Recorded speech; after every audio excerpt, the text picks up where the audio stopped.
to precisely remove the leadership of Iran. Now, I don't want to jump the gun once again, and we have to also temper how we process the words used by President Trump, given everything he has said so far as Iran is concerned. But remember, he is still the president who undertook Operation Midnight Hammer last year, where he sent B-2 bombers to hit nuclear facilities of Iran in June, July last year. So therefore, these particular attacks have to be taken with extreme seriousness. If he's using the words regime, if he's using the words a specific threat in the leadership of Iran, if he's using the words preemptive, then we can expect this to go all the way to the top. And I think that's obviously the reason why it has become standard operating procedure for the Al Khamenei and the Iranian leadership, to seek refuge as quickly as possible anytime the balloon even remotely goes up.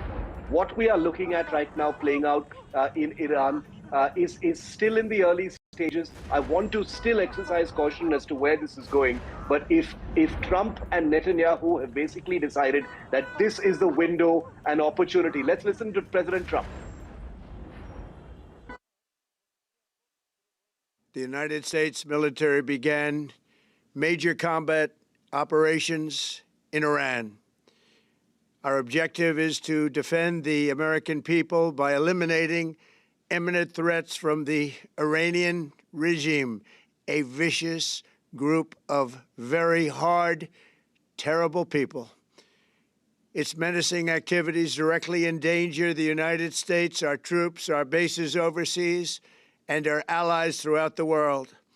For 47 years, the Iranian regime has chanted death to America and waged an unending campaign of bloodshed and mass murder, targeting the United States, our troops, and the innocent people in many, many countries. Among the regime's very first acts was to back a violent takeover of the U.S. Embassy in Tehran, holding dozens of American hostages for 444 days. In 1983, Iran's proxies carried out the Marine barracks bombing in Beirut that killed 241 American military personnel. In 2000, they knew and were probably involved with the attack on the USS Cole. Many died. Iranian forces killed and maimed hundreds of American service members in Iraq. The regime's proxies have continued to launch countless attacks against American forces stationed in the Middle East in recent years, as well as U.S. naval and commercial vessels in international shipping lanes. It's been mass terror, and we're not going to put up with it any longer. From Lebanon to Yemen and Syria to Iraq, the regime has armed, trained, and funded terrorist militias that have soaked the earth with blood and guts.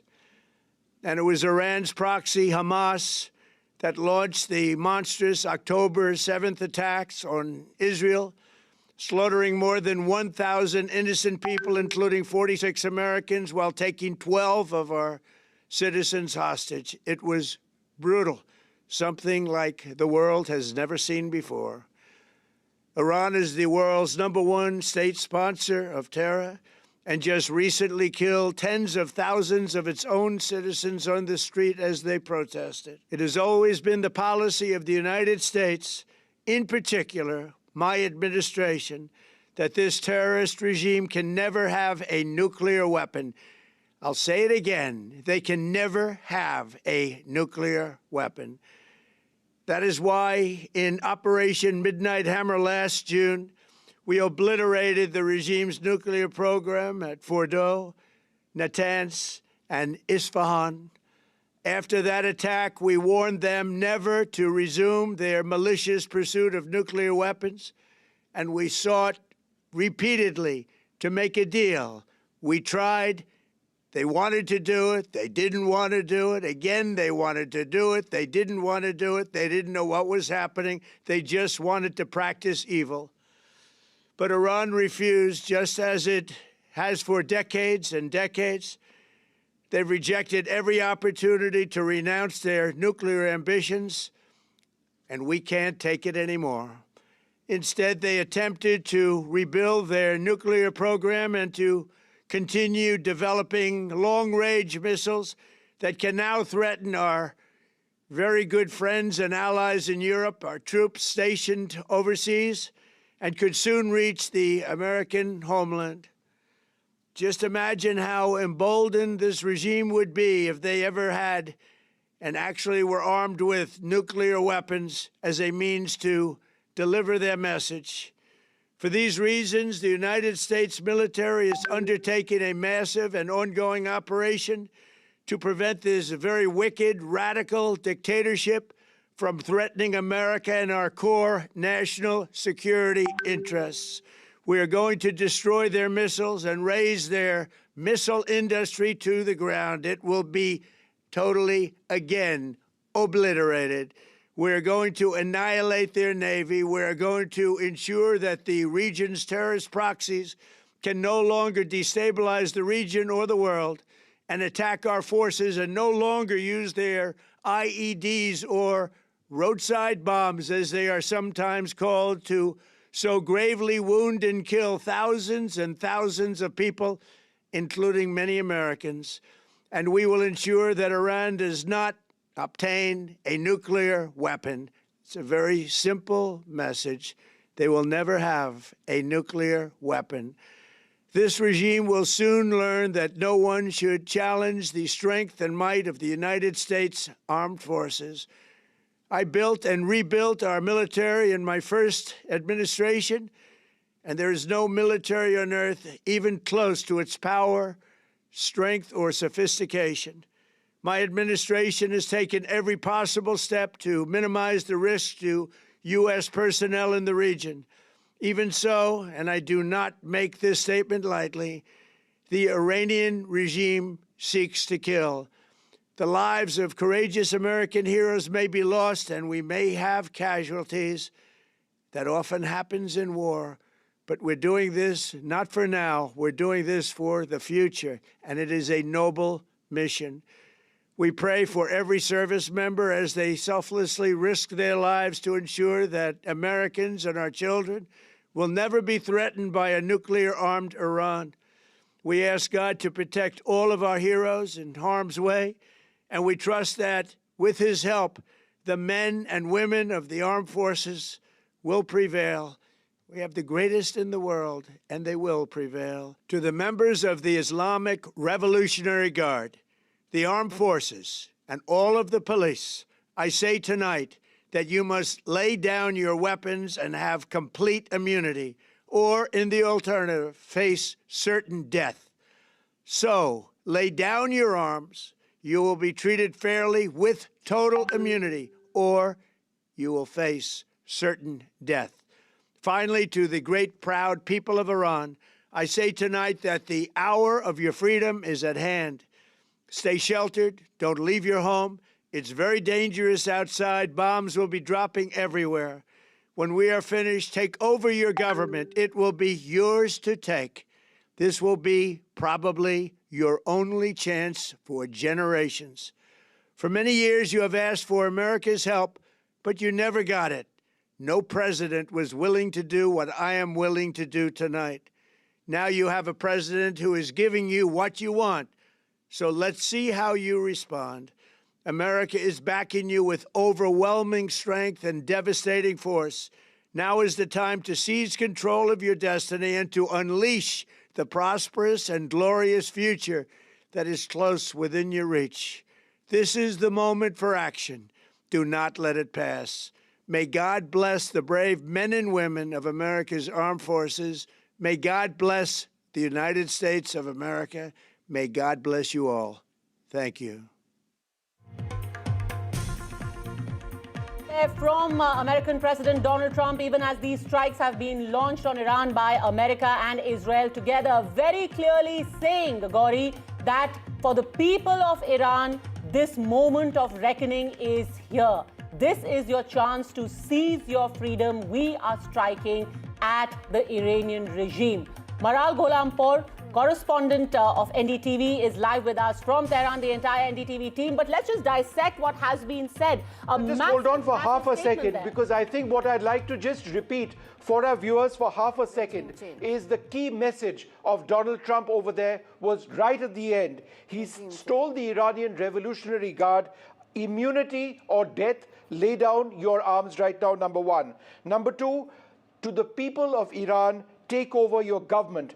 Number three, I, as President of the United States, am giving you what you want, something that will never take place in generations. So we now know what the motive of these attacks was. It was a decapitation strike, possibly, a strike meant to bring down the Iranian regime. This is a regime change operation. That's Time how I to would seize actually your characterize destiny. this. Very Shiv, would you agree? significant what the American president said. Time to seize your destiny. That's the message to the people of Iran. This is a moment of action. Don't let it pass. Your initial thoughts, Shiv, your initial thoughts on this. This is a regime change operation. It's nothing else but that. He's made it absolutely clear. He's said that we will not stop until this regime is destroyed and its capacity to strike back is completely obliterated. He's literally ended his speech with a call to action to the people of Iran, saying, this is your chance to seize your destiny and take over the government. I want to know what Maral thinks right now. Maral is our colleague. She's in Iran right now, in Tehran. Maral, you are Iranian. You're an Iranian citizen. We want to know what you think of what President Trump has just said. Well, I was really and shocked because for the past few weeks, I'm sure you have already covered those stories coming out of Iran that about 40,000 people or more have been killed during the protests. And at that time, President Donald Trump, he sent us a message through social media, and he said, help is on the way, go and take over the government institutions, and the help didn't come for some reason. And people in Iran, they got slaughtered, and it has been really heavy and really a sense of being vindicated among Iranians for that scenario that happened. And now this is happening. What I can think of really makes me also worried, but at the same time, probably hopeful, because it can be a real opportunity for the opposition and some Iranians who are unhappy with the situation to change the situation and change the regime. But on the other hand, there is going to be a bloodbath. So we really need to wait and see. But what I got confirmed news is that about 7 missiles have been landed in the area that the house of the supreme leader is, and also the attacks that have been happened in other cities. Apparently, they have been on some government buildings in Iran, in Tehran, also in the south of Tehran, some ministry buildings. They have been attacked. So it seems to be at the moment a very contained attack, but we will see how it's going to develop, because unless they are going to attack the military forces, the IRGC buildings, and decapitate them, as you said, I don't think that Iranian people will have a good chance. But we shall see what's going to happen. I think the one thing that's more than sure that soon the internet in Iran will be cut off, and we should get ready for that. At the moment, some even phone lines, some cell phones are disconnected as well. Okay, so there's a problem of connectivity there, but there's just two very important things that we must tell our viewers. In 1979, Shah of Iran made way for the Khamenei to come in. And now you have Donald Trump saying very clearly that he is now backing a regime change. There have been, about 32,000 protesters, as far as Donald Trump is concerned, who were killed by the Iranian regime. He, in fact, also categorically told Khamenei that if at all even a single protester is executed, then he will take commensurate action. Now, in the wake of all of that, Now you have Donald Trump being absolutely clear this is a regime change operation. Does that mean Raza Pahlavi is going to come? Does that mean that there'll be a transition towards another government? All those are big questions. But what it also means is that this is not a one-off operation. What Donald Trump is hinting at is a complete transition and a regime change that he wants. Two big updates coming in from Iran, where you have the head of Iran Security Committee saying US and Israel have started on a path which is no longer in your control. Reports from within Iran also saying that the president is safe in the attack that has taken place, in the operation that has taken place so far. The president has been unharmed. And this part that we are stressing again and again here on NDTV, the fact that this is a regime change operation, right at the end of his speech, the last three paras spoken by Donald Trump.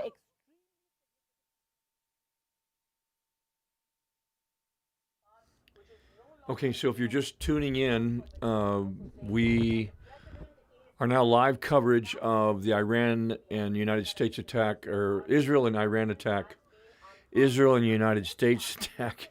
It's 3 o'clock in the morning, so we're now live, and we'll be covering this probably the major portion of the day.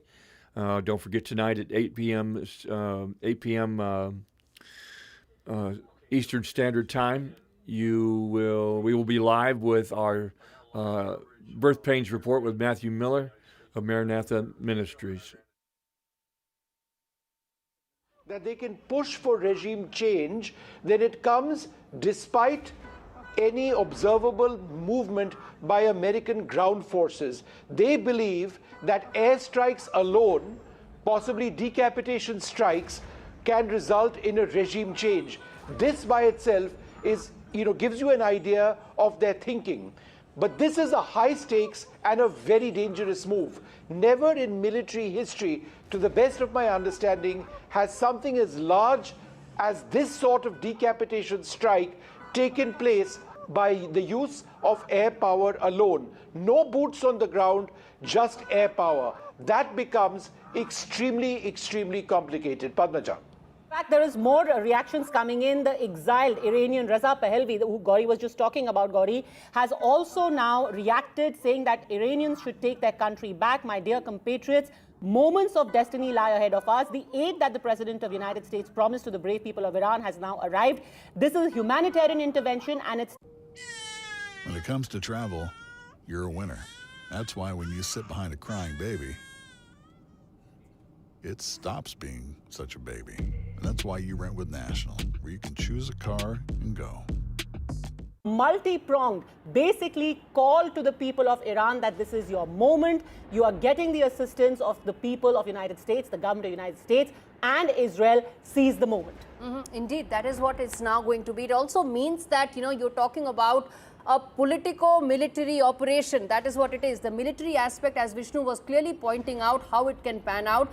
But the ultimate objective really is now for a political transition to take place. And that has been the commentary that has come from Donald Trump's administration the last 8 weeks. Not just a couple of weeks, but last 8 weeks, ever since Iranians came out on the streets in mid of December protesting economic issues. But then it soon became much bigger than that. And now you have even, Raza Pahlavi talking about it. You had Donald Trump's entire 8-minute message being absolutely clear. A call to action, as was very clear, that he wants Iranians to seize this opportunity, and he says it's a generational opportunity. And I think that's the single biggest aspect, Shiv, where he said this is a once in a generation opportunity. Seize this moment. You've not had America back you in the past. It is doing so today. No other president like me has backed you up. Seize this opportunity. So that is what this is now going to be, a complete political transition that America sees in Iran. You're absolutely right. And I think the context for all of this is... Sorry, Shiv, go ahead, yeah. Yeah. No, go ahead, Vishnu. Okay, so again, this is live coverage of the Israel-United States attack on Iran.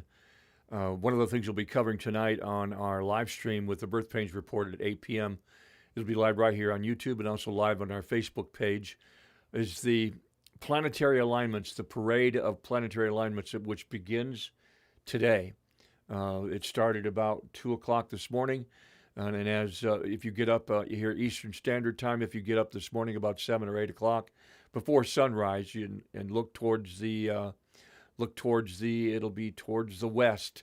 You'll be able to see these parade of planets, 6 of them, all lined up. In addition, this is right on the heels of Purim in Israel, and a blood red moon on March 3rd. We'll be talking about all of that and how this affects what this has done and how this affects with the attack on Iran. Remember, with Purim, they celebrate. That was when Esther in Persia, when Israel was the slaves were let go and they were freed by her marrying the king of Persia at the time. So this is significantly biblical context, and as these folks are reporting on, don't take it lightly. This is definitely biblical prophecy unfolding right before our eyes and happening at this time, the significant times of signs in the sun, the moon, and the stars. So you're probably going to hear a lot of folks talk about this immediately as being the Gog and Magog war. That's not what this is. However, it is part of the birth pains, Matthew chapter 24, wars and rumors of wars, and a coalition. Now, if this escalates and develops with Turkey, China, or Russia getting involved, or them coming to the aid of Iran, or them coming out of the region and attacking the United States, is yet to be seen. I'm not trying to fearmonger anybody here. I'm not trying to say that I know anything more than anybody else, but I had told folks on my Facebook page here just recently, right after the State of the Union address with President Trump, I told folks within 48 hours, the world will never be the same again, and it would all start at that time. And so here we are facing this attack. I don't know how long it's going to last, and we don't know what the collateral damage is going to be, but we definitely need to be in prayer for all the Christians and the Iranians that are there, the civilians. We don't want collateral damage. We don't want folks in the way. We want the Iranian people need to be brought to freedom, and a democracy needs to be placed just like it was before the 45 years of the reign of the Khomeini's or the Iranian leaders. It's 3 o'clock in the morning, and I'll be on probably for the next couple of hours covering this, at least for a couple of hours. And then, of course, we'll let the live stream continue as long as possible. Probably a major portion of the day we'll be covering this. Share this video with your friends and family. Make sure that you're all prayed up and understand that our redemption draweth nigh. Whatever you can see, there are multiple, at least 10, American aircrafts that I can see possibly that are parked at the Ben Gurion airport, and there are many more in other, air bases all across Israel. So they're preparing for this retaliation. Of course, Homefront Command has also issued a notification asking people to leave, but it's Shabbat today. Shabbat clearly means, as per the Jewish religion, that people have to be indoors starting Friday 2 to 4 p.m. and till Saturday 6 p.m. For the next 2 days, there's a state of emergency that has been announced here by Israel Katz, who is the defense minister, and there are regular announcements being made at the airport that no flights will now take off or land at the Ben Gurion airport here in Israel. It's a very, very fluid situation, and NDTV continues to report live. Only Indian Media Network continues to broadcast from Israel as we try to see what kind of a retaliation will there be and how Israel prepares to strike back. Because earlier it was being said that this is merely a preemptive strike, but the scale and the magnitude of the attack clearly suggests that this is much more massive. Donald Trump's statement clearly also indicates, as Shiv mentioned, the main objective seems to be regime change, and this is also a message to the local population out there in Iran to come out on the streets and take back control. That's what Donald Trump clearly suggested, that we can do so much, but it is the Iranians who will have to now take back their government and hold democracy accountable. In fact, I think we should play out again what Donald Trump said, because the importance of that, the significance of that, the call to the Iranian people cannot be underscored enough. But a quick update as well of what we are learning right now. Iranian media is reporting that blasts have taken place in Isfahan, Qom, Karaj, Karman Shah, and as the strikes are ongoing, these are the couple of locations that have been identified. What is the significance, Gauri, of these locations and of the timing? Why today? It also, as far as some of these locations are concerned, I'm just going to add one more bit in terms of in Tehran itself. There are reports indicating crucial ministries have actually been bombed, and that's Ministry of Intelligence, Ministry of Defense, Atomic Energy Organization of Iran, and a military complex as well. So that is the scale and extent at which very important sites have actually been identified and struck by Israel. Aditya is absolutely right when he says these are not just ordinary preemptive strikes. These have a very clear planning and a message there. And I believe now, Padmaja, that that bite that we are talking about, that sound bite, that message from Donald Trump is ready. Let's play that out to understand what exactly is it that the U.S. operations are aiming to achieve here. A short time ago, the United States military began major combat operations in Iran. Our objective is to defend the American people by eliminating imminent threats from the Iranian regime, a vicious group of very hard, terrible people. Its menacing activities directly endanger the United States, our troops, our bases overseas, and our allies throughout the world. For 47 years, the Iranian regime has chanted death to America and waged an unending campaign of bloodshed and mass murder, targeting the United States, our troops, and the innocent people in many, many countries.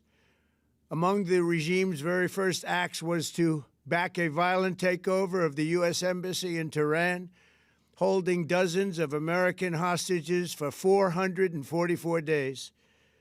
In 1983, Iran's proxies carried out the Marine barracks bombing in Beirut that killed 241 American military personnel. In 2000, they knew and were probably involved with the attack on the USS Cole. Many died. Iranian forces killed and maimed hundreds of American service members in Iraq. The regime's proxies have continued to launch countless attacks against American forces stationed in the Middle East in recent years, as well as U.S. naval and commercial vessels in international shipping lanes. It's been mass terror, and we're not going to put up with it any longer. From Lebanon to Yemen and Syria to Iraq, the regime has armed, trained, and funded terrorist militias that have soaked the earth with blood and guts. And it was Iran's proxy, Hamas, that launched the monstrous October 7th attacks on Israel, slaughtering more than 1,000 innocent people, including 46 Americans, while taking 12 of our citizens hostage. It was brutal, something like the world has never seen before. Iran is the world's #1 state sponsor of terror and just recently killed tens of thousands of its own citizens on the street as they protested. It has always been the policy of the United States, in particular, my administration, that this terrorist regime can never have a nuclear weapon. I'll say it again, they can never have a nuclear weapon. That is why in Operation Midnight Hammer last June, we obliterated the regime's nuclear program at Fordow, Natanz, and Isfahan. After that. Okay. Let's get in Vishnu as well for more on this. Vishnu has a point to make. Go ahead, Vishnu, please. Guys, what I see this to be is a scenario which is a worst-case scenario developing. The fact that Padmaja actually named 5 cities, including Tehran, which have now been struck. Yeah. So when Shiv and I were talking about this 1 hour back, or so, it was only Tehran that we had news on. And we were then thinking that perhaps this was a message to the Iranian regime that, look, be serious about the talks, otherwise we might do more. But the fact that they've struck 5 cities over here right now, they've struck major military centers, intelligence centers, etc., including strikes on close to the residence of Ali Khamenei, indicates what Trump has gone on to specify. And what has he said? Immunity or death for the IRGC, that's the Iranian Revolutionary Guard, the strongest part of their military. Lay down your arms, to the people of Iran at a time when we've seen unprecedented protests over there, take over your government. This president, in other words, Trump, telling the people of Iran, this president is giving you what you want. With this having taken place, I would suggest that this is now an existential crisis for the Iranian regime, hence a worst-case scenario where it is quite likely that we will see a major showdown which would involve ballistic missiles. Big story also is, finally, this operation has a name. Israel has named its operation against Iran Roar of the Lion. Israeli media is reporting that this name was decided upon by Prime Minister Benjamin Netanyahu. The IDF initially had a different internal name for the strikes, but that is what it is. In June 2025, the last IDF operation was called the Rising Lion, and now this is Operation Roar of the Lion. The coordinated strikes on Iran by United States and Israel, Gauri and Shiv, is Operation Roar of the Lion. And you know, US named it Midnight Hammer when they struck with the B-2 bombers. So I want to know if there is a follow-up military action that US is now looking to build on, which of course will be named something else. We of course are waiting for those details to emerge. As things stand right now is, there are three very important things we know. One is there are multiple strikes. It is at multiple cities. Isfahan is actually where the central nuclear facility of Iran is based. It was also one of the cities that was massively attacked last year in June. The uranium enrichment there is about 60%. And intel reports had suggested it could go up as high as 90%, and which is when the Midnight Hammer actually took place, that operation that US had come out with. The second part is, as I said, we still don't know what will be the response from Iran. And I think that's the single important aspect where I want to bring in Shiv. No official word has come from Iran till now. There have been Iranian media outlets that have been saying and giving us details, but no official word from Iran till now. That's correct. And Gauri, two very critical points to look out for. In the last exchange of missiles between Israel and Iran, Israel had very specifically said that it had, completely damaged or put out of action many of the missile sites of Iran. And if you remember, Iran had very clearly hit back by saying that not only are its missile sites alive and well in different parts of the country, but that the attacks on Israel were actually proof that those missile sites were viable, were able to launch attacks, and many of them continue to exist even now. Remember, between last year and this year, between Operation Midnight Hammer and Operation Roar of the Lion, very interesting name.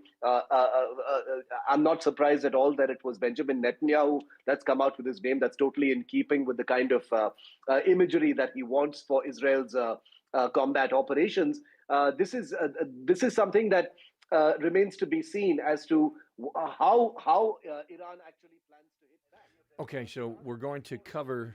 I want to cover for you here briefly what's going on over in Israel. There's no High Holy Feast days going on right now in Israel, but here's what's on the agenda we got as of late February 2026. There are no major Jewish holidays or feast days currently occurring in Israel. Next major holiday is Purim, which begins at sundown on March 2nd, 2026, and ends March 3rd, 2026. This is followed by the major festival of Pesach or Passover, which begins on April 1st, 2026. So again, to reiterate, we have a blood red moon that's going to be seen by 6 billion people on the planet come March 3rd. It is not visible in Israel, but it is visible by the majority of Gentile nations. So a blood red moon is typically judgment upon Israel, and the solar eclipses are usually judgment upon Gentile nations. So this blood red moon is significant. It will be even more significant than and look more blood red than most other blood red moons.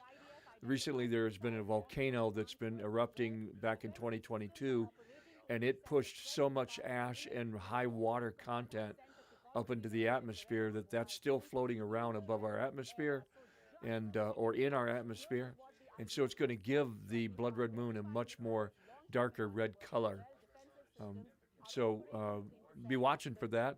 Again, tonight at 8 p.m. Eastern Standard Time, we will have our we will have our live stream with Matthew Miller of Maranatha Ministries, and we will be covering this subject tonight.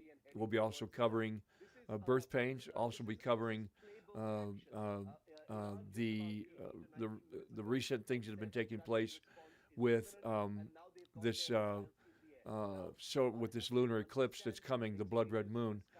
There's also some other things we're going to be talking about how the blood red moon may be affecting the gravitational pull, how that might affect the eruptions of volcanoes in the Ring of Fire and in different places. So tune in tonight at 8 p.m. Eastern Standard Time, at 6 p.m. Central Time, and 5 p.m. Pacific Time, right here on our YouTube channel or our Facebook page. Missiles take, a few.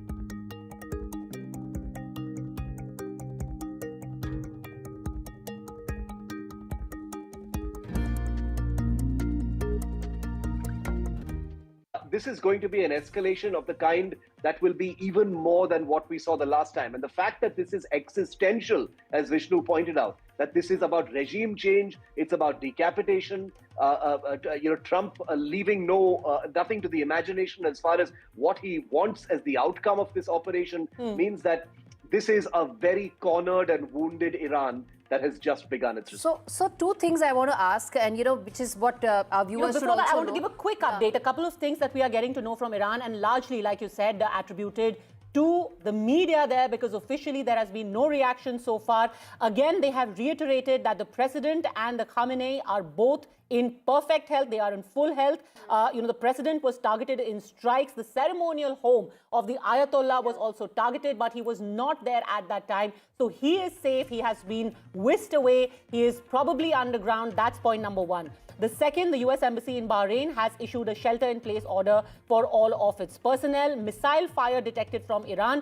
Israelis who receive alerts should go into safe rooms. That's the directive that has been issued within Israel. And sirens are now sounding across North Israel amid an Iranian ballistic missile attack. This is what the media in Israel, and like we were describing to you, it has begun, and the response has also now begun. Even as we were discussing it, the sirens have started sounding across the north of Israel. Got it? Indeed. And this is exactly how it played last year. It was only on the 12th day of the war between Israel and Iran that one had the B-2 bombers when the Operation Midnight Hammer was launched by US. There was a 12-day war which ended with the B-2 bombers striking those critical nuclear facilities in Iran. So are we looking at a prolonged phase here as well? And secondly, unlike last year, there is a very heavy deployment of the US in the region. And Shiv, I think that's a very important aspect of how US sees this military op from here on, because this is the single largest military deployment since the Iraq invasion in 2003. And that, I think, is going to be a very defining aspect. So it has been confirmed that missiles have been launched at Israel. That was confirmed just about 9 minutes ago, also by U.S. media, New York Times, and others that are covering this live. In that region, and now how U.S. responds to this is really going to be the defining aspect of ending this from here on.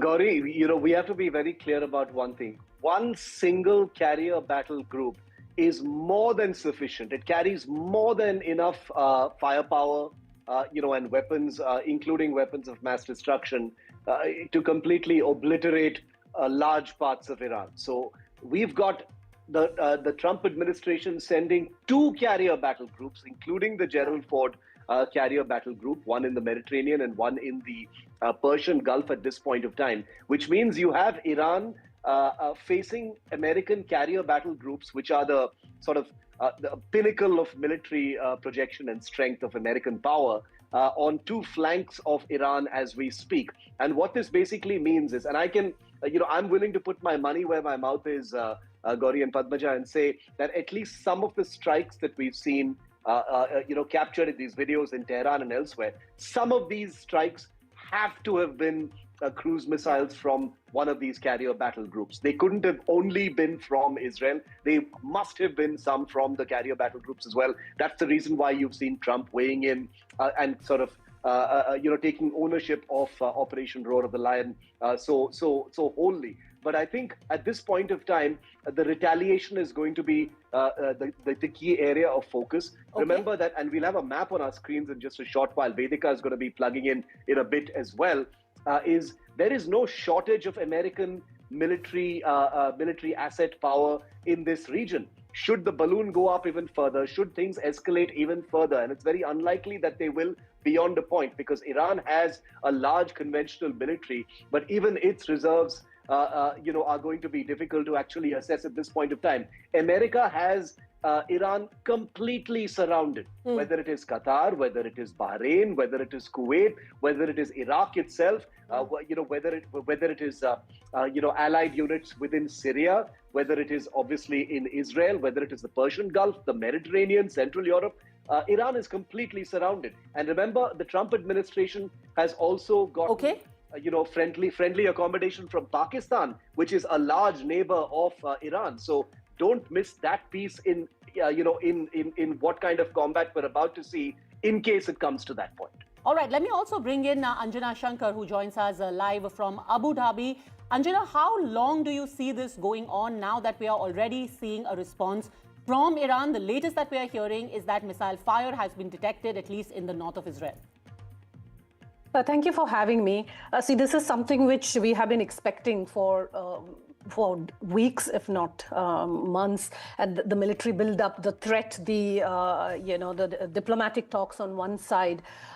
I think what is different now when you compare to June is, on both sides, there were diplomatic talks happening. If in June last year, if you remember, Iran was on the negotiating table and people were talking about peace and there is a peaceful solution for this nuclear standoff. And that is when Israel attacked and then later US joined.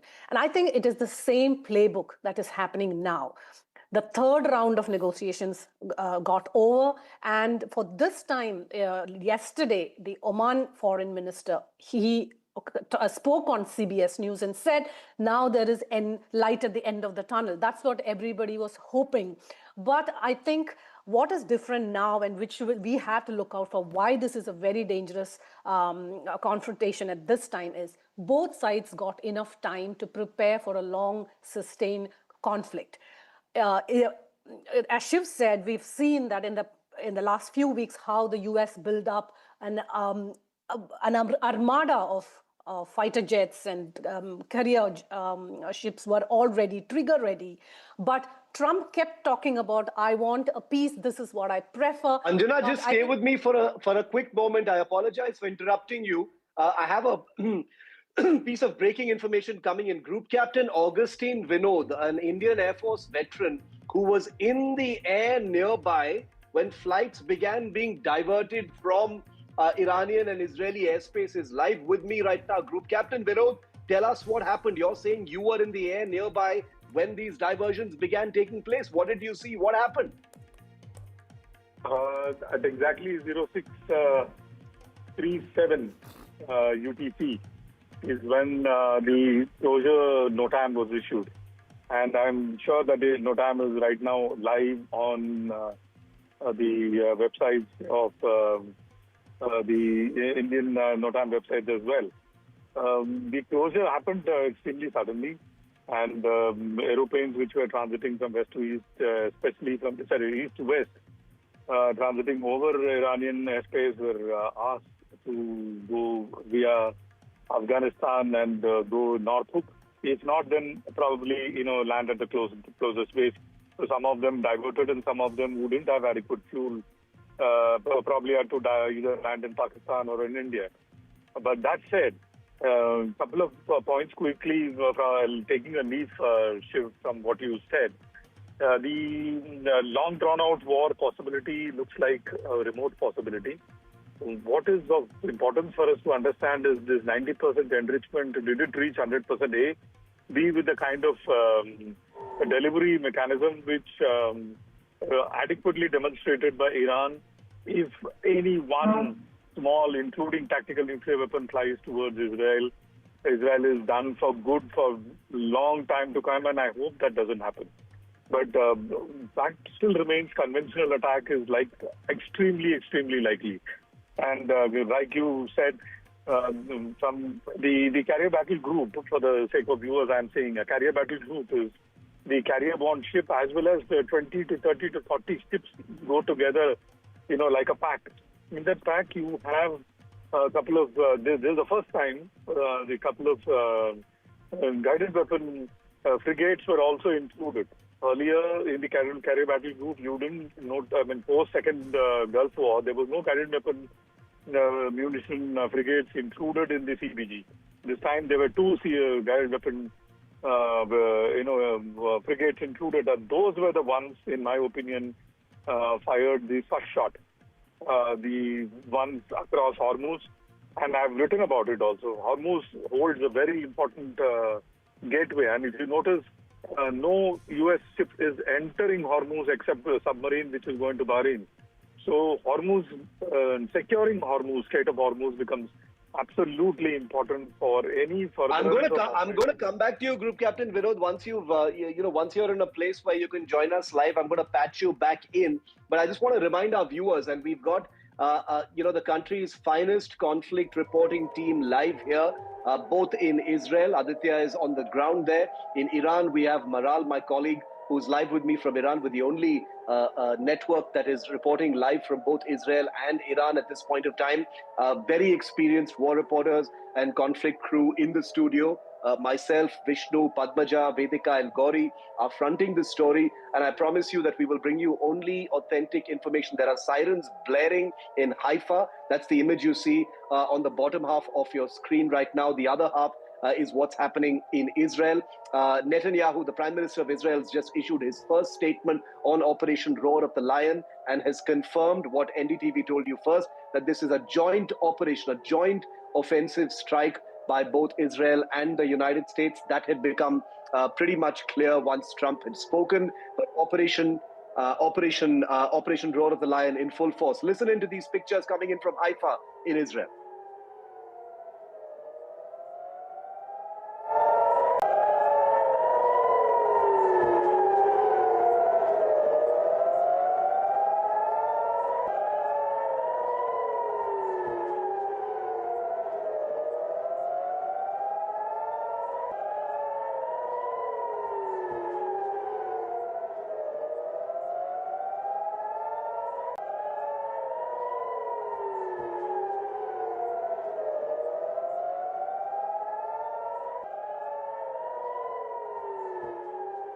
Reporting that so far there are no reports of injuries following Iran's ballistic missile attack on North Israel. At least 2 missiles were fired, with one reportedly striking an open area. The IDF also says it has detected another launch of ballistic missiles from Iran. Sirens are expected to sound in the coming minutes as well. So that's what the information that we are getting constantly from both sides. No reports of injuries following Iran's ballistic missile attack on North Israel. At least 2 missiles were fired and one reportedly has struck an open area. And these sirens that you hear going off are from Haifa. So early in the morning, where India time, we had the Operation Roar of the Lion being launched by Israel and America together. Benjamin Netanyahu, in fact, has also put out the first statement on this operation. So first, and the manner in which it was done, Gauri and Shiv, first you had Donald Trump making a statement saying this is a regime change operation, saying this is a moment of destiny for the people of Iran and they should seize this moment. Yes. And now the first response from Israel as well. Let's get in Ollie Barrett as well. He's joining us for more on this. Ollie is joining us from London for a quick update about how well all NATO allies of US are seeing this. There were talks taking place. They were taking place in Geneva. They were taking place elsewhere. Oman was the one mediating through, and now you have US and Israel launching these strikes. Ollie, what's the word coming in from some of NATO allies of the US? One of the things that was going to that we had been told that was going to take place was that the United States and Israel would attack any of the preemptive launch missile sites that were located within the city of Tehran and also throughout the other areas of Iran, hit those first. So the missiles that would be launched to the air to Israel would be a minimal amount, and that looks to be like what the preemptive strike might be. Next on the table, if Iran doesn't want to step down, disarm, stop what they're doing, then we see a full-fledged war, and more than likely that's what we're going to see over the next couple of hours or even the next day or two, a full-fledged war. Again, on this particular war, is that what we ought to really be careful about and understand in Bible prophecy is that the China and Russia have joined Iran, and so did North Korea. And so these countries are watching this take place right now, and so is Turkey. Turkey was all supposed to be part of this board of peace that President Trump had put together for all of the other nations. And understanding that Iran must not have a nuclear weapon, President Trump has stepped it up with Benjamin Netanyahu of Israel. I don't see this turning into a Gog and Magog war. It doesn't seem to align with any of the aspects of that. So I really don't believe that's what this is. This is going to be a regional conflict. It's going to more than likely do one of two things. It's going to take us right into leading us up to the beginning stages of the Great Tribulation, or it's going to be a regional conflict that's talked about in Matthew chapter 24 as wars and rumors of wars, nation rising against nation. The key thing here is understanding that this has happened just at this sixth planetary alignment. And we'll be covering this tonight on Prophecies of the End Times on our Facebook page and also on our YouTube channel with Matthew Miller of Maranatha Ministries. And we've been discussing these things over the last couple of weeks, looking into these signs in the sun, the moon, and the stars, and how they've aligned themselves with almost a perfect prophecy coming from the Balfour Declaration in 1917 and also moving forward. This is not the blood red moon that's going to be on Purim. It's not the first time it's happened. It's happened two other times before, so this is going to be the third blood red moon on Purim. I believe it's significant, however, this time, especially with the alignment of these planets and what they were signifying during biblical times, all the way back to the Old Testament, so several thousand years ago. So, and happening so close to Purim and the High Holy Feast days in Israel, with Passover being in April. We'll see if this lasts that long, but I think this is probably the most significant event to happen in Bible prophecy in our generation thus far at this time, outweighing the 1948 gathering and putting the gathering and putting Israel back as a nation in 1948. It surpasses that. So as of what it is right now, I can't give you a complete 100% analysis. We're going to watch things unfold all day today, and we'll see whether or not there's a tipping point to where what we're seeing is just the beginning stages. I think it is. I think President Trump is going to give them the opportunity to disarm and try to keep things to a minimum. But should they not do that, then it's all out. And again, what we'll be watching is the response from China and the response from Turkey, the response from Russia and North Korea. Now, whether or not, with all the firepower in the Middle East, it's perfectly set up so that should they get involved with attacking Israel, let me get this.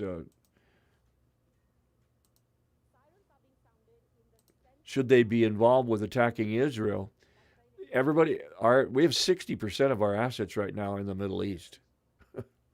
So it would make no sense, really, from a wartime perspective, for them to join forces with Iran in the Middle East.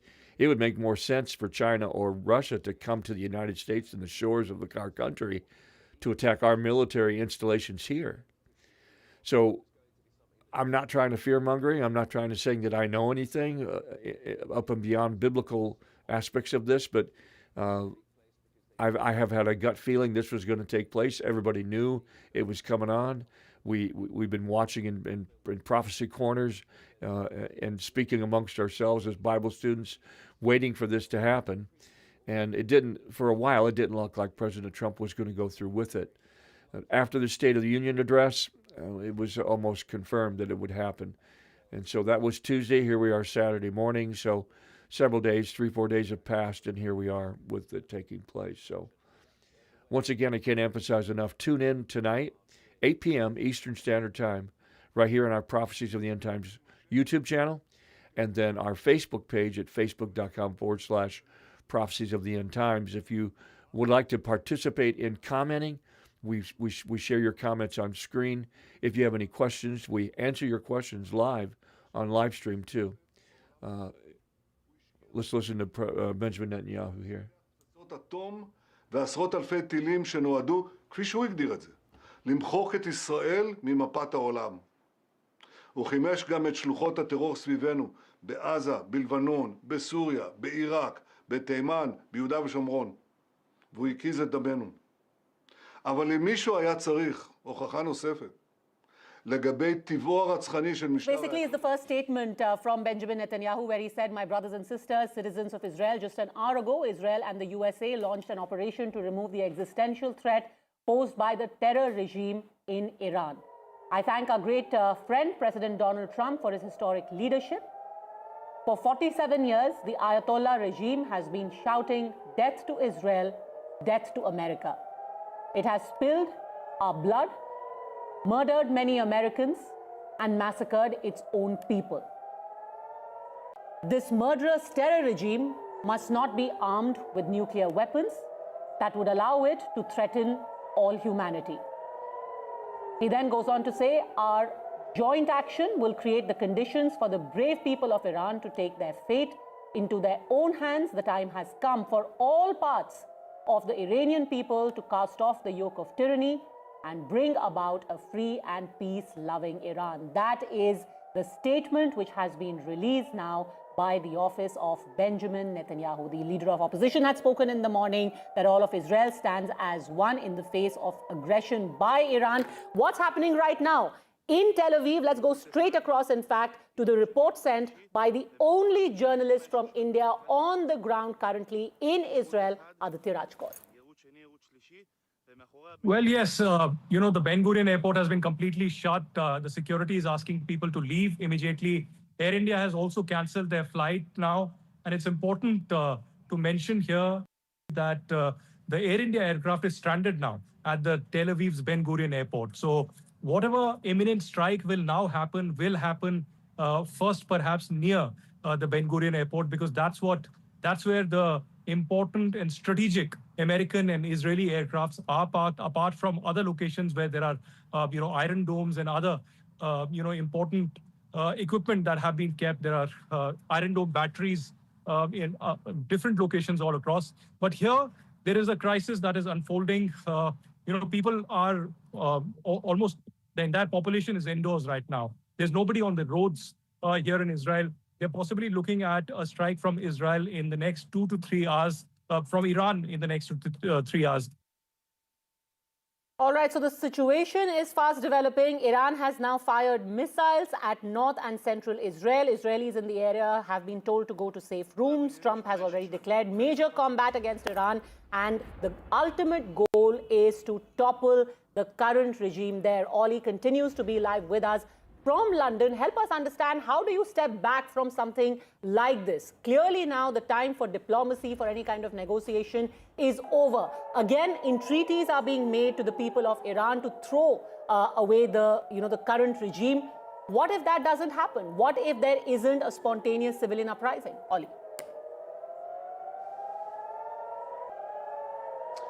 Yeah, and the Americans, it will be hoped by their European allies, have thought all of that through, but there will certainly be concerns about unintended consequences of all of this. I mean, just as one example, what happens over the border in Iraq, for example. There are Iranian-backed militia and groups in that country.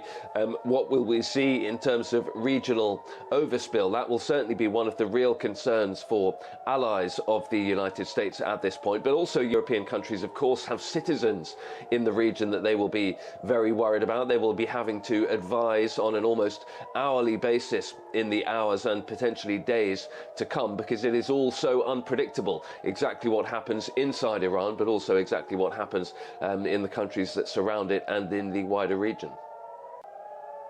And what exactly is, what are the US warships that are around Iran at this time? The significance of that, we've been speaking about that for some time now. To tell you further about that, let's in fact cut across to Gauri, who will help us understand what is the kind of deployment right now. In terms of the entire region, what needs to be now understood is that unlike last year, unlike the 12-day war that took place last year, there is heavy deployment by US this time. In fact, this is the single biggest deployment since the US invasion of Iraq in 2003. And when we put that out, that is when we explain to our viewers exactly the extent to which US has been able to put its resources in place. There are now more than one aircraft carrier that is in place here in the entire region. And also remember, there are also multiple air bases that US has here, and in the backdrop of that, the heavy deployment that is there in place, that changes the entire military calculations, the tactical calculations and strategies that America is looking at this time around as compared to last time. And I think putting that out is going to be extremely significant to tell our viewers. We've got now the Department of War saying that America has called this Operation Epic Fury. So Israel calling it Roar of the Lion. The Department of War saying this is Operation Epic Fury. Okay, so there is now a name as far as what the Americans see this military operation is. As I said, last time it was Midnight Hammer. This time, of course, they've also named it, and that explains how they are viewing this situation. When you talk about a regime change, and I think that's important, but when you talk about a regime change, you're not talking about a single day, single strike military op. It could be longer. It may be multiple, and I think that's the single important. Okay, if you're just tuning in, this is a live feed from India in reference to the bombings that have begun with Israel and the United States and Iran. The sirens are going off in Hafia and on the coast there of Israel. Tel Aviv has been reported that there's sirens there also now.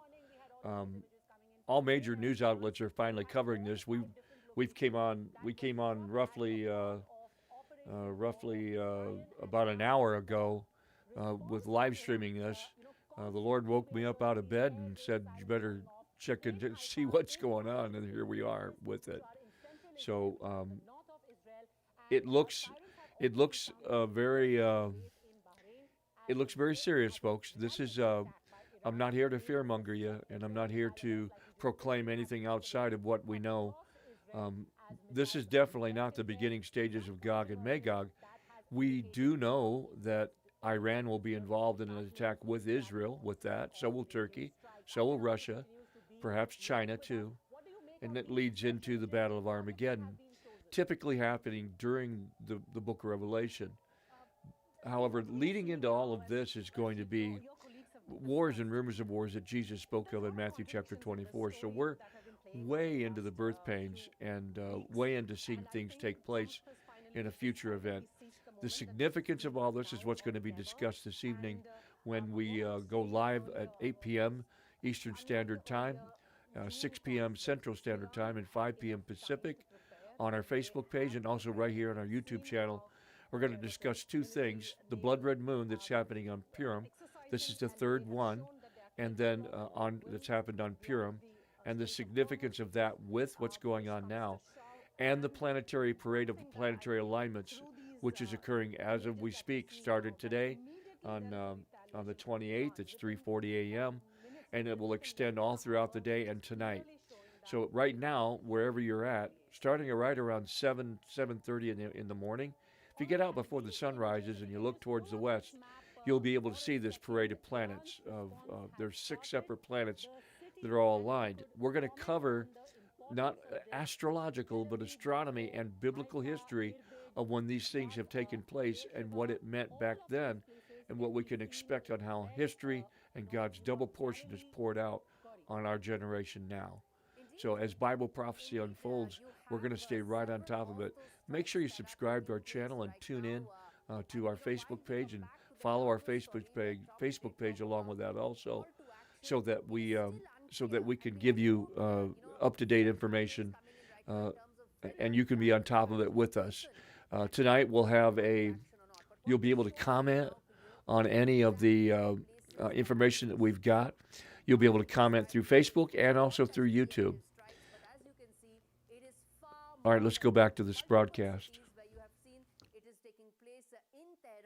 Where the Iranian intelligence ministry, the Iranian defense ministry, and there is in fact a military complex also that has been attacked in Tehran. In addition, there is Qom, there is Karaj and Kermanshah. In addition to this, there is also the Isfahan city that has been attacked. Again, central Iran, very important, because that is where the nuclear facility is armed and located, and 60% enrichment has already taken place of uranium in Isfahan, the reason why the attacks took place last year. Let me now tell you exactly the kind of mobilization that US has had in this region.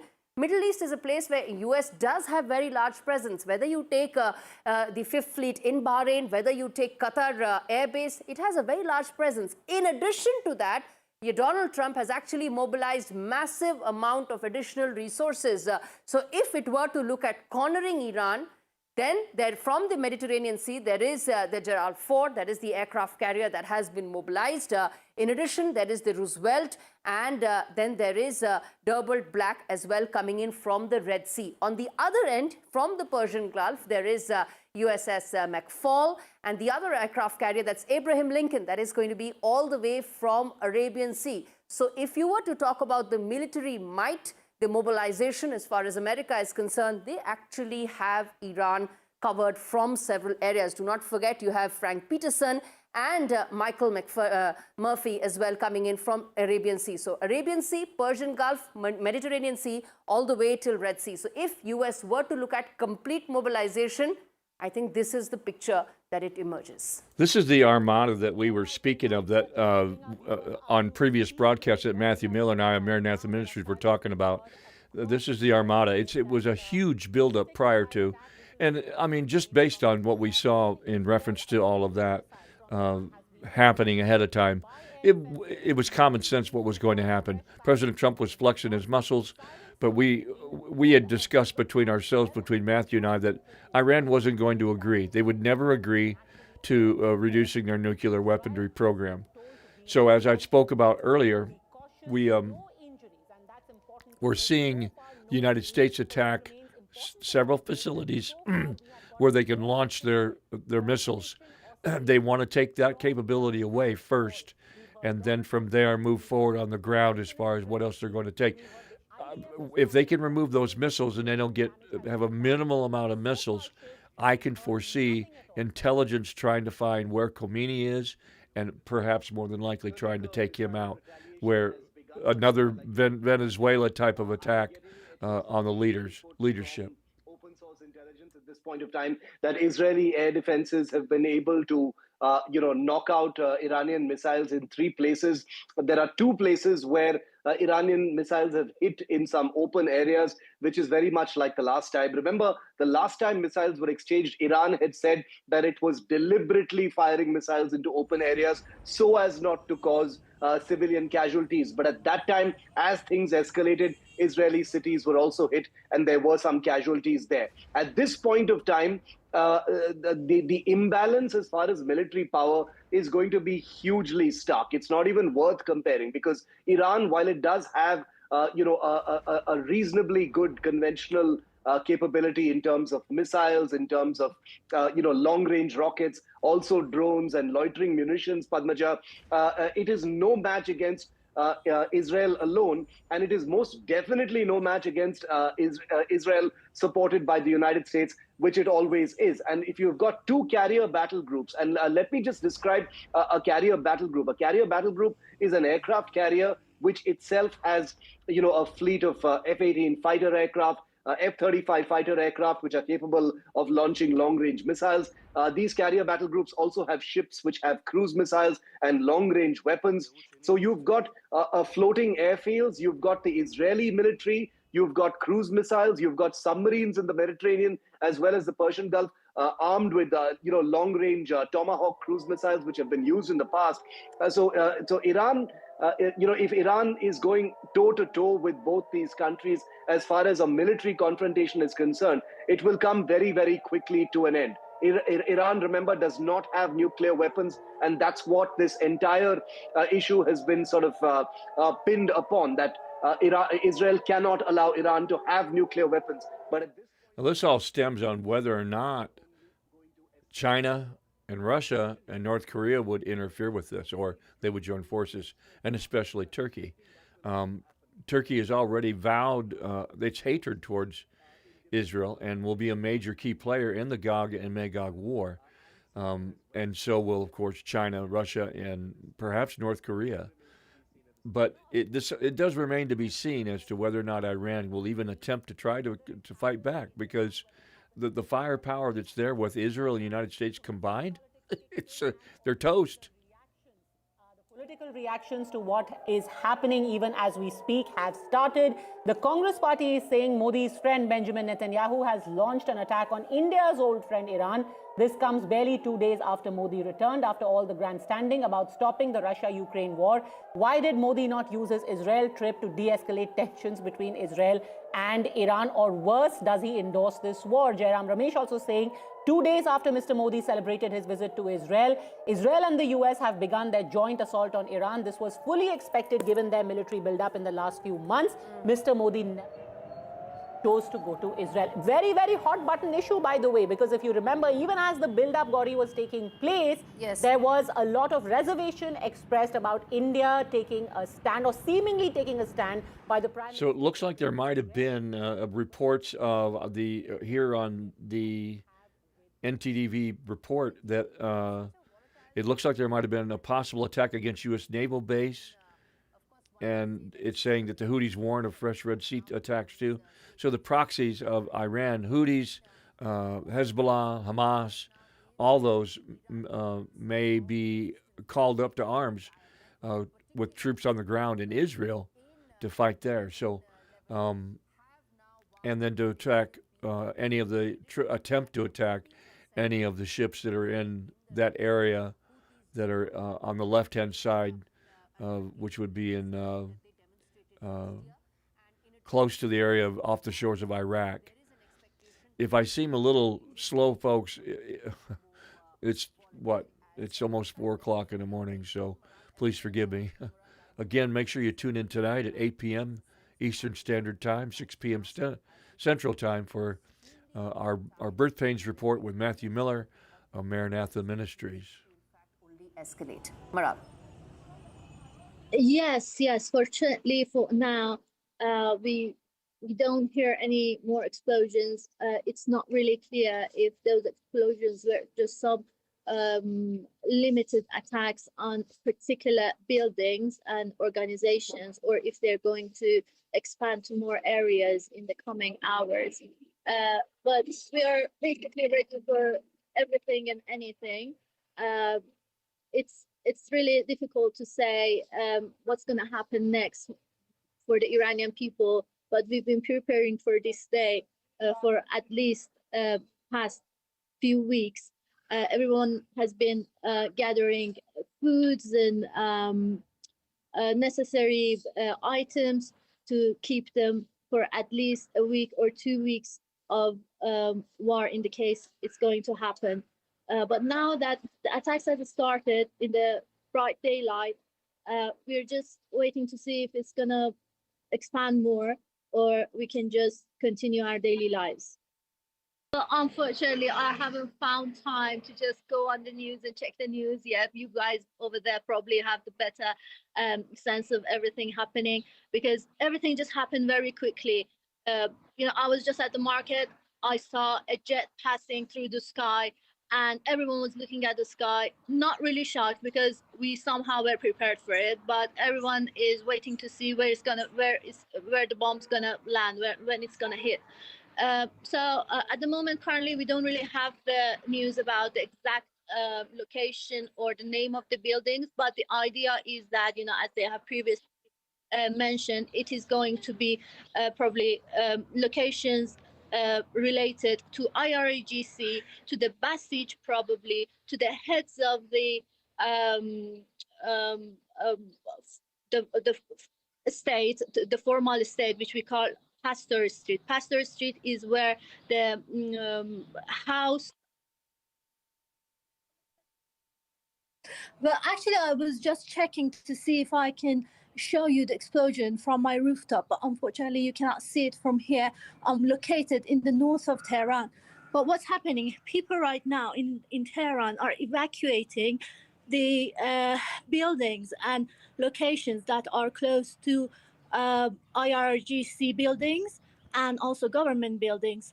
So basically, people are just going to their homes, taking shelter in their homes, because at the moment, there are no allocated places for Iranians. It hasn't been announced by the government to take shelter in. All right, so the viewers who are just joining us right now, the big story is that Operation Roar of the Lion has been launched by Israel against Iran.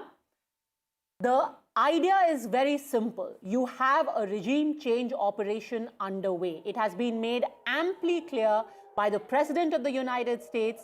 You have Benjamin Netanyahu who spoke, and basically the message was unequivocal. We have given you the firepower. It is a repressive regime. You have wanted to overthrow it. The people now need to rise up and throw off the yoke of this regime. And joining issue as well was Reza Pahlavi, where he exhorted the people of Iran, cutting across communities, asking them that for far too long you have been oppressed. Now you are getting the kind of international support that hadn't been given so far. As the President of the United States said, this is your moment in destiny. Seize it. Let's listen in to what Reza Pahlavi said. همیهنان عزیزم، لحظاتی سرنوشت ساز پیش روی ماست. کمکی که رئیس جمهور ایالات متحده به مردم شجاع ایران وعده داده بود اکنون رسیده است.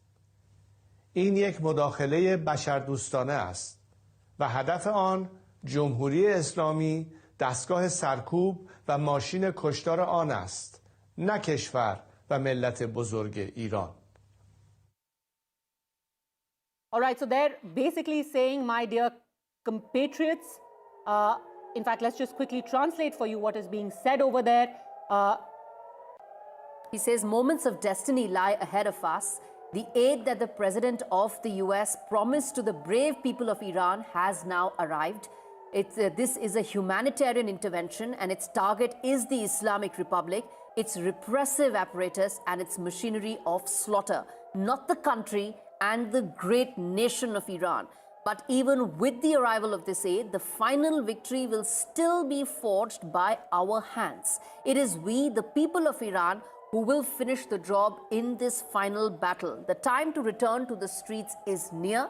Now that the Islamic Republic is collapsing, my message to the country's military, police, and security forces is clear.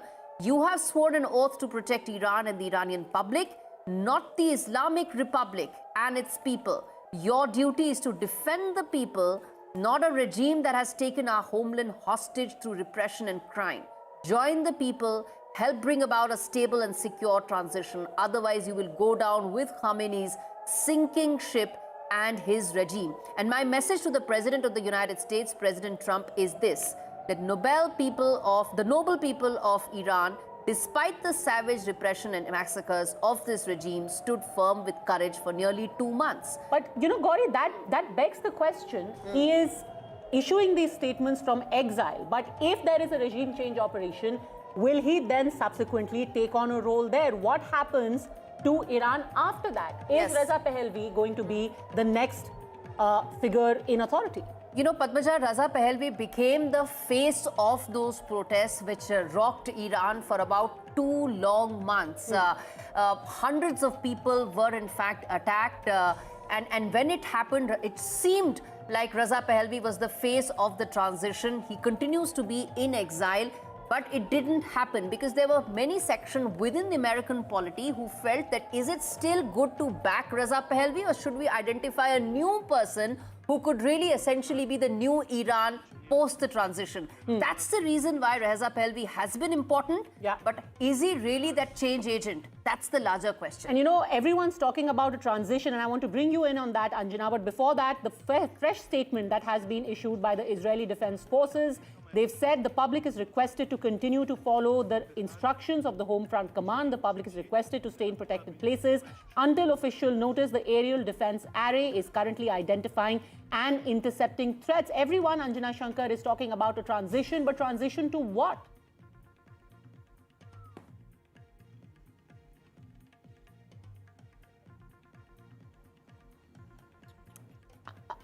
Anjana, can you hear me?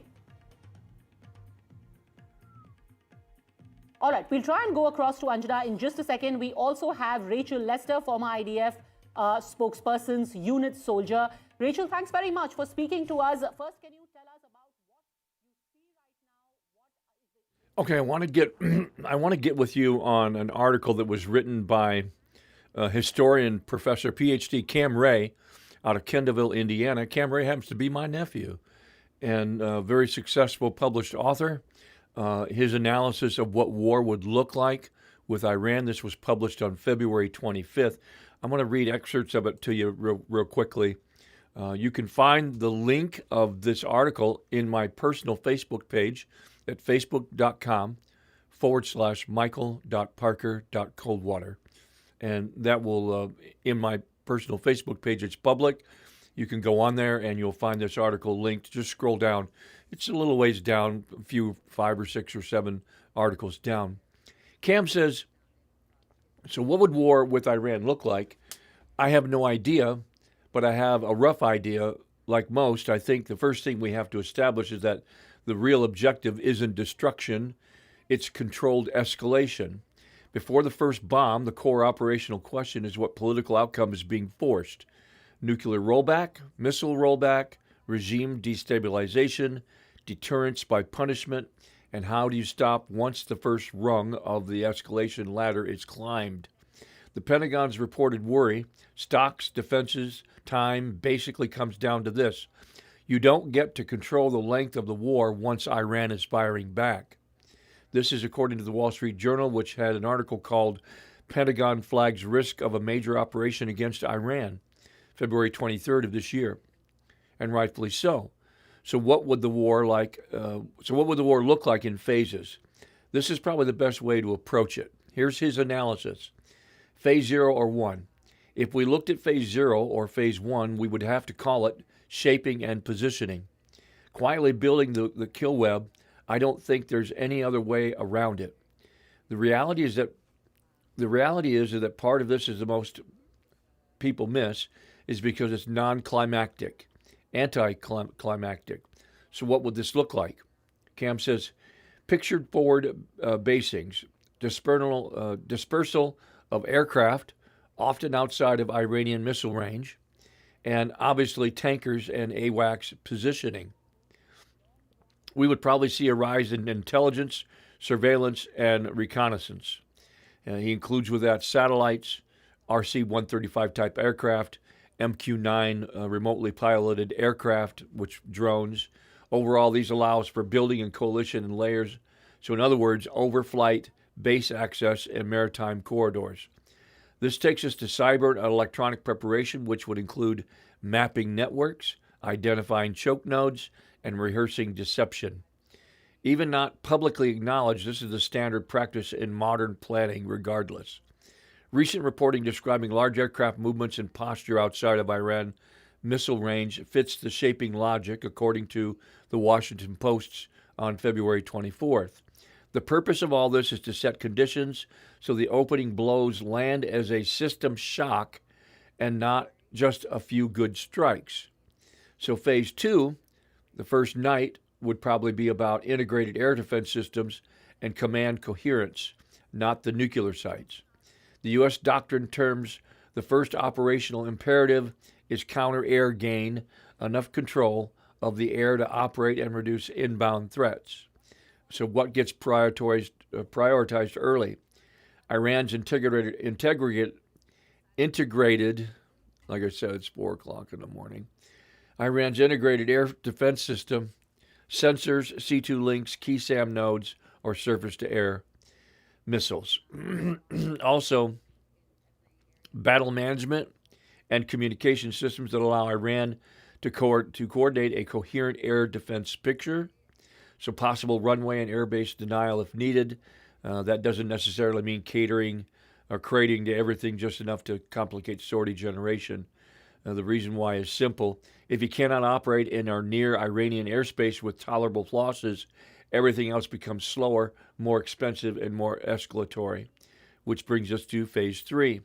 Cam says Phase 3 would be to roughly stop the arrows or offensive counter-air against missile launch capacity. This would involve operations designed to destroy, disrupt, or neutralize enemy missiles launch platforms, supporting infrastructure, and command and control networks before the after launch. U.S. joint doctrine explicitly treats offensive counter-air as the preferred way to reduce the threat and the burden on defenses, because shooting every inbound is a losing math problem, basically nearly downright futile. So very quickly the campaign becomes a race to disrupt Iran's ability to launch mobile launchers, storage, fueling and handling, and targeting chains. Which brings us to the breaking the sensor-to-shooter loop that enables Iranian missiles and drones to find and hit U.S. bases or regional partners. So Cam, this is incredible. This is almost like having Pentagon intelligence briefing on the inside of what they're going to do and what they're doing right now. This is where cyberkinetic decapitation comes into reality. Kinetic strikes alone won't erase dispersed missile forces, period. It's not going to do it. The condition to win is paralyzing the system that makes launches effective. Communications, queuing, targeting, logistics, coordination. Phase 4 is the maritime and base defense grind because Iran gets a vote. Even if Iran's air defenses are degraded, the hard part is sustaining operations under retaliation. There's no way around it. So you're going to have to expect a huge emphasis on integrated air and missile defense around carrier groups, major air bases, and key regional infrastructure. This is doctrinally central to the U.S. counter-air and missile operations. The Pentagon analysis worry for a reason. Interceptors, along with the precision stockpiles, are consumed quickly in a prolonged exchange. You can win tactically and still bleed strategic readiness.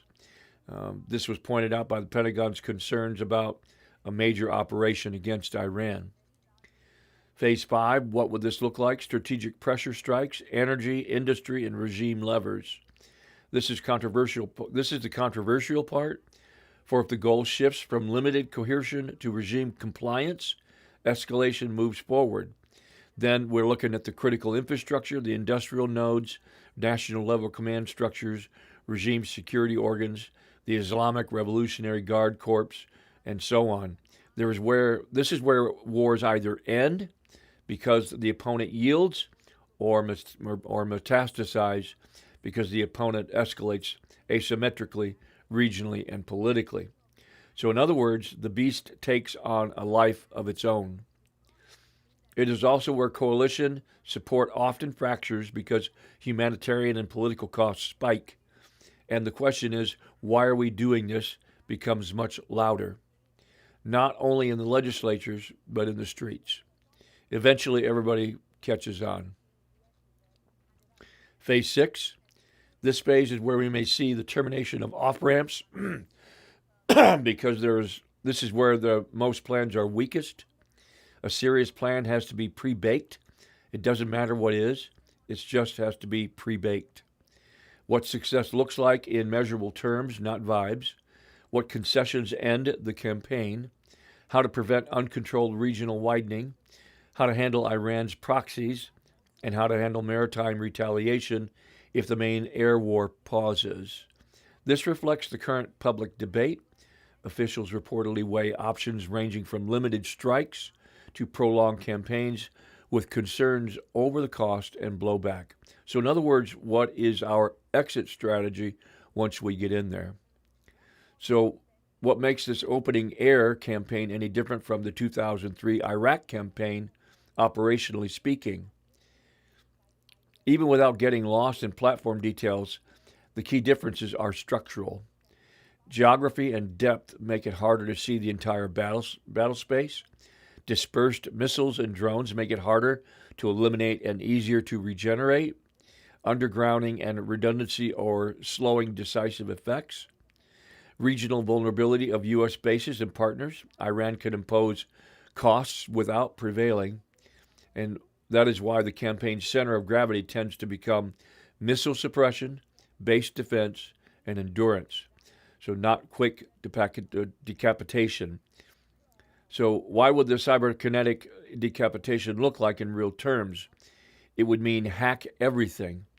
It would look like more blind and confuse the censoring layer. This involves jamming and spoofing sensors, radars, or surveillance systems through cyber attacks, electronic warfare, or disinformation, essentially creating a fog of war. That's all I'm going to read. You can go ahead and read the rest of it on the article. Cam has an incredible insight. Like I said, he got a PhD in war history and is a very successful published author on war history from biblical times forward, and very insightful. We glean from his we glean from his intelligence all the time. Once again, you can go to my Facebook page to read the article at facebook.com/michael.parker.coldwater and learn more from the article that's published there called "What Would War with Iran Look Like?" 80% of enrichment of uranium to actually make it into a bomb. And in fact, if we still have Rachel with us, we can ask her just on that, the significance of the specific targets that were identified where Israel struck Iran today. Hi, I do have to go in a second, but I just want to say that I think the targets that we have struck so far indicate that Israel and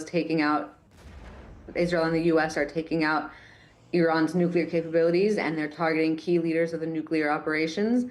And I think that we're seeing a very strategic, targeted operation as opposed to what Khamenei has promised to bring down on Israel, which is targeting just regular civilian areas and civilians.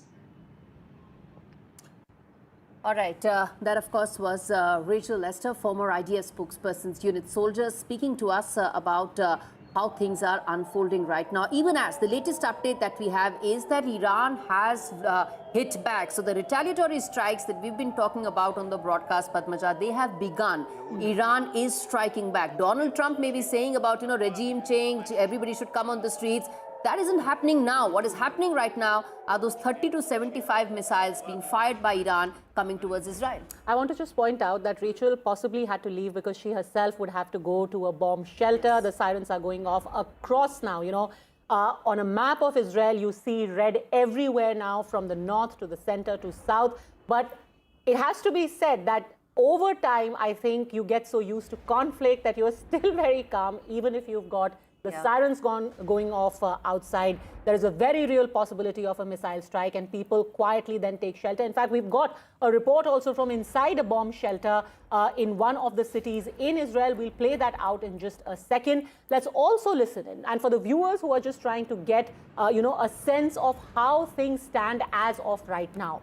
Over the last about 2.5, 3 hours, what we've seen is the beginning of a coordinated strike by Israel and the United States of America on Iran. Now, officially, it has been acknowledged by both sides that this is a regime change operation. This was in the works for a while. It has been codenamed by both sides differently. Israel has called it Operation Roar of the Lion. America has called it Operation Epic Fury. And work for it had been ongoing for quite some time. And now the Israeli Air Force has said that there are significant targets, which is the ceremonial residence of the Ayatollah has been struck. You've got nuclear sites. They're saying that Iran was again working on a nuclear weapon, on missiles, and that is why this could not be allowed. It was a very real threat to Israel, and it was thwarted. And finally, after this threat apparently being neutralized, according to the US and Israel, now the onus is on the people of Iran. They're saying you have been under a repressive regime for long. Now it is up to you to overthrow it. You are getting our backing in the region. Interesting, though, that even as Israel and the United States have been explicit about what their objectives are, what their methods are, and what their MO is going to be in the next few days, any of their allies so far haven't taken a stand. Let's listen in, Gauri, to what the President of the United States, and it's important also to remember that the first reaction, the first confirmation came from Donald Trump. This is what I was talking about earlier with China and Russia and North Korea making any type of responses. People of Iran, I say tonight that the hour of your freedom is at hand. Stay sheltered. Don't leave your home. It's very dangerous outside. Bombs will be dropping everywhere. When we are finished, take over your government. It will be yours to take. This will be probably your only chance for generations. For many years, you have asked for America's help, but you never got it. No president was willing to do what I am willing to do tonight. Now you have a president who is giving you what you want. So let's see how you respond. America is backing you with overwhelming strength and devastating force. Now is the time to seize control of your destiny and to unleash the prosperous and glorious future that is close within your reach.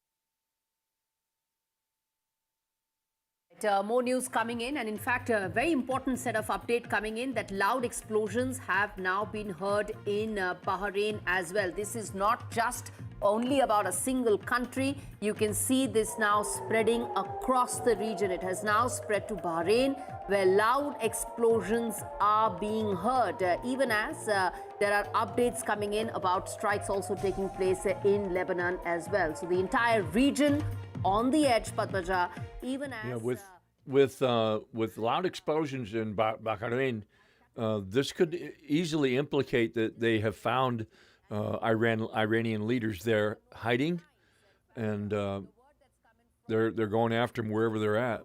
Let's watch very closely. That could be Russia too.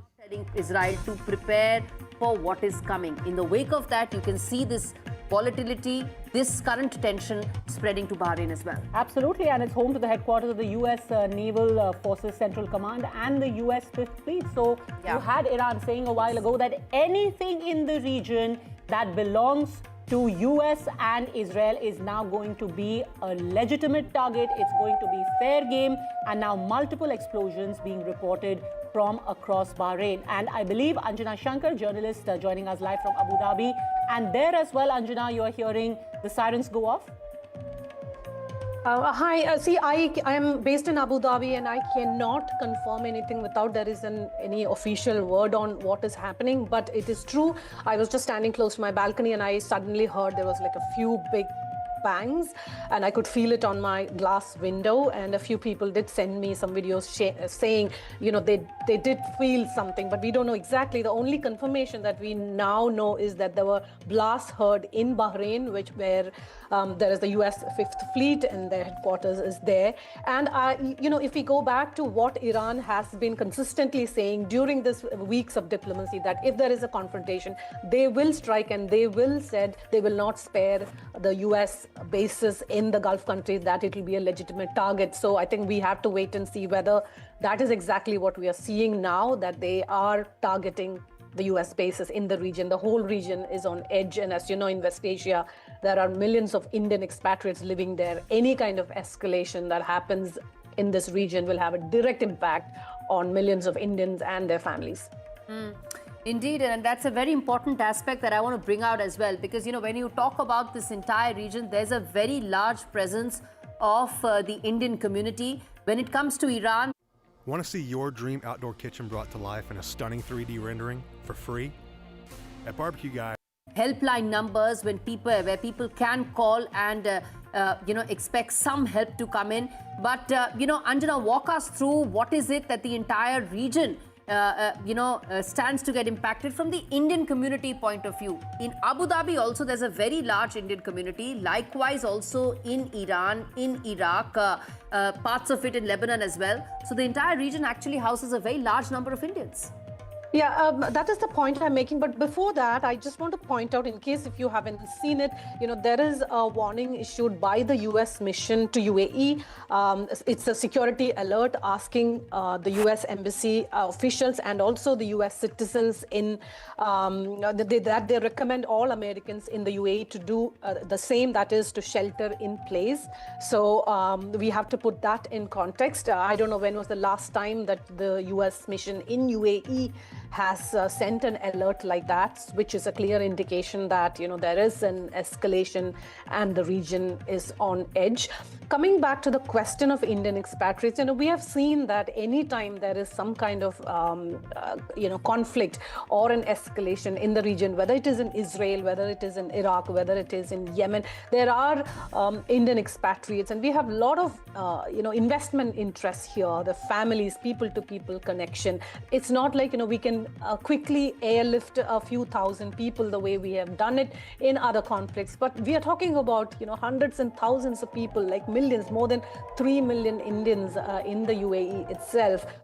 Okay, so I'm going to be stepping away from the camera. The live stream is going to continue. I'm going to step away from the camera and get some shut eye. Maybe a half hour, 45 minutes, an hour. I'll be back up. So if you're watching, I greatly appreciate it. There's several of you that are watching via YouTube and also for the links that we placed. So I'll be taking just a short break, get some more shut-eye, and then come back up. We'll join you here on the, and I would suggest all of you do the same, really. Get some shut-eye.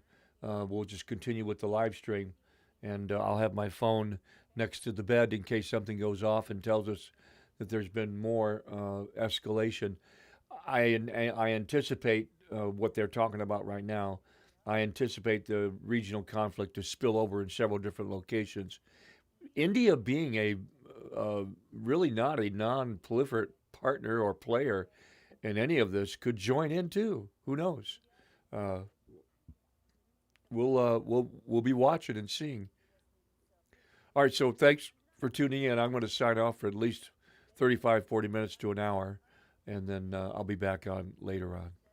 As well, there is the Al Dhafra Air Base, if I may remember correctly. So that, of course, there is a direct US military asset and base in UAE as well, which is why, of course, there are now concerns mounting exactly where you are. That is right. And, I just mentioned about the U.S. Embassy's alert. And now what is coming in is there is a statement from the UAE Ministry of Interior, which says, in the light of regional developments, the Ministry of Interior affirms the adoption of all precautionary measures to ensure the security and safety of all. So this is a message from the ministry. We don't have any confirmation on what exactly happened, as you said, because this is very much in the heart of this conflict, this region, but I think we are looking at a serious escalation, and the local authorities are asking people to take precautions. Indeed. So yes, there are loud explosions that have been heard in Bahrain. And Anjana, one thing I want to ask you is that it's not just Iran and Israel that have actually closed their their airspace, isn't it? Now there are multiple countries that have shut their airspace in the region. Yeah, the multiple countries have shut airspaces, and we also hear that several airlines are cancelling their flights. So I am closely tracking those developments. But with this current escalation, I think any kind of movement in the airspace in the region will be considered as highly risky for commercial airlines. So we are not just talking about military escalation, but this is the beginning of how such an escalation is going to have a direct impact on people and their lives. The Dubai and Abu Dhabi is one of the busiest or two of the busiest airports in the region, and with these flight disruption, there will be a lot of lives, business engagements, investment interests. A lot of it will be directly impacted, and we are seeing the beginning of that. All right, so the statement has come in from the Ministry of Foreign Affairs of the Islamic Republic of Iran that says our sacred homeland and beloved nation has once again been subjected to a cowardly military aggression by the United States and the Zionist regime.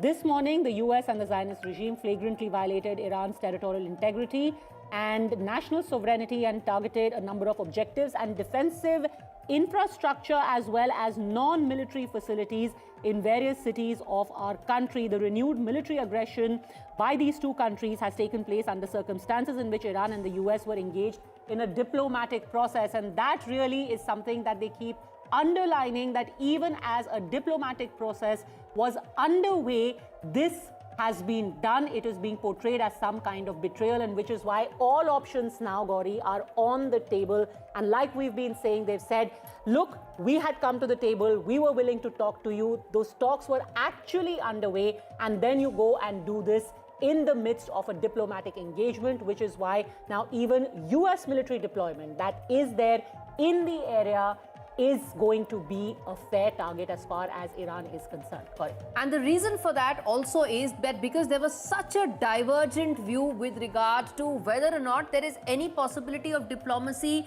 winning, simply because, the US said all along that, look, we have intel that you are developing a nuclear weapon. We need to stop that. But we also want you to stop and ensure that you do not have your pile of ballistic missiles. Iran said that, okay, we are willing to talk about our nuclear weapons program if you think so. But we have no interest whatsoever in the ballistic missiles because that we are going to keep, and it's a no-go area. Because the view was so divergent, that is why multiple talks had taken place. All of them had collapsed. There was no breakthrough whatsoever, which is why, of course, this was a military operation that was on the table and finally exercised by US and Israel. And in fact, to bring Anjana back in on this, I want to point out another part of this statement from the Iranian Foreign Ministry, where they say that this aerial attack by US and their allies constitute a violation of Article 2.4 of the Charter of the United Nations and an armed aggression against the Islamic Republic of Iran. And we consider it the grave responsibility of the UN and UN Security Council to take immediate action to address the breach of international peace and security resulting from this overt military aggression. So now the effort is to try and start telling countries to take a position, to take a stand. And Iran here clearly saying that this is a breach and the UN must take a position on it. Anjana. Is it for me? Yes, Anjana, that's for you. Yeah, see, now I think we have reached a point where, you can't go back. We've already crossed the river of Rubicon, as they say, because there was a chance for diplomacy. That is what was happening. And now I think despite all the talk, all the time and energy spent on getting a deal, even with the hope that there is a deal which is very close to de-escalating this nuclear standoff, US and Israel have gone ahead and, and now we see a full-scale blown-out escalation now. So I think the question would be that now that if Iran is approaching UN, whether the UN or other forces in the Gulf countries or other countries. Okay.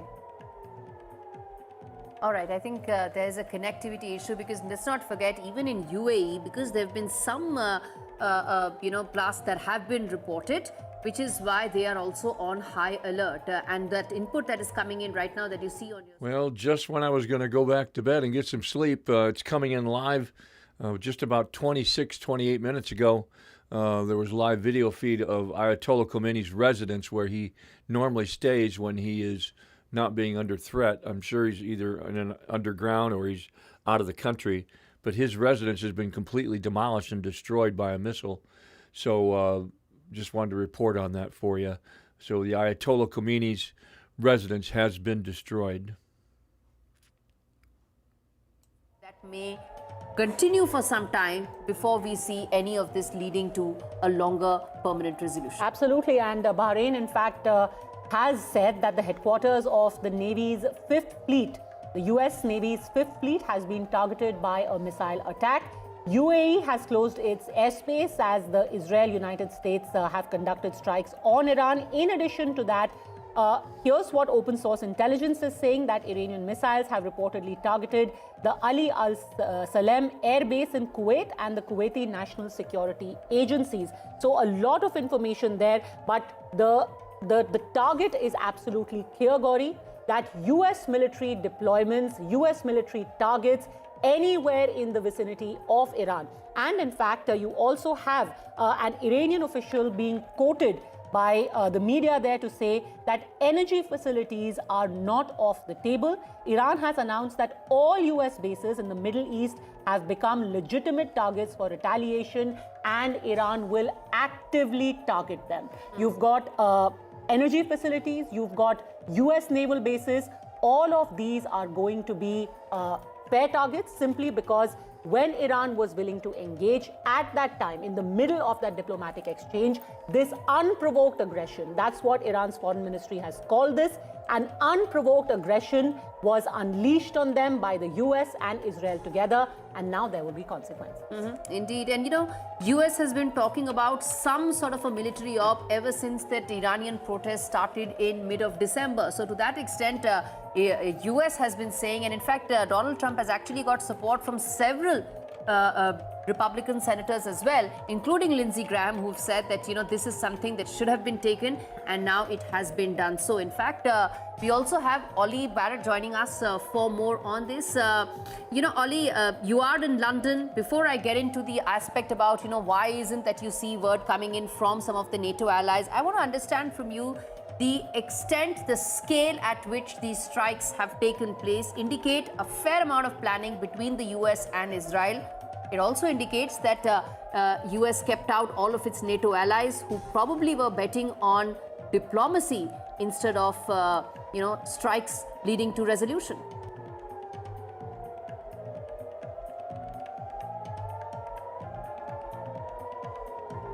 All right, Barzin Wagmar, who joins us from London, Center for Iranian Studies.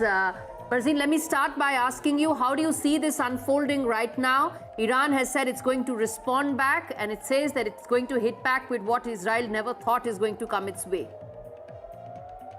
Well, that's typical Iranian bluster and rhetoric for you, so nothing new there.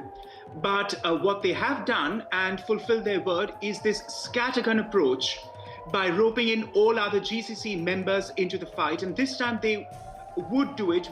I got more breaking news for you. Just reported about 2 minutes ago, the head of the judiciary of Iran, the Gholam Hossein Mohseni-Ejei, I'm probably butchering his name, was just eliminated. He was the one who gave the death sentence to thousands of protesters. So he was. This was just brought up on Facebook 15 minutes ago that he has been eliminated in the attacks on Iran.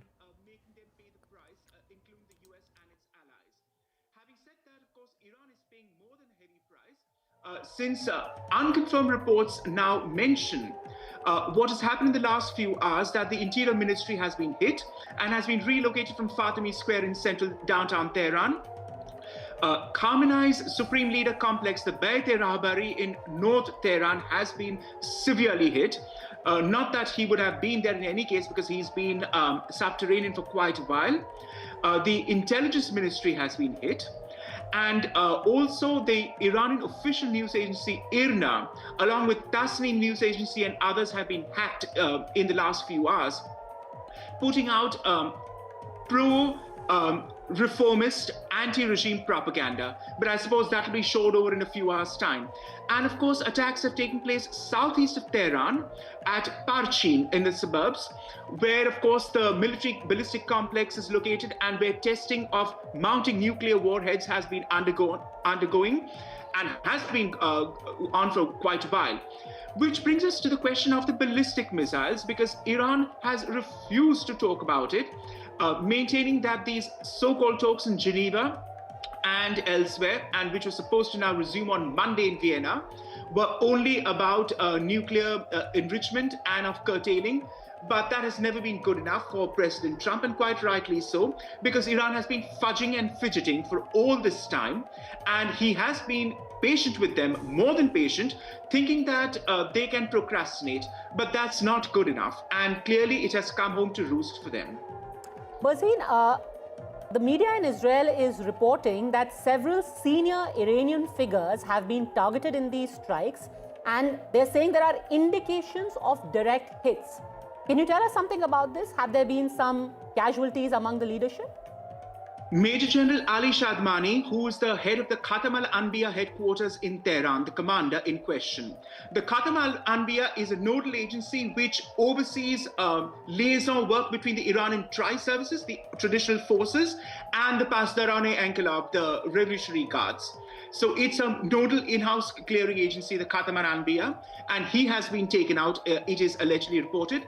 But also, going back to President Trump's... Okay, some more breaking news. Looks like in southern Iran, in a location near Bashir in southern Iran, just reported there's explosions there. I'm watching it on the Facebook live feed that I've got, and it's being uploaded immediately. Looks like the folks in Iran are celebrating.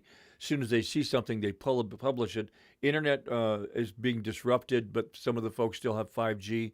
So... but from what I can tell, this was looks like a targeted hit of several homes up in the mountains overlooking Bashar in southern Iran. Wards and dragging them out, as medical faculty have attested.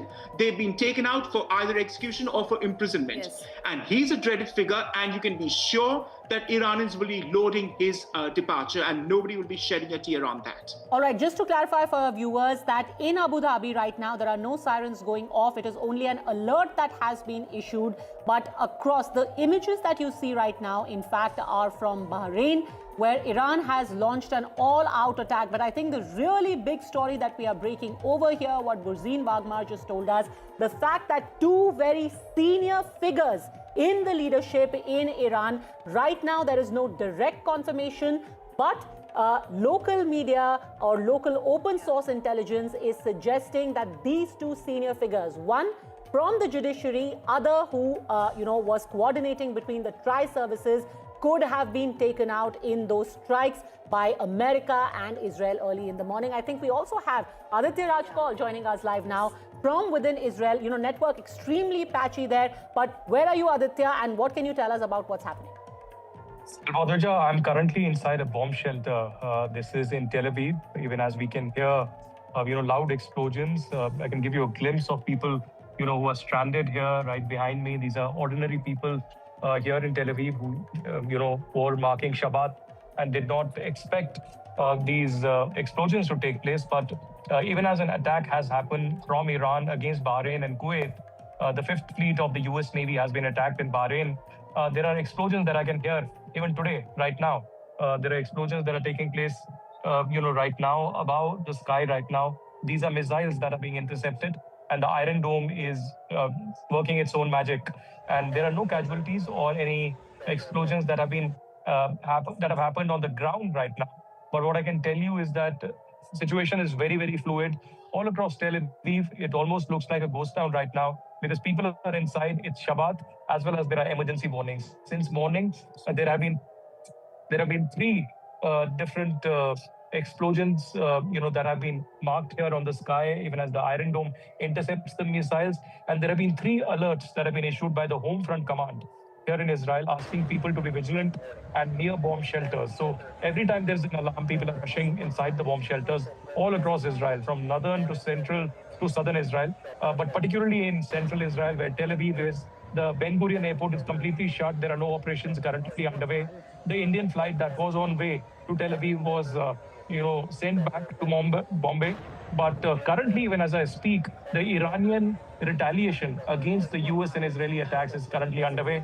It's likely that because senior government, officials were targeted and several ministries and government buildings were targeted in Tehran, there could be heavy casualties that the Iranians could be facing. But Aditya, which also then brings me to ask that Iran has said that they are going to hit back already. So this is where we have to really come to grips, and this is found in the article that my nephew Cam Ray wrote, that's on my Facebook page and at camray.org, in reference to this attack. This is what we really have to consider: just how much do we destroy? How much of the infrastructure do we destroy, so that they they cannot raise up to retaliate again.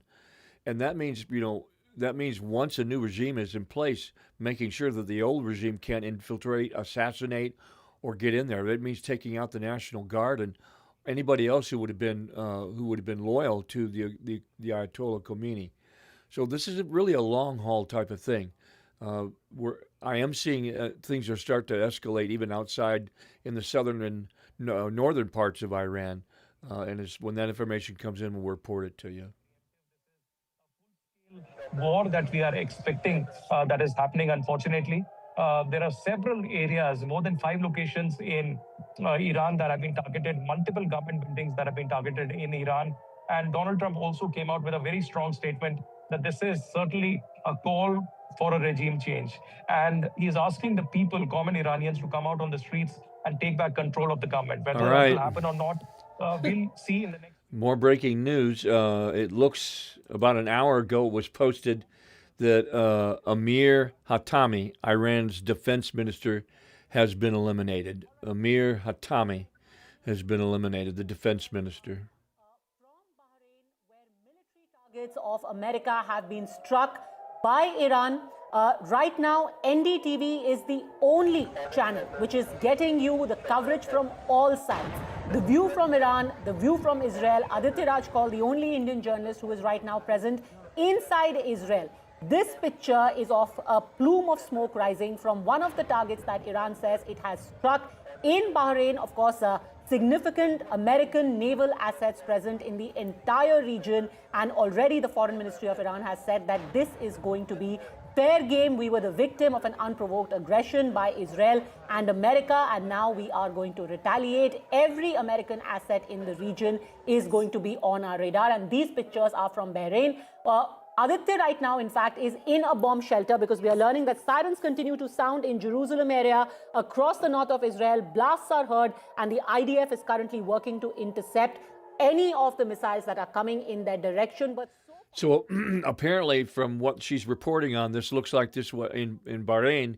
This was an attack on a U.S. base.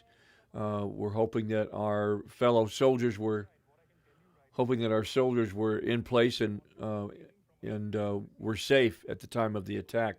May have been removed.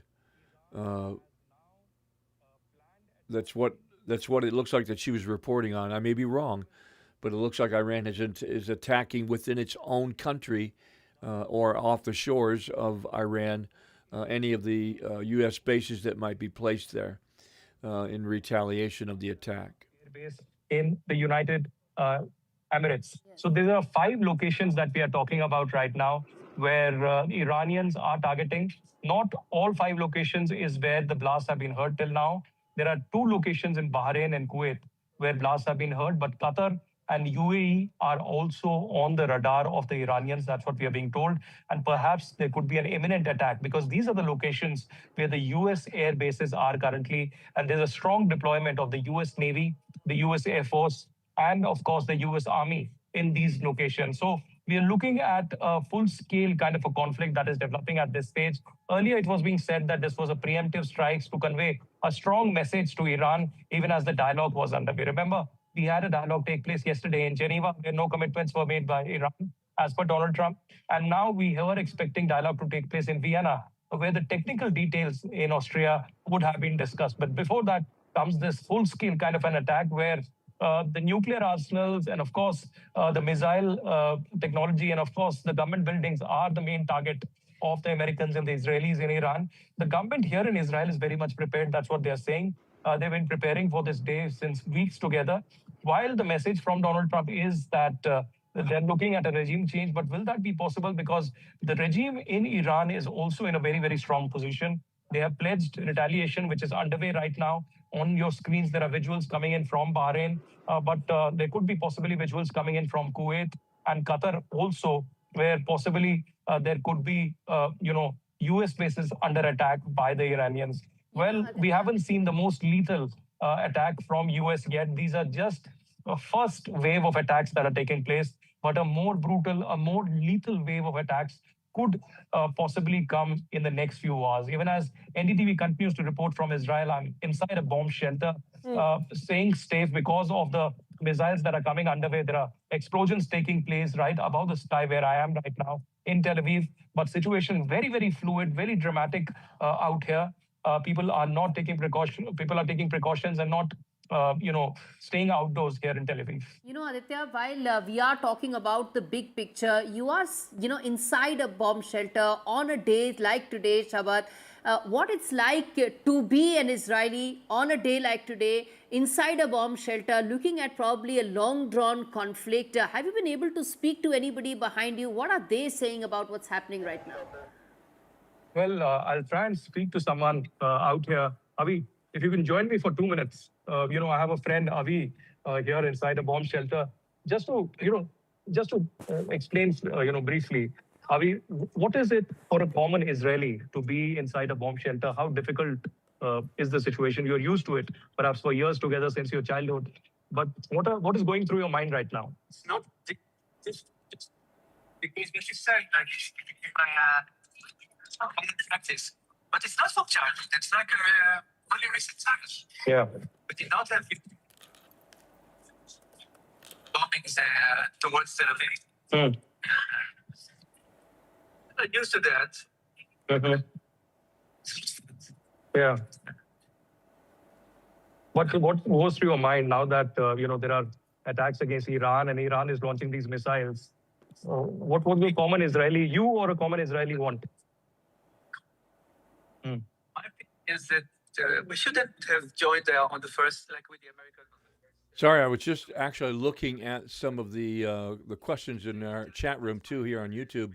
If you're still watching the Bands of Time, Daniel 8 quite possibly. Have you read some of his books? You must be in referencing to author Cam Ray. If that's who you are, let me know in your chat and in the chat. But yeah, I have read a couple of his books, and it comes from a perspective of from a military analysis, from all the way back to biblical times moving forward. But excellent books, really great reads if you're interested in wanting to know the history of knowing the history of warfare and learning the different tactics that's being used. What the situation is, many people, of course, do not want war. They do not want bloodshed. They do not want provocations. But this is the times that we are living in. This is, of course, unpredictable right now. And there has been a complete geopolitical mess over the recent years with the Russia-Ukraine war and the Israel-Hamas conflict. And now a new kind of a conflict which has been going on for years and decades together between Iran and Israel, which has taken a new shape clearly in the recent months with clear warnings from the US. But here at the NDTV, we continue to report from the bomb shelter here in Tel Aviv, where thousands of people are stranded inside bomb shelters waiting for what will happen next. Remember, shops, restaurants. Yeah, I haven't talked to him about that particular one. Scythian was my favorite. There's several that are published on Amazon that you can purchase, and from camray.org also reading some of the outlines of the books too that are there. I haven't read that one as of yet, but Cam's mind is there's so much there's so much knowledge that's there from what he's learned and from what he teaches, and I'm not sure who gleans from his intelligence. I'm not sure if he's contacted. He was in the military himself, so I'm not sure who contacts him. It's pretty much secrecy. I've asked him to come online to our show and our broadcast, and unfortunately he has declined. And he's my nephew, my oldest brother's boy, and I don't think he would decline because that he wouldn't want to come on. I think he declines because he can't.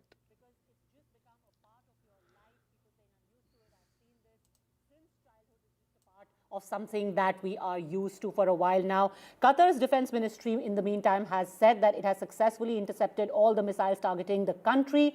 The Israeli media is reporting damage to a house in north of the country, but no injuries reported so far. Shivarur, plugging back into the broadcast, it's a fast developing and fluid situation, but neither side letting up the pressure. Shiv. That's right. There are videos dropping every 5-6 minutes depicting what appears to be a 360-degree retaliatory operation by Iran at this point of time. Padmaja and Gauri. In fact, we have Anjana Shankar, who is a journalist and a war reporter in her own right, joining us live from Abu Dhabi, where some explosions were heard. There was some confusion a little earlier about some sirens, but some advisories and warning messages have in fact gone out. Abu Dhabi is in the United Arab Emirates, a place where lakhs of Indians live. Anjana, can you tell us what's going on there? Because it looks like Abu Dhabi, which has the Al Dhafra base, which houses a lot of American assets, as well as Qatar, as well as Bahrain, they are targets at this point of time. Yeah, thank you, Shiv. First of all, I want to make a clarification that, because we don't want to fear-monger people, there is no official confirmation of anything that has happened in Abu Dhabi. No alarms, sirens that went off, like what we've seen in Bahrain, and there are clear, videos and confirmations coming out of what is happening. In case you don't know, in Abu Dhabi, there was a recent construction. It's been, I think, a year, maybe a year and a half, 2 years. In Abu Dhabi is a world church organization that houses Muslims, the Catholics, and also Judaism. There's 3 separate areas, buildings that have been monolithic, almost look like they're kind of a monument, but they are actually churches. And all 3 world faiths come there to worship, and they're allowed to worship within each other's. So in Abu Dhabi, they teach Muslims that Jesus was the Son of God, where in the Quran it teaches that he wasn't. So it's from a different faction and ideology that is housed there in that Muslim belief in Abu Dhabi. That's been a rising ideology over in those United Emirates, Abu Dhabi, and different Qatar, different religions that are over that are no longer jihadists from the old ideology of the Quran, and we see these.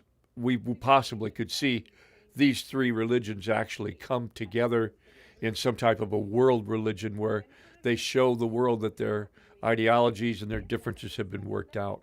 So you can look that up. It's a world church in Abu Dhabi, Catholics, Judaism, and Islam. Make sure for your audience that there is no reports of blast or whatsoever from Abu Dhabi. No, that's a very important clarification that's come in from Anjana, and on NDTV we take that very seriously because we don't want to put out any information that may be misinterpreted or misused at this point of time. Very clearly, no explosions confirmed of any kind in Abu Dhabi, making that clear here. But they have been in Bahrain for sure, and you're seeing some of those images right now, as well as Qatar. I've got some information coming in, and I've just been speaking to my contacts in the American system. Who've shared with us some information about the nature of the weapons being used. Padmaja and Gauri, I just want to take our viewers through that list of weapons, because as we look at these images of the attacks taking place, and welcoming Brahma Chelani also into our coverage, and I'll go to him in just a moment. Just for context, you're looking at this steady stream of images of explosions, of projectiles hitting buildings, and large plumes of smokes and fireballs. Some of the weapons we can confirm are being used at this point of time, and they've been captured on camera as well. Are Tomahawk long-range cruise missiles. The Israelis have their F-35 stealth fighters in the air. F-15 strike fighters are very likely conducting some of those longer-range airstrikes. Air-launched cruise missiles like the Delilah and the Rampage are incidentally also being used. Just as a side note, the Rampage is an Israeli weapon that India used during Operation Sindoor as well. Spice precision-guided bombs, bunker buster penetrator bombs called the GBU-28, and armed long-range strike drones are being used from the Israeli and the American side, also from off the coast in the Persian Gulf. The Iranians are striking back. It is not known just yet. There is less information about the weapons that are being used by Iran right now, but the Shahab-3 medium-range ballistic missiles, Imad precision-guided ballistic missiles, and a whole bunch of Shahid 136 and Shahid 238 attack drones are apparently being used in the retaliation at this point of time. Dr. Brahma Chelani is with us. Dr. Chelani, your opening comments on what we're seeing playing out in real time right now. This has become a proper exchange of missiles at this point of time. We're looking at it, update practically every 4 or 5 minutes. You're right. Any operation and Trump publicly defined his political goal is to regime change in a. Dr. Shalani, can you hear me? I think you may be on mute, sir. Just go ahead and unmute yourself if you can. Okay, I think there's a bit of a network issue there. We're going to try and connect with Brahma Chelani in just a bit. But, Shiv, while you were talking about some of the weapons and the kind of weaponry that has been used, may have been used, what does this imply, from a preparatory point of view, from their vision to take this from here, a point of view? Because that really essentially sums up the picture, the big picture. Look, the escalation matrix from here on, Gauri, is a very clear one. And the fact that there is an enormous military imbalance between Israel and the United States on the one side and Iran on the other. And remember, Iran, should this escalate to a much greater extent, there are all kinds of permutations that get involved. You've got Russia. Don't forget that Russia stands firmly behind Iran in what's going on right now, even though there have been some noises this way and that Gauri, you've been reporting quite closely. But this is going to be a limited exchange. This is not going to spiral completely out of control. Iran is the key in that. Iran is aware of that. Iran knows better than anybody else that preparation, since you use that word, for this kind of strike have been going on for the longest time. Israel's entire military is basically predicated on offensive and defensive action centered around Iran. The United States deployments in the Persian Gulf and the Mediterranean are about Iran. They're not about any other country, frankly. And therefore, Iran has been fully aware, not dimly, but fully aware of the offensive power that both these countries can bring to bear if it is really going to be a shooting match. There is not going to be any doubt about who the winner of that is going to be. But at this point of time, the outcome, the actual outcome, which has been enunciated by Donald Trump, is what hangs in the air and shapes this entire conflict. He has made it absolutely 100% clear, even if we are to discount some of Trump's mannerisms and the way he says things, he says that the outcome of this is going to be regime change. He's called upon the people of Iran to basically say, look, take care of yourselves, stand back, get into shelters. We're going to level this place. We're going to remove your leadership. And then we're going to call you out of your bunkers and ask you to take over the government. In a very crude manner, that's what Trump has asked the Iranian people to do. How that's going to play out on the ground is what's on our screens right now. Indeed. And let's rope in Burzin Wagmar also on just that aspect about Trump's call for ordinary Iranians to come out on the streets. They've been doing so for some time now, but Trump wants that, you know what, you got to come the whole hog, ensure that there is a regime change. Will that call, that clarion call that Donald Trump has made, will that actually happen? Do you see that happening right now? How do you see this likely to pan out from here? We will have to see if it happens on the streets of Tehran in the coming hours or days. Exactly last Saturday, Gauri, campuses reopened for the new academic semester, as you remember, and protests with clockwork regularity started on campus. And we saw that happening on Tehran's 3 campuses, including the notable varsities like Sharif University Technology, Azad University, and the Tusi University. Also last Saturday, Iran test-fired a seabed missile. And this while talks were ostensibly going on with the US. So that tells you where one stands with the regime and why President Trump is completely put off. Regardless of what Omani Foreign Minister Badr al-Busaidi mentioned to CBS Evening News in his long drawn-out interview last evening, that there is light at the end of the tunnel, I discounted it because obviously it added up to precious little in terms of actual details of enrichment, of dispatchal, of fully capping, so on and so forth, and no discussion of the ballistic missile complex program at all, which Iran steadfastly refuses to entertain, but which is part of the package that Washington has proposed for discussions. So the question is, we will see if the people are emboldened enough to come out, but if it's proved that Ghulam Hussain Ejei of the judiciary has been taken out, that will be something of an impetus to the protesters to see a much vilified, hated figure taken out.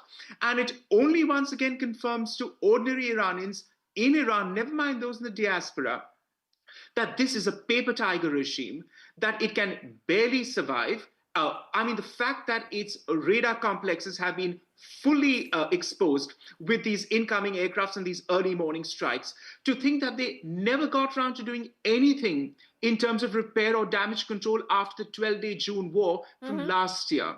Okay. And speaking of missiles and radar installations, fixed radar installations that have been taken out, I can also inform that the Financial Times 2 or 3 days ago revealed a leaked report that Iran has purchased 500 million euros worth of handheld shoulder infrared guided missiles from Russia. That's very important. That's very important, Barzeen. I'm going to ask you to hold that thought.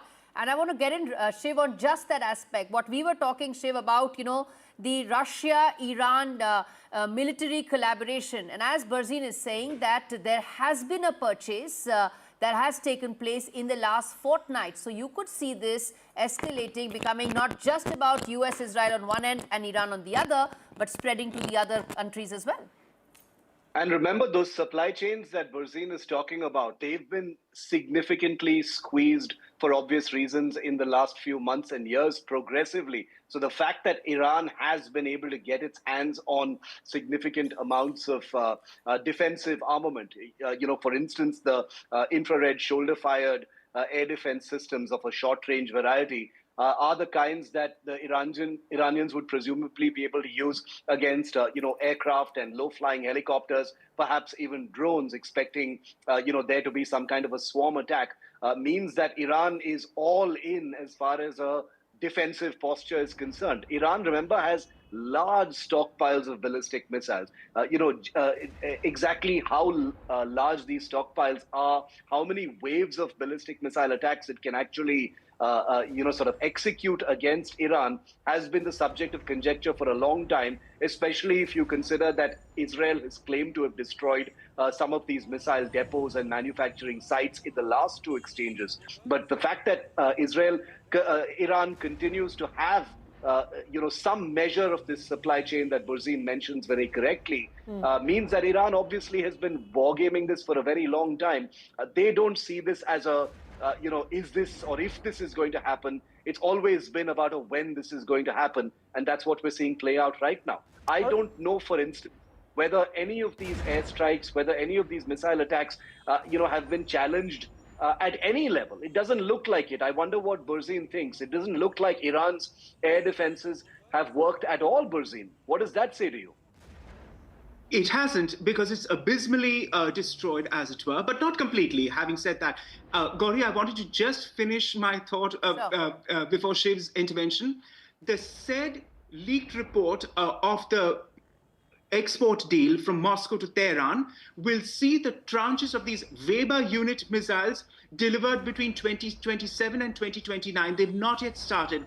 It was only inked sometime before Christmas in Moscow, and the FT has obtained a leaked report of the same, which I reported to you. Point number one. Point number two, having said that, we did see during the days after the riots broke out after 28th December onwards, that certain tranches of Ilyushin 76 transporters, the ones, the Gajraj, which even the IAF uses, Shiv, as you know, were making sorties between Russia and Tehran by Puya Air, which is, of course, just a front organization for one of the Pasdaran, the Revolutionary Guards.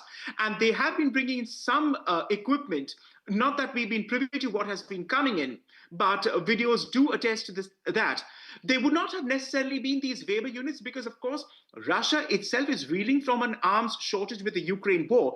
So I don't think they would be able to completely supply everything to them at the spur of a moment with their backs to the wall as they are currently in Iran.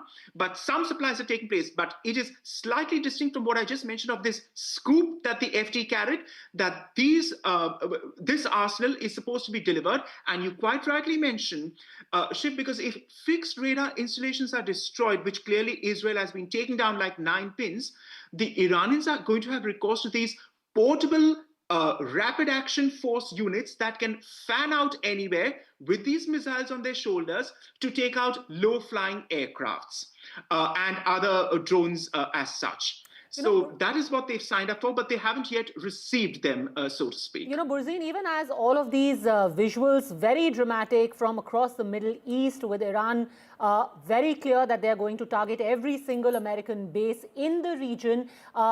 Interesting reports coming in from within Israel, because now a TV report from there says that strikes have achieved a high success in targeting Iran's president and senior commanders. So while a lot of focus will be on these very dramatic visuals coming from, from Bahrain, from other places, the fact is that Israeli media are now reporting that when it comes to targeting Iran's president and senior commanders, they have achieved significant success. Yes, and quite rightly so, because their homework is second to none. It is absolutely peerless. And why would that be so? One must pause and ask too.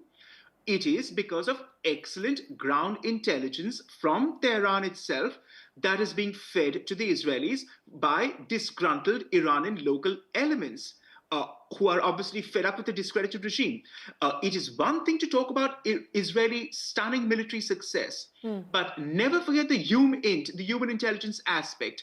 And Israel, to a certain extent, can fulfill that, but it is only possible due to Iranian collaboration on ground. We saw that during the 12-day war. We see it again here with these multiple drone strikes back in June that were launched and were all over the city. And Tehran's police inspector general was telling citizens not to, pander to such rumors and this, that, and the other last June. And we see it this time too.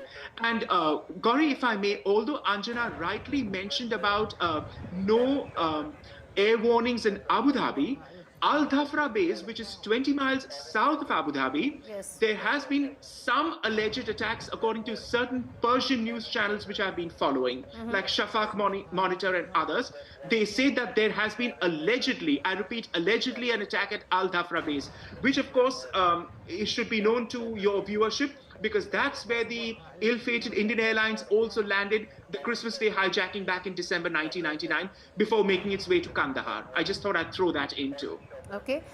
Shiv, all right, before I get in Shiv, let's get in Anjana as well for more updates on this. And as Burzine is saying that there are some local media outlets that seem to be indicating that there could be some possible strikes that could have taken place at the airbase that we were mentioning earlier. Anjana. Yeah, so we have an official confirmation from the Ministry of Defense in Abu Dhabi that there was a Iranian ballistic missile attack on Abu Dhabi, which was dealt with by the UAE air defenses. And it says a number of missiles were successfully intercepted. So I guess that was the blast that I heard and a lot of residents heard and spoke about earlier. And the UAE authorities also say that they also dealt with the fall of a shrapnel on a residential area in the city of Abu Dhabi, which resulted in some material damage and the death of a person of Asian nationality. So first casualty in the UAE. He's an Asian national, according to government authorities. And they also confirmed that the security situation is under control. So I think that is an official confirmation that we were waiting for. At least a half an hour ago, there was 2 rounds of the similar blasts and explosions that we heard. And there are pictures and videos doing the rounds on social media. But now we have a confirmation that there is at least 1 casualty and a barrage of missile attacks on Abu Dhabi.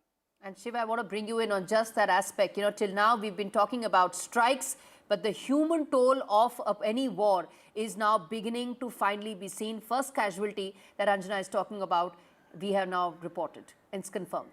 And we don't even know what the casualties are in Iran and Israel yet. Yes. The attacks began in Iran. There is no information just yet about what the casualty numbers are in Iran, in Israel, in any of the other places. So this is Anjana is literally reporting the first casualty in this entire exchange so far. I just want to remind all of our viewers, Gauri, that NDTV is reporting this unfolding situation from all of the key points. We're the only network with a reporter, Indian network with a reporter on the ground in Iran and in Israel. We've got Anjana in Abu Dhabi. We'll have a reporter up in Bahrain in a very short while from now. I'm told we've got our correspondent from Qatar plugging in shortly as well. So this is a 360-degree view as to the best of our abilities of a situation that is clearly in escalation. Each picture coming in is escalating. We've also got the best voices, including Burzine, Dr. Brahmachalani, and others who are helping us and our viewers decode what appears to be a familiar situation, but one that seems to have a tinge of inevitability in terms of what that outcome is going to be. We've seen what's been happening on the streets of Iran for the last few weeks. You had Trump just quantify the number of deaths in Iran as tens of thousands. We don't know what that figure is, but the people of Iran right now have basically gotten a message from Trump. They've gotten a message from Netanyahu. What's going to happen in Iran is I think, key to what we're reporting right now. We don't know yet where the leadership of Iran is. They've issued very traditional boilerplate statements saying Iran is not going to sit around. There will be a crushing response, etc., etc. Nothing new about that. We can confirm that the Al Khamenei has been taken to a hideout or a safe house or a bunker of kinds. There's been an attack on a ceremonial residence of the Al Khamenei, as Maral was telling us a little earlier. Unfortunately, we've lost that link with her because there's a complete internet shutdown in Tehran at this point of time. But the leadership of Iran, is this escalating or has it already become a decapitation strike? We don't know just yet, and I don't want to conjecture just yet, but all the contours that Trump and Netanyahu have given us about, Roaring Lion and Epic Fury, basically sounds like that's exactly what they're aiming for this time. It doesn't look like it's going to stop before they achieve that. I'm just wondering what that red line is going to be. All right. In fact, as we focus on all of these visuals coming in from across the Middle East, from Israel, from Iran, the latest updates, and in fact, we'll bring in Aditya Raj Kaul now. IDF has begun large-scale reinforcement of troop presence at borders. It has boosted, the presence of IAF, Navy, home front search. Blasts have been reported, says Israeli media, in Riyadh. An airstrike has hit an Iraqi base which was hosting pro-Iran militia. And all of these are reports coming in from within Israel. But let's actually get a sense of what is happening there on the ground, because Aditya is right there. It seems, at least for the time being, it is slightly calmer than earlier. The sirens have stopped and you're out of the bomb shelter. Aditya. Well, this happens during conflict. There are moments when, it's calm, but you never know. Sirens could be blazing again. Since morning, there have been 3 different times when sirens got blazing. People ran off to the bomb shelters. And even as NDTV continues to bring in exclusive reportage here from Israel and from Iran and the larger Middle East, it is a very, very significantly dramatic situation that is developing. It is very, very fluid right now. I'm now being told that US President Donald Trump will be addressing the nation again in a few hours from now to update about the latest developments, because this is nearing a long-term format, because earlier we were reporting since morning these could be preemptive strikes, but what we have witnessed since is that 5 different locations in Iran under target, including several ministry buildings and very senior security establishments.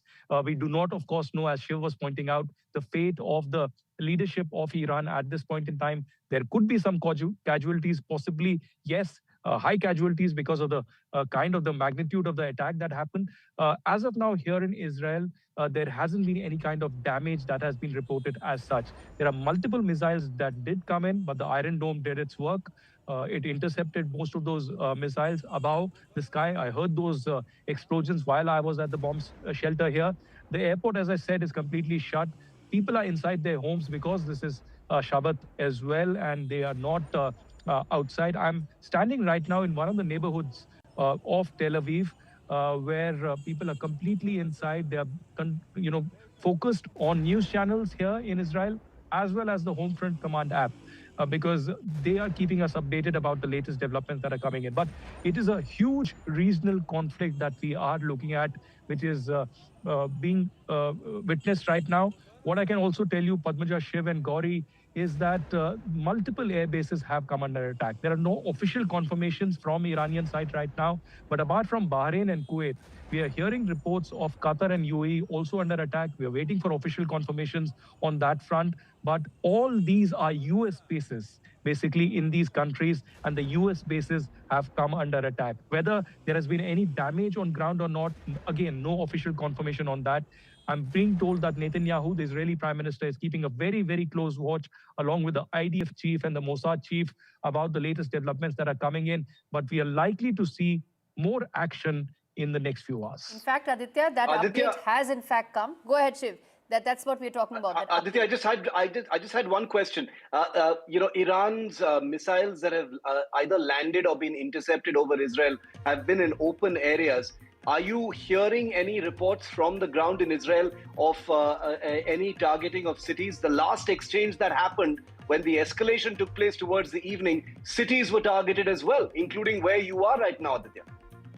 Well, as always, Shiv, and you've been here on ground, the first target always becomes central Israel, which is Tel Aviv, which is hub of the economic action in many ways. And the Ben Gurion airport, where not just the civilian aircrafts, but also the military aircrafts are parked, also becomes a target. Well, there was a huge thick smoke that I witnessed right outside the Ben Gurion airport. We thought that it could be a missile or a rocket that could have landed up there, but it was a fire. So there is no missile that has touched on ground as of now. There are multiple explosions. I can't put a number to it, but there are multiple explosions that have been seen on the sky right above me, or meters away from me. And these are basically Iron Dome and other, anti-air defense mechanism that is under play out here. But many of these missiles have also been intercepted in several different countries, from UAE to Bahrain to Kuwait and other locations as well. Whether there's been damage out there, because we did see visuals coming in from Bahrain out there, and there have been alerts that have been issued, and there are a fresh wave of strikes that are happening from the Israeli side right now against Iran.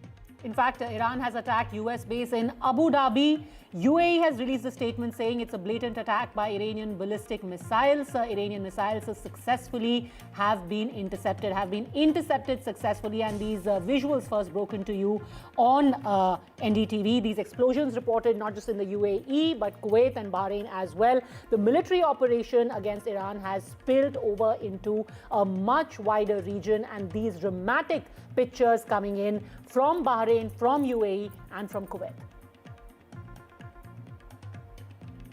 All right, so the very latest, in fact, that we're getting to you. Let's continue to stay with Aditya over there. And very important piece of information that Donald Trump is likely to address his country again. One where he basically said that this was a regime change operation. Aditya, what is likely to be the content? What are you hearing about? Why, within a couple of hours, he has decided to make another address to the nation?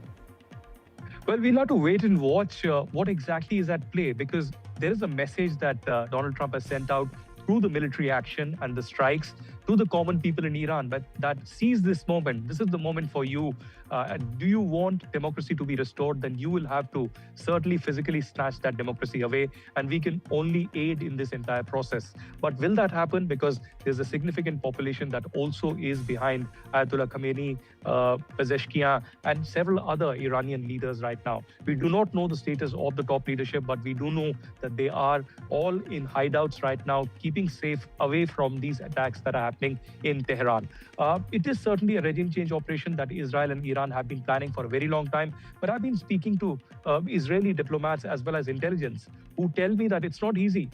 They do not expect instantly an Iranian takeover to take place, because there's no substitute out here. Yes. There is Reza Pahlavi, but he's not out there. And there's no democratic substitute right now who can take the leadership or who has mass following right now in Iran. So it's not going to be physically, diplomatically, politically, or militarily easy for the US or Israel to just click a button and have perhaps a regime change out there. There has to be a successive military, operation. Absolutely, that and is, when you talk about a change to what? What follows that change? If the current regime is to be dislodged, what comes after? Zamir Jafri, scholar at the Al Mustafa University, is also joining us live now. Thank you very much, Mr. Jafri, for speaking to us.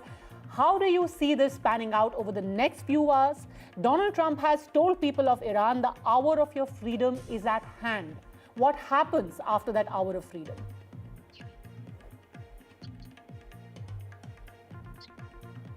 Are you with me? Yes. Are you talking to me? Yes, Mr. Jafri. Okay. Thank you very much for having me on the show. Your voice was not very clear, but what I understood was America is trying to bring about democracy in Iran. Wow. It makes me laugh. 34 million people came on 11th of February to support an Islamic government. Okay. And somebody sitting outside in other side of the world thinks that they know Iran more than what the Iranians know. And those 34 million people who came on the road were not Iranians, they were aliens.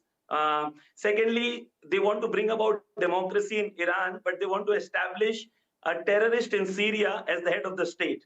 And they want all the kings in the Middle East and the West Asia to rule the country where there is no democracy. All these lies and all these propaganda, till when are we going to repeat the Western propaganda like copy-paste things? First of all, let me start with the first thing is this is an attack on Iran, which proves again the world is a jungle raj. There is no international law. According to all international law, according to United Nations, this is an act of terror. This is an act of war against a sovereign nation. This is the second time that Iran was in conversation. Iran was negotiating. The foreign minister of Oman was yesterday in United States. In the Face the Nation, one of the shows in United States of America, he clearly stated that Iran has agreed to maximum demands of America and Iran is ready to negotiate. Let's give it time. And he knew that this barbarism is going to take place. So let's break it down. What does people of Iran want? They want an Iranian government. It's not a regime. There is a regime in United States which is against the Supreme Court of United States, which is taking unilateral actions, which is taking Maduro from Venezuela. All right. There's jungle raj and a regime in United States. In Iran, there is a government, there is a democratic government, there is a president, there are votes, there is election. This is all Western propaganda. Yesterday, India Today released a news in which their reporters came. I invite the NDTV reporters to come to Tehran as well. Okay. Come and walk on the street, speak to people. What kind of propaganda is this? What is regime change? What is this regime change drama? Okay. What is regime change? Okay, but Mr. Jafri, what do you anticipate some kind of reaction from the people of Iran? Because every statement up till now has been addressed to the people of Iran saying this is the kind of support that you had sought from the world all of this while. You did not get it, but now it is in your hands to seize your destiny. Well, there is something called daydreaming, and America has been daydreaming this since last 40 years. Iran has progressed in 40 years. Iran is now in a capacity that Iran can strike back. This whole Western, there was a report on Al Jazeera which stated there were 40 million bought on Twitter and X, which were being used to project as if the Iranian people are against the Iranian.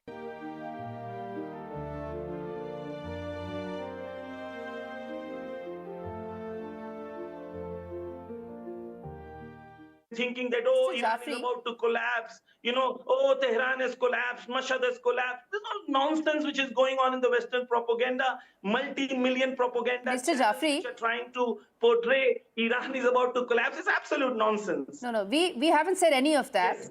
We have been objectively asking, and we continue to report objectively about how the situation is unfolding. The question was about what happens next post. One of the panelists recently said this. Okay, it's about regime change and the people of Iran. Yes. Okay. I was My responding question to them. you, sir, is My question to you, sir, is that there is a strike that has been launched by Israel. It is backed by US completely. And it seems like both sides are prepared to take this forward and for it to prolong for more than just a couple of days. I want to understand from you the impact this will have on Iran because of the disproportionate scale and disproportionate and complete inequality in terms of how the US and Israeli military assets exist and with regard to Iran. I would like to just add one point, and that point is very simple. That during the 12 days war, the same question was there. Iran in that 12-day war proved two things. One is Iran's missiles can penetrate the air inside Israel and any point in West Asia. One. Two, Iranian missiles have pinpoint accuracy, and Iran had only used Khorramshahr in the last 2 days of the war, which is and they have not even used Sijil, which is one of the latest ballistic missile and hypersonic missiles that they have. So it's not that America can attack, Israel can attack, and Iran cannot respond. Those days are gone. Ayatollah Khamenei has clearly stated, "Ni zani ni khori." If you think you can hit and run away, hit illegally, criminally, and run away, those days are gone. Iran can respond back. Look, Iran has clearly said that this will be a regional war. Ayatollah Khamenei clearly stated this will be a regional war. And on day one, within hours, Iran responded by attacking six air bases in 6 different countries inside American bases in the West Asia. What does it prove? It proves that Iran has the power to respond. Okay. And Iran is not going to back down or not going to capitulate or not going to submit to these imperialist and colonialist power. I, as an Indian, I expect all Indians to stand up against this colonialist and imperialist mindset. These were the people who ruled us for 150 years. We as a country were 23% of the world economy. They looted us, and when they went, they left us with 3% of the world economy. Okay. They are the people who are trying to put tariffs on us. We as Indians, we need to stand up based on principles. But Mr. Jafri, Iran has said that UN needs to step in, the UNSC needs to take cognizance of what they have called an unprovoked and unilateral attack. But I haven't so far seen anyone actually speak up and respond to that. In fact, we have Anthony Albanese, who is, I think, one of the first few world leaders who has responded to this. And he said Australia stands with the brave people of Iran in their struggle against oppression. For decades, the Iranian regime has been a destabilizing force through its ballistic missile and nuclear programs, support for armed proxies, and brutal acts of violence and intimidation. Iran directed at least 2 attacks on Australian soil in 2024. These appalling acts target Australia's Jewish community, were intended to create fear, divide our society, and so on and so forth. Why is Iran then not getting the support that you say everyone across the world, including India, should be giving them? Well, we live in a jungle, Raj, and what happened when Maduro was captured, Greenland is being attacked, all the countries of the Europe, they were sitting like the classroom students, and the principal United States was dictating to them what happened when they were trying to attack all the... So is there any doubt that we live in a jungle, Raj? Is there any doubt in anybody's mind? Is there any doubt that there is no international law, there is no United Nation? Okay. So there is only one way in which we say, jiski lathi uski bhais. That is the kind of world that we live in. Okay. And Imam Ali alayhi salam says a very beautiful quote. He says the world is like a jungle in which the bigger animal is trying to eat the smaller animal till the time you remain a smaller animal. Somebody is out to hunt you out. Right. But to use to stretch your analogy a little further, agar jiski lathi uski bhais, that at this time, what will be decisive to determine who actually wields the bigger and the stronger lathi? Military might. Whose military might is going to outlast this? For the time being, thanks very much, Zaneer Jafri, for having... I just want to add one more point. All right, just 10 seconds, please. Just one more point I want to add. Yes, one more point. Look, Iran is a country which believes in the ideology of Imam Hussein. We are Shia Muslims. We are taught never oppress anybody and never accept any oppression. We believe dying on the knee is dying on standing high, your head high is much better than kneeling down to an oppressor. Iran is ready. All right, we're going to take a very quick break at this point, but this ongoing coverage on the biggest story of 2026. Don't go anywhere. The most incisive analysis, updates right here on NDTV. Back in a minute.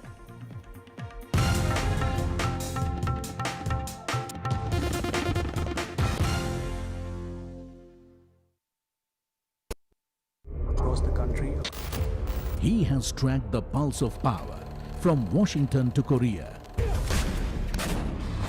Witnessed history being made in global capitals and conflict zones.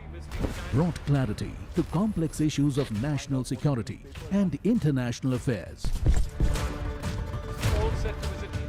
Aditya Raj Kaul, covering international affairs like no one else. Only on NDTV network.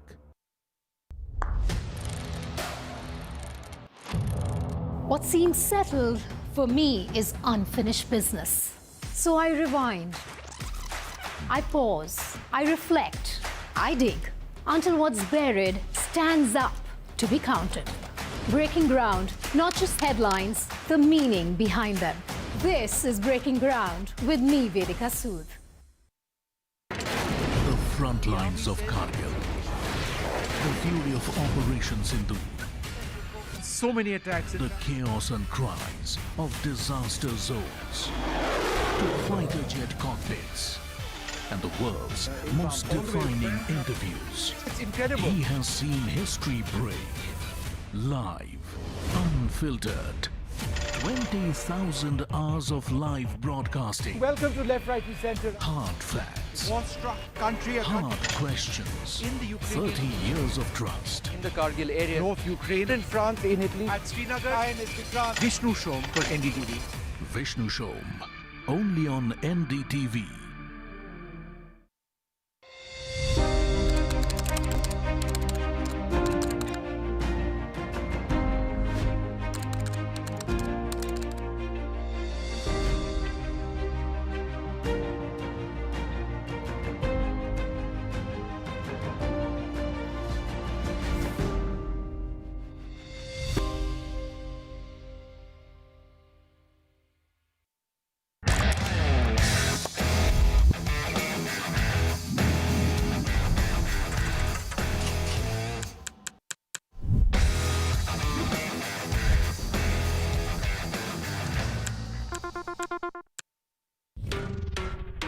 Sound check हो गया? Visuals ready? Lights okay? Everything is ready? Wait, are you ready? ये सिर्फ एक concert नहीं है. This is my life. This is my story. One night, no repeats. Book your tickets now. From 1983 to now, I have seen cricket evolve, but the mindset to win never changed. I tell you that what win matches and what doesn't. This T20 World Cup, let's talk cricket, controversies and more on NDTV.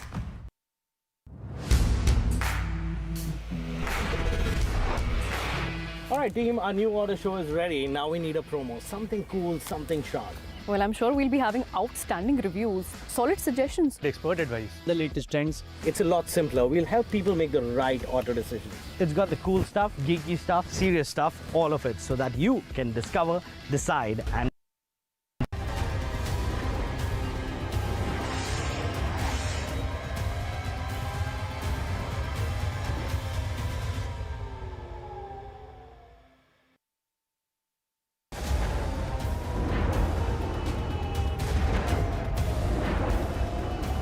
NDTV is the only Indian media network that is reporting live.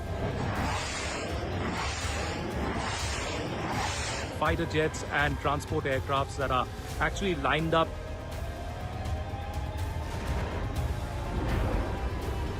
The Israeli side, there's a state of emergency that has been declared.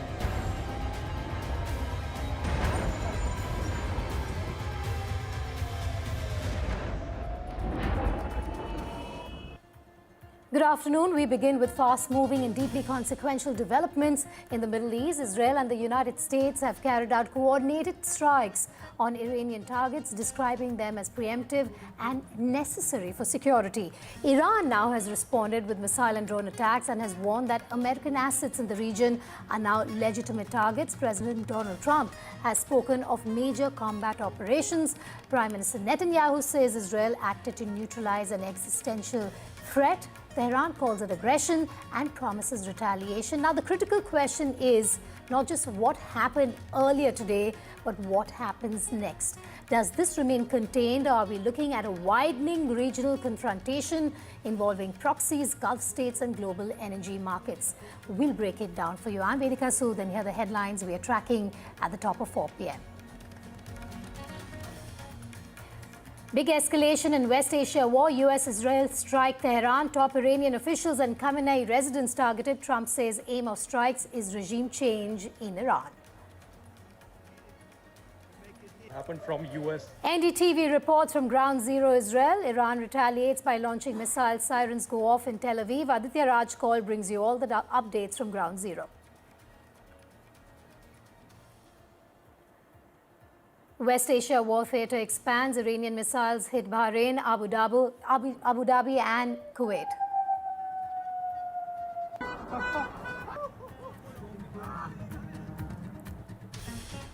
Reports of Khamenei's home and office targeted. The Iran supreme leader has been taken to a hideout as Israeli military attacks Tehran.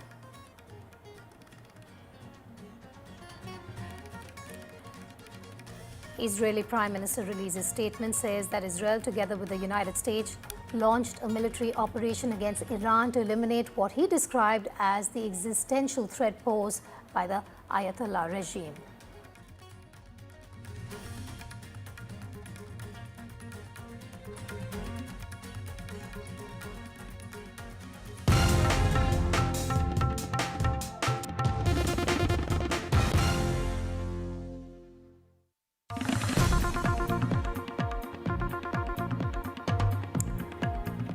We start with some breaking news coming in. We believe a person of Asian nationality has been killed in the UAE. This is the first confirmed casualty in the strikes that have taken place. We'll try and get a reporter to get you more details on this, but that's the latest. We're starting 4 p.m. with explosions, remember, were heard in UAE's Abu Dhabi and Dubai, Qatar's Doha and Saudi Arabia's Riyadh hours after Israel and the US conducted joint attacks on Iran, plunging the Middle East into a new conflict. Two Abu Dhabi residents told the news agency AFP that they heard blasts. There are eyewitness accounts also coming in, but the latest that we have for you is a person of Asian nationality has been killed in the UAE. Like I said, this is the first confirmed casualty in the strikes. In Abu Dhabi, the UAE Air Force and the US Air Force share the Al Dhafra Air Base. Dubai's Jebel Ali port is the US Navy's largest port of call in the Middle East that regularly hosts American aircraft carriers and other vessels. There are people who have also spoken out saying that they have heard these explosions. That's the latest that we have for you. It's not just Abu Dhabi and Dubai, Qatar's Doha and Saudi Arabia's Riyadh also. There have been explosions that have been heard. Person of Asian nationality has been killed in the UAE. We'll try and get you more details on this casualty as well. But that's worrying news coming in because it now seems that this conflict, of course, is widening in the region, as we had even earlier reported. What happens next is the bigger question after the explosions, after the targeting that we've seen by Israel and the US on Iran. There have been retaliatory strikes as well. US bases also have been targeted, naval bases in the region. We'll get you more on that as well. Aditya Raj Kaul is the only Indian reporter in Israel to report on the big developments. We very shortly will get him live as well.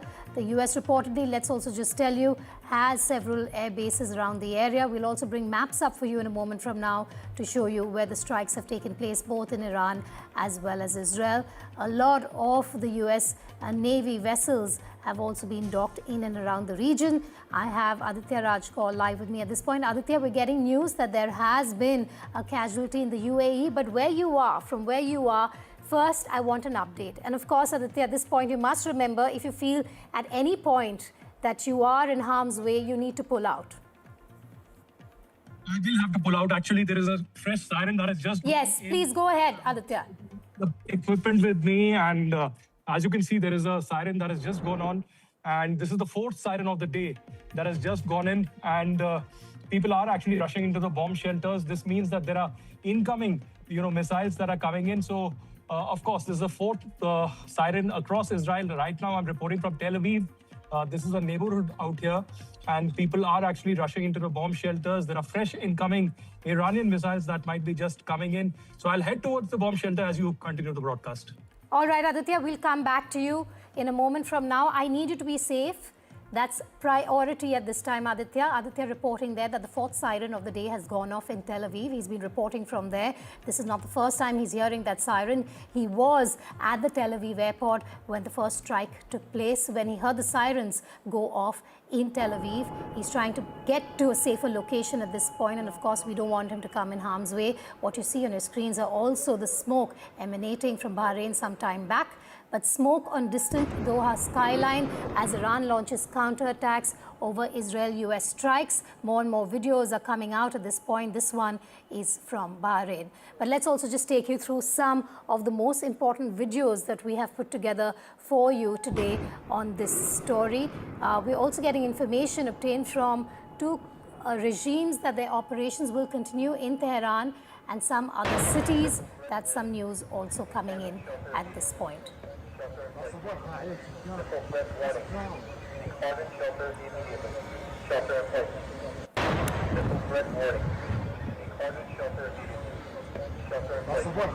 All right, so the big story, let's just bring you those visuals now. Israel, along with US, launched a preemptive strike on Iran today. Israel launched a daylight attack on Iran's capital with a cloud of smoke rising from the city's downtown.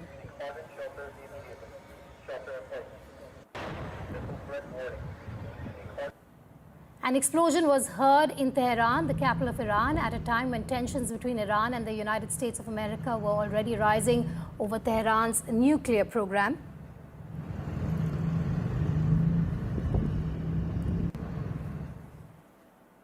Explosions were heard in central Tehran. Images of smoke rising over Tehran's Hassan Abad Square can be seen there on your screen.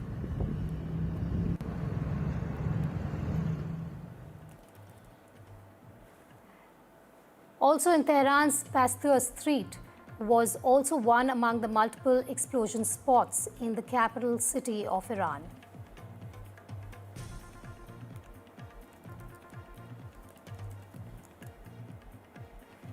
Smoke was seen in the sky above Tehran's Jamhuri Street as well.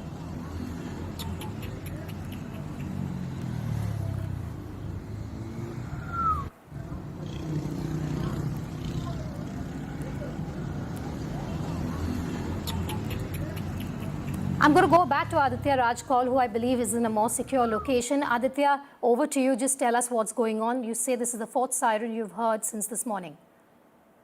Well, that's right. We're now back in bomb shelter. There are hundreds of people out here. This is one of the neighborhoods in Tel Aviv.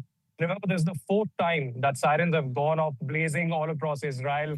It's a very, very fluid and dramatic situation. Of course, people in Israel in the last few years have been used to it because of the incoming attacks from Hamas terror organization and, of course, the Iranian side as well. This time around, after the so-called preemptive strikes that we were told have happened this morning, there have been attacks that the Iranian, IRGC has also done against at least 4 to 5 U.S. bases all across the Middle East, from Bahrain to Kuwait, to Qatar and UAE as well. And now, even as I sit inside this bomb shelter, after the fourth siren went off, I can hear some of the explosions that are taking place on the skyline. These are interceptions that are happening from the Israeli side. The domes, Iranian dome, the Iron Dome that is playing its role to intercept these missiles. Just to give you a glimpse of it, right? There are these bomb shelter, which is there are innocent children out here, civilians out here trying to save their lives. They, of course, know the protocols and the SOPs that need to be followed. And that's what is being done by the ordinary civilians out here. They are sitting out here They're inside the bomb shelter, and they're waiting for the next command that can come in from the Home Front Command and the Israeli government, so that everybody can be safe and secure at this particular moment. So we'll have to wait and watch when the next wave of strikes really happen. But we are being told that the second Israeli wave of attacks is happening right now, even as the Iranians are pledging that they will strike back against the U.S. interests, the U.S. bases, the U.S. Air Force, and of course, the Israelis at this particular stage. Aditya, you also have Netanyahu, the Prime Minister, saying that Israel has acted to neutralize an existential threat. Tell us more. But of course, there have been warnings that have gone out from United States and Israel towards Iran continuously that they will not tolerate, Iran enriching nuclear, arsenal and nuclear weapon and nuclear sites. But there was no assurance that really happened from the Iranians. There was a dialogue that was held earlier. Even yesterday, there was a negotiation that was held in Geneva with Oman acting as a mediator. But certainly there was no headway that was reached out here. And finally, we did see now strikes happening this morning. And the Israeli Prime Minister Netanyahu has given out a warning that Iran remains an existential threat because their target seems to be attacking and killing the Jewish population and killing the your common Israelis out here. And that's why, since Iran hasn't changed its modus operandi or plan, the attacks will only continue. The same kind of message came in from the US president, who said that this is a regime change. The objective is a regime change, and he's asking the people of Iran to stand up and actually overthrow the government and restore democracy. Whether that will happen, whether that will be easy, is certainly something that we need to monitor and watch. Because it's not something that has just happened today. It has been going on for a very long while. We had a 12-day war just a few months ago. And now, even as NDTV continues to report from ground here in Israel, one thing is very clear, that this is expanding to a larger regional conflict, something that Ayatollah Khamenei and the Iranian government had warned. How long they can sustain this is something that we need to also monitor. But certainly, a major escalation and a regional conflict currently underway here in West Asia. Aditya, I'm going to come back to you in a moment from now. We have some breaking news coming in. Iran's Supreme National Security Council has now issued a statement urging citizens to try to leave Tehran and major cities that face an attack. According to information obtained, they say, from these two corrupt regimes, their operations will continue in Tehran and some other cities. Therefore, as much as possible, while maintaining calm, travel to other centers and cities if possible to stay safe from the malice of these two regimes, is what Iran's Supreme National Security Council has said through a statement. Aditya Rajkol live with us from a bunker there in Tel Aviv. Aditya, now you have Iran's Supreme National Security Council also asking people to move while they try and remain safe to cities which are relatively safer than others. Well, it does seem to be a long-term conflict at this particular stage, because the kind of preparations that the Americans and the Israelis have made over the many weeks, be it the Air Force jets or the refuelers or the kind of missile stockpiles that have been kept out here, it does seem that the Americans and the Israelis are ready for a long play out here. This is not a short-term preemptive strike and over in 24 hours. This is a long-term play which seems to be at play. Multiple cities have been attacked in Iran. There's a statement now that has come in from the Iranian Security Council, and they are asking people to take shelter in safe locations, in safe cities. But which city is safe? Because Tehran has been attacked, Qom has been attacked, we've seen attack in Isfahan and several other localities as well. So it is going to expand, is what we are being told. Now, Iran is a large country, but certainly there are major city centers, security establishments and ministries that are direct target of the Israeli and the American attack right now. Even as a fresh wave of Iranian missiles are heading towards Israel and are being intercepted, this is a major conflict that has erupted. While several countries have issued statements, most of them supporting this action by US and Israel. We'll have to wait and watch how things expand as of now. Here in Israel, there is a complete chaos. The Home Front Command is asking people to be vigilant, to be near bomb shelters. And as a fresh wave of Iranian missiles have, gone towards Israel, they are being intercepted right now. And people are waiting for the next message inside the bomb shelters. Aditya, you're going to stay with us, but again, I can't stop reiterating this: stay safe. As soon as you feel that this area is being unsafe, plug out. But I'm going to even give our viewers an update on what has been happening in the last couple of hours. Middle East has been pushed into a renewed military confrontation with Israel and the United States of America launching what they described as a preemptive attack on Tehran. Now, as per the Iranian media, strikes which began early in the morning were reported in different parts of Iran, including capital Tehran, where smoke was seen billowing. President Donald Trump confirmed major combat operations in Iran, which the U.S. is calling Operation Epic Fury. Trump claimed that Iran has continued to develop its nuclear program and plans to develop missiles to reach the United States of America. He also called on Iranians to seize control of their government when the operation concludes. Israel's Prime Minister Benjamin Netanyahu has also spoken out. He also held that the strikes were being carried out with the aim of removing what he called was, quote-unquote, an existential threat. He vowed that Iranian regime will never be allowed to obtain nuclear weapons. Israel has named this operation Operation Lion's Roar. Amid the joint U.S.-Israel strikes, exiled Iranian Crown Prince Reza Pahlavi has also called the current situation a decisive turning point, saying the aid promised by the U.S. president has now arrived. לפני שעה קלה יצאו ישראל וארצות הברית למערכה משותפת, מבצע שאגת הארי. מטרת המבצע, לשים קץ לאיום ממשטר האייתולות באיראן. בשעה זו תוקף צה"ל מטרות של משטר הדיכוי, מתקנים של משמרות המהפכה והבסיס, ויחד עם צבא ארצות הברית, אתרי טילים בליסטיים שמאיימים הן על ישראל והן על כוחות ארצות הברית. מבצע זה יימשך ככל הדרוש. בחודשים האחרונים הרודנים באיראן זוממים לבנות מחדש את יכולות הגרעין והטילים שלהם ולהטמין אותם מתחת לאדמה, ושם לא נוכל לפגוע בהם. אם לא נעצור אותם עכשיו, הם יהיו חסינים. ולשם כך הנציגים שלהם במשא ומתן מנסים להרוויח זמן במשא ומתן עקר ושקרי עם ידידינו האמריקנים. ולכן יצאנו כעת למבצע שאגת הארי, פעולה שהיא עוצמתית הרבה יותר ממבצע עם כלבי, שהיה מאוד עוצמתי. אנחנו עושים זאת בשילוב זרועות מלא עם ידידינו בארצות הברית, תחת ההנהגה האמיצה של הנשיא טראמפ. יחד עם ארצות הברית נכה קשות במשטר הטרור.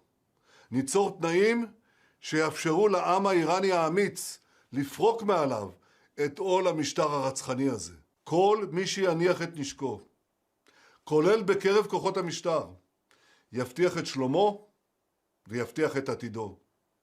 העם האיראני על כל חלקיו, הפרסים, הכורדים, האזרים, הבלוצ'ים, האבחזים וכל שאר אזרחי האומה הנפלאה הזאת. זאת ההזדמנות שלכם, להקים איראן חדשה וחופשית. קחו את גורלכם בידיכם. Now we have a big decision to make. You know that. Not easy. Not easy. We have a very big decision to make. We have a country that's been, for 47 years, blowing people's legs off, arms off, the face. They've been knocking out ships, killing people, lots of people, not only Americans, lots of people. It's been terrible. 32,000 people killed over the last 2-3 months, protesters. 32,000. That's some number of people. 32,000. They want to make a deal, but going to make a deal that's meaningful. I spoke with Ted Cruz, John, all of them. On the way here, I said, well, you got to make a deal that's meaningful. We hit them real hard, as you know, with those beautiful B-2 bombers recently, knocked out their nuclear capability. But I'd rather do it the peaceful way, but they're very difficult people. I want to tell you that. They're very dangerous people, very difficult people. هم میهنان عزیزم، لحظاتی سرنوشت ساز پیش روی ماست. کمکی که رئیس جمهور ایالات متحده به مردم شجاع ایران وعده داده بود اکنون رسیده است. این یک مداخله بشردوستانه است و هدف آن جمهوری اسلامی دستگاه سرکوب و ماشین کشتار آن است، نه کشور و ملت بزرگ ایران. اما با وجود رسیدن این کمک، پیروزی نهایی همچنان به دست ما رقم خواهد خورد. Time to introduce our panelists who've been patiently standing by. We have Kabir Taneja, Deputy Director and Fellow Strategic Studies, ORF. We have Stav Cohen. He's with the IDF. He's a current IDF soldier, Special Forces, Israel. We also have Dr. Wael Awad, Middle East expert. He's joining me live as well. Manish Rai, Middle East expert, editor at Views Around. And Michael Feller, co-founder, chief strategist, geopolitical strategy, also joining me live. I want to start with you, Stav, because you're in Tel Aviv, I believe. Before we ask you questions on the geopolitical ramifications, on the regional ramifications, I want to understand from you what you've seen around through the morning.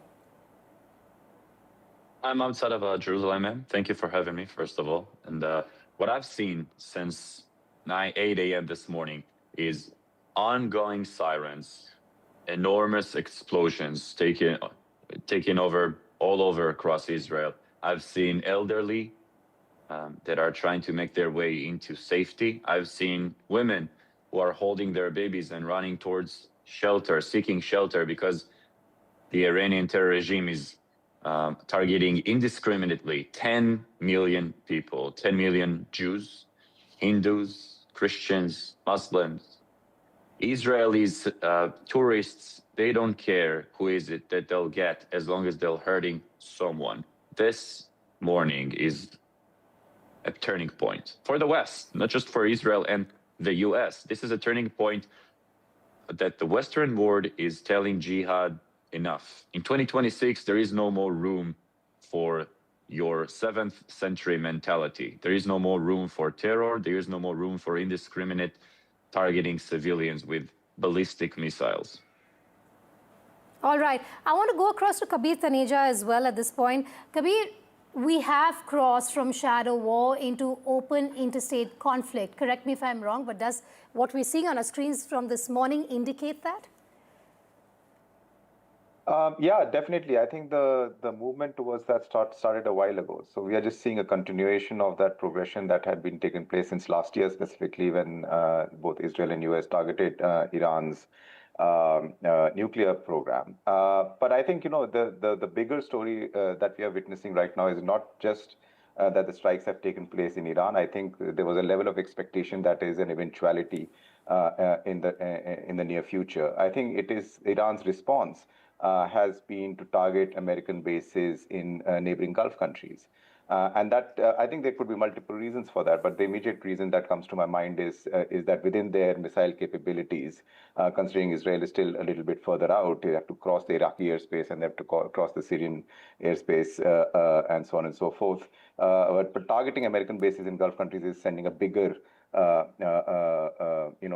answer, or raising a bigger question maybe, that the idea of regional deterrence, of what the Gulf countries were constructing for themselves, that they could sort of take half a step back and not be party to the ongoing confrontations. That idea of deterrence has been shattered. So what comes next from a regional perspective, I think, is as big a question that it will need answers in the near future than just the Iran-Israel rivalry and sort of the conflicts surrounding that. All right. Manish, I'm going to bring you in now. Is this a regional inflection point? Thanks for having me on your program. Yeah, definitely. This is a regional war because Iran is not Syria or Lebanon. It won't be, the conflict won't be restricted only to Iran, as Iran is a big elephant of Middle East. And they have proxies. Still, their capacity is deteriorated, but still they are very much capable of launching the attack. So I think there's going to be a regional conflict. And also, there is no element of surprise in this attack. So the Iranian regime was well prepared for this. They have the contingency plan. They have their proxies, especially the Iraqi proxies, which they have, which are in the near vicinity. Kitab al-Hajbullah, Badr Organization, and Hashd-e-Sha'abi. They are already in Iran, assisting the Revolutionary Guards and Basij militia of IRGC. That's taking care of the cities for the civil, keeping law and order in place. So I think this is going to be a war of attrition. They can definitely, with the airstrikes, what US and Israel is doing, they can definitely deteriorate the military capacity of the regime. Yeah. But change of the regime can't just happen with the strikes. It has to be a ground forces. Ground commitment is very much required. All right. Also bringing in Michael Feller, who is joining us live from Melbourne at this point. Michael, zooming out at this point, I want to understand from you, from a global strategy lens, does this really redraw Middle East power equations? Absolutely, and thanks for having me as well. This looks like another third Gulf War. This seems very different from the strikes that we saw mid last year. Already, Iran has retaliated in, to a fuller extent than it did. The retaliation is not as staged and as symbolic as it was last time. And certainly by Trump mentioning regime change as the goal, it doesn't really give many off-ramps at this stage. And I agree with the gentleman who just spoke that this looks like it will turn into a war of attrition, which, doesn't really suit the United States, doesn't really suit the global economy. And maybe it's in Israel's strategic interest that there be a regime change in Iran. But I don't think the rest of the world necessarily sees it that way. They see this as an unnecessary war, as a potential debacle and a distraction for the Western alliance. All right, do stay with me, our panelists, because I want to just draw up a map that we have for our viewers to understand more about the US military deployments. Remember, they've been on target as well in the region. So let's just bring it to you. These are the US military deployments near Iran that we're bringing to you. Let's start with Jordan. There on your maps, you see fighter jets deployed. Bahrain, destroyers and combat ships have been docked. In Qatar, you have new air defenses stationed. Fleet led by USS Abraham Lincoln and USS Gerald R. Ford. You also have US military deployments near Iran, like we're saying. So there you have those deployments on that map there for you to understand how far and how wide the deployments are. We've been hearing about how Iran is trying to target some of these bases. We'll bring you all the updates on that. But I want to go back to Stav, who is live with us from Tel Aviv at this point. And I want to understand if Aditya Rajkol is also with us. But Stav, coming back to you, the reserves have also been called in, we believe, by the government. I'm sorry, can you repeat the question, please? You were cut off. I couldn't hear you. If you can hear me, we believe that the reserve forces have also been called in. Yes, the reserve forces are being called in. I'm currently waiting for the call. I've been informed that I should be available for that call-up order. May I please state that this morning, is just as I said before, it is a pure history for negotiation. Here in the Middle East, you cannot ask someone politely, invite them politely to the negotiation table. You gotta punch them, slap them, put them against the wall, put a knife against their neck, and then make them sit and come for that negotiation table. Because democracy, or you know what, Western state of mind will have negotiation for a better future or to prevent damage or putting civilians in harm's way. But this is exactly the core of existence. This is the end goal of the Islamic terror regime of Iran, hurting civilians. And this is why they would never come to negotiate unless they'll have to. So this attack could very much be a great strategy to make them understand that they have to negotiate, because there is no more room in 2026 to tell women to put hijab, hair cover on their face, on their head, just as it's been going on in Iran. And Stav, I want to understand from you, Israel has faced missile retaliation before. So how prepared is the IDF for sustained Iranian strikes directly? Very much, very much. We're prepared. Me as Special Forces, I cannot give you any details about what I do, but I can tell you that we've been trained for years and years for the golden hour. We're very prepared. We have everything that we need. And if and when I'll be called into, this will be the 5th time that I'll go into the battlefield since the October 7th.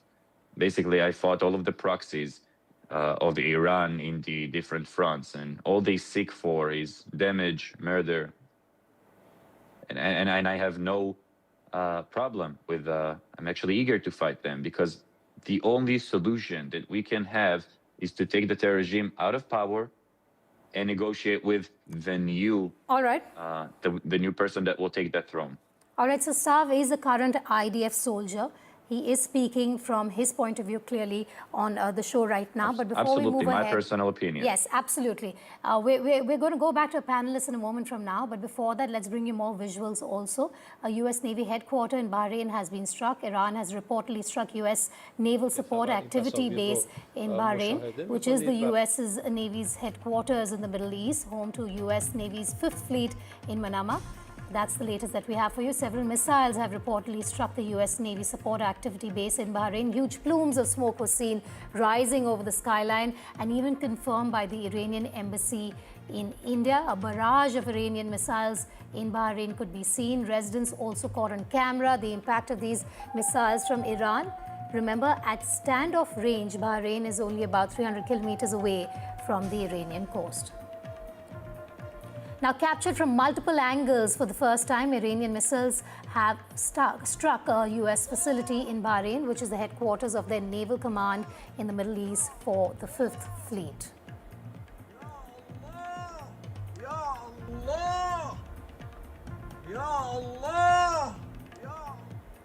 Not just Bahrain, in Kuwait, state media and eyewitnesses indicated missile strikes or explosions near Ali Al Salim Air Base too.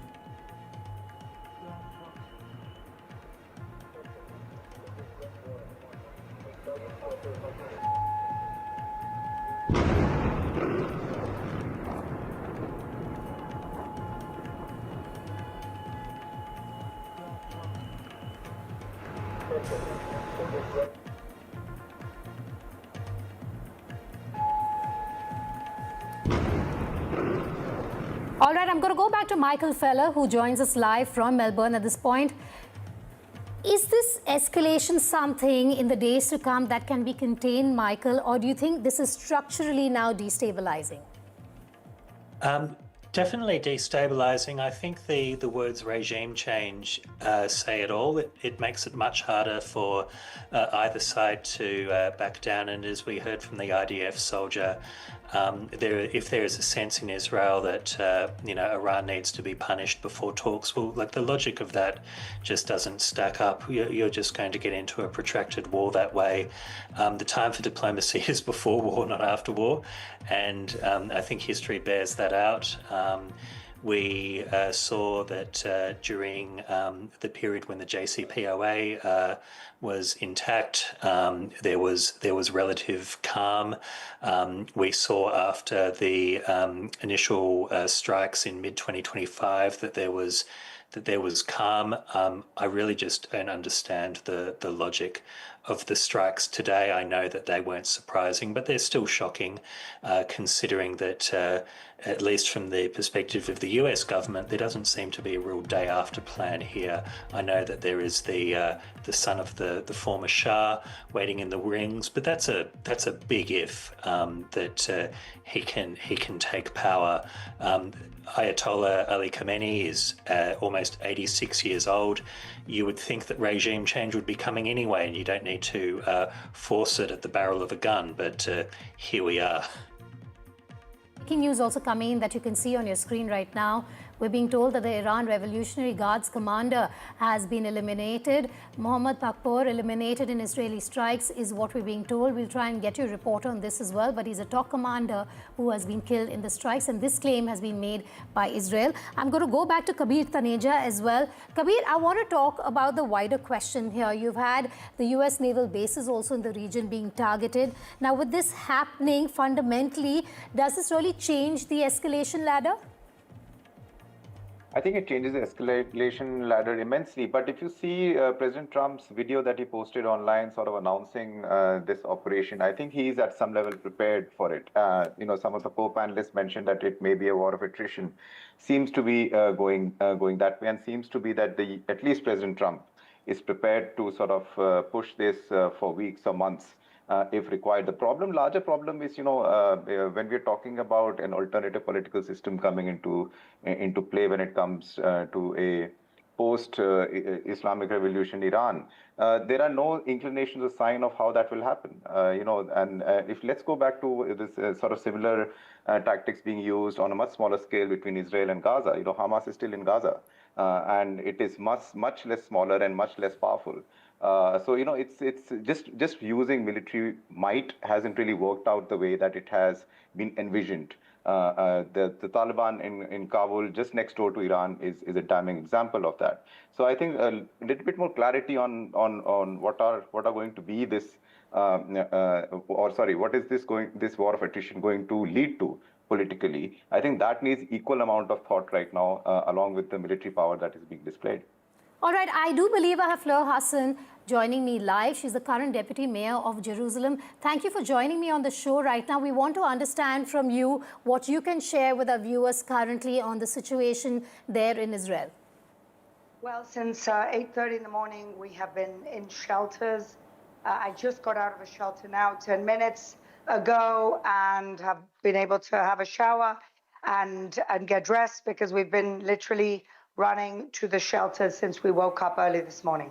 I want to understand from you, Israel has called these strikes preemptive as well. What was the imminent threat according to you and according to the government there?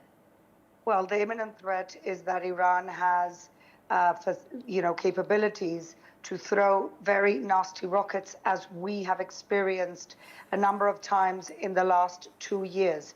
They attacked us in April 24, 300 rockets. They attacked us again in September 24, and then last year we had a full-on war with them in July. So we know what they can send over. We know how deadly it can be. And we also know, I'm sorry. Can you hear us? No, there's been another alert. We're running to the shelter now. We're running to the shelter. I need you to be safe while you speak to us. If you feel you can't, do let me know, but you stay safe. We're running to a shelter right now, so I can't speak. I'm very sorry. No, that's all right. So there you have the current Deputy Mayor of Jerusalem, Fleur Hassan Nahum, who was with us till about a second ago. She's also trying to get into a shelter because she has heard some sirens go off and perhaps explosions as well. But that is Fleur there. We will try and reconnect with her. Aditya also in a bunker. You have Fleur there also getting into a safe space for now. Let's go back to our panelists while we also bring you the latest on the ground. The situation in Israel also seems to be extremely tense. Manish, coming to you now, do we risk Lebanon, Syria, Iraq and Yemen also being active theaters simultaneously? Yes, for sure. That's going to be there. We have already seen that, like Hezbollah and Houthis, Ansarullah in Yemen, they have started launching the projectiles towards Israel. So I think that's even in the initial phase of the conflict, it's taking a regional shape. That's definitely happening, and it's already such a volatile region, Middle East, with a lot of conflicts happening in Kurdistan, Syria, Lebanon. Now this is gonna be a catalyst that's gonna throw the whole region in turmoil. All right, do we have staff with us? I want to understand if staff is also with us. He is currently with the IDF. All right, it seems that we don't have staff with us. I'm going to go back to Kabir Taneja, also Deputy Director and Fellow Strategic Studies, ORF. Kabir, this is going to be a long, sustained conflict that we're going to see, and this is going to widen by the day, unfortunately.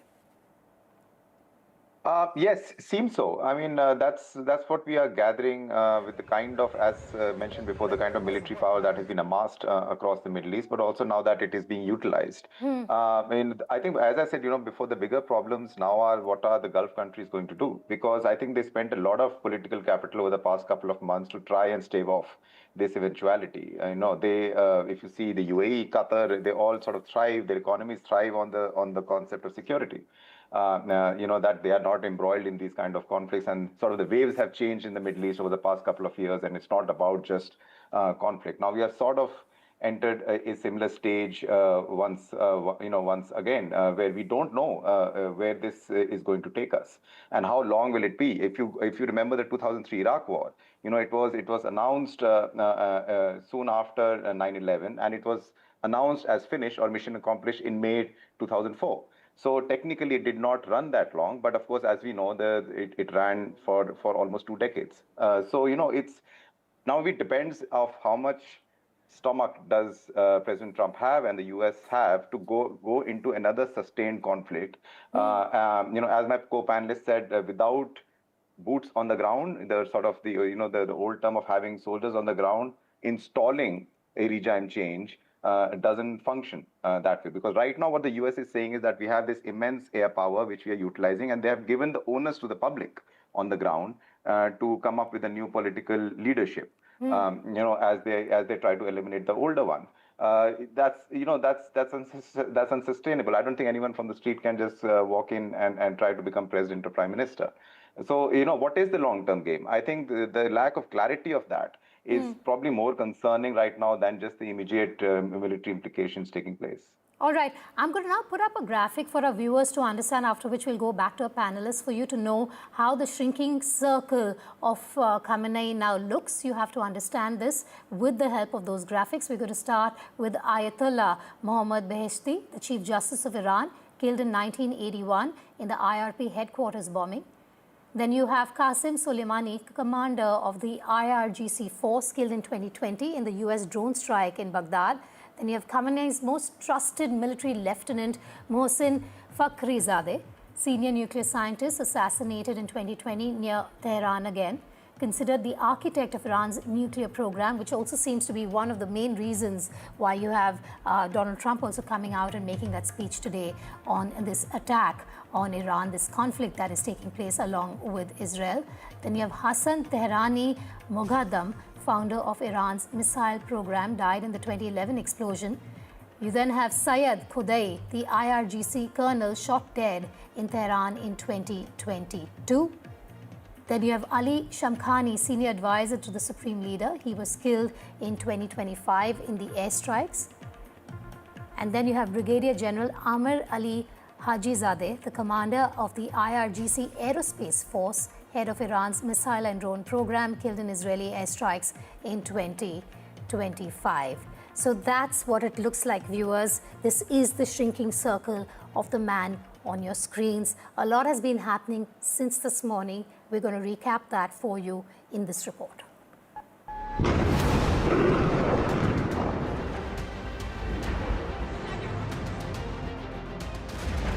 Plumes of smoke over Tehran's most secure district. Multiple strikes reported near the political nerve center of the Islamic Republic, the zone housing the presidential compound and the National Security Council. Israeli Defense Minister Israel Katz called it a preemptive strike. Reuters reports the 86-year-old Supreme Leader was moved to a secure location. US President Donald Trump announced that regime change in the aim of the strikes. People of Iran, I say tonight that the hour of your freedom is at hand. Stay sheltered. Don't leave your home. It's very dangerous outside. Bombs will be dropping everywhere. When we are finished, take over your government. It will be yours to take. This will be probably your only chance for generations. With every escalation, a deeper pattern is emerging. For decades, Khamenei relied on a tight ring of military commanders, nuclear architects, and political confidants. One by one, the circle has thinned. The killing of Qasem Soleimani in 2020, under orders from US President Donald Trump, was seismic. Soleimani was not just a general, he was the architect of Iran's regional strategy. His loss left a strategic vacuum. Mohsen Fakhrizadeh was central to Iran's nuclear ambitions. His killing in Tehran in 2020 sent shockwaves through Tehran's scientific establishment. Ali Shamkhani, senior advisor to the Supreme Leader, a key strategist and diplomatic channels, is also gone, killed in Israeli airstrikes 2025.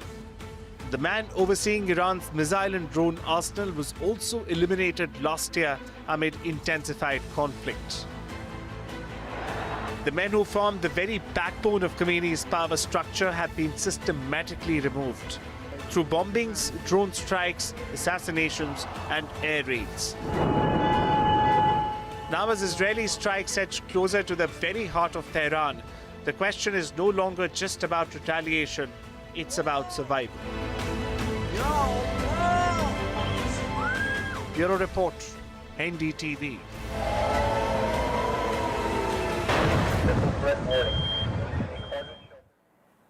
Going back to our panelists, we still have Kabir Taneja, we have Manish Rai and Michael Feller. Michael, I'm going to come to you, and then I have the same question for the other two people on our panel this evening. Is this about nuclear deterrence, Michael, or is this really about regional power balance? Well, it was about nuclear deterrence until it wasn't, and then it became about missiles, and now it's about regime change. So it's very hard to keep up. Allegedly, the nuclear facilities, the nuclear program had been obliterated, and then Steve Witkoff said that Iran somehow was a week away from a nuclear bomb, and then President Trump came out again during the State of the Union address on Tuesday, and he said that, no, they had been obliterated, but now here we are on Saturday, I think it is, with a war. So look, I think there is a little bit of that at play, and certainly the Iranian regime, I think, was nasty, and I think that it did pose a threat to Israel, but that probably isn't a reason to go into another Gulf War. As we've heard, wars start quickly, but then they grind down, and they can, what looks like would take weeks, can take years. And that's not just with large countries like Iraq, but with very, very small places like Gaza. That war has been going on for 2 years. And we saw many, many senior Hamas leaders die in the early stages, but they kept on going. And Iran is a country of 90 million souls. And whilst the US is the world's leading superpower, that does not mean that it's going to be easy for them. All right, and Manish, is this ultimately about nuclear containment or reshaping the Middle East order? I don't think that's only to do with the nuclear deterrence. It's, as you said rightly, it's about the changing altogether the geopolitical landscape of the Middle East. And it goes much beyond that, only the nuclear deterrence. As my co-panelist rightly said, it was like about the nuclear deterrence, then it was also about the enrichment, then it was about the allies of the Iranian regime, then it's about the missile program. So there is a lot of, I don't think its only objective is this.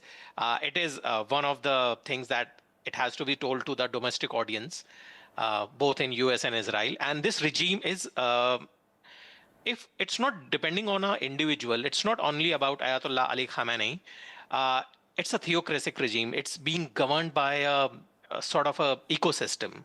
So Wilayat-e-Faqih is there, even if in a worst case, the top leadership is taken out, still there is plans that who gonna succeed him. It's already was in the media that there are many potential candidates for the position of supreme leader. That's Ayatollah Ali Reza Arafi, then Ayatollah Mohsen Araki. Yeah. These were people who can succeed Ayatollah Ali Khamenei. So it's not about nuclear deterrence anymore. It's about changing the whole geopolitical scenario in Middle East. But that won't be easy because we should be very much remember that this regime has fought 8 years Iraq-Iran war. And they know how to take casualty. They can take casualties. They have appetite to fight longer battles or wars.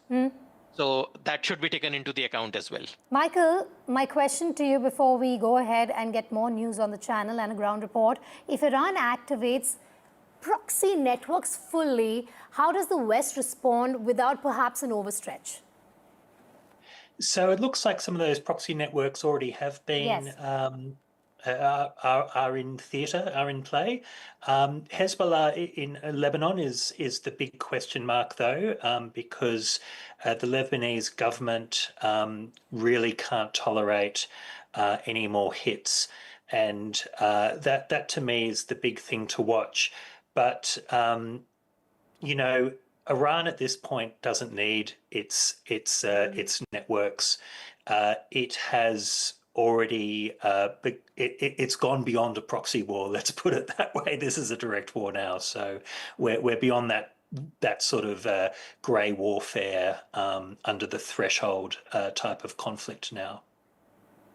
All right. And I want to understand from you also at this point, Manish, could some of the regional countries, the countries in the region rather, be forced out of this quiet balancing act with what we've seen this morning?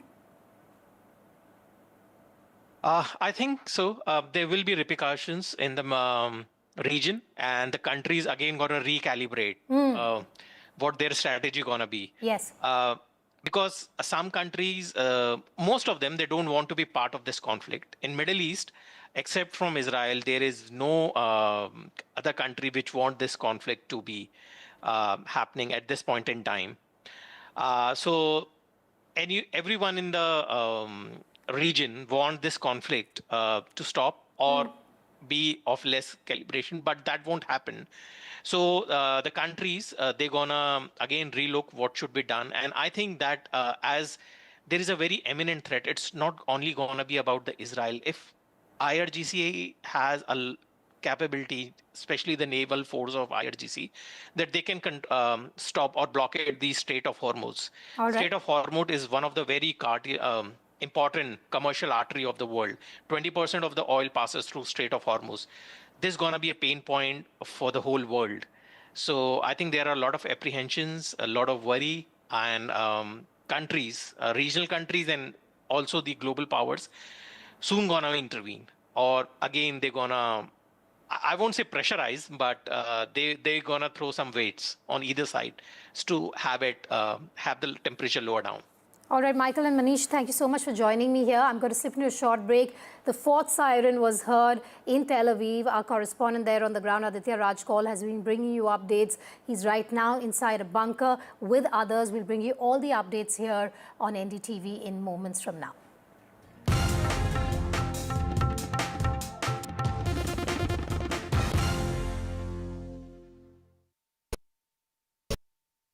After the roaring success in Delhi, Hyderabad and Mumbai, the NDTV DP World PGTI Golf Pro-Am now travels to Ahmedabad. India's finest professionals, the city's most accomplished business leaders. Great golf, great company. NDTV DP World PGTI Golf Pro-Am. The course of champions, the conversation of leaders. 8th March, Kalhar Blues and Greens, Ahmedabad. को यहाँ से जाना ही होगा। जय मां Durga! There is no bigger battle in 2026, and nobody has reported Bengal like I have. Buckle up for an unforgettable election thriller. Will the BJP breach Mamta's fortress? TMC जावे, BJP आसमे. Can Didi fight off her life's biggest challenge? BJP double engine sarkar এই লড়াই বাঁচতে হবে. Battleground Bengal with Manogya Loiwal.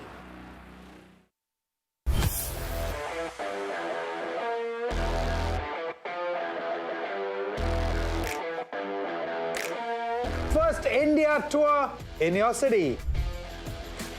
Rag on with Shankar Ehsan Loy and Siddharth Mahadevan and Shivam Mahadevan. 5 times melody, 5 times masti with NDTV Good Times. Go, grab your tickets. Straight from the heart of the newsroom to the core of the stories shaping your world. Join me, Gargi Raut, as I track all the developments as they break.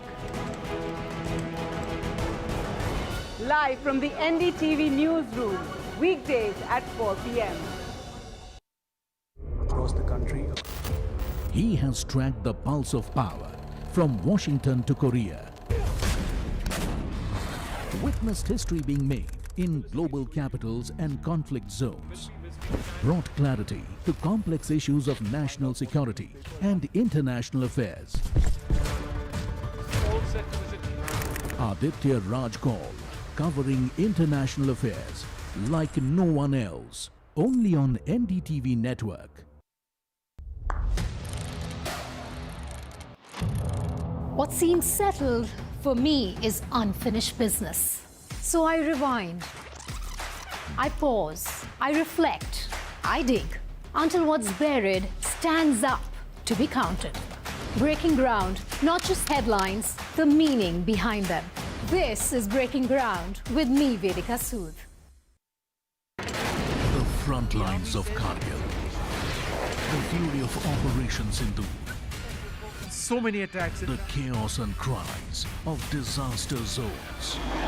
To fighter jet cockpits.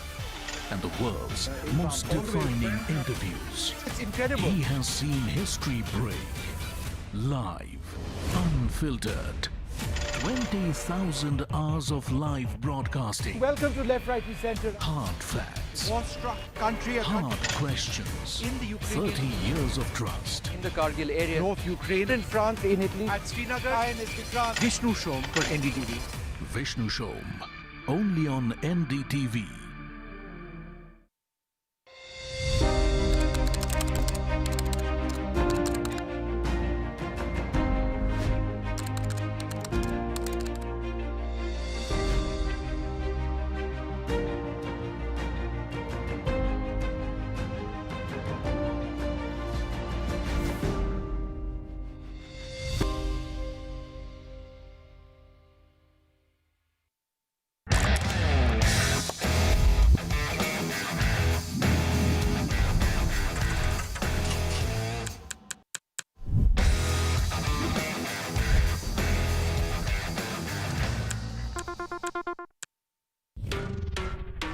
Sound check हो गया? Visuals ready? Lights okay? Everything is ready? Wait, are you ready? ये सिर्फ एक concert नहीं है. This is my life. This is my story. One night, no repeats. Book your tickets now. From 1983 to now, I have seen cricket evolve, but the mindset to win never changed. I tell you that what win matches and what doesn't. This T20 World Cup.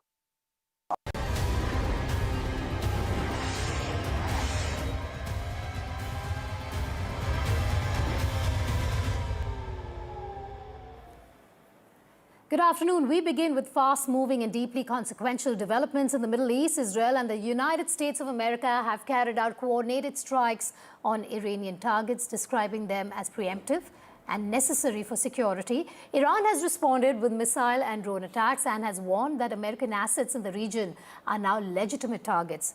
U.S. President Donald Trump has spoken of major combat operations. Prime Minister Benjamin Netanyahu says Israel acted to neutralize an existential threat. Tehran calls it aggression and promises retaliation.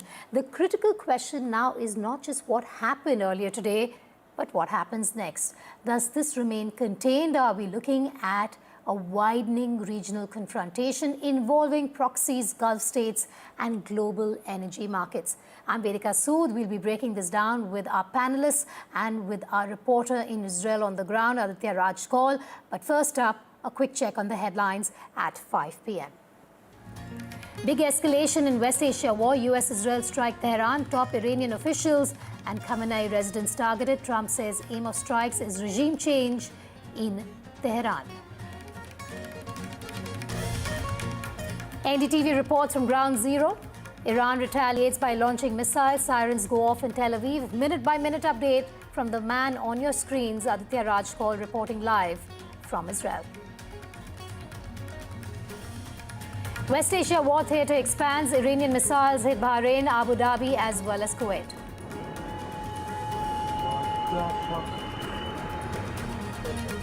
But the big question remains, where is Khamenei? There are reports that his home and office have been targeted. The Iran supreme leader has been taken to a hideout as Israeli military attacks Tehran. Statement from Benjamin Netanyahu, the Israeli Prime Minister. He says that Israel, together with the United States of America, launched a military operation against Iran to eliminate what he described as the existential threat posed by the Ayatollah regime.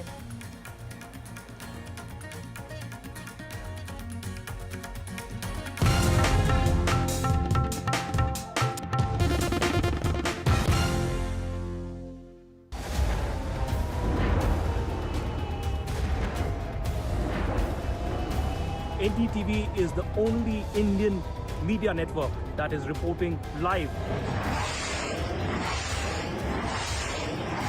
Fighter jets and transport aircrafts that are actually lined up.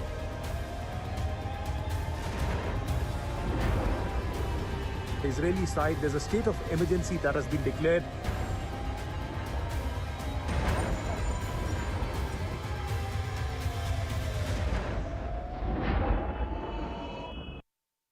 Middle East has been pushed into renewed military confrontation, with Israel and the United States of America launching what they described as a preemptive attack on Tehran. As per the Iranian media, strikes which began early in the morning were reported in different parts of Iran, including capital Tehran, where smoke was seen billowing.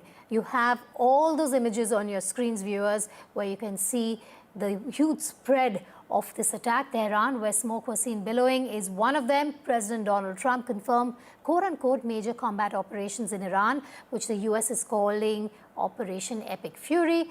Donald Trump claimed that Iran has continued to develop its nuclear program and plans to develop missiles to reach the US. He also called on Iranians to seize control of their government when the operation concludes. Israel's Prime Minister Benjamin Netanyahu also held that the strikes were being carried out with an aim of removing what he called was quote-unquote an existential threat.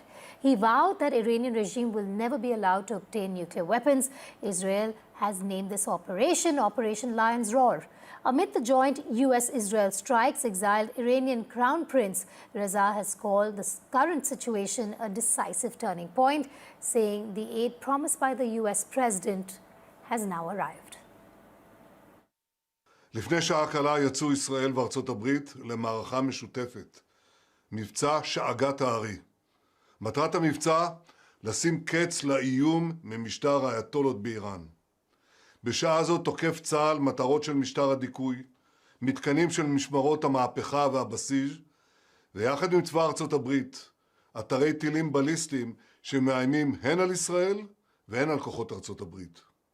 מבצע זה יימשך ככל הדרוש. בחודשים האחרונים הרודנים באיראן זוממים לבנות מחדש את יכולות הגרעין והטילים שלהם, ולהטמין אותם מתחת לאדמה, ושם לא נוכל לפגוע בהם. אם לא נעצור אותם עכשיו, הם יהיו חסינים. ולשם כך, הנציגים שלהם במשא ומתן מנסים להרוויח זמן במשא ומתן עקר ושקרי עם ידידינו האמריקנים. ולכן יצאנו כעת למבצע שאגת הארי, פעולה שהיא עוצמתית הרבה יותר ממבצע עם כלבי, שהיה מאוד עוצמתי. אנחנו עושים זאת בשילוב זרועות מלא עם ידידינו בארצות הברית, תחת ההנהגה האמיצה של הנשיא טראמפ. יחד עם ארצות הברית, נכה קשות במשטר הטרור. ניצור תנאים שיאפשרו לעם האיראני האמיץ לפרוק מעליו את עול המשטר הרצחני הזה. כל מי שיניח את נשקו, כולל בקרב כוחות המשטר, יבטיח את שלומו ויבטיח את עתידו. העם האיראני על כל חלקיו, הפרסים, הכורדים, האזרים, הבלוצ'ים, האפחזים וכל שאר אזרחי האומה הנפלאה הזאת. זאת ההזדמנות שלכם, להקים איראן חדשה וחופשית. קחו את גורלכם בידיכם. Now we have a big decision to make. You know that. Not easy. Not easy. We have a very big decision to make. We have a country that's been, for 47 years, blowing people's legs off, arms off, the face. They've been knocking out ships, killing people, lots of people, not only Americans, lots of people. It's been terrible. 32,000 people killed over the last 2-3 months, protesters. 32,000. That's some number of people. 32,000. They want to make a deal, but going to make a deal that's meaningful. I spoke with Ted Cruz, John, all of them. on the way here, I said, well, you got to make a deal that's meaningful. We hit them real hard, as you know, with those beautiful B-2 bombers recently, knocked out their nuclear capability. But I'd rather do it the peaceful way, but they're very difficult people. I want to tell you that. They're very dangerous people, very difficult people. Just imagine how emboldened this regime would be if they ever had and actually were armed with nuclear weapons as a means to deliver their message. For these reasons, the United States military is undertaking a massive and ongoing operation to prevent this very wicked, radical dictatorship from threatening America and our core national security interests. We are going to destroy their missiles and raise their missile industry to the ground. It will be totally, again, obliterated. هم میهنان عزیزم، لحظاتی سرنوشت ساز پیش روی ماست. کمکی که رئیس جمهور ایالات متحده به مردم شجاع ایران وعده داده بود، اکنون رسیده است. این یک مداخله بشردوستانه است و هدف آن جمهوری اسلامی دستگاه سرکوب و ماشین کشتار آن است، نه کشور و ملت بزرگ ایران. اما با وجود رسیدن این کمک، پیروزی نهایی همچنان به دست ما رقم خواهد خورد. I'm going to go across to NDTV reporter Ricky Rosen, who joins me live from Israel. Ricky, tell us where you are, what you're hearing around you. We want all the updates, everything that you've witnessed in the last couple of hours. I am in front of a neighborhood bomb shelter in the neighborhood of Bat Yam, which is right outside of Tel Aviv. During the war with Iran, the 12-day war with Iran in June, a building just about 100 meters from here was hit by a direct hit from an Iranian missile. 9 people were killed, and the entire neighborhood was filled with destruction. Now, since 8 o'clock this morning, there have been alarms every 20 to 30 minutes. Hundreds of people are crowding into the local bomb shelters, like this one behind me.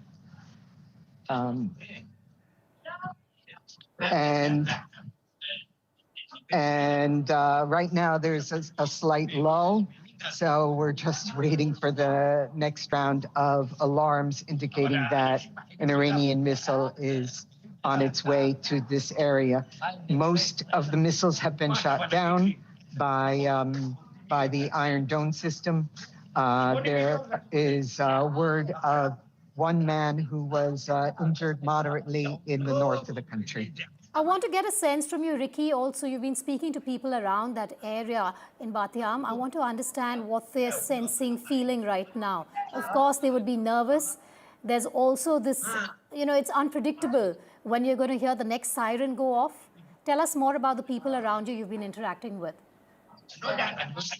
I have to say that people are a little less panicked than they were 8 months ago when there was the last war with Iran, and it was the first time that we were actually under direct bombardment. Even though this neighborhood itself saw a direct hit, people are pretty calm. When there have been alarms, you see everybody running or walking quickly to the bomb shelter, but there isn't the sense of panic that there was before. It's also a Sabbath day, so a lot of people are staying in their houses and hoping for the best and not going out to the bomb shelters. Understand from you, is this something that the people of Israel were expecting to happen today? Absolutely.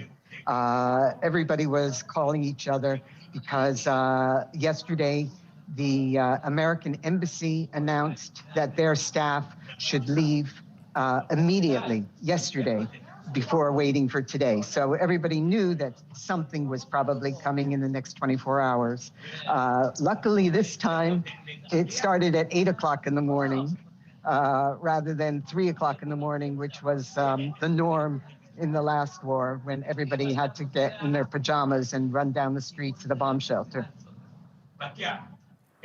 All right, Ricky, thanks for joining me live there. We have some breaking news also coming in.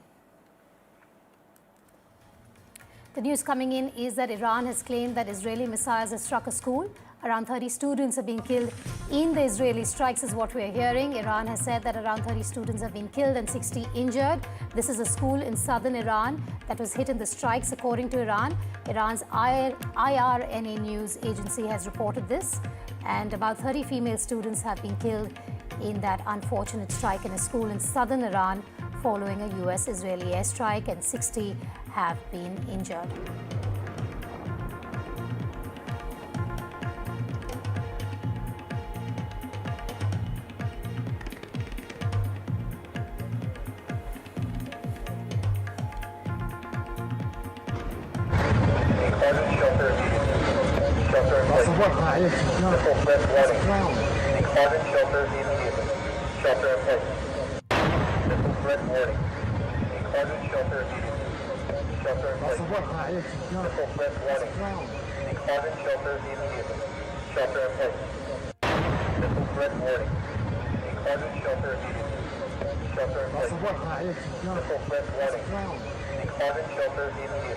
Southern Iran has been hit in the strikes is the latest that we have for you.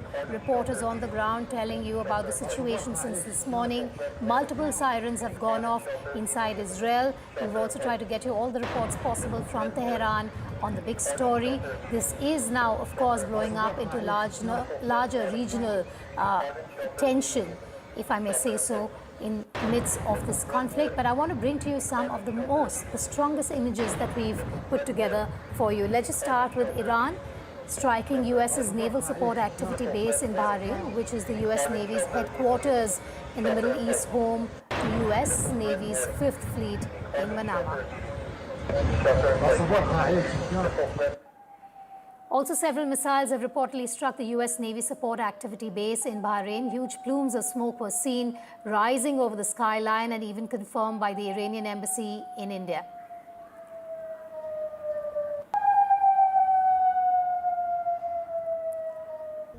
A resident has also caught on camera the impact of these missiles from Iran. Remember, at standoff range, Bahrain is only about 300 kilometers away from the Iranian coast. Captured from multiple angles for the first time, Iranian missiles have struck a US facility in Bahrain, which is the headquarters of their naval command in the Middle East for the 5th Fleet. Not just Bahrain, in Kuwait, state media and eyewitnesses indicated missile strikes or explosions near Ali Al Salam Air Base as well.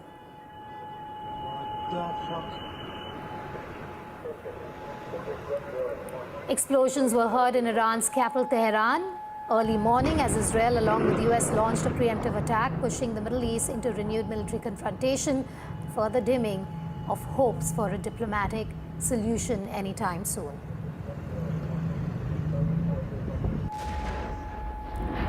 Iran reported explosions in the east and north of Tehran, where Supreme Leader Khamenei resides, with his offices being targeted as well. We don't know as of now where he is, but reports say he's been taken to a safe location.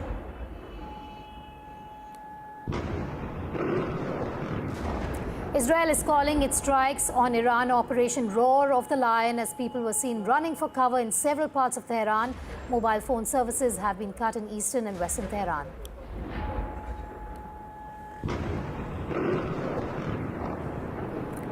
Multiple explosions have been heard in Iran's capital, while blasts have also been reported in several other locations across the country. Smoke clouds were seen rising from an area of southern Tehran after Israel launched an attack on Iran's capital.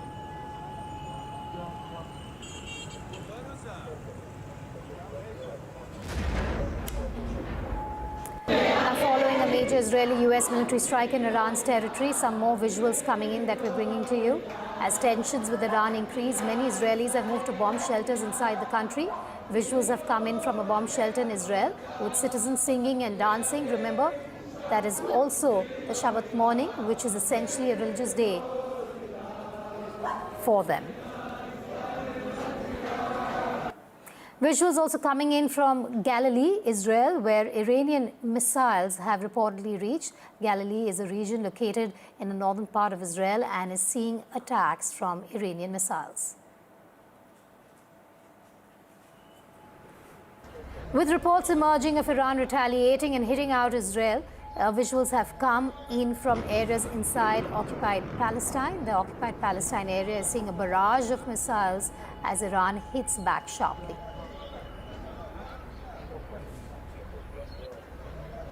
As Iran ups the ante and hits back at Israel, Israeli ADS is intercepting missiles coming in their way from Iran.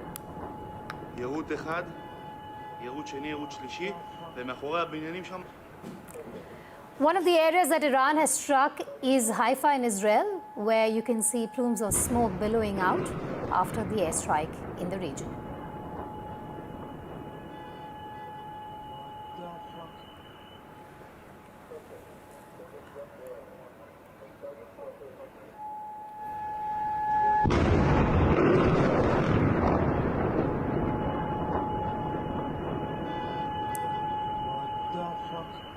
Also, the United States of America President Donald Trump spoke out a couple of hours back where he had said and called this major combat operations. People of Iran, I say tonight that the hour of your freedom is at hand. Stay sheltered. Don't leave your home. It's very dangerous outside. Bombs will be dropping everywhere. When we are finished, take over your government. It will be yours to take. This will be probably your only chance for generations. For many years, you have asked for America's help, but you never got it. No president was willing to do what I am willing to do tonight. Now you have a president who is giving you what you want. So let's see how you respond. America is backing you with overwhelming strength and devastating force. Now is the time to seize control of your destiny and to unleash the prosperous and glorious future that is close within your reach. Imagine how emboldened this regime would be if they ever had and actually were armed with nuclear weapons as a means to deliver their message. For these reasons, the United States military is undertaking a massive and ongoing operation to prevent this very wicked, radical dictatorship from threatening America and our core national security interests.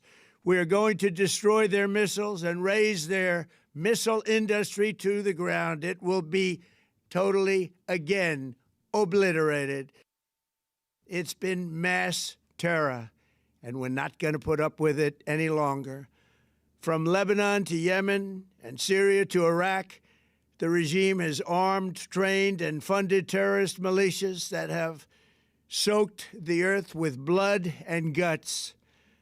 And it was Iran's proxy, Hamas, that launched the monstrous October 7th attacks on Israel, slaughtering more than 1,000 innocent people, including 46 Americans, while taking 12 of our citizens hostage. It was brutal, something like the world has never seen before. Iran is the world's #1 state sponsor of terror and just recently killed tens of thousands of its own citizens on the street as they protested. It has always been the policy of the United States, in particular, my administration, that this terrorist regime can never have a nuclear weapon. I'll say it again. They can never have a nuclear weapon. That is why in Operation Midnight Hammer last June, we obliterated the regime's nuclear program at Fordo, Natanz, and Isfahan. After that attack, we warned them never to resume their malicious pursuit of nuclear weapons, and we sought repeatedly to make a deal. We tried. They wanted to do it. They didn't want to do it. Again, they wanted to do it. They didn't want to do it. They didn't know what was happening. They just wanted to practice evil. But Iran refused, just as it has for decades and decades. They've rejected every opportunity to reach their nuclear ambitions, and we can't take it anymore. Instead, they attempted to rebuild their nuclear program and to continue developing long-range missiles that can now threaten our very good friends and allies in Europe, our troops stationed overseas, and could soon reach the American homeland. Just imagine how emboldened this regime would be if they ever had and actually were armed with nuclear weapons as a means to deliver their message. For these reasons, the United States military is undertaking a massive and ongoing operation to prevent this very wicked, radical dictatorship from threatening America and our core national security interests. To understand what is going on in the Middle East better, we have our guests lined up for this evening. Let me introduce them to you. We have Shishir Priyadarshi, President, Chintan Research Foundation; James Bowden, Middle East expert, joining me live from Washington, D.C. Abhijit Iyer Mitra, also joining me live. He's the Senior Fellow at the Institute of Peace and Conflict Studies. And we have Lital Shemesh, Israeli journalist. Lital, let me start with you. And do correct me if I haven't pronounced your name correctly here. But I want to understand from you at this point what has been happening around you. Where are you right now? How many times have you heard the siren go off? Just give us a sense of what has been happening around you. Yeah, well, thank you for having me. From the first siren went off around 8 in the morning here in Israel. I have to say what I did was taking my family and going down south because I'm living in Tel Aviv. From the recent escalation round, we know that the Iranians were striking Tel Aviv pretty hard, taking down buildings, entire buildings in Tel Aviv. So what I did was, first of all, evacuated myself and my family outside of Tel Aviv. From 8 in the morning till now, in the recent few hours, we've been hearing sirens throughout, alongside Israel, from the north to the south. We know of a private civilian house in the north of Israel that is being attacked by a missile. And the recent news was just now, Iran has sent a message that they've launched drones towards Israel. Most of the rockets were intercepted beforehand, before even reaching the Israeli territory. We've seen it also beforehand on the Midnight Hammer operation, the 12 days of war between Israel and Iran. Most of the missiles have been successfully intercepted, but the people of Israel know that there is going to be a few days, it's not going to end soon, a few days that will need to be near bomb shelters. Lital, I also want to understand from you, how is the Israeli government explaining the necessity of these strikes to its people? Yeah, so to be honest, Israel has been screaming to the world for so many years, telling them to recognize the Ayatollah regime as a terror funding regime.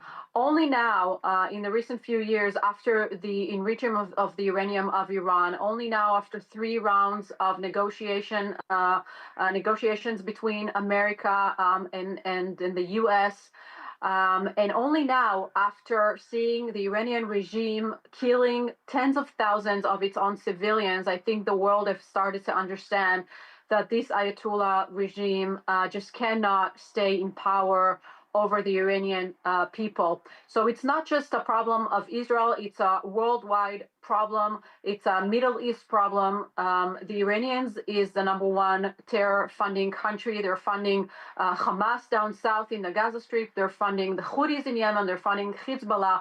All of these different terror entities that for so many years have been firing towards Israel. And as Trump said, and he said it very clearly, the purpose of this operation is to take down the regime and to help not only the Iranian people, but to help the world.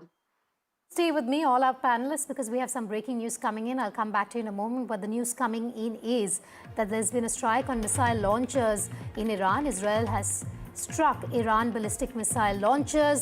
The attack on missile launchers has been caught on camera. The footage of the attack on the missile launchers has been accessed. You see it there on your screen. That's the latest that we have for you, that inside Iran, the missile launchers have been struck by Israel. I'm going to go now to James Bowden, who's been standing by. He's a Middle East expert, and he joins me live from Washington, D.C. James, I want to understand from you, President Trump has called this major combat operations. But for our viewers, if you could just break this down for us and tell us, is this limited or open-ended?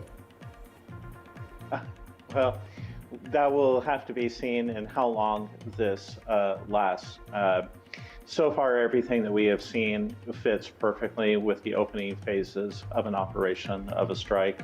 But how much longer this will go on is very uncertain. It really depends on how many of the initial goals that they're able to achieve in the initial phase. I would conservatively estimate that we should be in for a 4-day to 5-day ride here. Anything beyond that will be exceptional. And honestly, I think that it can be limited in one sense. We are not putting any troops on the ground, as far as I know, at this point. And so there is a limited amount of things that you can accomplish by relying strictly on airstrikes. You cannot get into some of the most important sites, and you cannot always get some of the most important targets as far as government control is concerned. So without ground control, there's always going to be a certain aspect of uncertainty, and I think that's part of what the U.S. is hoping to do as far as weakening the regime to the point where they can hand it over to the Iranian people, giving them a chance to further develop. Right. I'm also going to draw in Abhijit Iyer Mitra, Senior Fellow at the Institute of Peace and Conflict Studies. Abhijit, thank you for standing by. My question to you is, was this strike strategically necessary from Israel's point of view? I would say yes. Look, the Iranians keep making commitments and they keep breaking those commitments, or they keep goalposts shifting, right? If you looked at the JCPOA, what was called the Iran nuclear deal, it had a sunset clause, so they won't be able to make a bomb for 15 years, but after 15 years, you can go ahead and make it. Now, that being the case, and when a country continues to keep cheating and, actually playing the card. I don't know if you saw the interview of, I think, Masumeh Ebtekar, who was the vice president of Iran, the first female vice president of Iran last month. She was quite clear that, we're using the enrichment in part of a dual game. Now, if you play games like this, the problem is you end up paying a very high price if you can't back up your decisions. Now, there is a time out to how much strategic patience Israel can have. Remember, Iran was boasting also about this ring of fire it had created around Israel. Hamas, the Houthis, Hezbollah, and Syria, the Assad regime being the land bridge, and Iraq being a further Shia land bridge. Cumulatively, what 7th October did was, Israel was very happy to take, it wasn't happy, but it was dealing with it in a very non-reactive manner till 7th October happened. And once 7th October happened, it's become a much more proactive country in dealing with that Iranian ring of fire. So it was strategic, it is strategic, and I think from an Israeli perspective, it's very much a strategic strike. Decapitating the leadership, which is what we're seeing today, as opposed to removing the nuclear program. Well, degrading the nuclear program that we saw the last time round is what's happening now. So it's part of a strategic process. Okay, let me also draw in Shishir Priyadarshi, who is standing by and has been very patient. Shishir, thank you for being with us. I want to understand from you, Shishir, are we witnessing the collapse here of deterrence architecture in the Middle East? Look, certainly. I mean, there's no doubt that so far there's been a lot of focus on deterrence being the first, line of, let's say, resolution. But listen, from a global perspective, I think this escalation was not entirely unexpected. It had been building up beneath the surface for quite some time. Critically, this tension of the line between Iran and Israel stands at the intersection of unresolved nuclear tensions. I mean, that's been going on for some time. The proxy conflicts, but importantly also a fragmenting global order. But if I tell you, where my concern, and perhaps this may have come up earlier too, is that we've seen conflicts obviously in the past, and more than one set of nations have tried to step in and try to resolve it as quickly as possible, at least before it spreads wide. But at the moment, as you see, this crisis is unfolding at a time when diplomatic bandwidth, I must say, is thin. Europe's completely consumed with Ukraine, Indo-Pacific. There's a certain amount of instability. China always prefers to be just a little out of it. So I'm seeing the danger of a conflict which, as has already been said, could very soon become a regional conflict, and then has absolutely the possibility of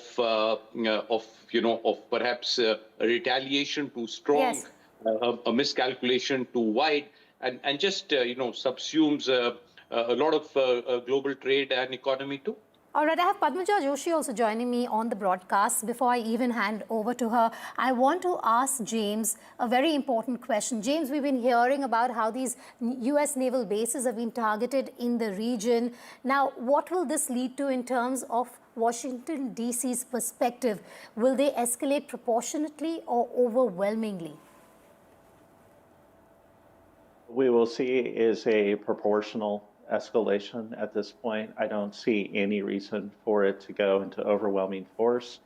That would be a result of either a choice to attack the Strait of Hormuz or some other extraordinary attack, I think, against Israel, maybe like somewhere along the order of a subatomic to atomic. But at this point, I think that we're just in normal escalatory phases, and I would not anticipate that anything is going to shatter that trajectory.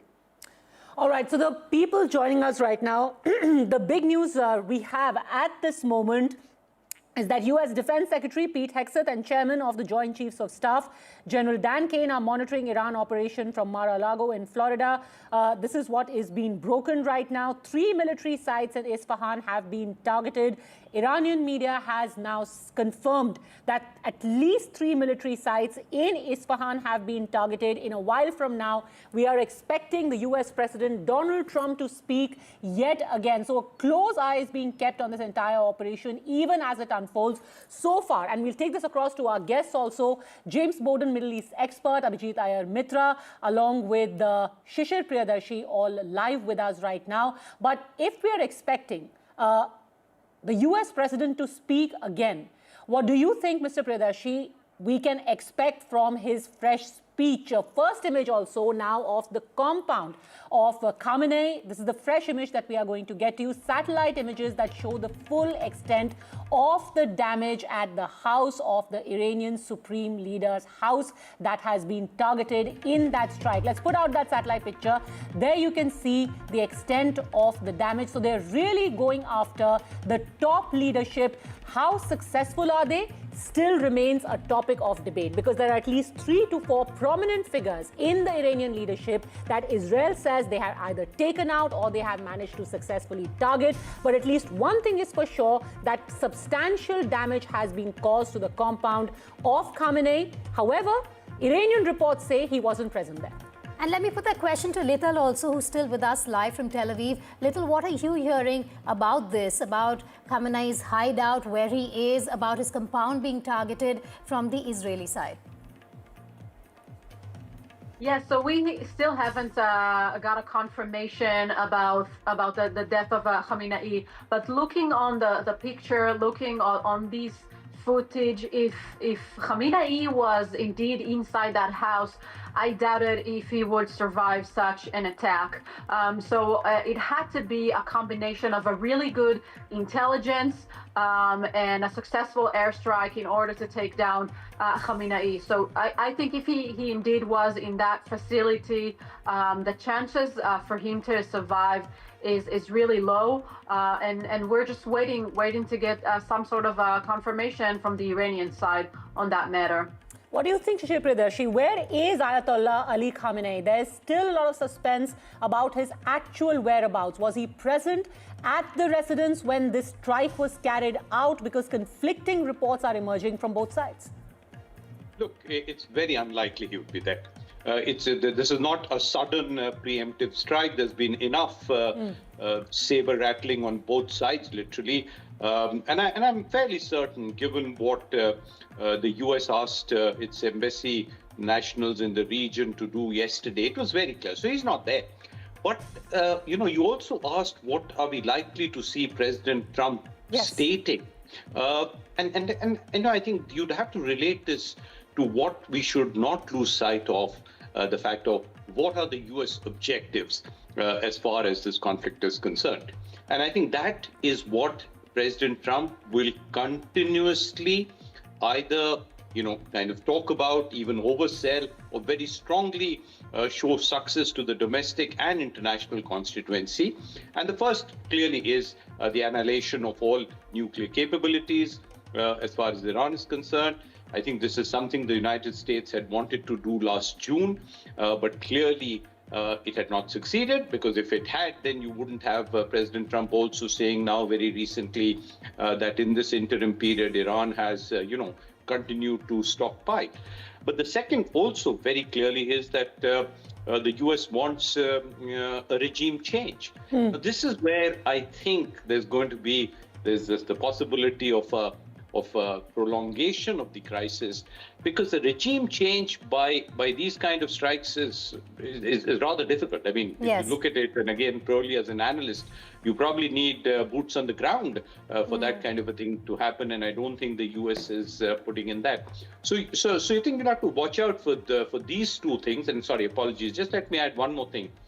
You'll have to add a third objective, because as far as Israel is concerned, they have been very clear that they also wanted a similar kind of taking down of Iran's ballistic missiles. They'd initially wanted it that the ballistic conversation be part of the ongoing US-Iran talks. Iran had clearly said no.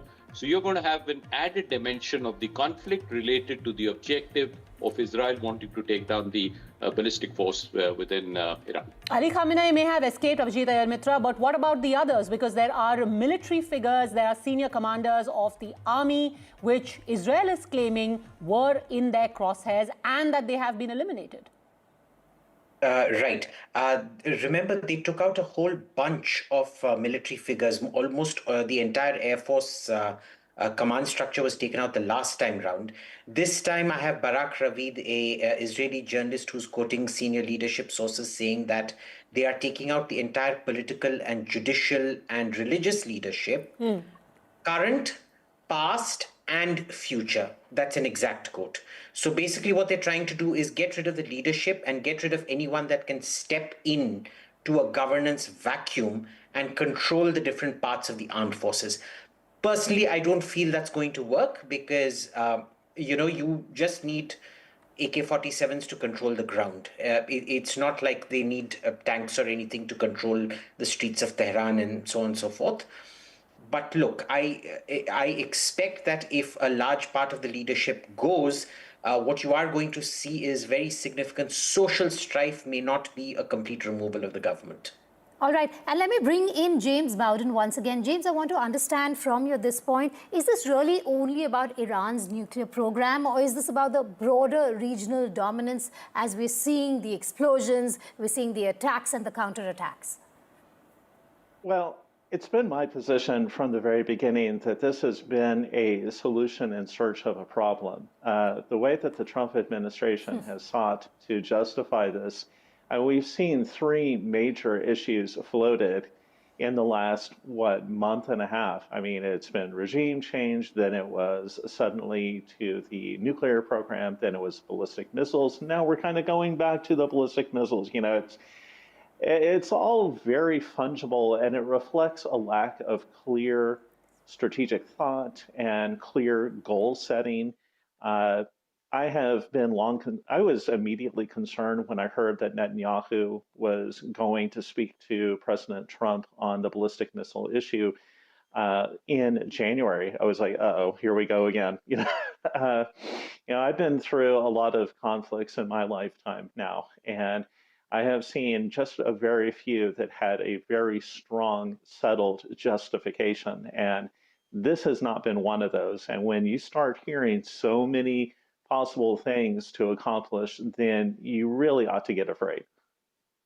Breaking news coming in, after which we'll go back to our guests on the show this evening. There has been a strike on a southern Iran school, is what we're hearing. About 30 students have been killed in the Israeli strikes. Absolutely. In fact, around 30 students killed and 60 more have been injured. This is an elementary school in South Iran that has been hit. And, we're still to come to a final figure of the kind of human cost that today's conflict could finally result in, because you've got massive strikes on both sides. In fact, the IDF now also providing new details of those simultaneous airstrikes that took place this morning, targeting senior Iranian political and military officials. At least 5 to 6 locations were targeted. The army has said, the Israeli military says it developed this plan over months, and it included a major intelligence effort which was led by the Intelligence Directorate to identify an operational opportunity at the moment when senior regime officials would convene. So it again boils down to what we were discussing earlier, that this was a decapitation exercise, a regime change exercise, where the effort was to identify when all of the officials could be identified at one place and then to take out as many of them as possible. Now, how successful they have been in this effort, Vedika, still remains to be seen, because remember, officially so far, I don't think any statement has come from Iran just as yet on the casualties. What they have done through their media is to contradict many of the reports coming out of Israel. At least 2 to 3 senior members of the leadership from Iran are being claimed as eliminated by Israel. However, Iran has contradicted that, saying they are alive, they are well. Ali Khamenei hasn't been injured. A senior member of the judiciary there were reports in the Israeli media, has been eliminated. That also subsequently was contradicted by Iran. So let's also once again, Padmaja, bring in Lethal, because she's live with us from Tel Aviv. Lethal, we want to understand from you about any casualties on that side within Israel at this point that you're hearing of. What is the Israeli government saying about the possible casualties even in Iran, if you've heard from them in the last couple of hours? Yeah, so in Israel, thank God we don't have any casualties at the moment. There was a civilian house up north that was being hit, got a direct hit, but the people living there were inside the safe shelter, the bomb shelter. We don't have any information about casualties in Iran, and I suggest taking with a pinch of salt any information coming from the Ayatollah regime regarding hitting civilians, because both the Americans and the Israelis made it clear that they're striking military bases. They're striking heads of the Iranian regime. They never aim towards population, civilians. That's not the case. That's not the purpose of this operation. This operation purpose is to take down... Sorry to interrupt you, because we're getting an update that the death toll, according to the media in Iran, in that particular strike has risen to 40. So that elementary school that was struck, the death toll in that has risen to 40, according to what media in Iran there is reporting. Yes, please continue your point.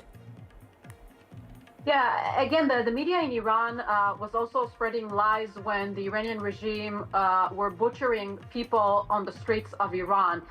When Trump was talking about over 30,000 people of Iran who were being shot dead by the Iranian regime. The Iranian regime were putting out numbers of 2,000 people, you know. So I would take everything that is coming out from the Iranian media, which is not a free media, which is not a free journalism, and just wait for the true facts that are coming from Iran. It's also going to boil down to that, Abhijit. You know, on the one hand, you've got the actual military conflict that is taking place, and on the other, in the court of public opinion to the international audience, because already you have Iran, which has appealed to the UN, saying this was an unprovoked attack. We were having a dialogue, and this is for the second time in the middle of a diplomatic exchange that we have been attacked in this fashion by the US and Israel, and the UNSC must step in. So all of this, while yes, we are reporting the information that is being given out, the fact is it's also a battle of perception in the court of public opinion. It is, and Iran might have done a lot better had they kept the channels of communication open back home. They would have done much better if they went attacking Kuwait, Bahrain, Qatar, the UAE, and apparently, as of now, from 2 minutes back, I hear they've also attacked an airbase in Jordan. Look, if you want to expand the war like this, you're not going to get much public sympathy. One of the reasons you get public sympathy is have an active media voice, broadcast your image at home. And third, you know, the Iranians have done no favor, their diplomacy has done no favors to themselves in building bridges with everyone. You look at every single one of their neighbors, Padmaja, tell me one who has not been alienated by Iran. Nobody is willing to stand by Iran. Nobody is willing to, you know, give them any support or help. Sure, they will condemn this strike as confusing the lines between preemptive war, which is permissible, and preventative war, which is not permissible in international law. But that doesn't mean there is support. There is, of course, always going to be a subculture which supports everything that happens in the world. There is a subculture that supports Hamas doing October 7th. There was a subculture that supported, you know, the Mumbai attacks in India and the Pahalgam attacks in India and things like that. But subculture isn't the predominant narrative. The predominant narrative is that Iran is very much a revanchist power that is trying to upset the balance every single place it goes. And there's simply, you'll hear a lot of tears, but you're not going to get any concrete support. Where are, say, for example, China and Russia? If Iran had any strategic value, China and Russia should have pretty much come to their support by now. Nobody's willing to lift a finger to protect them. In fact, since we are speaking about international reactions, there are a few of them that have come in. Australia has reacted. The latest is, in fact, from Spain, where the Prime Minister has said, we cannot afford another prolonged and devastating war in the Middle East. We reject the unilateral military action by the US and Israel, which represents an escalation and contributes to a more uncertain and hostile international order. So now countries are forced to take a position on what is unfolding in front of us. Yes. But we have to take a very, very quick break at this point. Which country stands where? How are the NATO countries reacting? We'll tell you about that and much, much more back in a minute.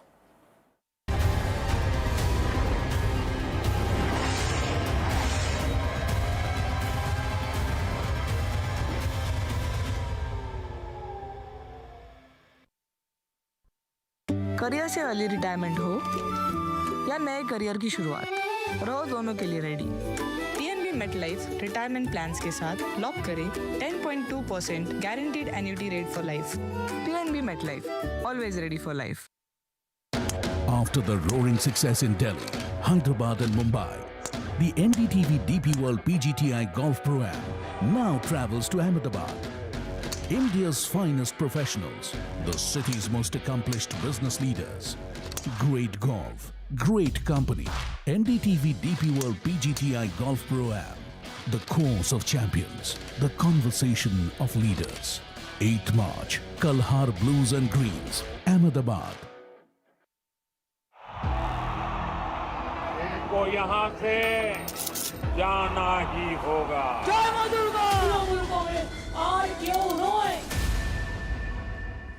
There is no bigger battle in 2026. And nobody has reported Bengal like I have. Buckle up for an unforgettable election thriller. Will the BJP breach Mamta's fortress? TMC जावे, BJP आसपे. Can Didi fight off her life's biggest challenge? BJP double engine সরকার এই লড়াই বাঁচতে হবে. Battleground Bengal with Manogya Loiwal.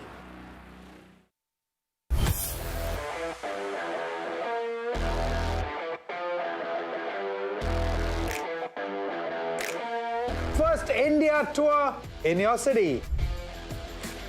Rag on with Shankar Ehsaan Loy and Siddharth Mahadevan and Shivam Mahadevan. 5 times melody, 5 times masti with NDTV Good Times. Go, grab your tickets. Straight from the heart of the newsroom to the core of the stories shaping your world. Join me, Gargi Raut, as I track all the developments as they break. Live from the NDTV newsroom, weekdays at 4 p.m. Across the country. He has tracked the pulse of power from Washington to Korea. Witnessed history being made in global capitals and conflict zones. Brought clarity to complex issues of national security and international affairs. Aditya Raj Kaul, covering international affairs like no one else, only on NDTV network.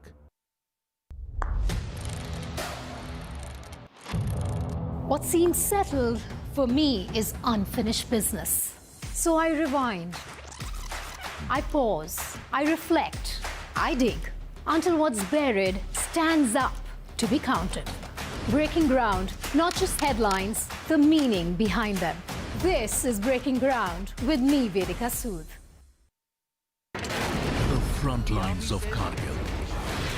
The fury of Operation Sindoor. So many attacks. The chaos and cries of disaster zones. To fighter jet cockpits. And the world's most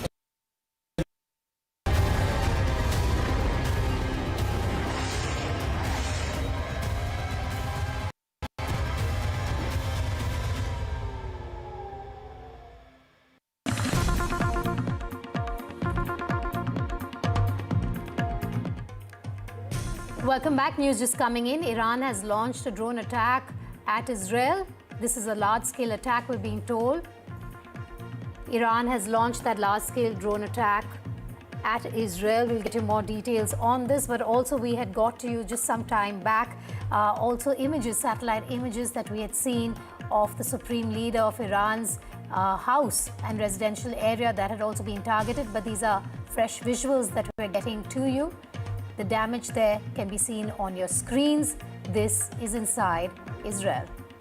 In fact, a fresh round of attacks is now being reported where a large-scale drone attack, and this is the latest wave of attacks. Remember, since morning, and I think it's been about 6 to 7 hours now since the beginning of the operation by America and Israel. In fact, Israeli media is now reporting that the strike specifically targeted the president, it targeted Khamenei, and Benjamin Netanyahu has said very clearly that the two countries aim to remove the existential threat that is posed by Iran. What are the latest updates that we are getting? UAE says it has intercepted a second round of Iranian missile attacks. A fresh round was directed at UAE and that has been intercepted. IDF says it planned this campaign over months and it was basically timed to ensure that the leadership of Iran was at one place when they got human intelligence, when they got ground-based local intelligence about the leadership in Iran being at one place. They caught the regime by surprise. That, they said, was the entire intent of this operation. Also, Padmaja, at this point, we don't know about the casualties on both sides. There's no official figure that has come out. Of course, the strikes are ongoing on both sides, and it will take a while before both the regimes come out with a confirmed figure. But Bit by bit, we're getting you more and more visuals of the impact, the damage there on the ground, both in Israel as well as Iran. You have Donald Trump saying US military campaign is massive and ongoing. You have Iran striking into Israel after Israel struck Iran earlier this morning. Bit by bit, like I said, you will be getting these visuals coming in to understand the widespread damage that we're seeing on both sides, both in Israel as well as Iran. We leave you with these visuals. We'll be back in moments from now, but this remains our continuous rolling coverage through the day today on NDTV. Thanks for watching.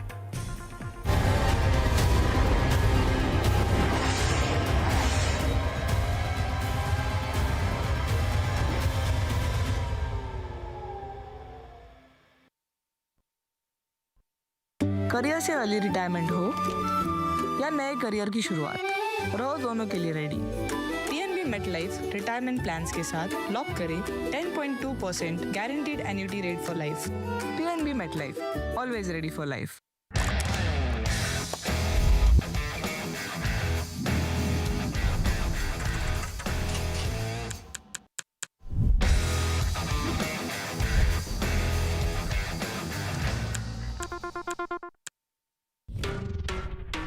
Sound check हो गया? Visuals ready? Lights okay? Everything is ready? Wait, are you ready? ये सिर्फ एक concert नहीं है. This is my life. This is my story. One night, no repeats. Book your tickets now. From 1983 to now, I have seen cricket evolve, but the mindset to win never changed. I tell you that what win matches and what doesn't. This T20 World Cup, let's talk cricket, controversies and more on NDTV. After the roaring success in Delhi, Hyderabad and Mumbai, the NDTV DP World PGTI Golf Pro-Am now travels to Ahmedabad. India's finest professionals, the city's most accomplished business leaders. Great golf, great company. NDTV DP World PGTI Golf Pro-Am. The course of champions, the conversation of leaders. 8th March, Kalhar Blues and Greens, Ahmedabad. इनको यहाँ से जाना ही होगा. जय मां Durga! There is no bigger battle in 2026. And nobody has reported Bengal like I have. Buckle up for an unforgettable election thriller. Will the BJP breach Mamta's fortress? TMC जावे, BJP आसपे. Can Didi fight off her life's biggest challenge? BJP double engine সরকার এই লড়াই বাঁচতে হবে। Battleground Bengal with Manogya Loiwal.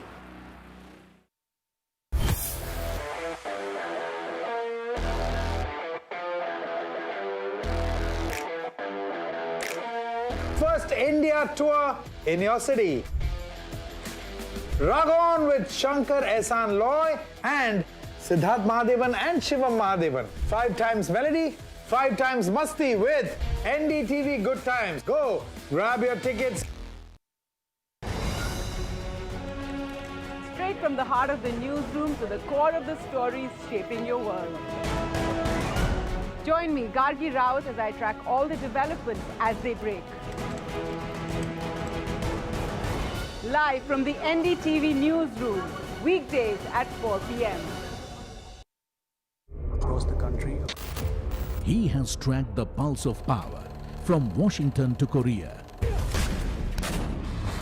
Witnessed history being made in global capitals and conflict zones. Brought clarity to complex issues of national security and international affairs. Aditya Raj Kaul, covering international affairs like no one else, only on NDTV network.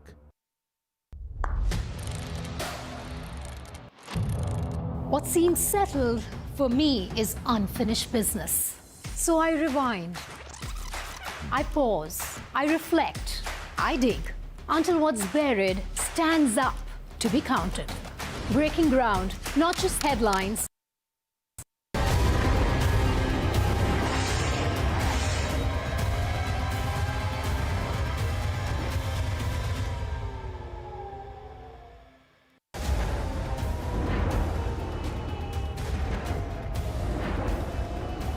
NDTV is the only Indian media network that is reporting live.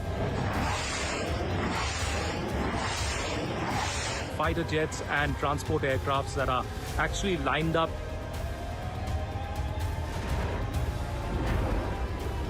The Israeli side, there's a state of emergency that has been declared.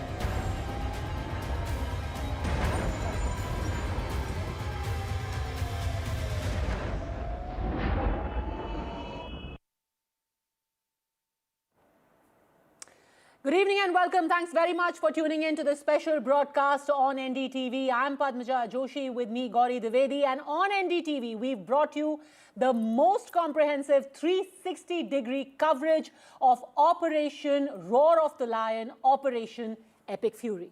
Indeed, and in fact, it seems like it's just getting started, because the West Asia war is now engulfing more countries. There are reports coming in of continued strikes, even as civilian deaths, those of young girls, are now coming to light. What happens next? What are the possible scenarios? We've got our reporters and our team of reporters across every aspect of the entire region. We get you all those details, but first up, a quick check of some of the big headlines that we are tracking for you.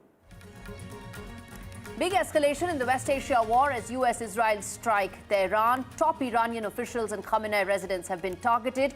Trump says aim of strikes is regime change in Iran. NDTV reports from ground zero in Israel. Iran retaliates by launching missiles. Sirens go off in Tel Aviv. West Asia war theatre expands as Iranian missiles hit Bahrain, Abu Dhabi and Kuwait, leading to massive response coming in from these countries.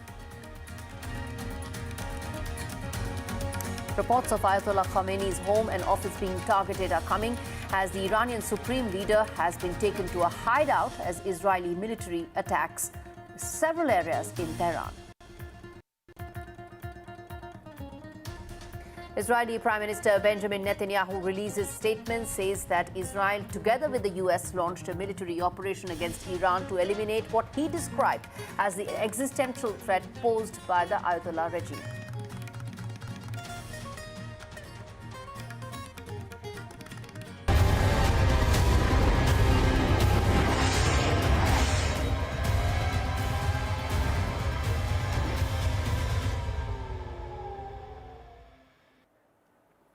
Over the next 60 minutes, we are going to give you the most comprehensive look at what has happened so far, what lies ahead, and how do we make sense of the mostly conflicting reports that are emerging from Israel and Iran. And taking us through that will be Vishnu Shom, joining the broadcast now as well. Welcome, Vishnu. Padmaja, thanks very much. Gauri, it is catastrophic. And you know what so many of us felt would never really happen, that there was a path perhaps for diplomacy, that Iran did appear to be negotiating. You know, diplomacy has failed. This is an attack by Israel and the United States on Tehran today. Various parts of Iran have been struck. Iran has counterattacked. It's hit not just Israel, or attempted to hit not just Israel, but also struck a US base in Bahrain, the Al Jufair base, which is the US 5th Fleet Command Center. In Qatar, the Al Udeid Air Base. In Kuwait, the Arif Jan Camp, the Ahmad Al Jaber Air Base, the Mubarak Air Base. In the United Arab Emirates, they've struck using ballistic missiles the Al Dhafra Air Base, the Jabal Ali Port, one of the most important ports in the world, the Fujairah Air Base, and in Saudi Arabia, several places, whether it's the Emir Sultan base in Riyadh, the Tabuk base, the Khamis Mushahid base, and a western base in Jeddah, in Jordan, and also in Erbil in Iraq. That gives you an idea of what this is happening. Never, to the best of my recollection, have we seen this range of attacks and counterattacks across this many regions in West Asia. It's fairly unprecedented. The attacks are going on. The drone strikes are continuing. The ballistic missile attacks are going on. As Iran attacks now, there are attempts to shoot down incoming ballistic missiles. That's the battle at this stage. But in all of this, I think what the worst part of war, the humanitarian loss, is something that we must always remember. The death toll has risen in an elementary school attack in Iran. 51 students, kids killed, 60 were injured in the Israeli strikes, an Israeli missile striking that elementary girls' school. It is absolutely horrific. Absolutely. And although that death toll is being contradicted by Israel, because right now, none of these reports can be confirmed by the other side. Israel would argue that this is an attempt to try and tell the world that this was an unprovoked attack. It is a humanitarian disaster. So this toll of 51 students, remember, it was an elementary school that has come under attack. 60 more children are reported injured, and this after an Israeli missile struck at an elementary girls' school. That's the initial information that we are getting right now. But certain defining images, Gauri, that we must get to our viewers, because this is one of the biggest conflicts, the biggest escalation we've seen in West Asia in the recent past. Iran has hit back with a wave of missile strikes after the US-Israel strikes on Tehran, and some of these defining images that we are going to get to you now. The very first one is a satellite image that was accessed by the New York Times. It shows the damage inflicted by Israeli strikes on the secure compound of the Iranian Supreme Leader, Ali Khamenei. Reports, though, suggest that he, at this time, was not in his residence. And some of the other images that are coming in, again, the most defining of what has happened so far, the retaliatory strikes conducted by Iran.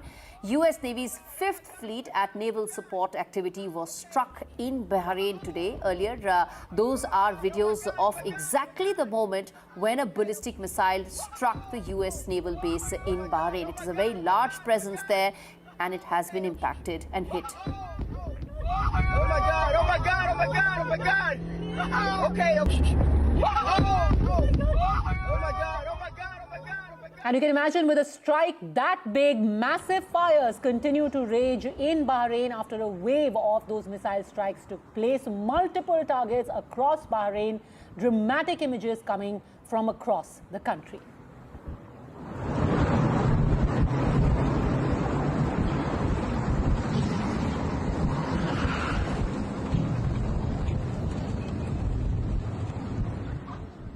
And then Israeli forces have also targeted Iran's ballistic missile launchers. Thermal images show the exact moment when Iranian missile launchers were hit. Those are images of just that moment.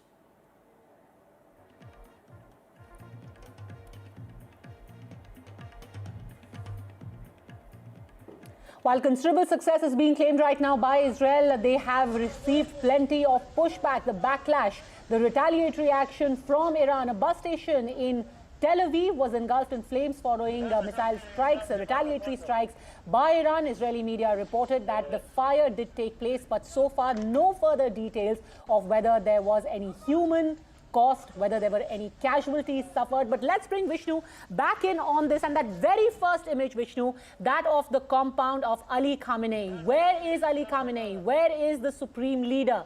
Because what is Israel saying right now? And let me just quote from an Israeli media report where the IDF said that we hit several sites in Tehran where senior officials in Iran's political security echelon had gathered. This plan was developed over months, and it included a major intelligence effort to identify an operational opportunity at the very moment when senior regime officials will be convening. So they are saying we identified such a gathering, and that's when we struck. Where is Ali Khamenei? Padmaja, this, and just for the benefit of our viewers, what is this all about? This is a regime change operation undertaken by Israel and the United States to get rid of Ali Khamenei and his entire leadership in the Revolutionary Guard, to encourage a popular uprising, which we've already seen happening now for several months in Iran, and to ensure that there is a new government in place. The point that everybody makes is, can airstrikes alone and no boots on the ground actually enable America and Israel to do that? That's an open debate, and we're going to have to wait and see what happens. But where would Ali Khamenei be in a situation like this? As I see that footage, I can tell you that this was a bunker buster explosive which was used. If it was Israeli, there are a bunch of weapons that they use. In fact, the same Spice weapons which India has used in the past, the Spice 2000 could have been used over there. A weapon called the Crystal Maze could have been used over there. They could have used a missile system called the Rocks to actually hit that. But basically what they try and do with these bunker busters, and I'm certain in looking at that this was a bunker buster, is to penetrate. The weapon penetrates the surface of this particular structure, in this case Ali Khamenei's home. It goes to a certain depth before the explosion actually takes place. And when the explosion actually takes place, it doesn't just obliterate the structure, but there is an air pressure which is created, as a result of which anybody in that area is actually, it's killed. The air is literally sucked out of their lungs. But the Iranians would have been preparing for this scenario, which is why they would have multiple bunkers all across the country. And in as much as Israel claims that the head of the Revolutionary Guard in Iran has been killed, there is no real word on the fate of Ali Khamenei at this stage. Indeed, and I think that is something that we have to wait and watch out for, even as more news is coming in, and let's reflect that as well. There is a very substantial amount and figure of Indians who are present in this entire region. So what is happening here impacts us at many levels. First and foremost, India has issued an advisory for its nationals in Bahrain as well. This comes in after those reports came out, those videos came out about that attack on the US Navy fleet. And now the Indian Embassy in Bahrain has asked the Indian national to exercise caution and has said, do follow all news and advisories, and said, do take care. And this is extremely important because, in the midst of all this, as we've been talking, let's not lose sight of the fact that whenever there is a conflict, whenever there is a war situation, you have casualties that are taking place. We've already seen that, a sizable number when it comes to those young girls in that school that has been struck, even if the figure is disputed. But the fact is, lives are at stake, and that's exactly what the Indian Embassy in Bahrain has also cautioned Indian nationals about. In fact, this entire region, Vishnu, is one where there is a substantial presence of Indians. So that is going to be of prime importance. 3 advisories have already been issued, to my mind, by India to all of its citizens, especially in Iran, asking them to evacuate. And for India, this particular conflict will be of concern. No, Padmaja, I think that's a very important point. We have lakhs of Indian citizens across that entire region, whether it's Qatar or Oman or Bahrain, certainly Saudi Arabia or Kuwait, not to mention Tehran, not to mention Iran and Iraq. Jordan as well. All of these areas have seen attacks taking place. Now, the point is, and as I mentioned this just 30 seconds back, I got an update from the Civil Aviation Ministry warning all airlines to be very mindful of where they operate their flights, to ensure that NOTAMs, notice to airmen and sailors, are monitored and enforced. In other words, if there are places you cannot fly, do not fly. I know all Indian airlines are being careful right now. Some time back, Air India Express, for example, said they are ceasing all operations to the Middle East for the moment. So to your question, Padmaja, and very briefly, how do these Indians come back now? Air traffic has ground to a halt. There are very narrow corridors now. This is one of the busiest air routes in the world, one of the largest airlines in the world. Emirates has stopped operations. Think about that. One of the largest airlines in the world, Emirates, has stopped operations right now. And therefore, what happens to the lakhs of Indians in this entire region? They have to follow what the government says. They have to follow what the local government says, our government and the local government, and be very careful. But in terms of them coming back to India, it's not going to be easy. And given the numbers, it's not as if we can deploy military capability and bring them back instantly. that takes time. And it's not a single country, right? But it's not a single country. You're talking about an entire region with many countries, at least a dozen odd.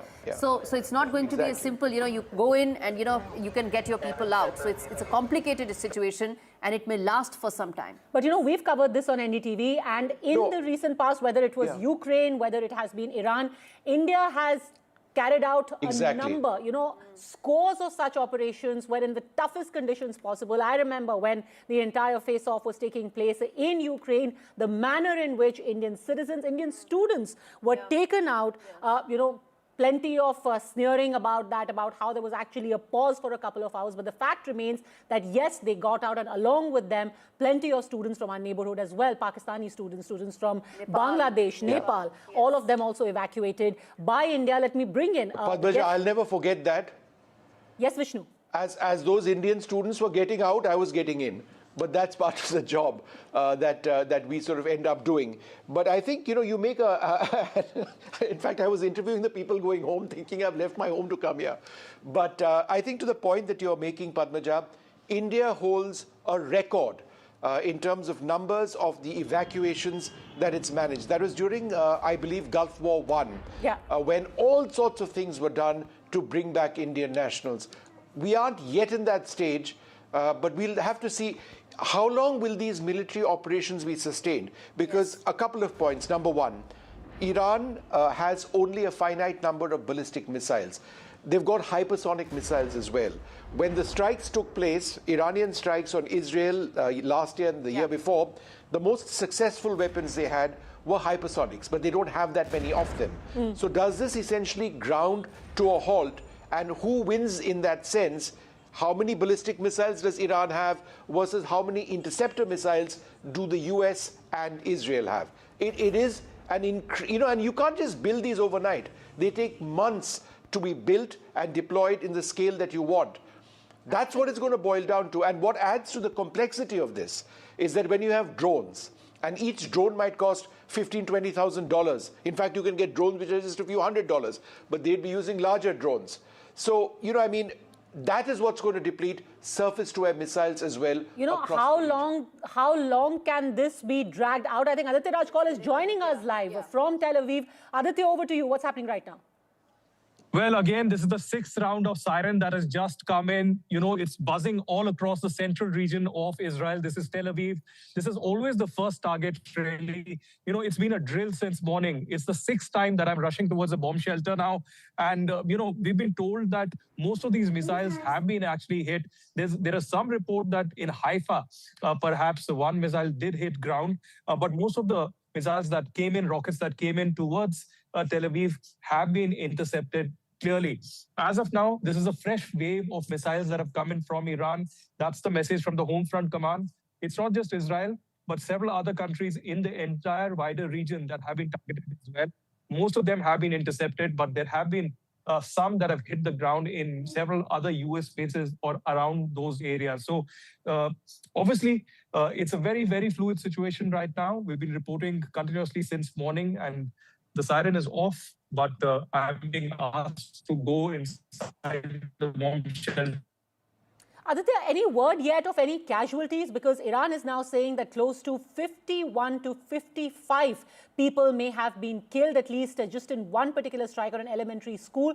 What about Israel? All right, so we seem to have lost the line. The 6th wave of missiles directed there at Israel, people rushing into the bunkers, people rushing to safety, Gauri. And even as, there are now reports coming in of strikes spreading.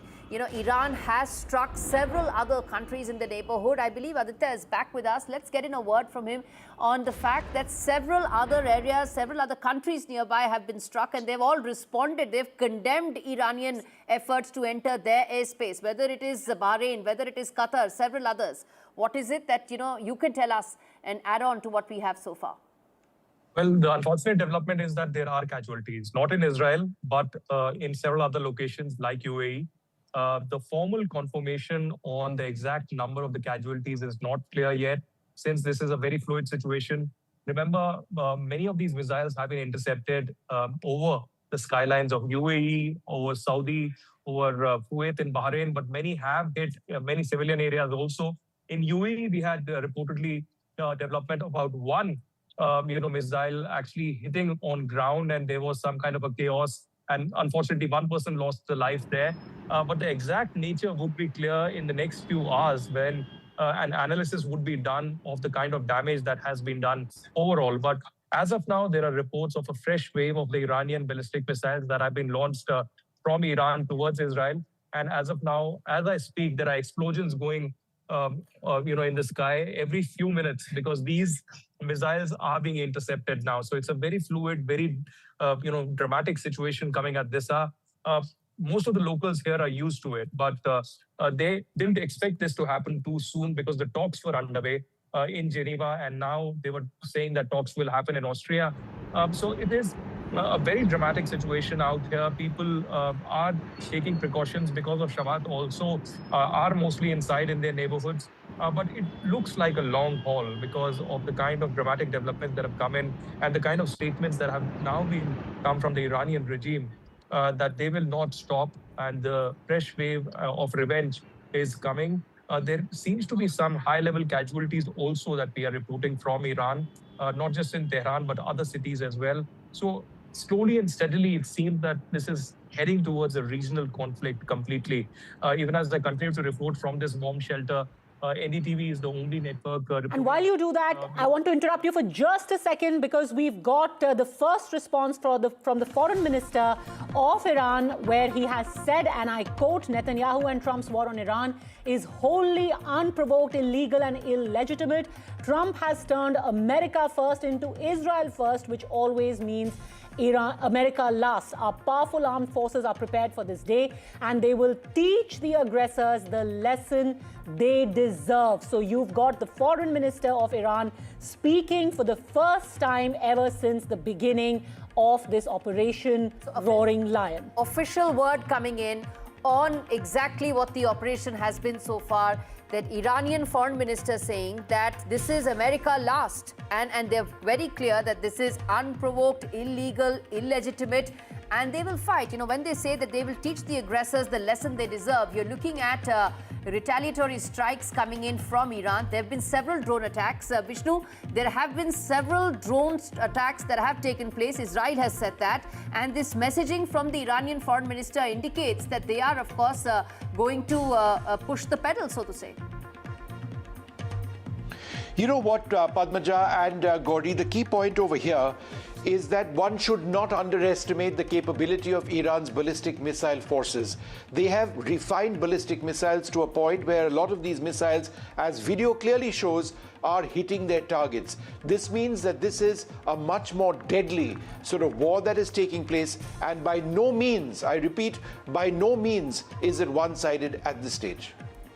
In fact, what's also interesting, and let's bring Aditya in on that, the fact that you have the foreign minister of Iran saying, in fact, almost saying it in as many words, that Donald Trump has surrendered the interests of America to Israel, where he's saying that instead of America first, today the US president is putting Israel first, making America last, Aditya. Well, that's right. That's a very important statement, actually, from the Iranian foreign minister, because if you look at the 12-day war that happened, there was the American president, US president was hesitant.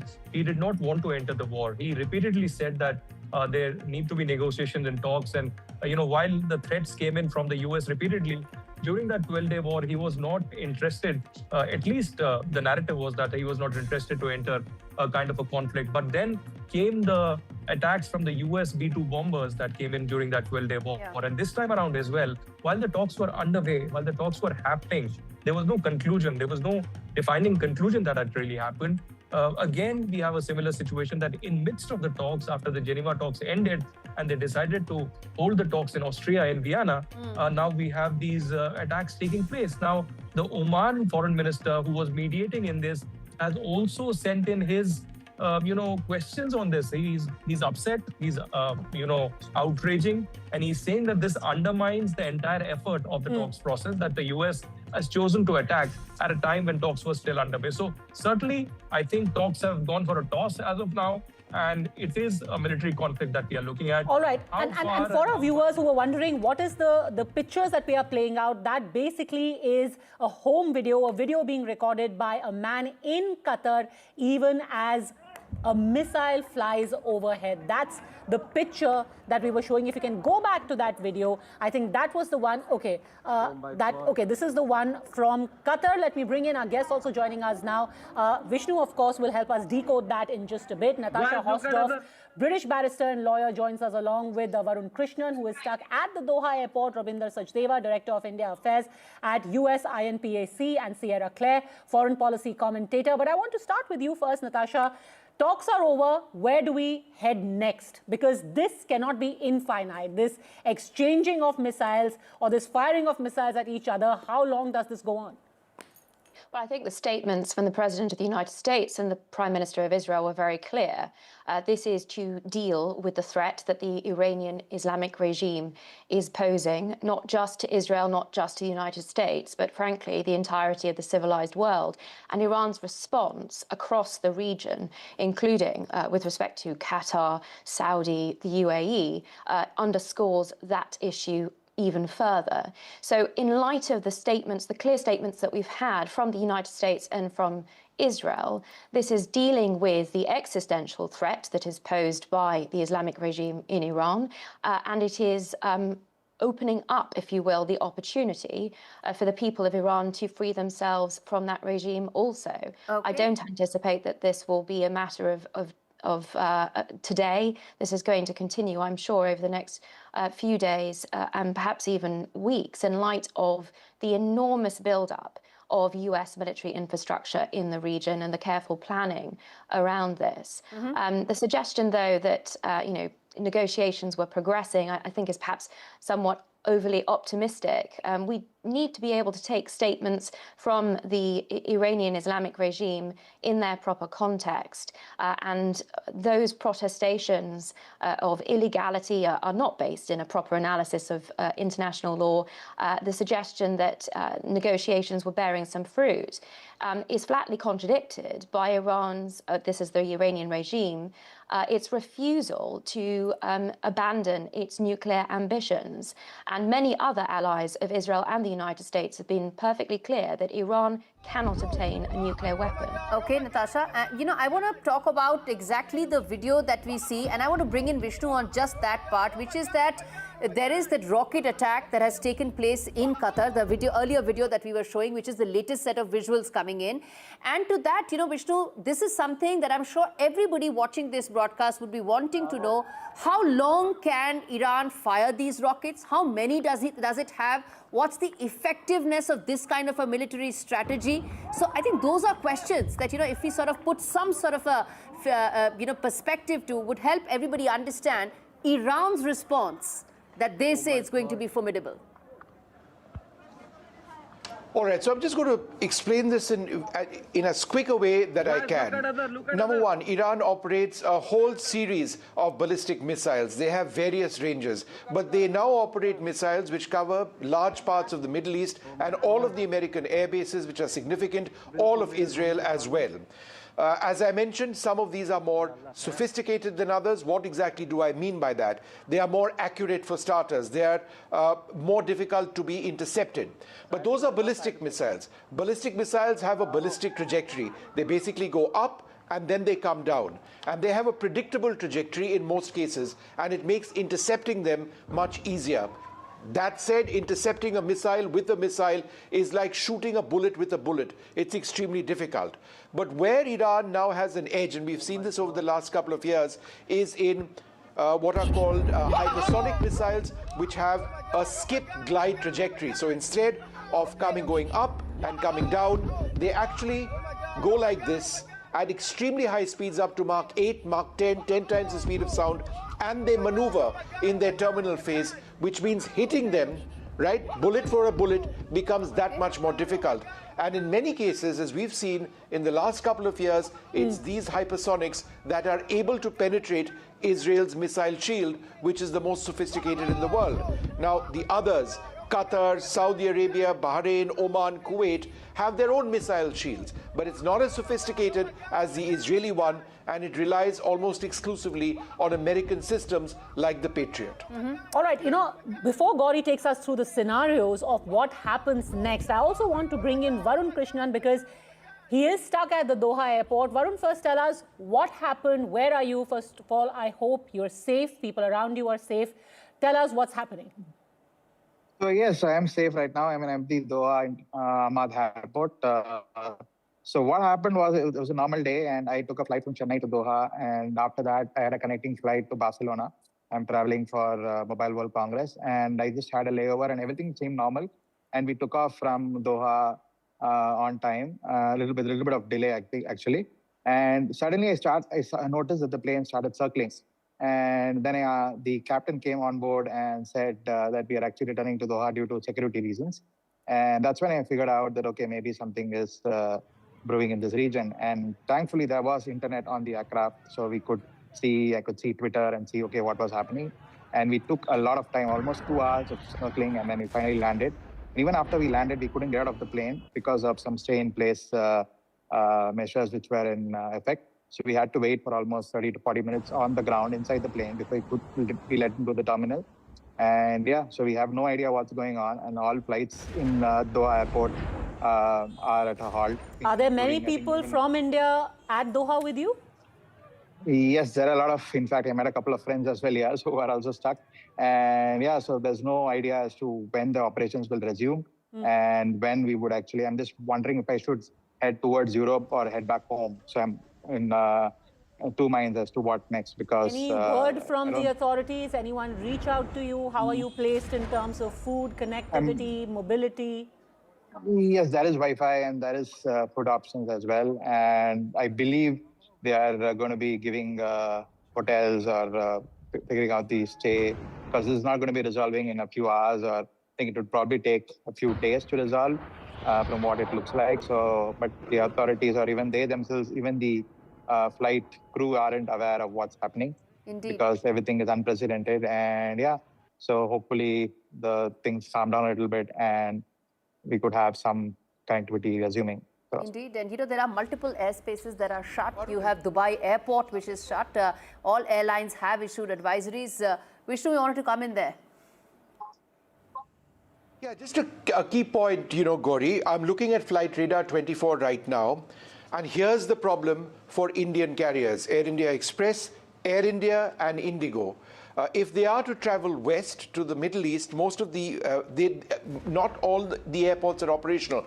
Dubai airport, one of the most busy in the world, you'll need to check the status, but some time back it had been shut for operations.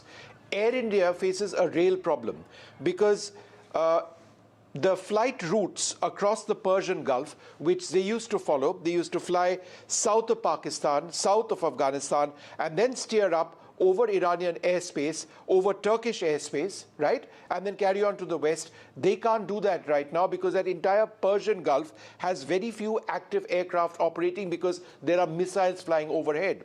So Indian aircraft cannot fly over Pakistan, right? Because airspace is shut for Indian carriers to fly over Pakistan. So what other airlines are doing is that they're flying through India, they're flying through Pakistan, and they're flying up towards Afghanistan and then into Turkmenistan, right? And into Turkmen airspace, Azerbaijan airspace, and then they're traveling west. Indian carriers, Indigo and Air India primarily, do not have this. Yeah. So if you are an Indigo passenger traveling west, or particularly an Air India passenger traveling west, speak to the airline. Let's see if they've got alternate routes, because at the moment, for Indian carriers, it seems to be a real mess. All right, but I think it's also important to underline that there should be no panic. Varun is there, he's stuck, but people will reach out to you. You're safe. Varun, thanks very much for connecting with us. Hope you get back home or wherever it is that you are progressing onto quickly and safely. Right now, there is no to panic, just stay safe. But the important question now is, Gauri, what happens next? What lies ahead of us? Is this going to stretch out over several days, weeks, months? Can it really be carried on by either side interminably? Indeed, and I hope not. It's not for months, because there is a certain toll to it. But we've just sort of put forth in terms of what could be the possible scenarios as to how it plays on from here.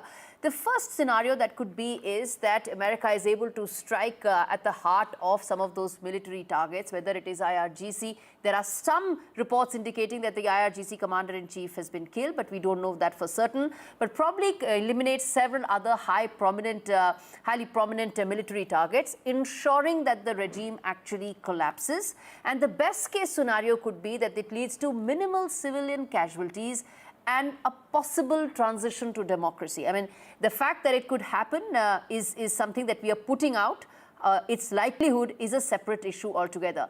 The second possible scenario that exists is that post-US strike, the chaos, it leads to some sort of a military government coming into form, and that could lead to top IRGC officials, in fact, taking over Iran instead of, the Guardian Council and all. It could be the IRGC taking over, and that could mean that there could be some different set of people to have that communication with, that negotiation with. That's the second possible outcome that could be there. The third possible scenario could be, well, there could be massive retaliation that could come in from Iran. They've already said that they are going to respond, and Iran decides to target those critical US bases and allies, and the entire energy link there, the Hormuz Strait, is actually impacted. That could mean global energy lines, supply lines are at risk, and of course that could mean more escalation. The other scenario could be that Iran actually sinks a US warship. Again, a possibility that you cannot rule out, though of course it looks highly unlikely. And that could mean a swarm attack that could be through the use of drones, a potential capture of even American sailors, for all you know. And that could mean, of course, those months and possibly stretching into years, as Padmaja was talking about, could actually happen, something that we do not want. But then we're just putting out those likely scenarios. The last could be worst case scenario, where US strikes actually leads to a larger prolonged civil war in Iran, and that could mean more chaos, possibly a large humanitarian crisis, and most importantly, regional instability that is building and spreading, something that nobody wants, absolutely nobody. But as things stand right now, nothing can be ruled out. All of this is a very real possibility. Which one is most likely? That is what we are going to be asking Sierra Claire and Rabinder Sachdeva in just a bit. Right now, nobody can say for sure what is going to happen over the next 24 hours, leave alone the next few days or months. In fact, all eyes are going to be on the second address of US President Donald Trump. We're expecting it anytime now, the second such address to take place within, a matter of 12 hours. Taking a very, very quick break. What lies ahead? We'll talk about that in just a minute. Don't go anywhere.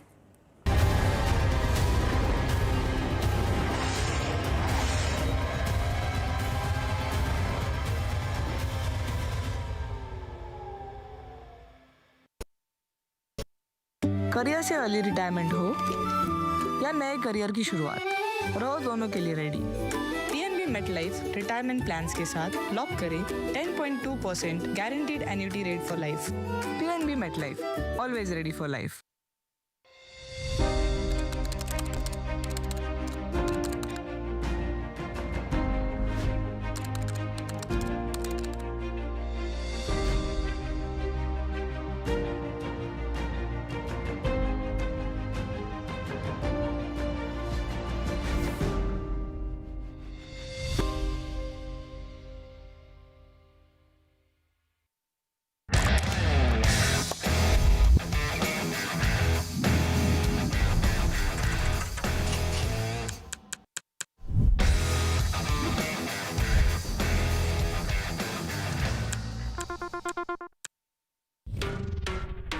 Sound check हो गया?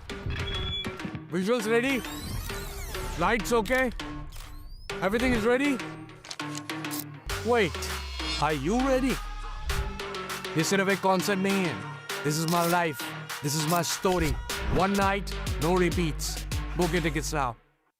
From 1983 to now, I have seen cricket evolve, but the mindset to win never changed. I tell you that what win matches and what doesn't. This T20 World Cup, let's talk cricket, controversies and more on NDTV.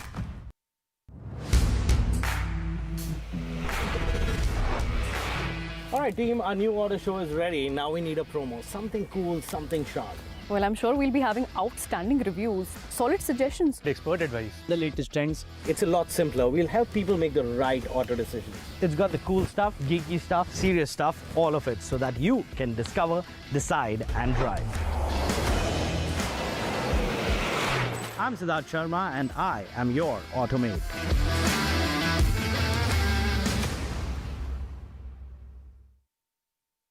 After the roaring success in Delhi, Hyderabad and Mumbai, the NDTV DP World PGTI Golf Pro-Am now travels to Ahmedabad. India's finest professionals, the city's most accomplished business leaders. Great golf, great company. NDTV DP World PGTI Golf Pro-Am. The course of champions, the conversation of leaders. 8th March, Kalhar Blues and Greens, Ahmedabad. को यहाँ से जाना ही होगा। जय मां Durga! There is no bigger battle in 2026. And nobody has reported Bengal like I have. Buckle up for an unforgettable election thriller. Will the BJP breach Mamta's fortress? TMC जावे, BJP आसपे. Can Didi fight off her life's biggest challenge? BJP double engine সরকার এই লড়াই বাঁচতে হবে। Battleground Bengal with Manogya Loiwal.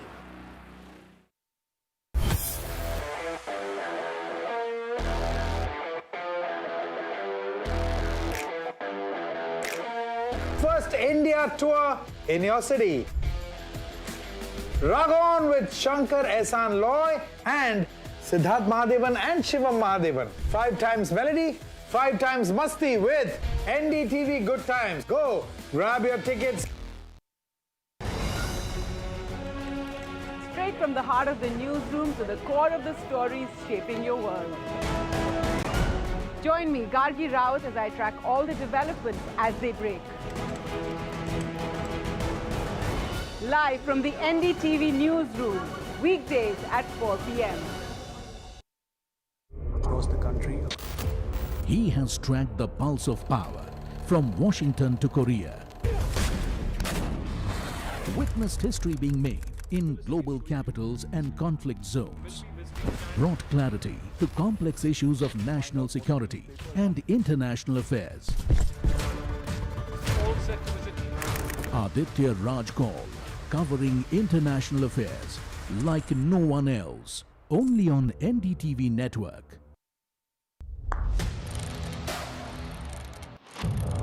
What seems settled for me is unfinished business. So I rewind, I pause, I reflect, I dig until what's buried stands up to be counted. Breaking ground, not just headlines, the meaning behind them. This is Breaking Ground with me, Vedika Sood.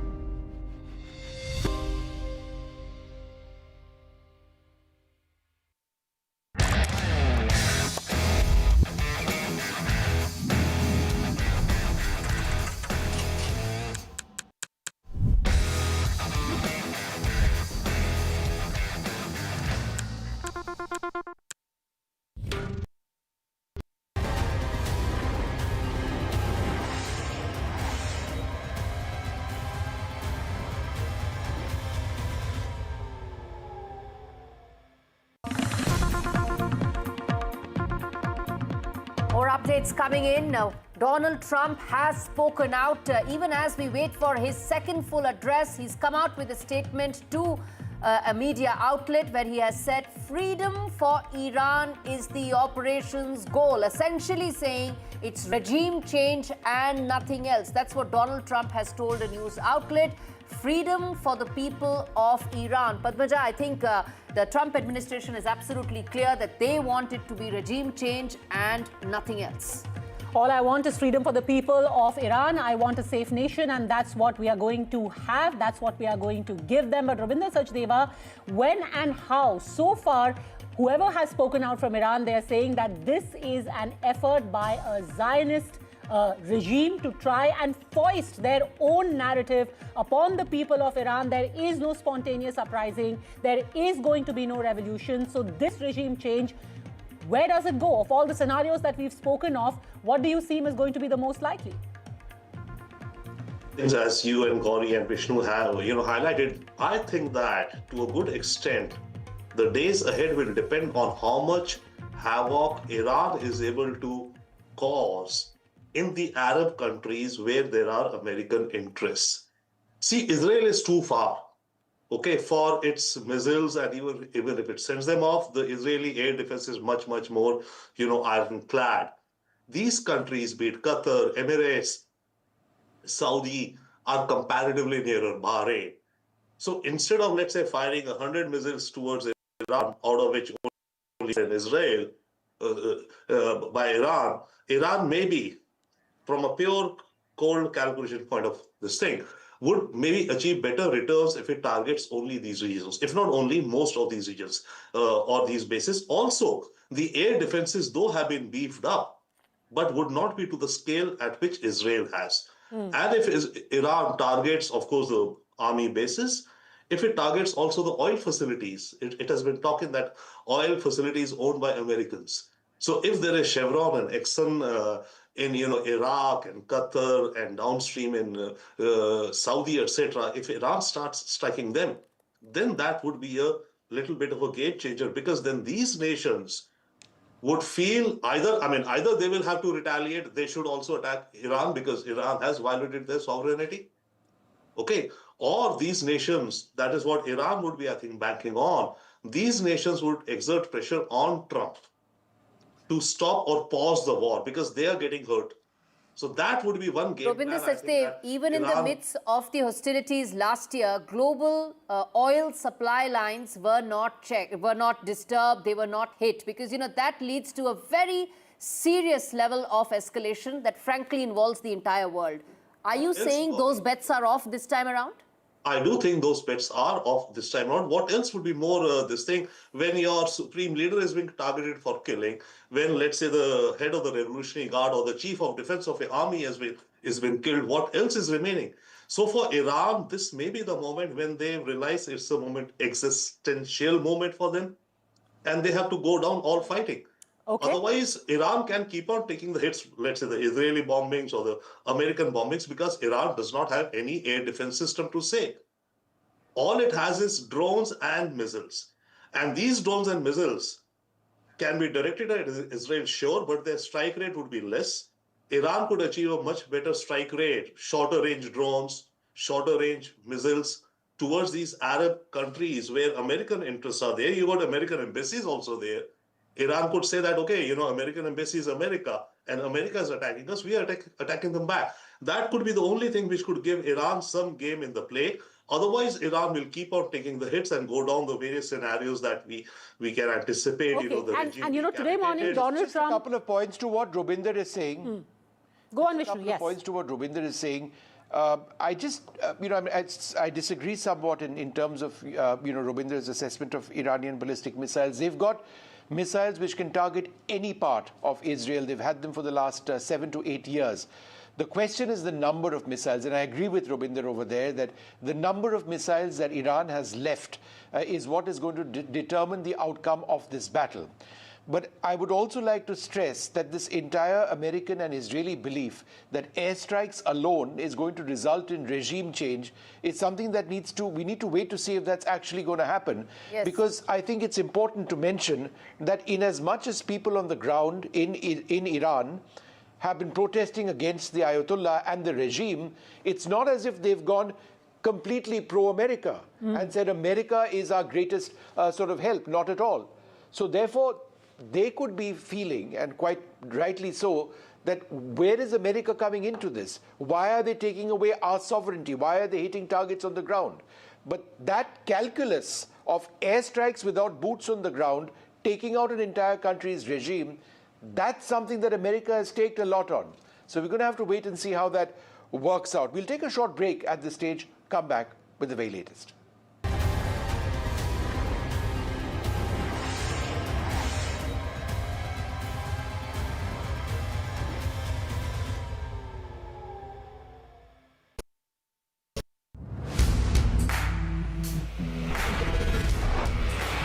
All right, team, our new order show is ready. Now we need a promo. Something cool, something sharp.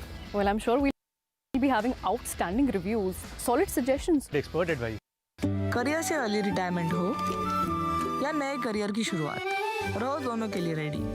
PNB MetLife retirement plans के साथ lock करें 10.2% guaranteed annuity rate for life. PNB MetLife, always ready for life.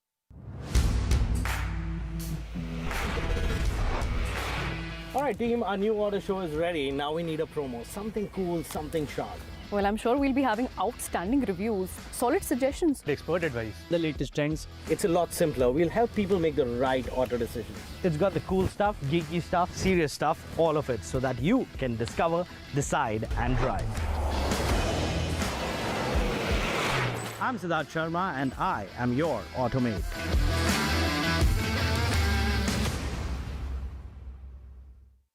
After the roaring success in Delhi, Hyderabad and Mumbai, the NDTV DP World PGTI Golf Pro-Am now travels to Ahmedabad. India's finest professionals, the city's most accomplished business leaders. Great golf, great company. NDTV DP World PGTI Golf Pro-Am. The course of champions, the conversation of leaders. 8th March, Kalhar Blues and Greens, Ahmedabad. को यहाँ से जाना ही होगा। जय मां Durga! There is no bigger battle in 2026. And nobody has reported Bengal like I have. Buckle up for an unforgettable election thriller. Will the BJP breach Mamta's fortress? TMC जावे, BJP अर्श पे। Can Didi fight off her life's biggest challenge? BJP double engine সরকার এই লড়াই বাঁচতে হবে। Battleground Bengal with Manogya Loiwal.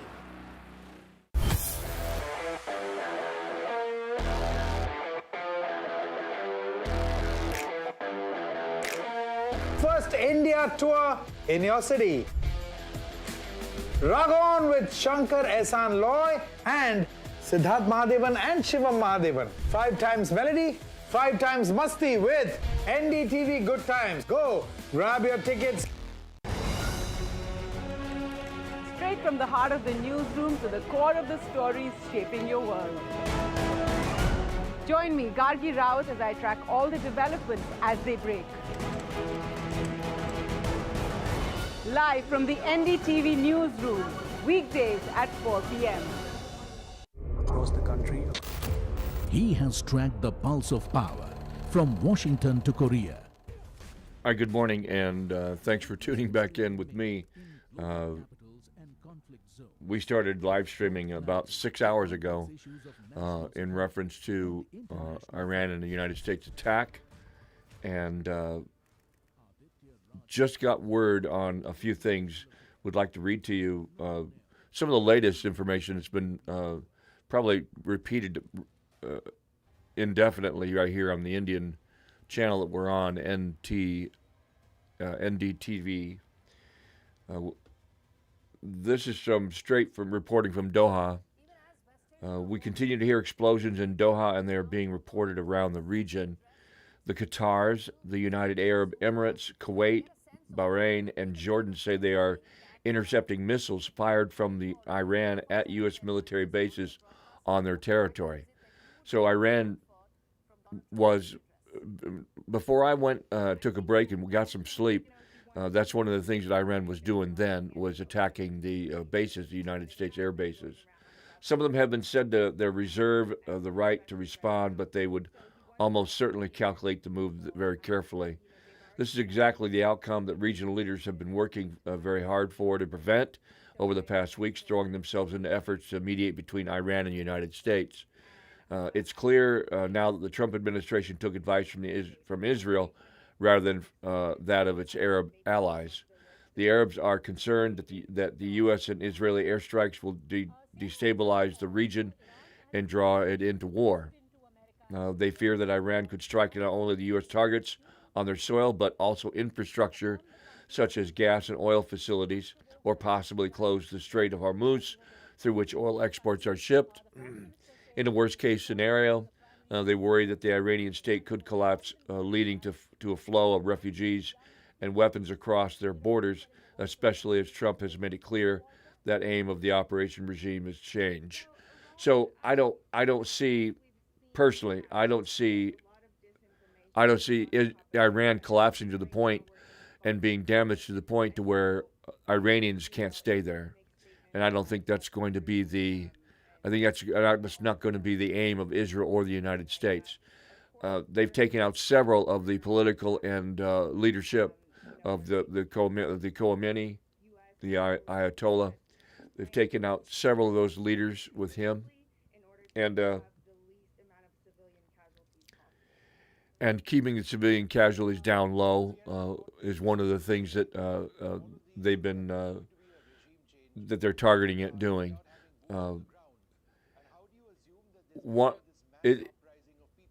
It's unprecedented, folks. This is the first time ever that the United States has attacked Iran distinctively. It's the second time that Israel's been in war with them. It's a biblical war. There's no doubt about it that it's a huge biblical implication of the things that are to come. We talked about this earlier as far as it happening near Purim, and we talked about it happening with this parade of planet alignment, which is signs in the sun, moon, and stars. We've had for the last 3 months, we've had some huge events taking place with the sun, bombarding the earth with solar flares and radiation.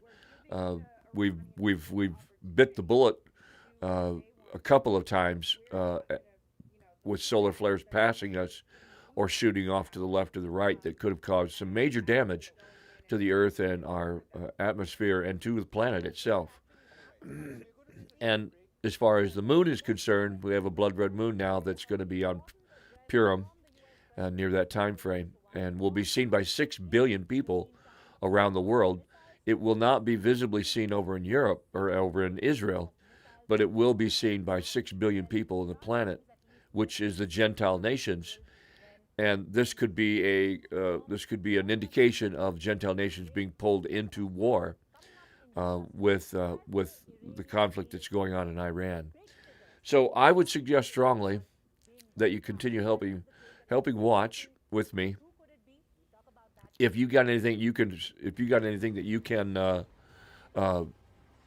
can cover, or that you've discovered you'd like to let us know, please leave your comments in the chat here on YouTube. And later on this evening at 8 p.m. Eastern Standard Time, 6 p.m. Central Time, and then 5 p.m. in Pacific Time, Matthew Miller and I from Maranatha Ministries will be covering this and more live on our YouTube channel and on our Facebook page. It's a time we need to be in prayer. We need to constantly be in prayer and praying for our soldiers, praying for America, praying for the citizens of Iran, praying for the citizens of Israel. I don't feel strongly, folks, that this is going to be something that's going to be relent. I don't think we're going to relent. I think what we're seeing is just the beginning stages of what's going to be a much more larger scaled war that's going to bring key players into it. One of the things that I am concerned with, and that could more than likely take us into more than likely take us into a regional conflict. Again, I don't believe for 1 minute, based on biblical accuracy and based on the timing of the war, that this is the Gog and Magog war. It doesn't have the biblical substance to be Gog and Magog. So then it does have substance to be of wars and rumors of wars that Jesus spoke about in Matthew chapter 24 and the length of it. Now, can it develop into Gog and Magog? Well, absolutely. Persia, which is Iran, Persia back in biblical times, spoken of in Ezekiel chapters 38 and 39. We've got Persia, we have Iran, we have Turkey, we have Russia, we have China, we have North Korea, we have other countries that could join forces with this. And I don't see, with the strategic hits that we're having, that are taking place, that the United States is doing and that Israel is doing, I don't see Iran not being aware of that. This is televised all over the world. Everybody's watching this. And so key ingredients can be leaked over the internet, and Iran could get that information ahead of time. One would think that that's not something that could happen, or that they're not watching.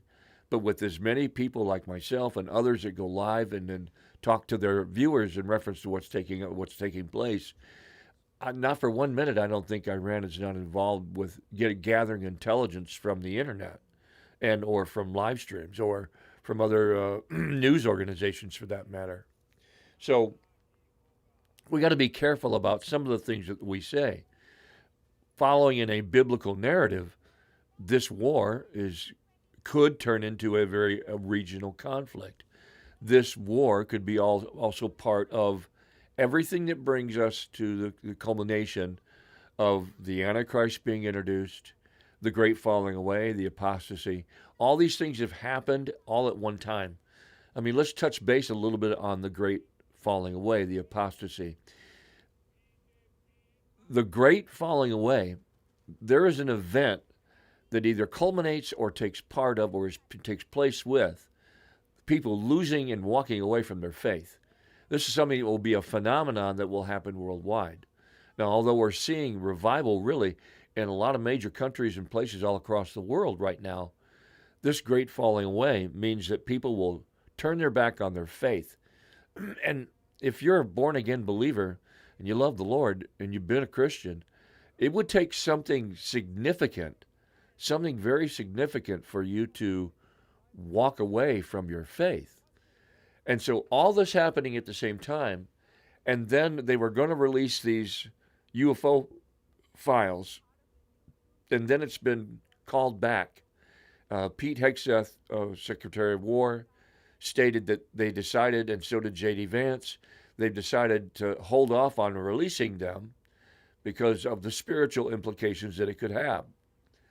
And I believe strongly that's a great idea, because if what they have is true and what they say is true, these entities, these demonic aliens entities are real, and I believe they are.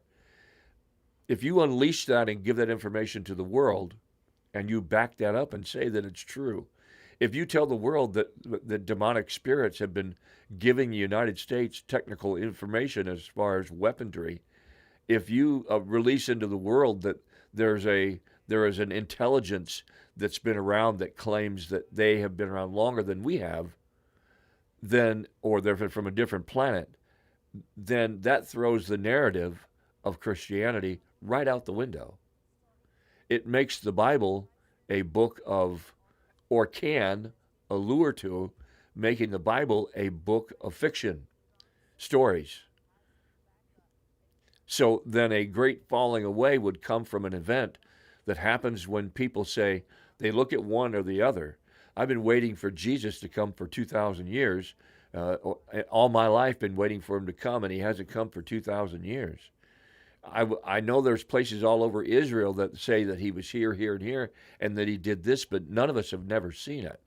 And people would begin to reason with themselves.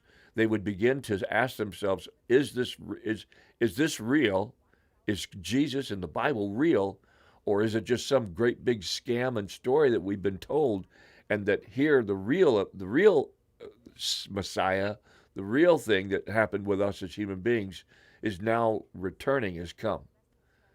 So I think demons, I think Satan would be watching for this. I think Satan would watch for any disclosure to be released.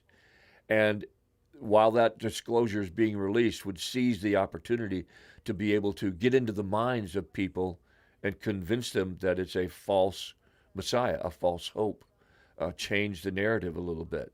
And then the Antichrist comes on board. Now, whether the Antichrist would be a supernatural being or someone who came here from a different planet that they would try to convince, telling people that happened, and then it looks more human and that people would believe it, I don't know. I just know this. I mean, that's my own theory, and kind of I don't really push that, but I do believe that there's going to be an event, whether it be the man of sin, the son of perdition, who gets revealed.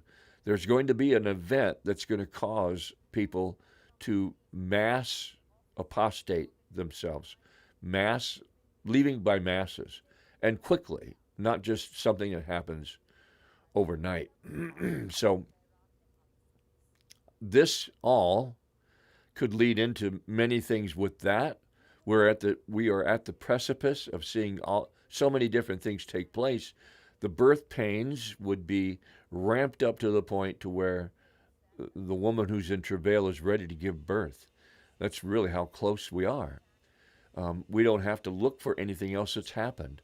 We've seen major earthquakes that have been happening on convergence. You have volcanoes that are erupting on convergence. You have pestilences and famines that are happening on convergence.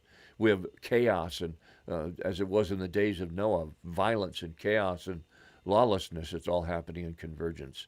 You have Christians being martyred and killed all over the world, happening in convergence. And the United States is the final key player in all of it. Some people believe we're in Bible prophecy, some people don't. I don't see us in Bible prophecy. I've been telling brothers and sisters in Christ this for quite some time. I don't see us as a direct player in Bible prophecy. I see us being involved leading up to the points of where Israel will be attacked by all the nations. And I see us maybe being a player in protecting Israel, even through parts of the book of Revelation. But Mystery Babylon is looking more and more and more like the United States. And some scholars have taught all along that that's Iraq, where Babylon's located, and it would be regenerated and brought back up. But the description in the book of Revelation, it fits the United States like a glove. So I'm very optimistic as to whether or not the United States would be around really much longer, 10, 15, 20 years, should the Lord tarry, should be around much longer, and that something catastrophic happens in a point of weakness and we're taken out. So we'll listen in a little bit more of some of the updates of what's taking place, and I'll get back with you with a little bit more information.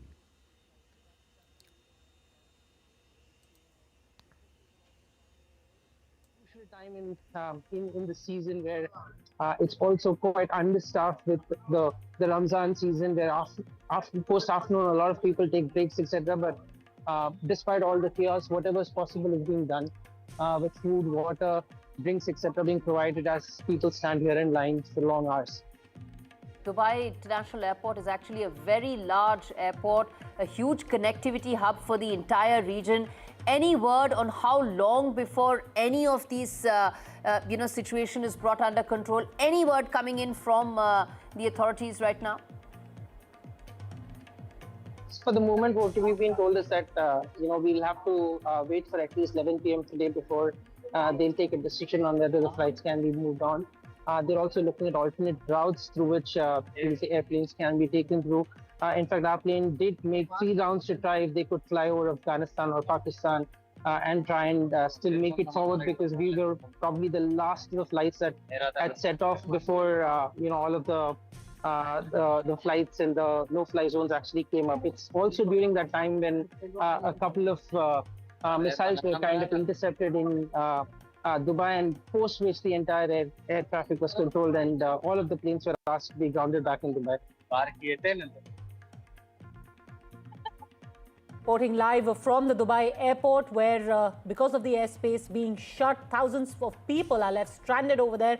And this pretty much, Gauri and Vishnu, is something that we are seeing across several airports. This entire region, like we have been explaining, with the airspace shut, there isn't really much of an option left for people. But right now, one thing is clear, that the toll is mounting.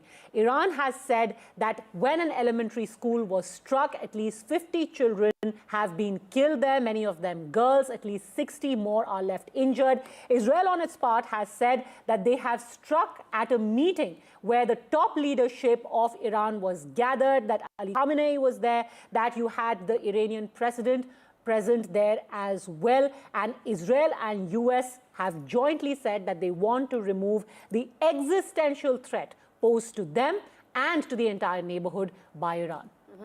Indeed. And, you know, just to get a sense of what's the word coming in from the US, and let me get in Vishnu as well for his take. But I want to first get in Simon Marks, joining us from Washington, D.C., to get a sense of what is it that the Trump administration is now watching out for. Donald Trump has been closely following the entire, Operation Epic Fury at his resort in Mar-a-Lago. But walk us through, what is it that you are picking up from right now from the Trump administration? Well, it's just after 8:30 in the morning here in Washington, D.C., 5:30 in the morning over on the west coast of the United States, and Americans are waking up to the news that their country is now waging a war for which they have been completely unprepared by their own government. At no point has the United States government effectively explained to Americans what the purpose of this military action is, what the cause of it is, and what the outcome is likely to be beyond calls for the regime in Iran to fall. There's no indication from the Trump administration of what kind of regime they want to replace. That gentleman speaking is, as Biden would have put it, full of malarkey. We've known for quite some time that Iran was going to be attacked, and there are some other implications, and we'll be talking about that tonight at 8 p.m. Eastern Standard Time, 6 p.m. Central Time, and 5 p.m. Pacific Time at Prophecies of the End Times, the birth signs with Matthew Miller of Maranatha Ministries. I know I've been plugging that quite frequently, but you don't want to miss it. You want to tune in, share this information with everyone that you have in your line of being of as Christians, brothers and sisters in Christ. Above me is a graphic that I just found of all of the military leaders that thus far have been eliminated from the attacks, and we're not even looking at 24 hours yet, folks. So it's definitely for regime change. But let's listen in a little bit more here. Joining us live on the broadcast, Ambassador Puri, do you want to weigh in on the point which was being made earlier? Thank you very much, Gauri, as well as Padmaja. Thank you for having me. Your correspondent is absolutely right. But what are we seeing? We are seeing absolute power being used absolutely. And the business that he mentioned very rightly about American law being skirted, over the past few weeks, many people have said, if you need to use military, you need congressional approval. But let's leave all that aside. That's for American people to decide. What has happened is not unexpected. After that huge amount of armada was assembled out there, believe me, it's just not possible that there wouldn't have been action. And Mr. Trump kind of hinted at that when he said, the Iranians are not behaving well, they're not doing well. And last night, after Mr. Witkoff and Jared Kushner left Geneva, it did appear it could happen anytime, and so that has happened. I'm sure the Iranians were prepared themselves too. Now, that this is destabilizing, without any doubt about it. That it serves a certain end as far as the Israelis are concerned, perhaps domestically for President Trump, perhaps also for his vision, a legacy-oriented American president, and his own interest in oil and all of those particular things, as well as ensuring that in the Middle East, those who he considers his allies don't have anybody else who kind of confronts them, which is the way Iran has been portrayed over the last several decades.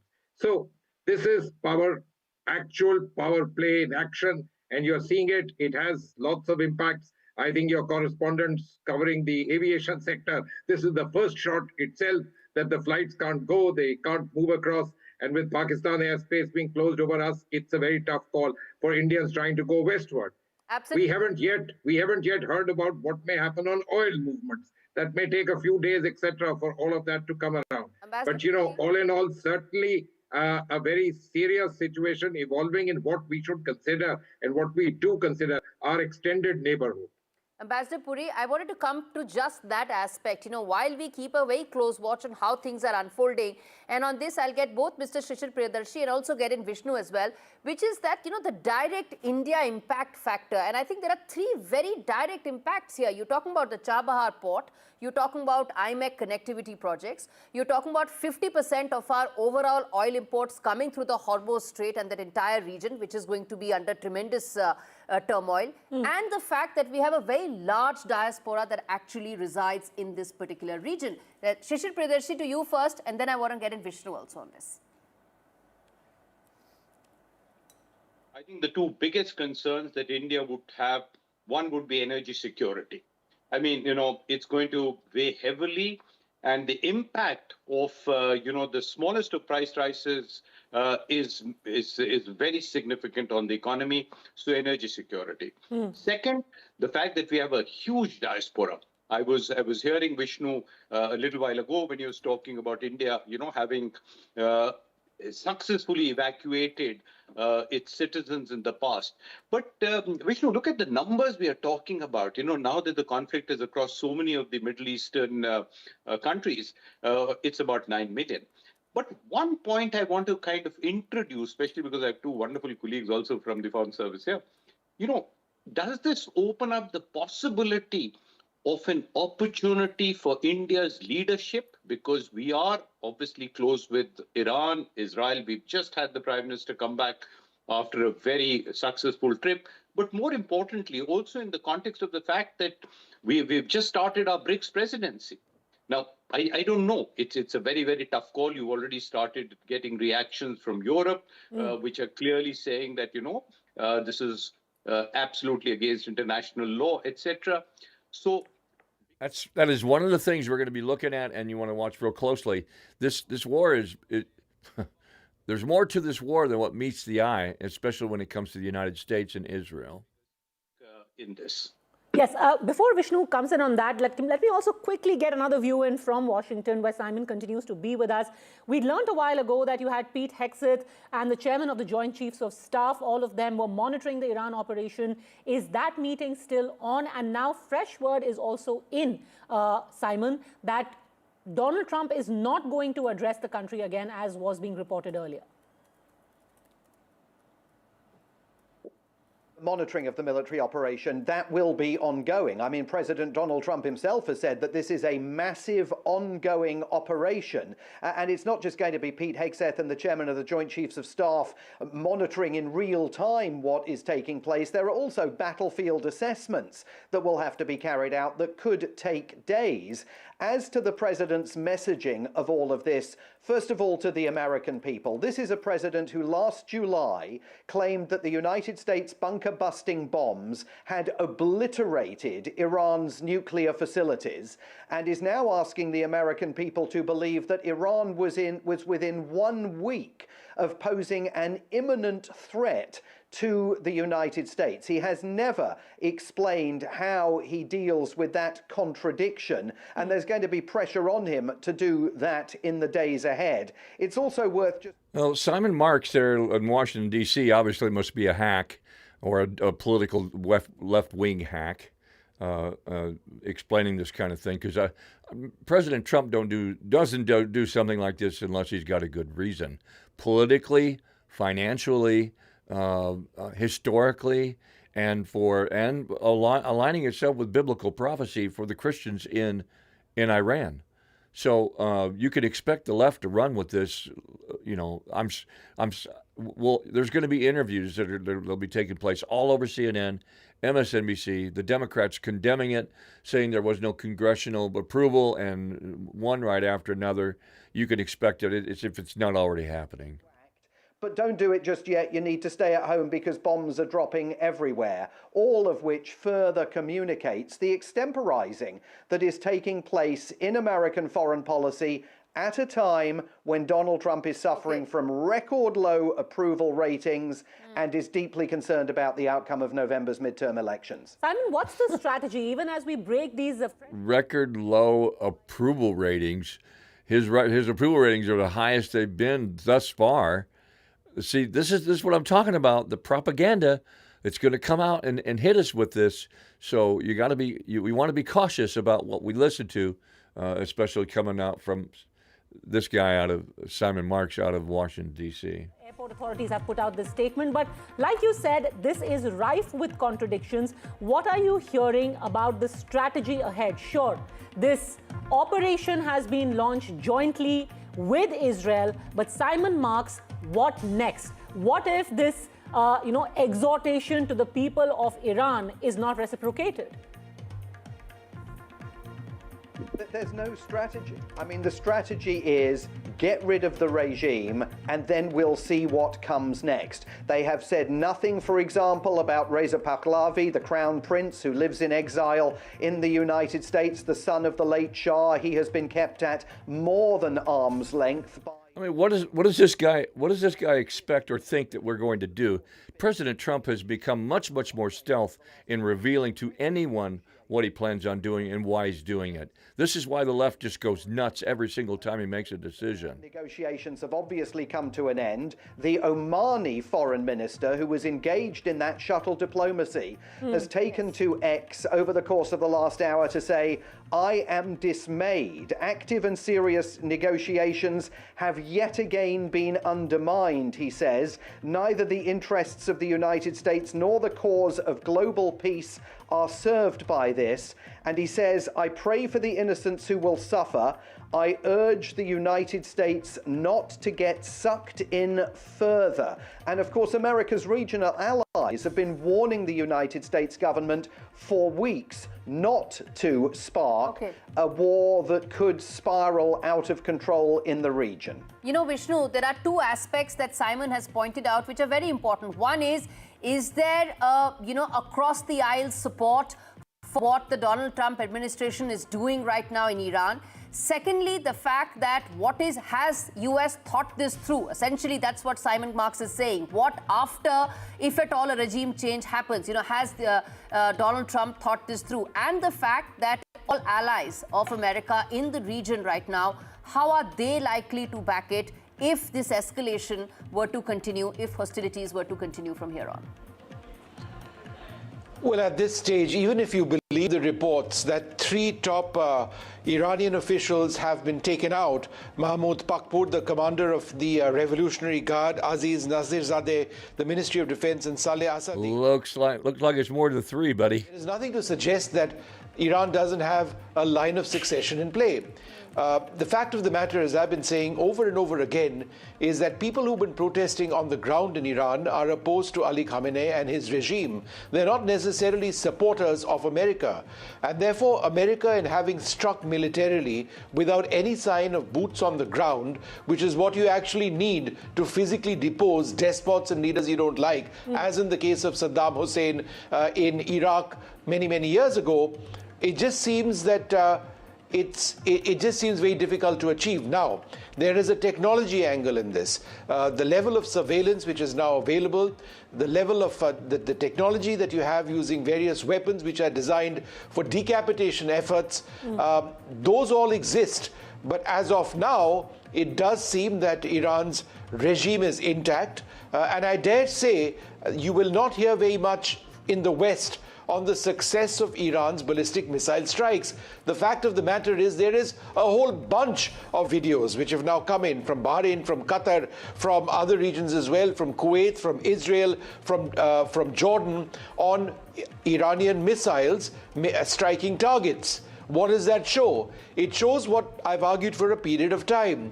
Iranian ballistic missile technology is relatively advanced. The issue over here is about the numbers of missiles that they have to deploy and which side is going to outlast the other. Well, that's the whole purpose of the airstrikes, is to take out the missile ammunitions first. That strategy has to be considered top priority. Regime change operation to take place. Since we're talking about the regime change operation, since we're talking about the regime change operation, we'll actually put out for you what is the current status, what are the claims by Israel of the leaders from Iran who they claim they have targeted, and what has been Iran's response. But before that, quick news update. DGCA has issued an urgent safety advisory to airlines as well. It said refrain from operating within the affected airspace at all flight levels and altitude. As of now, this is valid till the 1st of March. So India has been absolutely clear that we're going to take absolutely no risk, and that airspace has been shut. DGCA has issued that urgent safety advisory saying all airlines should refrain from operating within the affected airspace at all flight levels and all altitudes. But let's put out those names now. What are the claims being made by Israel right now? Ayatollah Ali Khamenei, Supreme Leader of Iran. Assassination attempted. We showed you a satellite picture of the compound which he is believed to have occupied. However, Iran has said he was taken to a safe location. And remember, this was anticipated. This had been going on for a while. The build-up had been going on for a while. So he has been taken to a safe space. Then the president of Iran also targeted in strikes according to the IDF. Iran claims he as well is safe and sound. Mohammad Pakpour, IRGC commander-in-chief, targeted in strikes. Israel says he is eliminated. There is no response to that claim just as yet. Ali Shamkhani, senior advisor to Khamenei, also targeted. Again, Israel claims he has been eliminated. And Mahmoud Ahmadinejad, former president of Iran, also targeted. These are all names being reported by the media in Israel and the IDF. And let's take that across, in fact, to our guests who continue to be with us. All of these big names, but the actual confirmation so far not available on any of them. The primary among them, of course, Ambassador Sajjan Har, being Ali Khamenei himself. Yes, thank you very much, Padmaja. Thank you very much, Gauri, for having me on the show. You are very right. When it was mentioned by one of your panelists that it was against the American law to take out heads of state or heads of government, by force, then it is not only against the US law, it's also against international law. The United Nations does not permit that action should be taken against any head of state or government, even of the nature that was done against Nicolas Maduro, apprehending him and extraditing him from his capital city. The second point allow me to make is that, when we are talking of boots on the ground, definitely, that is a big no-no. It's absolutely impossible. One is the distances involved. The second is in terms of the domestic politics of the United States, particularly of the Republican Party and President Trump's MAGA base. I don't think, if you want to take out a regime from any country as large as Iran with 90 million population and such a huge territory, it is impossible. You'll have to really put in huge numbers, and the number of body bags, of course, will be enormous, which I don't think there is appetite in the United States to deal with that. Of course, Mr. Trump today morning, when he was talking about that America is striking Iran, he did try to sensitize his own people, saying that wars always cause casualties. And our people should be ready as far as these casualties are concerned that they are going to happen. So I think the things are going to be very difficult. It's going to be very long drawn out affair. Some people who are saying that, this is again coercive measures that are taking place against Iran. I don't think it is only coercion. This is serious business. The last point I want to make is, there is no plan for the day after, even if there is, and I doubt that very much. I agree with what Vishnu is saying. I think there is very little likelihood of the people there. The people might be against the economic difficulties and problems, but they don't want any external agency, any external power to come in. So I think even if there is some change, because these are the most serious opposition to And the Ambassador ruling Sajjanar, regime let me for the take last that 7 point. years. Let me take that point to Dr. Dan Diker. He's the president of the Jerusalem Center for Security and Foreign Affairs, which is that as things stand right now, there has been a strike. We've put out some of those big names that have been targeted by the American and the Israeli strikes, essentially going for the jugular.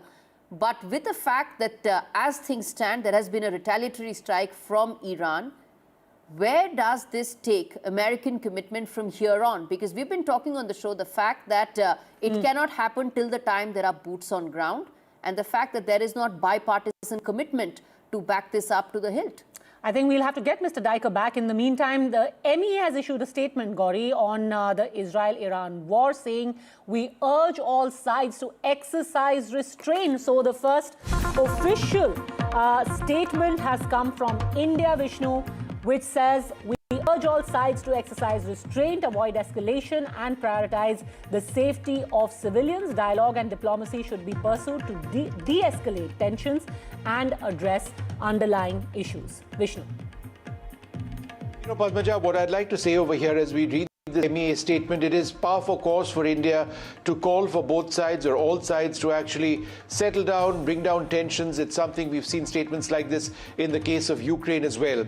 But I think we need to spend just a little bit more time on what I see to be a real mess, which is civil aviation. And there's a statement in the last little while which has come in from Air India as well, which says, in view of the developing situation in parts of the Middle East, all Air India flights to all destinations in the Middle East have been suspended. Now, this is just one airline. Air India Express has done the same. Indigo would have done that as well.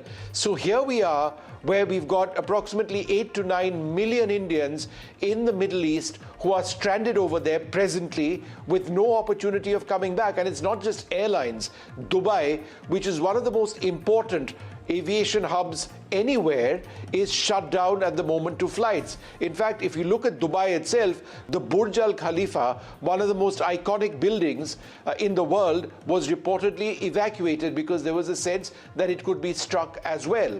Now, I did reach out to Air India because I was curious to know how people would actually be able to travel west, beyond West Asia. And the answer is this: ultra long-haul flights which travel, for example, to San Francisco or to British Columbia in Canada, Vancouver, those flights might be impacted at this stage because they cannot operate over Afghanistan because of our own restrictions in flying over that territory. But flights which are traveling to Europe will have to now fly across Saudi Arabia, go up towards Egyptian airspace before crossing over the Mediterranean. That is going to be considerably longer, right? In terms of flight routes, what does that mean? It means tickets will get more expensive. It means airlines will need to spend more on aviation fuel. It means that flights will be cut down, right? And it'll mean more pressure on airports in Europe as well. So it is a real mess, and there are lakhs of passengers, India alone, who will be impacted by this situation. Well, this is, you know, that's some of the end results of having an escalations in war. So it's unavoidable at this point, and will be. Keeping it contained will be the most important part of all that. Well, it's been chaos this morning. In fact, I was to take a flight from Dubai to San Francisco. My flight went all the way up to, we flew for about 4 hours, after which it turned back. We did several circles of multiple routes, and the captain kept appraising us at the fact that he was trying to look at alternate routes because we'd already flown so much. But at the end of it, he said it wasn't possible, and we had to fly back. Then again, we had to wait for almost 40 minutes before we got a slot to fly down and land. And it was chaos here at the airport. Let me just quickly pan around and show you what the airport's looking like. There's people from all over every country. Also, what we must understand is that this is also one of the key aviation hubs, and flights haven't taken off since 8 a.m. in the morning. There've been people stranded on buses, on tarmacs for a long time. People have been waiting for hotel rooms to be assigned to them. If I could just kind of take you through the airport corridor itself, you'll see old people, young and young and all kinds of nationalities actually being stranded here at this point of time, waiting for their luggage to come in some cases. They've all been asked to pick up a Dubai immigration, cross that, take a visa, come across to this area, and then pick up their luggage and then wait for the next alternative. Hotel rooms are also slowly, what we understand, not being available. Prices have gone really high. The ones that the airlines had promised to give them is also taking a whole bunch of time. People who've been waiting in line since 9 a.m. and 10 a.m. in the morning have still not been given hotel rooms. But the authorities are doing the best that they can. So what we really have to remember with all of this, as far as in a biblical perspective, is that much like the Gog and Magog war that will happen, God puts the hook in the mouths of the enemies of Israel and draws them into war. And so while all these folks from India and anywhere else for that matter sit here and try to explain to the world what's happening or why is it happening, and they're looking at it from a world point of view, a political, geopolitical point of view, you're not going to get the information that what you would get nor typically from biblical experts and prophecy experts to explain to you why this is happening. You know, I don't know if you realize this or not, but Christ is coming back. If you don't know that, you should know that by now. Yeah, all the crazies, the Bible thumpers and the crazy Christian people like myself have been telling you that for years, right? We've been saying Jesus is coming back. And every single year or every single month or every single week, we just don't see Jesus. And the world has ignored us. The world thinks we're crazy. We're not. We watch Bible prophecy unfold every single year. This year, and from the beginning of 2025 forward, Bible prophecy has unfolded faster than what we can keep up with.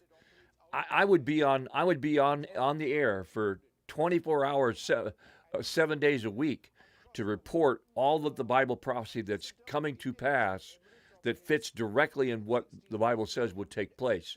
Now, some of you may not know, 2/3 of the Bible still that was written is Bible prophecy from Old Testament and New Testament. There are some things that need to be fulfilled in Bible prophecy that haven't happened yet, but none of them have to happen in order for Christ to return. None of them. Christ can return at any time that he chooses to. And myself or Matthew Miller or any one of us, as far as Bible prophecy, we have television shows or internet shows, broadcasts, none of us, absolutely none of us, know exactly what's going to happen. We don't. Exactly. That's God's will and up to the Father in order for him to decide what's going to happen. Now, we can read Bible prophecy and we can take a look at world events and we could say, that looks like that fits pretty good. And if it doesn't fit, then it's something that you don't really want to report on. I used to have podcasts on all the time, reporting on a lot of different things. And now I basically focus on end-time Bible prophecy that's fulfilled in a way that doesn't have to speak volumes about what has been going on. We want to report on what is transpiring, moving us forward into Bible prophecy. So, is this significant? Absolutely. Is this Bible prophecy fulfilling Ezekiel's chapters 38 and 39? No. Not as of yet, but no. Will this lead into something much more severe? Absolutely. We're going to see the possibility of China, Russia, North Korea, and Turkey get involved with this. And that will happen the longer this war drags out. Is the attack on Iran by the United States and Israel, is it just motivated by the freedom of the Iranians, citizens? No, it's not. There's much, much more deeper information about this that we'll talk about tonight with Matthew Miller from Maranatha Ministries on the Birth Pains broadcast. We'll talk about that. There are some deep things going on with this, and it involves oil, it involves the financial aspects of the world, it involves the BRICS nation, it involves having complete control, which is what the United States is seeking to do in certain areas and regimes throughout the world. So, will all of that come into play biblically? Yes. I mean, Father God has an agenda according to the Bible, and there is nothing that will change that. It doesn't matter on the outside of the world politically. It doesn't matter what President Trump or others do. That agenda will be fulfilled, and God waits for the door to open to fulfill it. And God is the one who orchestrates it. God is the one who's involved in it. So what we have to do is practice restraint.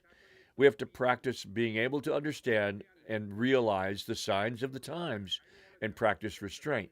If we get on here, just like there's going to be dozens of people will be on here covering this live or making videos.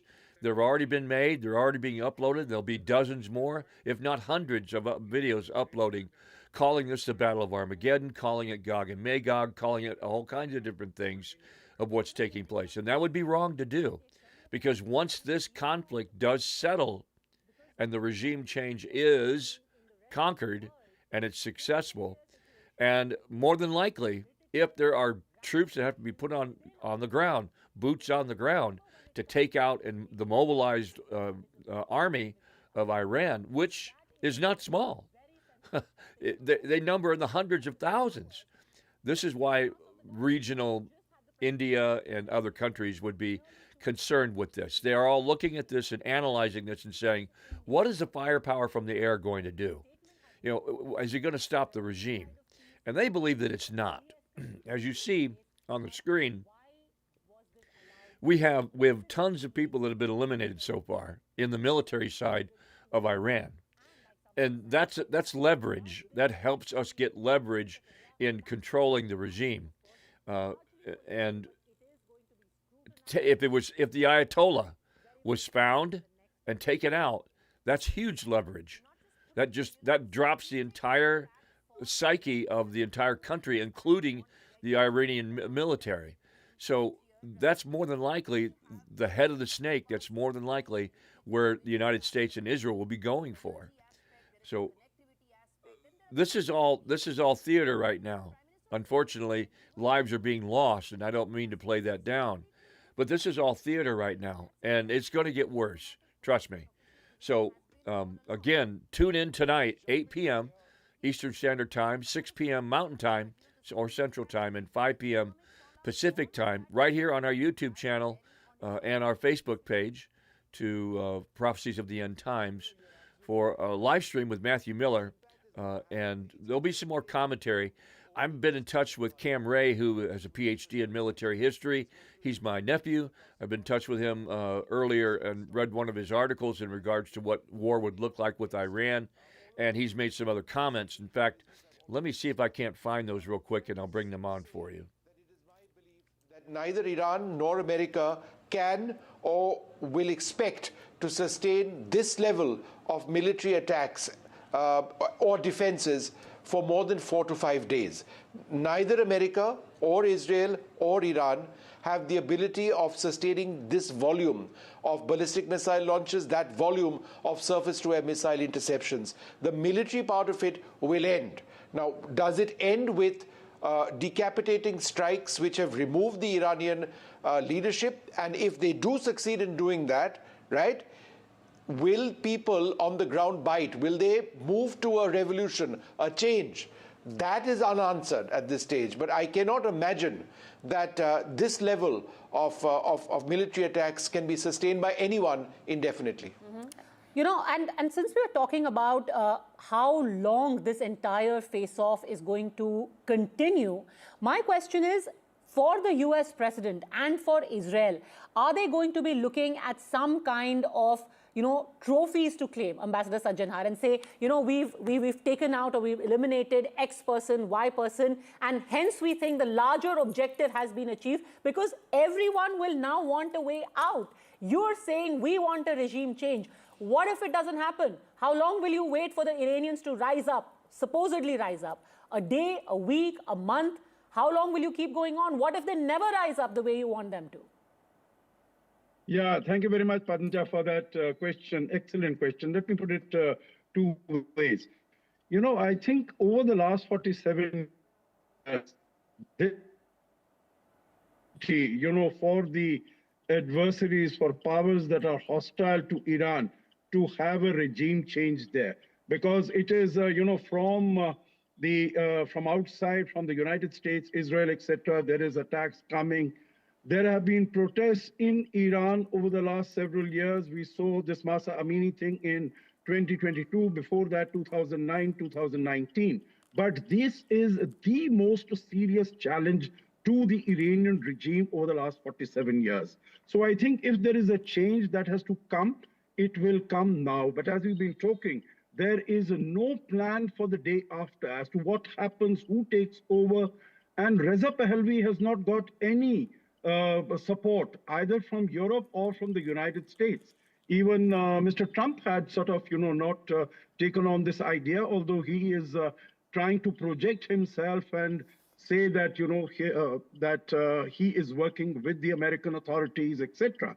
But that is not there. So I think that is one aspect. The second is, as far as trophies are concerned, you've said, Mr. Trump will always come out with a statement that he is the winner. That is his style. And, he cannot do anything different. Whether it was in the case of the 12-day war last year, if you remember, he said he has obliterated, he has completely demolished what the Iranian nuclear plan was. But then within a few months, you say that, they are very close to manufacturing a nuclear weapon, which is a threat to the United States. Because you see, if it was only the nuclear enrichment of Iran, the discussions were going on in Oman, in Geneva, etc. But he has always, Israel has also always wanted a regime change. But it is the way ahead is very, very unclear. Okay. The last point, what Vishnu was mentioning, and we are talking about the impact on the economy, because now the Houthis have started also sending out missiles. Shipping lines will be directly impacted. They have, all the shipping is going to be impacted. They will have to go round the Cape of Good Hope. So I think there are going to be more serious problems than all of this put together. Okay, now this is very serious, and an update that's coming in, and I want to get in Mr. Shishir Priyadarshi on just that. Democratic senators are now voicing out their opinion. They are saying that they want to now come out with some sort of a resolution that will limit the president's ability. All right, I have some breaking news from Qatar. I'm trying to get the video incorporated. Give me just a couple of minutes. I can't incorporate it, but it'll be on this side where I'm at. A president who's seen his executive powers being checked by the US Supreme Court just a week back. So to that extent, do you think that there is now going to be limited appeal of the president of the overall American polity to be able to back several military strikes from here on? Shishir Priyadarshi. And then I want to get in Vishnu on just that. Sure. No, look, certainly, my biggest concern as this has been unfolding is that no matter who the leader is, and President Trump is probably at one extreme of the kind of characteristics of leaders that we have, no matter who the leader is, they do appear at least to listen to people. I mean, and they listen to them, they may not act on it. Now, whatever one hears, President Trump is surrounded by people who only tell him what they think he wants to hear. And I'm fairly certain that they would have suggested that you take out some of the key leadership, and then there'll be this outpouring of support for the overthrowing of the regime on the Iranian streets, and that's, lo and behold, you get your, change. That's not going to happen. What the Democrats, and thanks for, bringing that up, have proposed, well, truthfully, should have been done a long time back. And, I've been speaking to a number of people who matter in the US, and in the context of concerns with India, they've always said, don't think silence means acceptance of the US approach to India. But I've also been countering back saying that as far as President Trump is concerned, for him, silence means acceptance. If people are silent around him, they're very happy with what he's saying. And hence, this initiative to limit his which certainly didn't totally work with on the tariff case, because trust me, even though they've struck down, we could very well use this present war as an emergent situation, saying, no, I'm going back to my 50% tariffs to all concerned. Final point, because it was spoken, and I think, Oh my God. Every such session needs to look, how will this end? I don't think it can end with winners. I mean, people may proclaim winners. Guys, look at other, look at other. But it will end Look at other. when the cost of carrying on, as Vishnu said, Look at other, such anything an here. escalation is seen to be too high. And that's Oh my where God. the point, I think, back-channel diplomacy, बिल्कुल मेरे room के front-channel सामने। diplomacy will come back. So the issue to me is not या whether अल्लाह खैर। diplomacy will work or not. It will finally work. It's just that how much cost would have been incurred prior to diplomacy working. All right. In fact, either the cost of this conflict gets too much to bear, or both sides walk back, each one of them claiming a win in their own way. And Side पे हो जाओ, side पे। media networks भागो। are checked across two separate networks. They are saying that the Iranian defense minister and the IRGC commander have been killed in Israeli attacks. That's what now is being reported across Israel. Is this going to be claimed as a win? Oh my God. So in this video that I'm showing to you right now, that looks like that was a Guys, look at other, look at other. Doha, Qatar. Look at other. That looks like a missile that was taken out or misfired. Look at other, anything here. Is what it looks like to me. I can't really tell what it is. But Oh my God. This is बिल्कुल fallout, मेरे room folks. के सामने। Literally fallout in या अल्लाह खैर। Doha, Qatar. That shouldn't be striked or shouldn't be hit.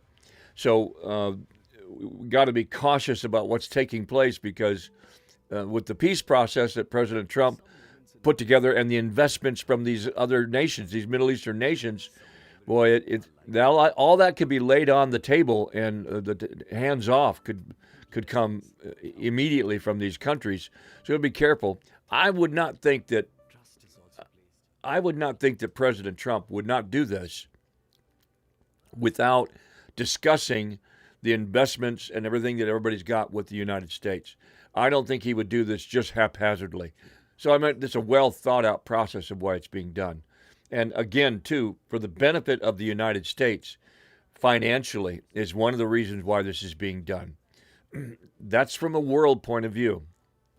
So again, we'll cover this tonight with Matthew Miller of Maranatha Ministries at 8 p.m.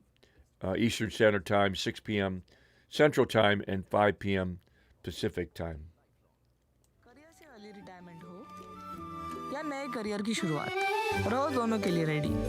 PNB MetLife retirement plans के साथ lock करें 10.2% guaranteed annuity rate for life. PNB MetLife, always ready for life. Side पे हो जाओ, side पे। भागो।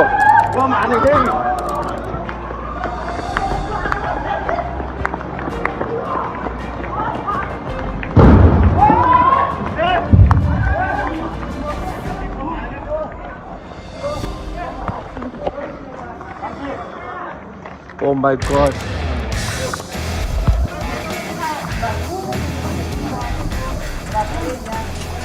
Guys, look at other, look at other. Look at other. Look at other, anything here. We're gonna turn down the. Oh my God. Turn बिल्कुल down the मेरे room commercial के part. सामने। या अल्लाह खैर। All right, we're going to try to find more breaking news for you, and then I'll put it on screen here for you.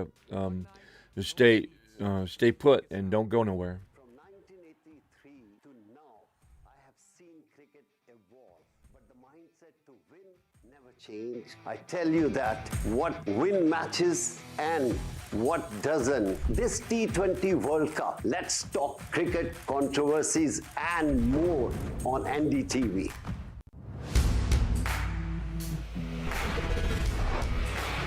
All right, team, our new order show is ready. Now we need a promo. Something cool, something sharp. Well, I'm sure we'll be having outstanding reviews, solid suggestions, Expert advice, the latest trends. It's a lot simpler. We'll help people make the right auto decisions. It's got the cool stuff, geeky stuff, serious stuff, all of it, so that you can discover, decide, and drive. I'm Siddharth Sharma and I am your Automate.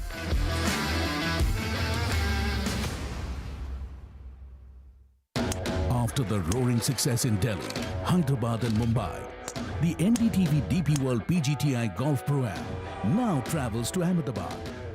India's finest professionals, the city's most accomplished business leaders. Great golf, great company. NDTV DP World PGTI Golf Pro-Am.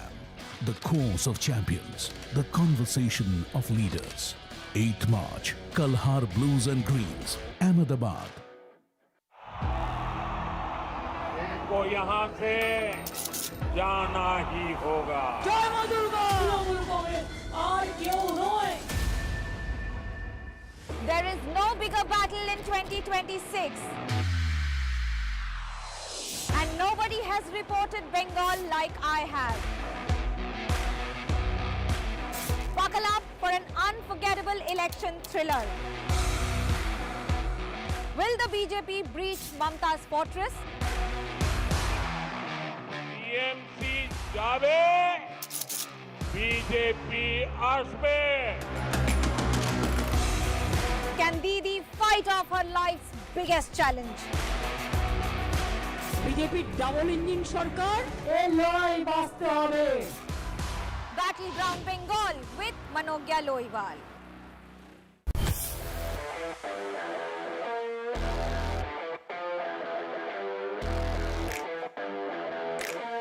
First India tour in your city. Ragon with Shankar Ehsan Loy and Siddharth Mahadevan.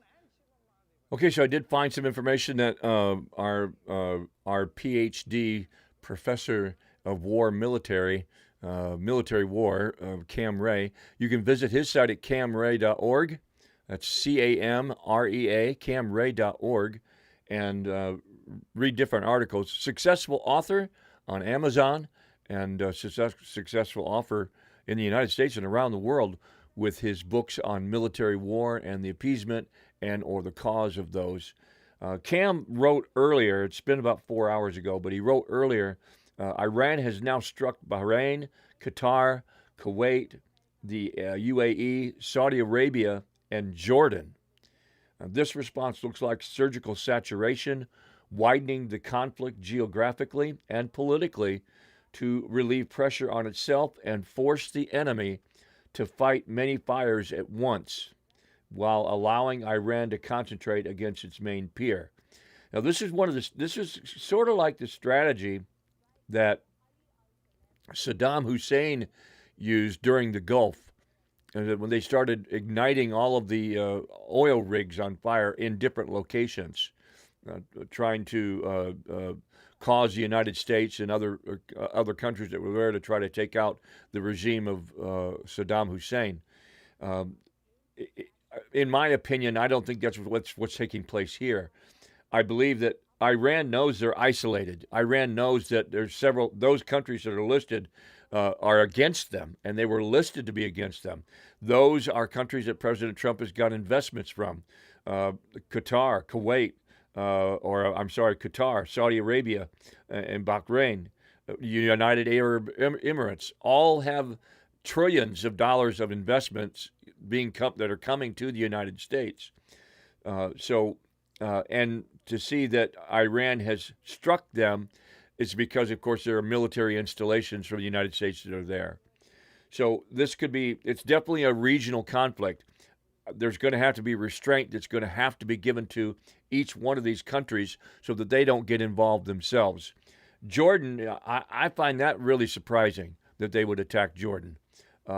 And I'm just waiting back to hear something relatively soon about China and Russia and Turkey all making statements. There's not been a statement from them as of yet.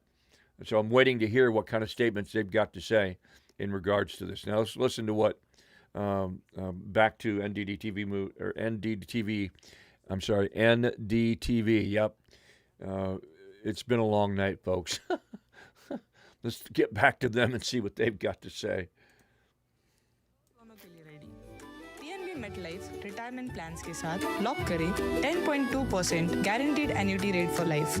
PNB MetLife, always ready for life. The front lines of Kargil. The fury of Operation Sindoor. So many attacks. The chaos and cries of disaster zones. To fighter jet cockpits. And the world's most defining interviews. It's incredible. He has seen history break. Live, unfiltered. 20,000 hours of live broadcasting. Welcome to Left, Right and Centre. Hard facts. War-struck country. Hard questions. In the Ukraine. 30 years of trust. In the Kargil area. North Ukraine. In France, in Italy. At Srinagar. Vishnu Shom for NDTV. Vishnu Shom. Only on NDTV. Across the country. He has tracked the pulse of power from Washington to Korea. Witnessed history being made in global capitals and conflict zones. Brought clarity to complex issues of national security and international affairs. Aditya Raj Kaul, covering international affairs like no one else. Only on NDTV network.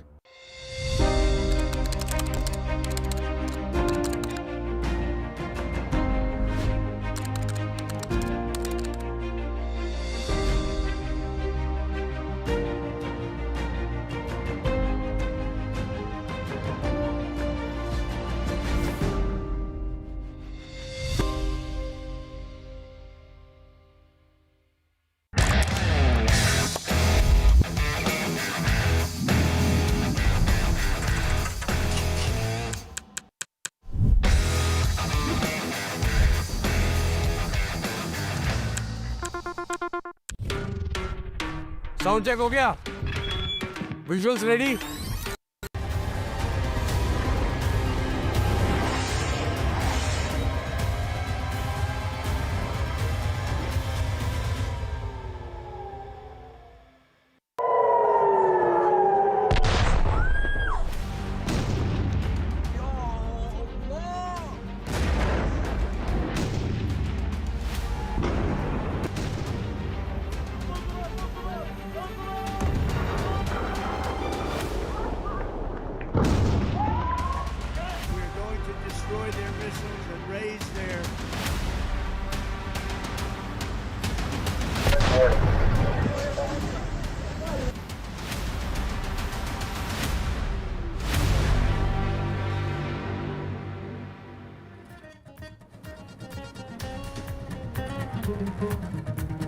This is a war that has global shockwaves, and it is way too serious for the kind of misinformation and half-baked videos and reports that you're seeing across social media and many other platforms. Here on NDTV, I guarantee you that we verify simply everything we put out, because this is the channel that pioneered war reporting. I'm Shiv Arur. Over the next 3 hours, I'll be joined by the #1 conflict reporting team to bring you perhaps the most important story of our time. Let's get started. Big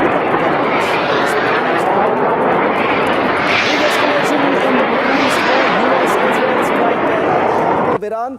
Top Iranian officials and the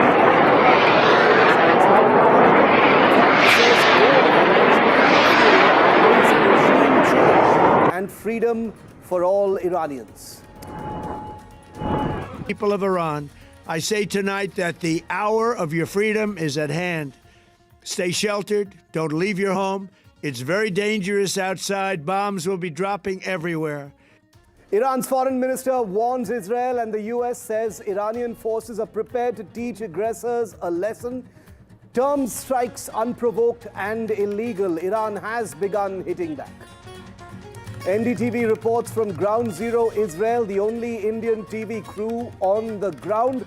Iran retaliates by launching missiles. Sirens go off in Tel Aviv. Aditya Raj Kaul's ground reports the most watched conflict reportage today on NDTV.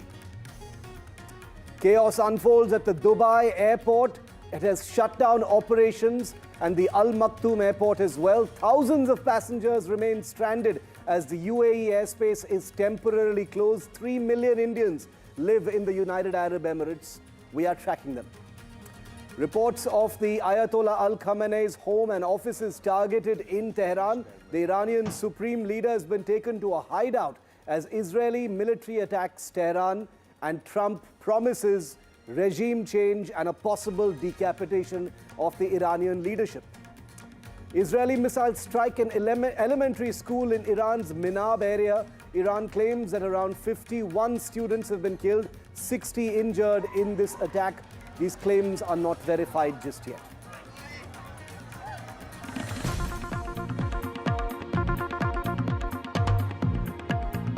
And we're starting with breaking news right now. Reports in Israel coming in suggest that Iran's defense minister has been killed in the strikes. Now, I want to exercise absolute caution because there is a lot of fog of war and misinformation doing the rounds, but Israeli media reports across the board are saying that Aziz Nazirzadeh, who is the defense minister of Iran, has been killed in the strikes, according to Israeli local media reports. This was a strike that happened somewhere in Tehran. We don't know which particular strike this refers to, but this is a big story that is sweeping all platforms and all news. Now, in our graphic that's right above me to the left, it would be that's the gentleman who he's speaking about that's been eliminated. Kohimi, of course, still alive. But in that graphic that's above to the left, above my head, the gentleman to the left is the one they're talking about right now. Airstrikes. Once again, no confirmation, no official word from the Israeli government, the IDF, or the Iranian government so far on this news break.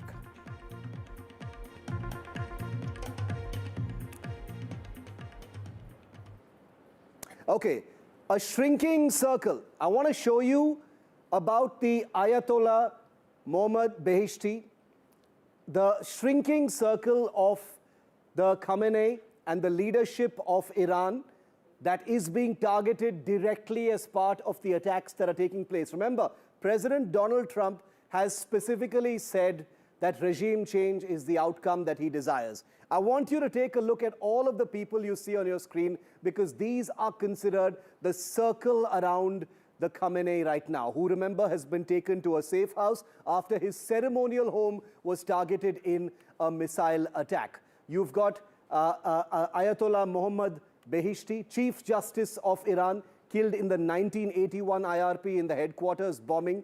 This is a shrinking circle. Qasem Soleimani, commander of the IRGC Quds Force, he was killed famously in the 2020 US drone strikes in Baghdad, Khamenei's most trusted military lieutenant. Then there was Mohsin Fakhrizadeh, senior nuclear scientist, assassinated in 2020 near Tehran, considered the architect of Iran's nuclear program such as it is. Then you've got Hassan Tehrani Mogaddam, founder of Iran's missile program, died mysteriously in a 2011 explosion. Now, all these that are pictured up top here, all these that are pictured are the ones he's talking about right now. In Tehran 4 years ago, that's in 2022, mystery assassination. Ali Shamkhani, senior advisor to the supreme leader, killed in Israeli airstrikes last year. That's in 2025. One of the high-profile hits during that particular exchange last year.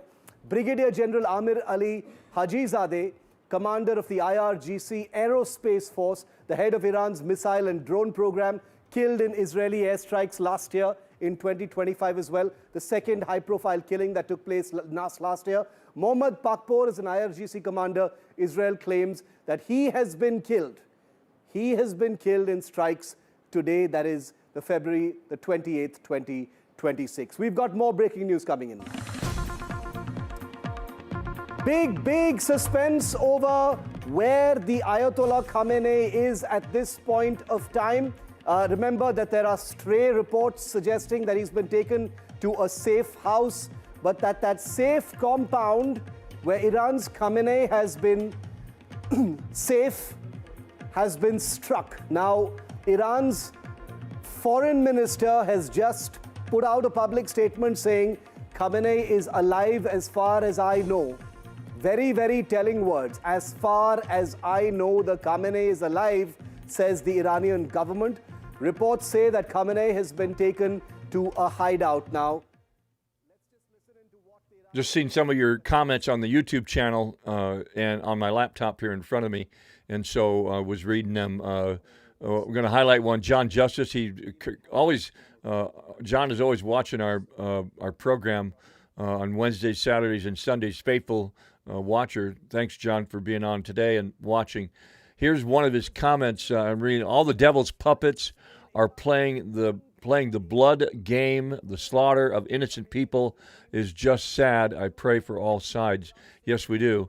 And then John says, wouldn't we love it if Iran came all the way over here to change out our leaders, and the same we like to go around the world and do the same. The United States has been known for a long, long time. I mean, all the way back to as far as I can remember. And I was alive when JFK got assassinated. I watched it happen. I was 4 years old. Watched it happen live on television as it unfolded. Then Bobby, and then afterwards with Sirhan. We got Ford and Nixon and Carter and Reagan and Clinton and Obama and both Bushes, and I've been around for all of them. And not so much as far as regime change, but there has been some. We've done that all along, and gone in and done that. And now a lot of folks may disagree with what the United States has done, and much like the powers of Rome back during the biblical times of Rome dominating, they went in and dominated and took over complete cultures. But much like Rome, who fell and from internal problems that they had, the United States is following the same footprint. So this is why I believe strongly that the United States is not going to be fulfilled in Bible prophecy up to the point of either the Gog and Magog war, or leading into that, or shortly after, maybe during the book of Revelation, after the seventh seal is opened. I'm not sure. I just feel strongly the United States is going to be removed from the entire aspect of it all. Rome fell, and history has a way of repeating itself, and we're right there along with what Rome was doing, and the comparisons of it all, and the internal problems that Rome had at the time that it fell. A lot of the same things going on with the United States, a lot of parallels that are there. U.S. President Donald Trump announced that regime change in the aim of the strikes. People of Iran, I say tonight that the hour of your freedom is at hand. Stay sheltered. Don't leave your home. It's very dangerous outside. Bombs will be dropping everywhere. When we are finished, take over your government. It will be yours to take. This will be probably your only chance for generations. With every escalation, a deeper pattern is emerging. For decades, Khomeini relied on a tight ring of military commanders, nuclear architects, and political confidants. One by one, the circle has thinned. The killing of Qasem Soleimani in 2020, under orders from US President Donald Trump, was seismic. Soleimani was not just a general, he was the architect of Iran's regional strategy. His loss left a strategic vacuum. Mohsen Fakhrizadeh was central to Iran's nuclear ambitions. His killing in Tehran in 2020 sent shockwaves through Tehran's scientific establishment. Ali Shamkhani, senior advisor to the Supreme Leader, a key strategist and diplomatic channels, is also gone. Killed in Israeli airstrikes 2025. The man overseeing Iran's missile and drone arsenal was also eliminated last year amid intensified conflict. The men who formed the very backbone of Khomeini's power structure have been systematically removed through bombings, drone strikes, assassinations, and air raids. Now, as Israeli strikes edge closer to the very heart of Tehran, the question is no longer just about retaliation, it's about survival.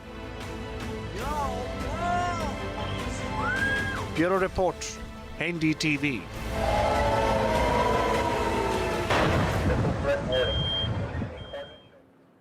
And NDTV is the only Indian network with a reporter in Israel at this point of time. My senior colleague Vishnu is also live with me, but Aditya has been spent most of today in different parts of Tel Aviv, and perforce has been inside bunkers and rocket shelters through the day because of the sirens and alerts that have been sounding practically non-stop. Aditya, very brave reporting. You've given us an edge in terms of our viewers getting a first-hand perspective of being in a country that has launched these strikes and is now the target of retaliatory attacks. What is the current situation right now? It's getting to be the evening now.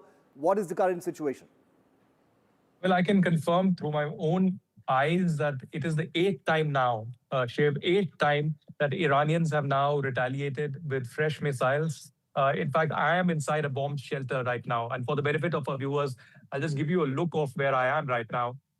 This is a bomb shelter in Tel Aviv. This is a neighborhood where I am. There are people, elderly children who are sitting here right behind me, and they are just waiting for the next message as to when it is safe to move out. 8 times through the day, they had to leave their homes and actually enter this particular bomb shelter. What we are, of course, learning is that this is a very, very grim, a very, very dramatic situation, Shiv. Of course, we've been reporting about the multiple strikes that have happened from Iran, not just in Israel, and been intercepted, but in other countries like UAE, Qatar, and of course, Kuwait and Bahrain as well, where there have been casualties that have been reported as well. One Pakistani national has been killed in UAE, and there are multiple airports throughout the Middle East that are shut. There are airspaces that are completely shut as well. And now an official logo of Operation Roaring Lion has been launched by Prime Minister Netanyahu of Israel. So they've called this Operation Roaring Lion. And at the same time, the Americans have called this a fury that is taking shape. But will this fury now shape into a much wider regional conflict? One has to wait and watch. But here in Israel, I can tell you, the life has come to a standstill where people are waiting for the next steps of the American and the Israeli government, whether this will continue for the next few days, whether the escalation will happen from both sides, or will there be talks that could perhaps bring in some temporary ceasefire. Okay, we don't know what that ceasefire is going to look like, because at this point of time, everything appears to be in escalatory mode. Vishnu has been tracking, both sides of this escalation. Vishnu, in real time through the day, we've tracked how this initially looked like a preemptive warning shot. It turned out to be a larger wave of attacks. We've seen Iran respond by hitting 5 different targets in 5 different countries at this point of time. What is your sense, Vishnu, before we go back to Aditya, of where this is headed? 5 days of intense military action, Shiv. Neither side can afford to go on indefinitely. The Iranians have a finite number of ballistic missiles, numbering in several thousand. Many of these have been fired today alone. The Americans and the Israelis and their allies have a limited number of surface-to-air missiles, and therefore it is a battle of attrition, exactly along the lines of what we've seen in these missile exchanges in the last couple of days. The big point over here, in one sentence, assuming America and Israel manage a regime change, in other words, manage a decapitation strike, I should say, will there necessarily be a regime change? Are people in Iran on the ground necessarily pro-American? They have their problems with Ayatollah Khamenei, but what is to suggest that there isn't a line of succession already in place beneath Khamenei? The US and Israel, Vishnu and Aditya, stay with me. The US and Israel launched this attack since early this morning. The US has named it Operation Epic Fury, while Israel has called it the Roaring Lion. According to the US president, this particular operation is aimed at freedom of Iran, like you heard Vishnu say, a decapitation, where the clear outcome being aimed at is regime change, which means a complete removal of the rulers of Iran. Take a look at this.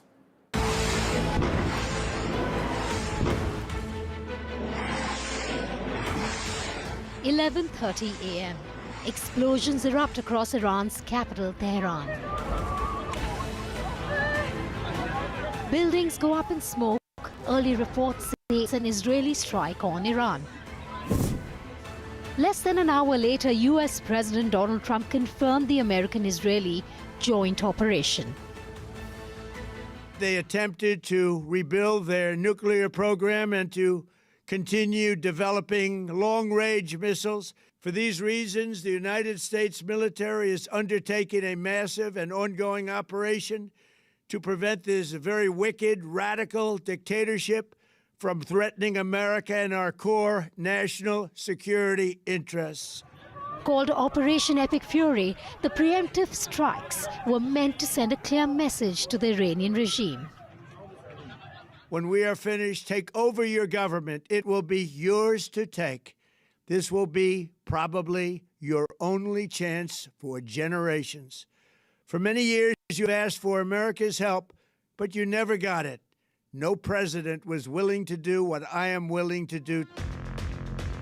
Targets across Iran were struck, including Supreme Leader Khamenei and President Masoud Pezeshkian. Israeli Prime Minister Benjamin Netanyahu confirmed attacks, calling for a regime change and to remove the existential threat. יחד עם ארצות הברית נכה קשות במשטר הטרור. ניצור תנאים שיאפשרו לעם האיראני האמיץ לפרוק מעליו את עול המשטר הרצחני הזה.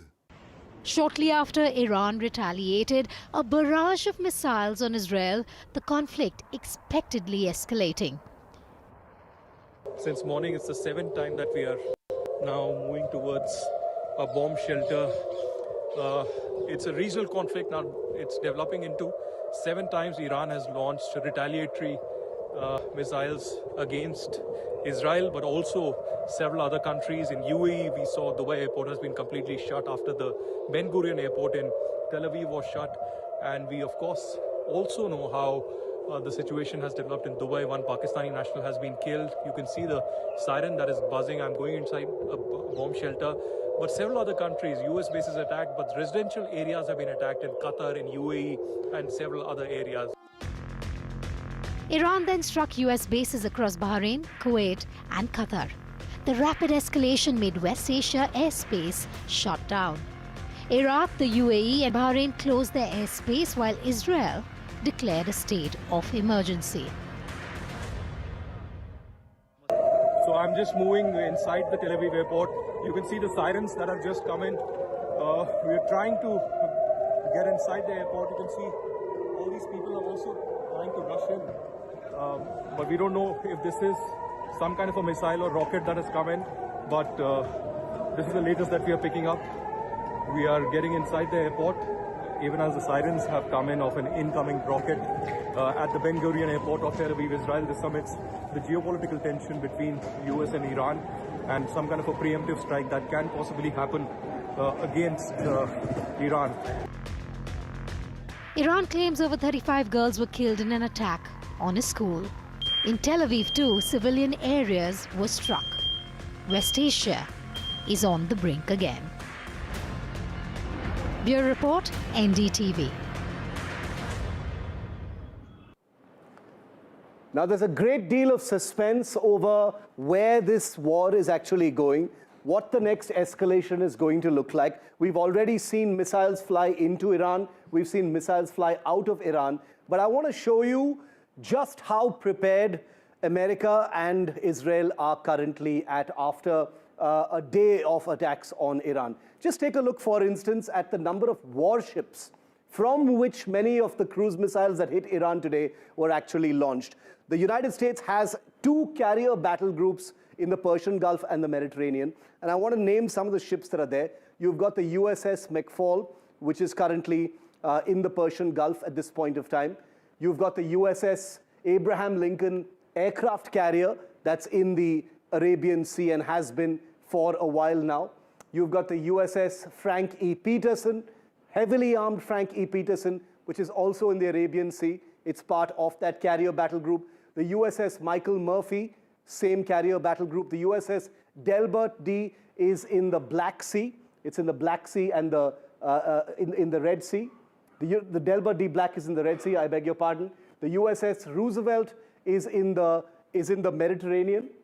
On the other side, of course, the USS Gerald R. Ford, which has had a little bit of trouble, is in a place near Greece, just off the coast of Greece at this point of time. So you've got a lot of maritime sea power of the US Navy that is currently got its sights and sensors trained directly on Iran. In fact, many of the cruise missiles, including the Tomahawk missiles, and I have an image that's gone completely viral today. I'm going to see if my producers can line up that image of Tomahawk cruise missiles flying into Tehran, many of which are very likely to have been launched from US warships. Let me see if my producers can line up that image so we can show you what those Tomahawk cruise missiles look like while I go to our guest. Dr. Ron Malka is former Israeli envoy to India. Sushant Serene is strategic affairs expert.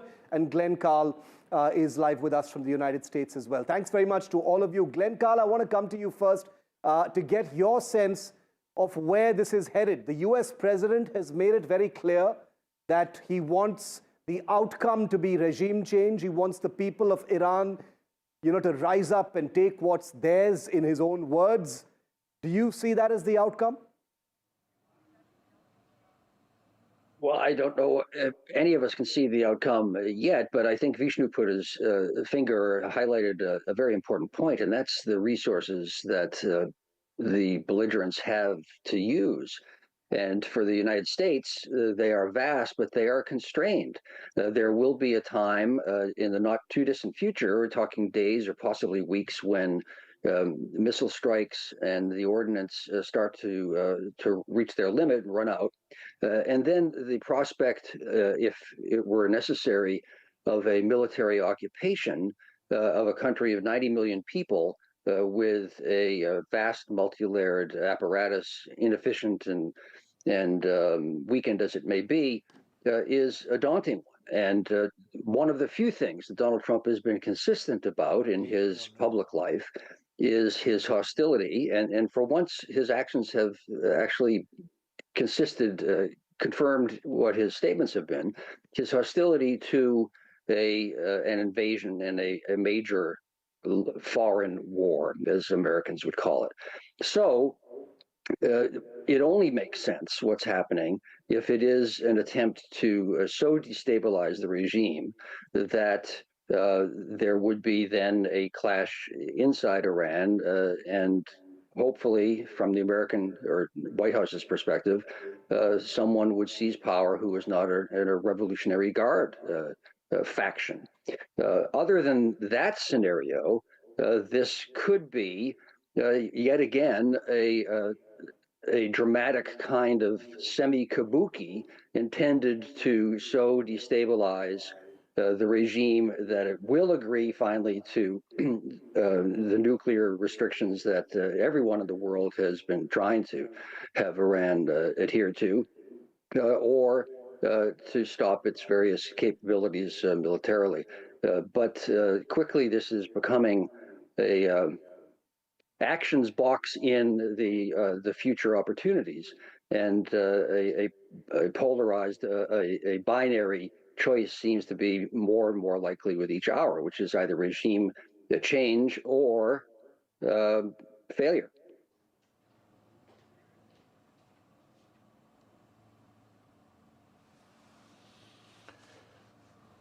I just wanted to make a quick point over here, Shiv, if I can.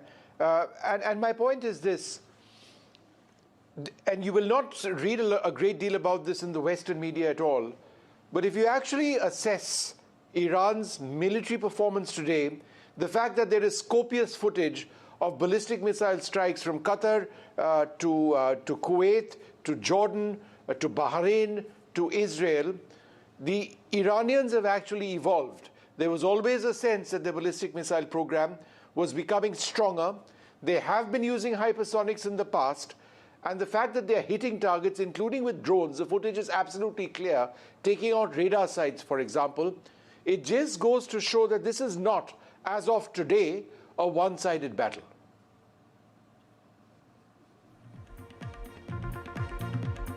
We've got some breaking news coming in right now. The Iranian Supreme Leader, the Khamenei's first reaction on the strikes is imminent.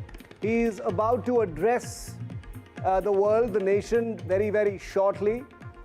His address on the strikes from an undisclosed location, presumably his safe house, is going to be on air shortly. Remember, this is standard operating procedure. He had done very much the same thing the last time the missiles had hit Iran as well. After Operation Midnight Hammer as well, he had put out a statement, a video statement, very likely to be recorded and broadcast. That's going to be going on air very, very shortly. Remember, this comes in amidst reports. There are some stray reports about where Al Khamenei is at this point of time, but for the moment, he is about to address the nation and put out a statement. Dr. Ron Malka, I want to come to you very quickly for a reaction on this. Lots of speculation about Al Khamenei. What do you think they've done with him right now? Where do you think he is? Do you think this particular operation is going to end without his elimination? I've seen some reports in Israel suggesting that he's actually being targeted now. Well, all the leaders of this radical regime are a target. But I don't think it's really important if this person or that person is eliminated. At the end of the day, what this operation or this war is trying to get is to create the right conditions for the Iranian people to take their future in their hands, to be controlling their destination, their future.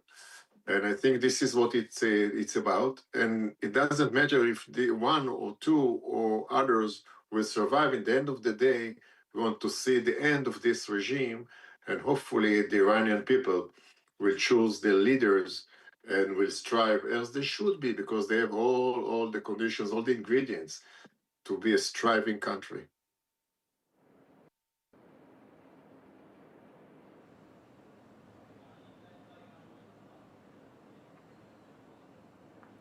Vishnu, if you're there, go ahead.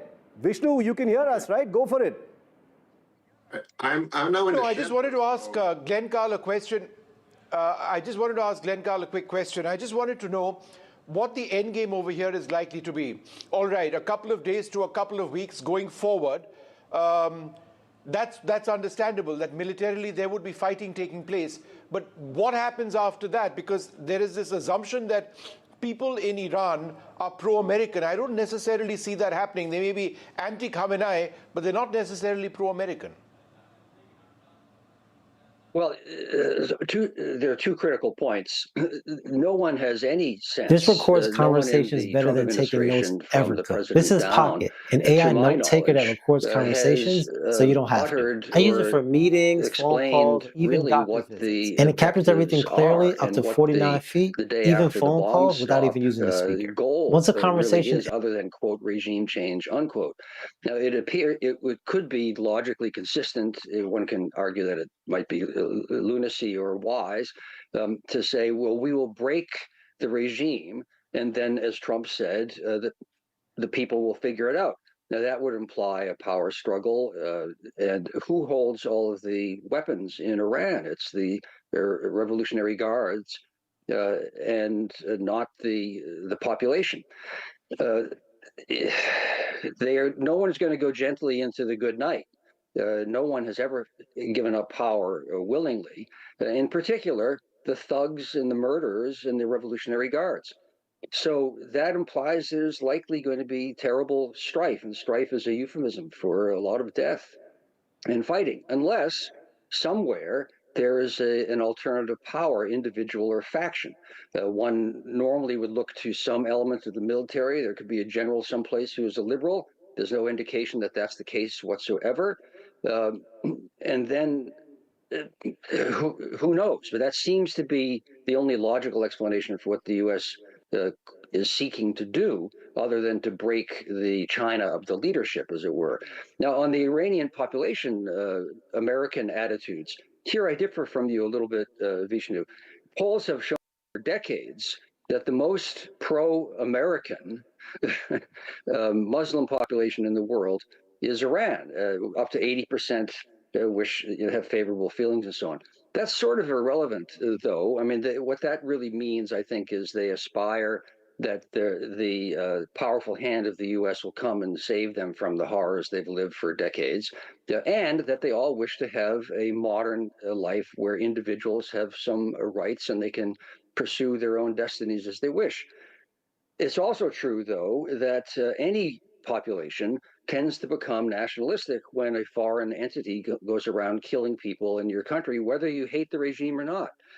So the pro-American attitudes, I think, are real, but that doesn't mean it would necessarily support long-term what the U.S. would do. However, the hatred of the regime by Okay, I've made the effort to be able to find some webcams that are live webcams all over the world, specifically looking at we got Tehran, Iran. That's the source is knocked out because of the internet is knocked out there in Iran, and we got a couple other webcams too that the source is knocked out, so we can't really see from this live feed what's going on. Haifa looks like we got Samaria, Ashkelon, Beirut, West Bank, Damascus, and Syria, Tel Aviv. So, and then two on Tel Aviv. So we got live webcams to Israel. We could watch in the event that there's retaliation. But right now, we have nothing coming out live out of Iran, and probably not going to have anything live coming out of Iran. The only thing we'll be able to get is from folks that are there, who are watching, who got access to either 5G or cell phone connection, and upload it to the internet. So as we find some, we'll bring it to you. United Arab Emirates, which contains the Al Dhafra base, which has a large U.S. military presence. There was an explosion there, and a warning has been issued. So Iran has hit out at 5 different targets, including Israel and American assets in the Middle East. I want to bring in Sushant Sareen at this point of time, one of India's most well-regarded strategic affairs commentators. Sushant, you know, the words have been said, the missiles are flying in both directions, actually in multiple directions right now. How are you reading how this is going to unfold? I'm keeping my question broad because there are still so many things we don't know about what the outcome or the intended outcome is going to be. So your preliminary assessment and reading, Sushant.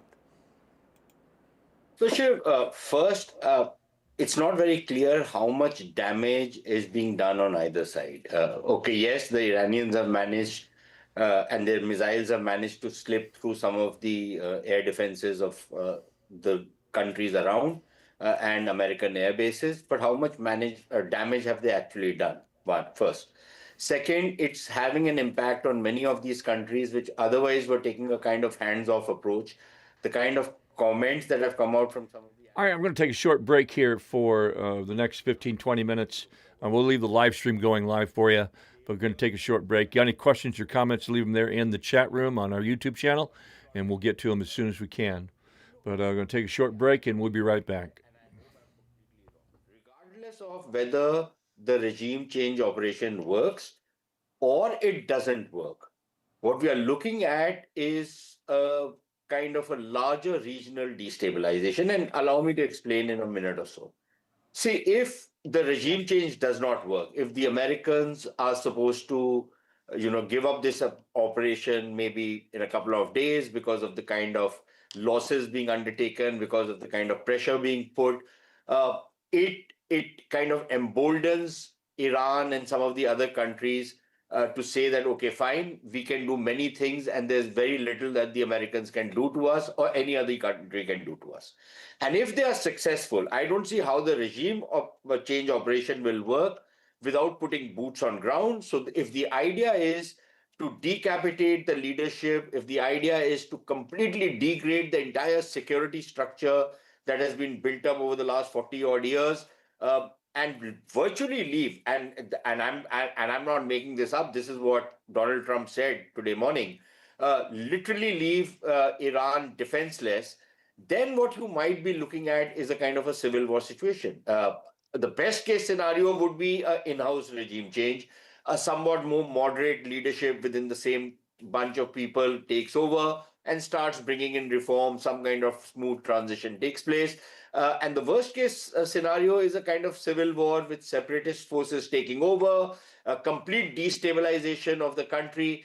And if that happens, it might work in terms of the larger objectives of Israel and the United States, that Iran is completely defanged.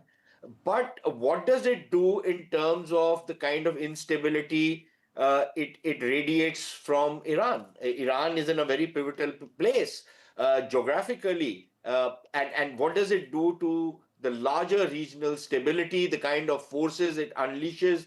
We've seen something similar in North Africa. We've seen something similar in West Asia earlier, whether it be Syria, whether it be Iraq, the kind of horrible forces that were unleashed, which still haven't been put back in the bottle. So if Iran goes, and is very severely destabilized, or there is a civil war-like situation, apart from the humanitarian disaster, it's a political disaster and a regional political disaster. So it's not looking good from where we are today. Hopefully things work out. I don't know, but knowing the Middle East, nothing ever works out. All right, what I'd like to do right now is just go full screen to a couple of images so that I can describe to our viewers what the main developments have been today before I bring in Ron.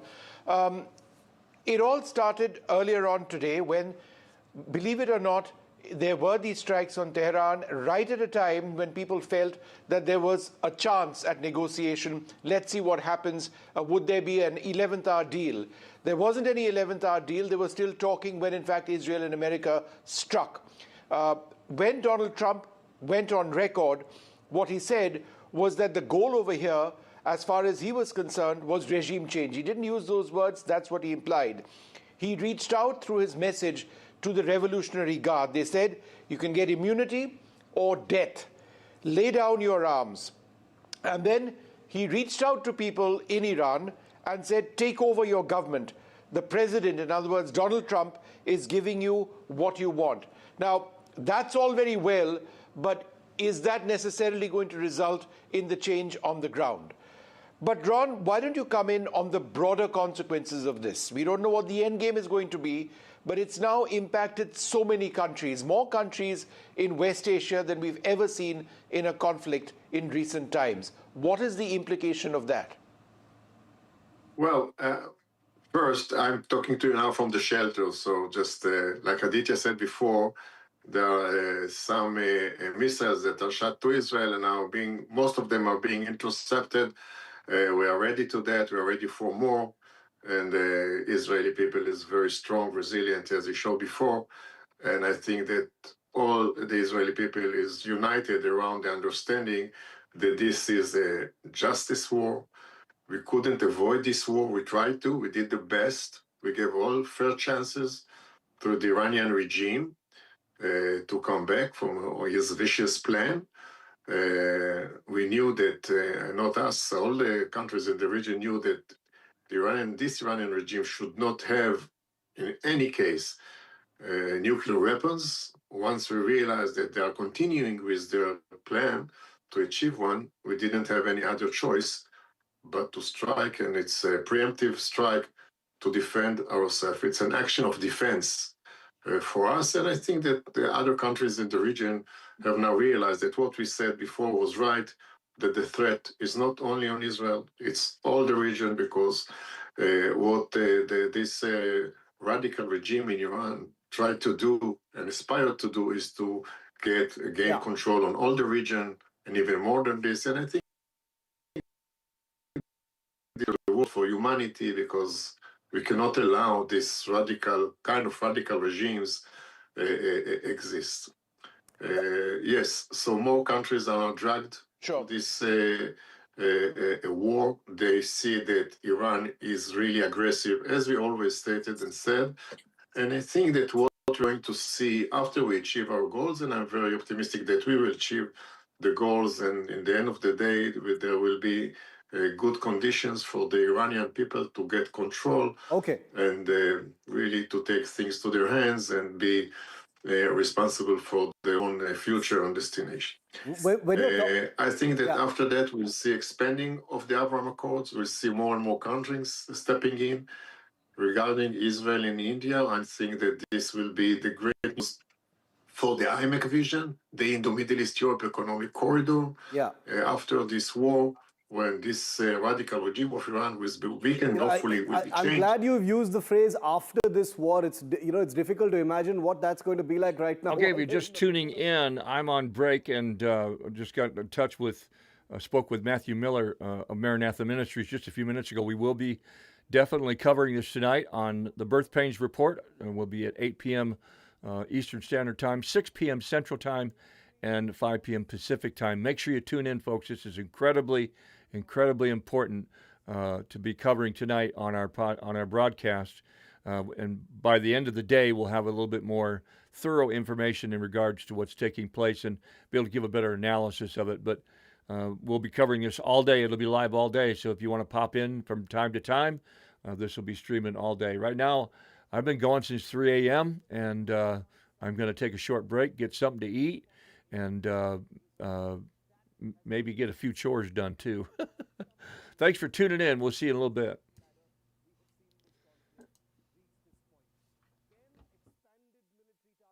Hitting strategic bases, naval assets, and command centers.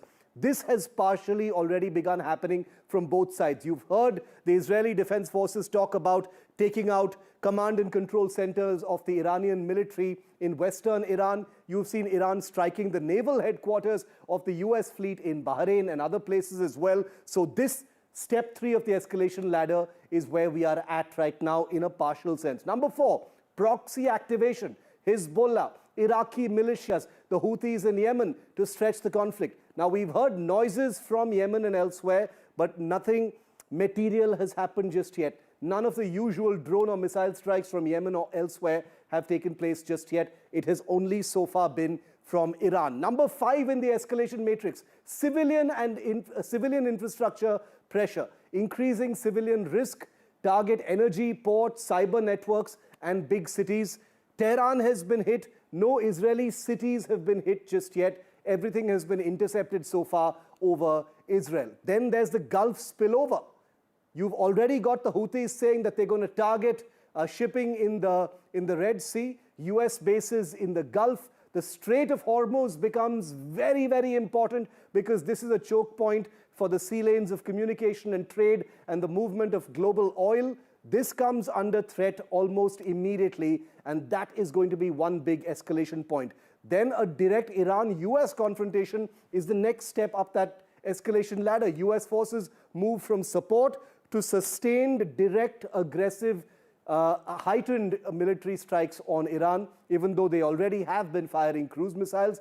A strategic escalation is next, a broader war targeting areas deep inside Iranian territory, basically an intensification of what is finally happening. And then there is the nuclear threshold pressure. If things reach this point, they've already gone completely out of control. It means all global organizations have failed, to reach any kind of a talking point between the two sides, and things have simply been allowed to spiral. Iran expands its nuclear program. Israel signals extended strategic deterrent posture. So these are the theoretical steps on the escalation ladder that could potentially happen. At this point of those 9 steps, we are on step number 3. Welcoming onto our coverage. Okay, I'll get that information for you in just a moment. But Sushant, do you want to comment on this for a moment? Do you think this is going to be a contained exchange, or do you think there's a chance that things could spiral from here? One always hopes that it remains contained, but we all of us, I think, on your show today, we've seen how wars play out, and it's very difficult to contain wars. It was kind of unusual. One of the exceptions was what happened during Sindoor, that we left the confrontation while we were ahead, and we didn't push it through. But out here, we don't know how this is going to play out. See, I think earlier the ambassador was talking about IMEC and all of that. Look, that's again, in some ways, that's the best case scenario, that the Abraham Accords become more acceptable, more countries join in.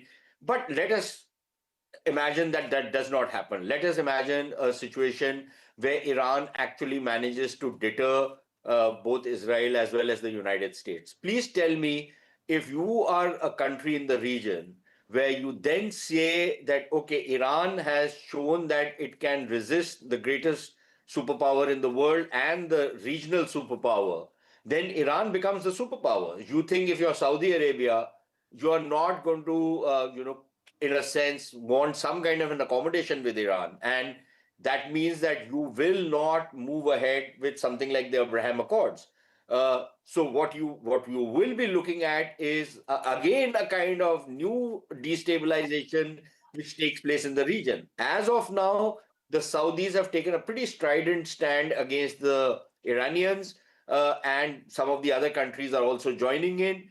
But it will all depend on how this war plays out. Now, I agree that there is huge amount of power that both Israel and the United States bring to bear. Regardless of what their arsenal is, I'm sure they have the capabilities to replenish their arsenals. But Iran is a bit of this X factor there is always in Iran about what kind of crazy things they might do, what kind of something different they might do to change the kind of equations that everybody is expecting. So I would say that it's been just 12 hours since this war has started. Let's wait for another 24 to 36 hours. Maybe the situation will become clearer then. Right. It's too early to predict what will really happen out there. Ron Malka, good to see you here again. But, the question arises that what kind of a transition will take place, or what do you really determine will be the consequence of the initial strikes that have happened in Tehran and other localities in Iran? Because Trump has been speaking about the regime change. Is it so simplistic that a regime change can happen? With the way things have happened after the 12-day war, we saw the regime very much in power, in control of the situation. In fact, there's an intelligence assessment by the Israeli intelligence also, which says that the regime change may be very, very difficult in foreseeable future. What do you think? Well, I do think that regime change is very difficult. It's not something easy. It doesn't happen in a day. But the difference between now and what happened then in the 12 days war is the resistance of the Iranian people. We saw them coming out in millions, striking against their regime, saying that they want a change. They want to see another way of conducting their country because they were starving. And this is a big change because change of regime should come from the inside. It can get help and maybe create the right conditions for them. And these are, as I see it, the targets of this war, of this attack, to create the right conditions for the Iranian people to get control on their own future, their own lives, because this is what they want to do. And after what we saw, the massacre by their own regime, killing with machine guns indiscriminately their own people, children, women. So I think this is a big change. This is a different situation. And what we realize and what we understand now, that once the conditions will be there, I think that the Iranian people will make the big change. And this is what we think is going to happen.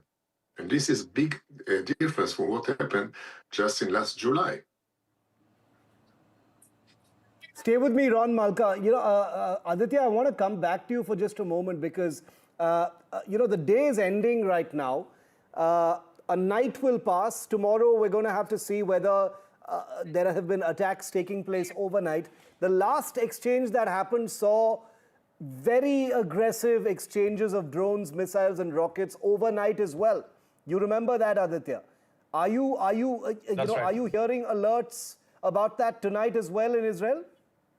Oh, absolutely. In fact, I've been speaking to people out there, and the latest sound just came in of interception. So what I can tell you is that while I've been sitting with you for about 40 to 45 minutes, there are 2 sirens that have gone out. That means there have been repeated attempts to missiles and rockets coming in from the Iranian side. What I can also tell you, Shiv, is a grim story about development in Dubai, that in the Palm Jumeirah area, there has been a hit that has happened on ground. We do not know whether there's been damage or any kind of casualties out there. But this is a very popular area in the heart of Dubai, the Palm Jumeirah, where we have received multiple videos and confirmations from locals that there's been a huge damage and a ball of smoke in the air. So continuously, the Iranian retaliatory attacks are continuing, even as I report from a bomb shelter inside Tel Aviv neighborhood.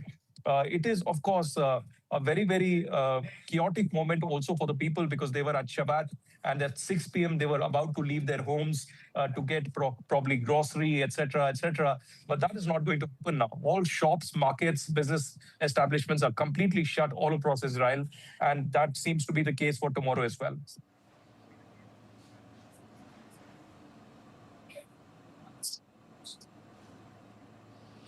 All right. Well, I mean, it is going to be very, very tense going forward. There is absolutely no doubt about that, Aditya, and I take your point completely. But is there any proof or evidence, Aditya, at this stage coming in on Iranian hits on Israel? Last time around, there were areas which had been targeted and there were some hits, and the interceptor system didn't work quite as effectively as some people expected. What are you hearing this time? Well, absolutely. I remember from the 12-day war, there were casualties that were reported. In fact, even after the ceasefire that was announced after the 12-day war, there was a civilian locality just outskirts of Tel Aviv that was hit, and there were civilian casualties there as well. But as of now, even though there has been a barrage of ballistic missiles that have come in, Vishnu, from the Iranian side, there's been no hit, luckily. Till now, there would be around about 150 to 200 missiles that would have been come in. I don't have the exact number yet.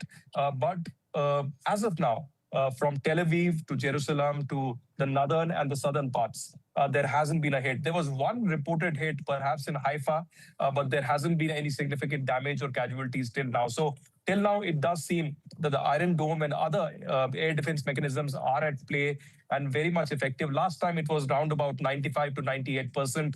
There were some missiles that did hit Tel Aviv and other areas as well. So we'll have to wait and watch. You never know, because there have been statements that have been coming in from the Iranian side that they would be looking at long-range missiles and others. And perhaps it's a long night ahead for me and for the rest of Israel. We're going to take a very quick break. Aditya, stay safe, stay with us. We're going to return after this. We've got some of the biggest voices. I'm also going to show you all the big defining images of the day. Various people are saying all kinds of things about the visuals, but Vishnu, me and Aditya are going to decode those pictures, because this entire story is about what you can see, but also what you can't see. We can't see the Khamenei. He's going to address the world in a very short while from now. That will be live on NDTV, and it will be translated live here and only on this network. Very quick break. Back with you in a moment.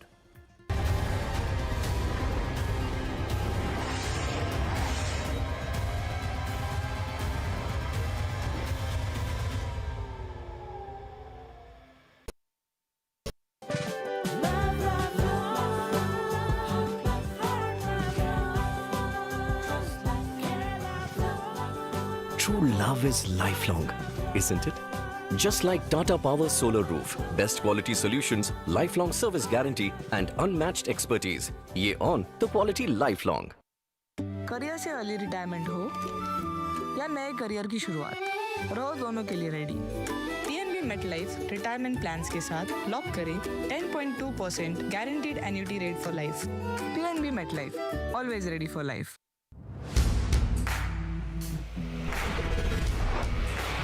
All right, team, our new order show is ready. Now we need a promo. Something cool, something sharp. Well, I'm sure we'll be having outstanding reviews, solid suggestions, expert advice, the latest trends. It's a lot simpler. We'll help people make the right auto decision. It's got the cool stuff, geeky stuff, serious stuff, all of it, so that you can discover, decide, and drive. I'm Siddharth Sharma, and I am your Automate.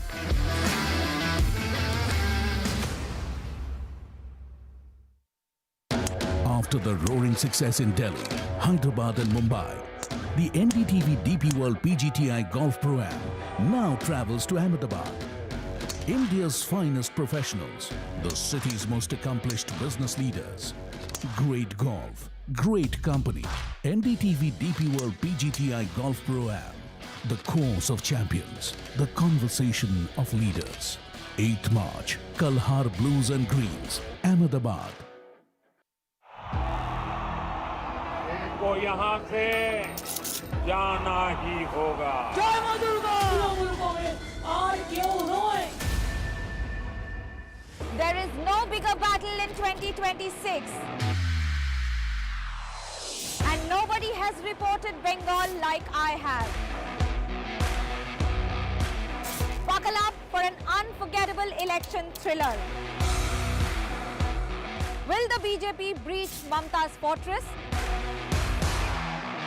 TMC jabe, BJP asbe.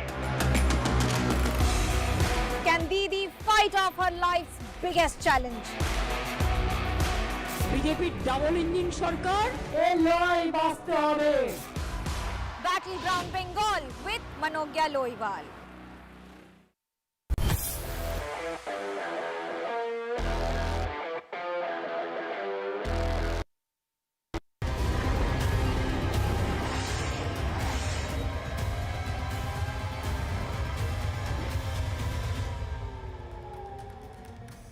We're standing by right now for the Supreme Leader of Iran, who is going to make his first public words since the attacks on Iran started earlier today. Let's first quickly get you the headlines, and then we'll take you live straight to Iran for that address. This is a huge escalation in the Middle East war. US and Israel strike Tehran. Top Iranian officials and the Khamenei's residence have been targeted. Trump says the goal of Operation Epic Fury, that's his name for this operation, is regime change and freedom for Iranians. I'm going to take you to Iran in just a moment. People of Iran, I say tonight that the hour of your freedom is at hand. Stay sheltered. Don't leave your home. It's very dangerous outside. Bombs will be dropping everywhere. Iran's foreign minister warns Israel, and the US says Iranian forces are prepared to teach aggressors a lesson, terms the strikes unprovoked and illegal. NDTV reports from Ground Zero, Israel, the only Indian TV crew in that country. Iran retaliates by launching missiles. Sirens go off in Tel Aviv. Aditya Raj call live on NDTV. Chaos unfolds at the Dubai airport. The shuts Operation XP and Al Maktoum. Thousands of passengers remain stranded as UAE airspace is temporarily closed. 3 million Indians live and work in the UAE.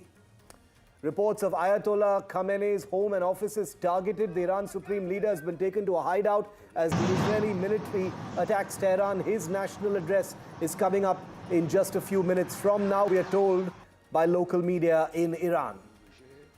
Israeli missile strike on an elementary school in Iran's Minab area. Iran claims that around 51 students have been killed and 60 have been injured in the attacks, but no official confirmation yet.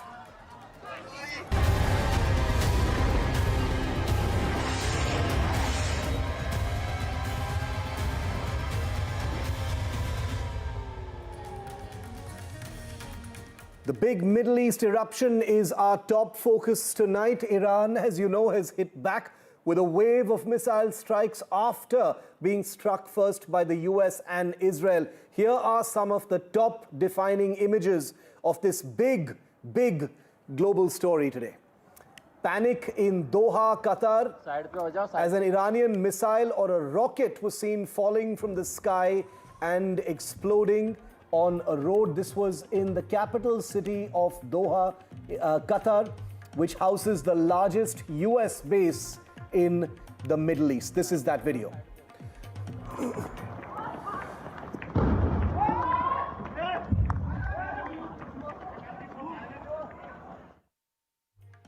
Two satellite images accessed by the New York Times show the damage inflicted by Israeli strikes on the secure compound of the Iran Supreme Leader Khamenei. Reports suggest that Khamenei was not at his residence and has been taken to a safe house. This satellite image going viral at this time. In retaliatory strikes conducted by Iran, the US Navy's 5th Fleet headquarters captured on camera in the most dramatic video of the day. This is in Bahrain, where the headquarters of the US Navy's 5th Fleet at the Naval Support Activity Area in Bahrain was struck by either a drone or a missile. Massive fires continue to rage in Bahrain after what are being described locally as a wave of Iranian missile and drone hits.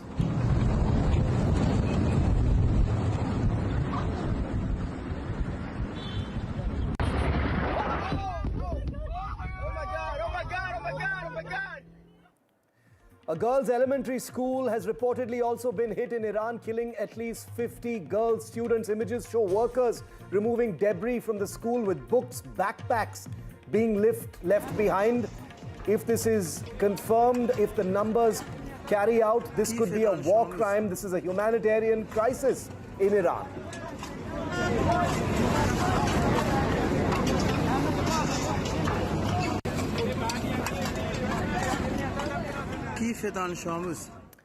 Israeli forces have also targeted Iran's ballistic missile launchers. Thermal imaging shows the exact moment when Iranian missile launchers were actually hit. This is in western Iran. These are drone video clips released by the Israeli Defense Forces.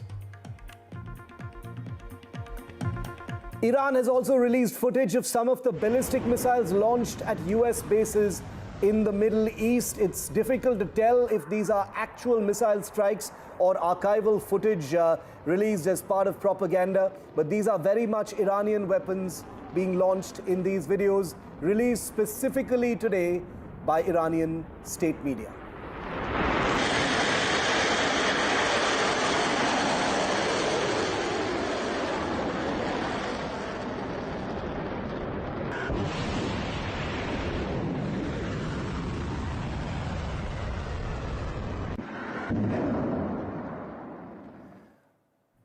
Israel is calling these combat operations Operation Roaring Lion. Trump is calling them Operation Epic Fury. Last year's attacks by the United States on Iranian nuclear facilities was called Operation Midnight Thunder. According to the US president, this particular operation that began early this morning is aimed at freedom for Iran, regime change, and an opportunity for the people of Iran to rise up and take over their country and take their country back. Take a look.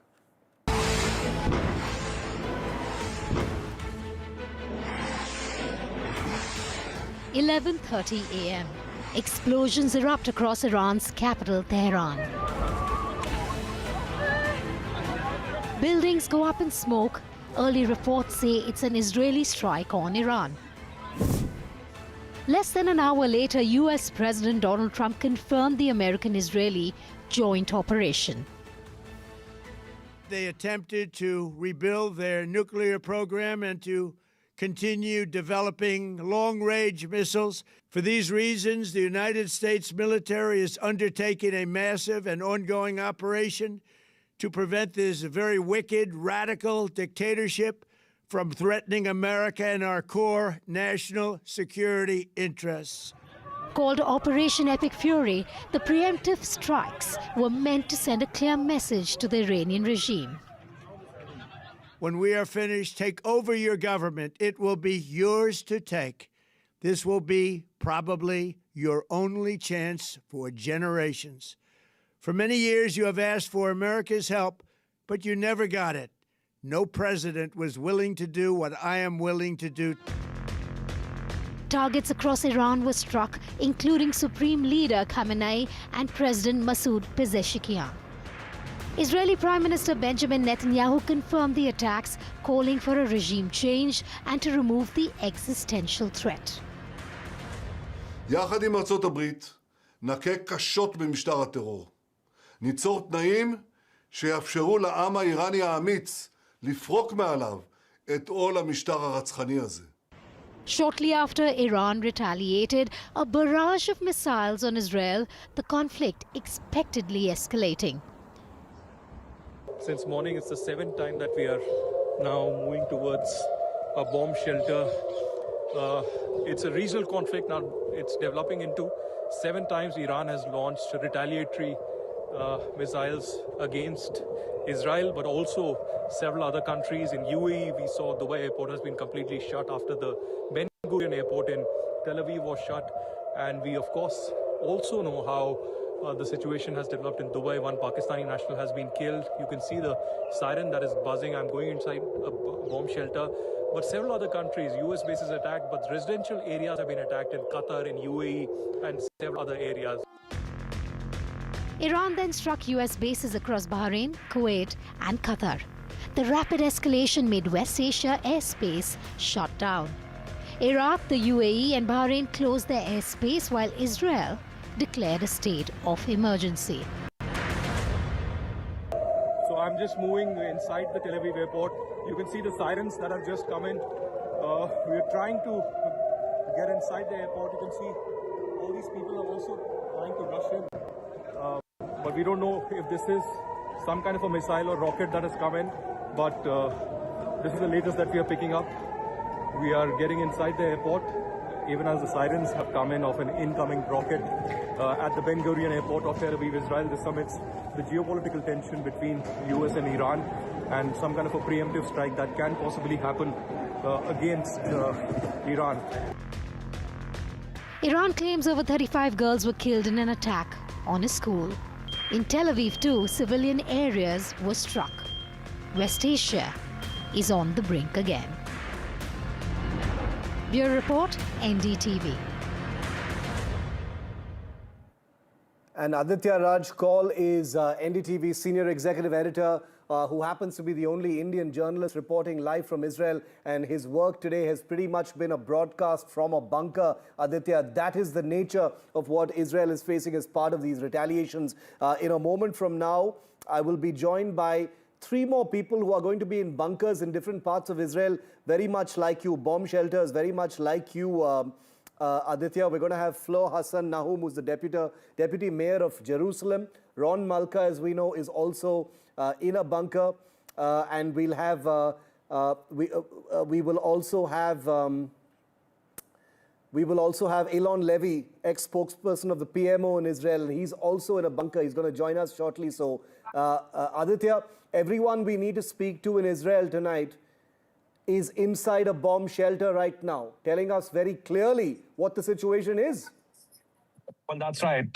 One big breaking news coming at this hour is that the first conversation between US President Donald Trump and Benjamin Netanyahu, the Prime Minister of Israel, has happened. This is the first conversation, phone call, after the US-Israel airstrikes in Iran and the retaliation that we have seen.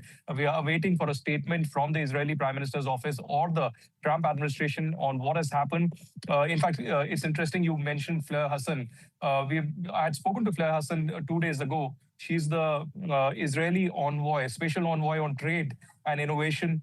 She had told me, in fact, when I asked her about Iran, that it's almost imminent. And she had almost predicted that it could happen this weekend. So perhaps she has more to share, inside details of what is happening right now. But clearly, Shiv, what I can tell you, it's a very, very significant and fluid situation. You know, we've seen conflicts in the past in the Middle East. We've seen Middle East erupt in many ways. But this seems to be much bigger in scale, in magnitude, in consequences as well. What we are witnessing right now is not just a kind of a preemptive strike, what was being discussed early in the morning at around 11:30 Israeli time. It has now consumed several other countries. It has now spread wide across the Middle East. There are at least 7 to 8 countries that are engulfed in this entire conflict now. In fact, now latest reports that are coming in are from Dubai in UAE, where fresh strikes have happened. What I can tell you is that the Palm Jumeirah area of Dubai has been hit.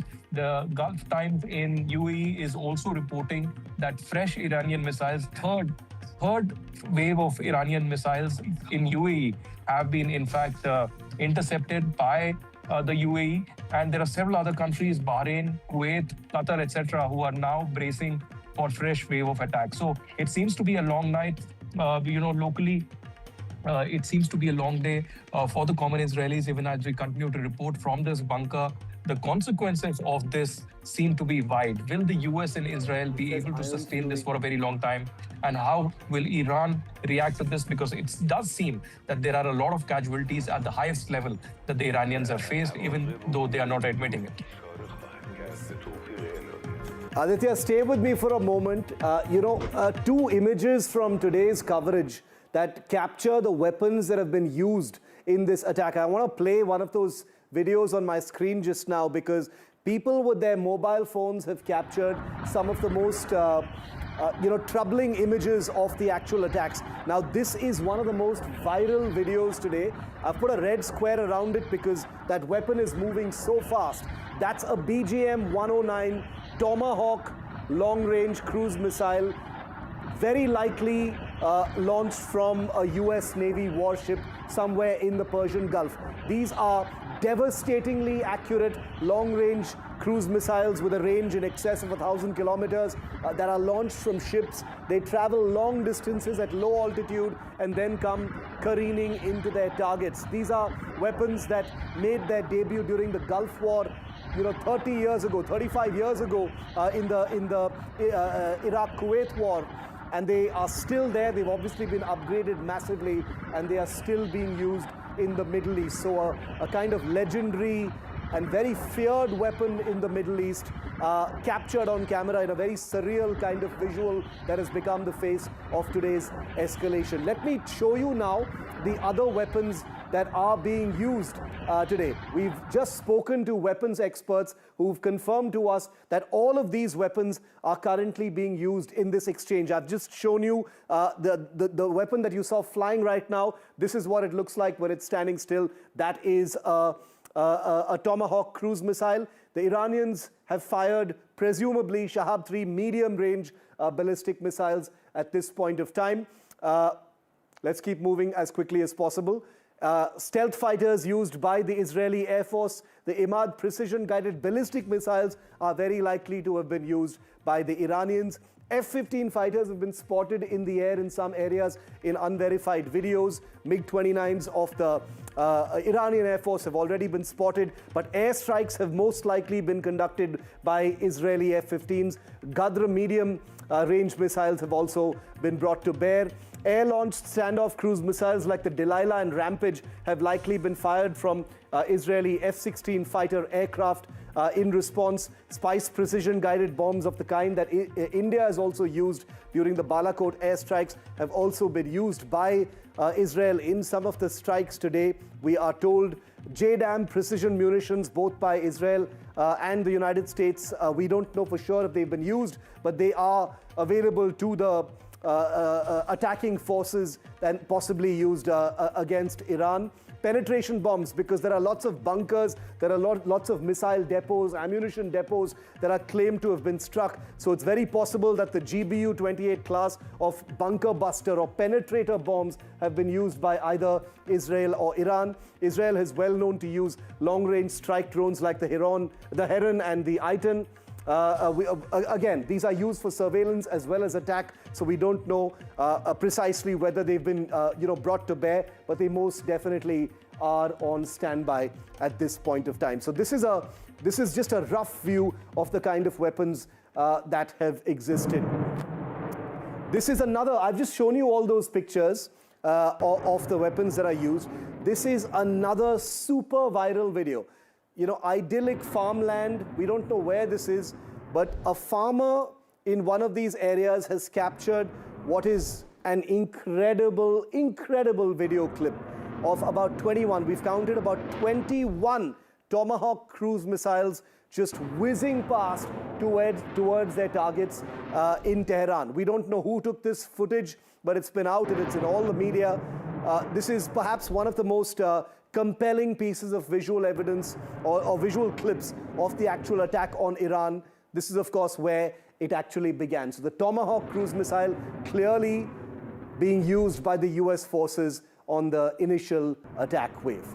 Now I want to show you about Iran's axis. Now, Iran is a large country with a large conventional force, but it has also been known to operate via its proxies. Iran's Axis, it is the #1 sponsor of terror according to the United States. Remember, India has close relations with Israel, the United States, as well as Iran. But Iran has the Hezbollah in Lebanon, considered to be one of their biggest proxies, the Badr organization.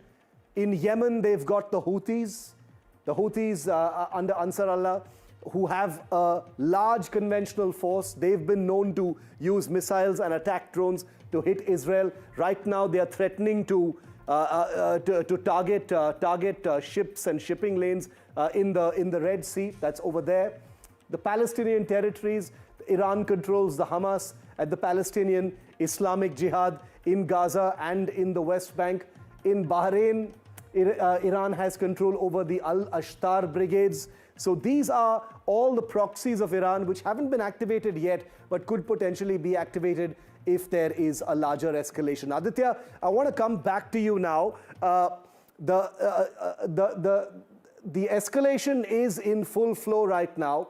It has stopped at step 3 of the escalation ladder that we described a short while ago. But Netanyahu, the Prime Minister of Israel, where you are at right now, has just had a conversation with the US President. The Al-Khamenei is expected to speak very soon. So all eyes are going to be on those two things. We're waiting to find out what that conversation between the Prime Minister of Israel and the President of US was about. What are you hearing, Aditya? Well, that's right. We don't have any information, Shiv, yet on what kind of information or what kind of conversation happened between Trump and Netanyahu. But it's the first after the massive strikes in Iran and the kind of intense retaliation we saw from Iran to multiple countries witnessing these rocket and missile attacks, casualties being seen, and multiple videos, hundreds of them that we have received from UAE, from Israel, and other places of interceptions that have happened, but also, the many missiles that have hit places in Qatar as well as in UAE. It's very important to now see what exactly Ayatollah Khamenei and apart from that, Donald Trump say in their respective speeches and address to the nation, because this could really mean that this war or this conflict is much more wider than expected. And this has much, much deeper consequences. The US has given a very strong response and said, and Donald Trump has said that there are only two options, surrender or perish. Is this the road that US is going to walk further? Have Israel and US really made up their mind that regime change will happen eventually by hook or crook? Only time will tell. As of now, democratic kind of a transition where people actually overthrow the government like we saw in Bangladesh and other places is far-fetched dream right now because there's a sizable population that is with Ayatollah Khamenei as well. And there's no substitute for Ayatollah or Pezeshkian as a stage who are opposing them within the system. So it would be very difficult to democratically have a transition, whether they forcibly do it, physically do it, using the military force, perhaps the next 24 to 48 hours will have an answer. Okay, Aditya, I'm going to let you go for about 15 minutes. I'm going to allow you to charge your batteries and come right back to us because we are going to need you for longer. You are our lone man on the ground there reporting for virtually the entire Indian media. But I'm joined now by Flor Hassan Nahum, who's the Deputy Mayor of Jerusalem. Okay, I apologize. We'll go to Flor in just a moment. We have Jeffrey Sachs with us, Columbia University professor, one of the most well-regarded economists and commentators. He's put out a video right now that's going viral on what he believes is the real reason why Iran has been attacked. Professor Sachs, good to have you. Thank you for being here on NDTV on a big day for the region and a big day for the world. I'm going to ask you to tell our viewers what you've said in that video, Professor Sachs. Why do you think Iran has been attacked? This is the U.S.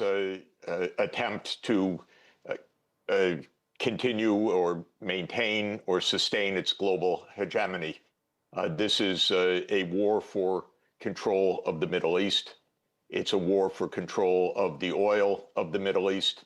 It is not at all what Donald Trump said about any threat from Iran. This is just an imperial lie. This is an imperial war, and it is a very vicious one, and it is probably the start of World War III, I have to say. I hope that it's not the start of nuclear annihilation, but I think it is a global war.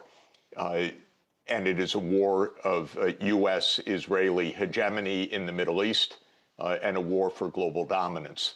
The United States invaded Venezuela to control the Western Hemisphere oil. Now it is trying to overthrow the government of Iran to control the Middle East oil. This will hurt India terribly, by the way, and it's also aimed at China. So Asia is the loser in this war, and this is a completely criminal action.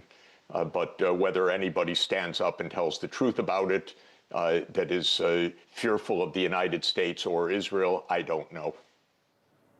What do you think is going to happen next, Professor Sachs? You know, as far as the escalation ladder is concerned, attacks have taken place on various cities in Iran. There have been retaliatory attacks on US bases in Bahrain, in Abu Dhabi, in Qatar, and a couple of other places. In the past, things have kind of ended at this point. Do you see them escalating onward from here? Well, of course, there is no path of de-escalation by the U.S. and Israel. These are hegemonic actors. They have announced their goal. Their goal isn't to return Iran to the negotiating table. Iran was at the negotiating table. Their goal was not to prevent Iran from getting a nuclear weapon. It didn't have one, didn't want one, and had said so for the last 12 years. Donald Trump ripped up the agreement, the JCPOA, that put Iran under a rigorous monitoring regime. This is about global hegemony. And countries like India have to decide, are they independent countries? Do they sign up to U.S. empire? This is what this is about. Israel, by the way, is the most violent country in the world, kilometer by kilometer, by far. But it also banks on having the United States behind it. And it's not just Trump. This is a long-standing CIA project that is underway right now. So this is a very, very dangerous occurrence. This has nothing to do with what is stated.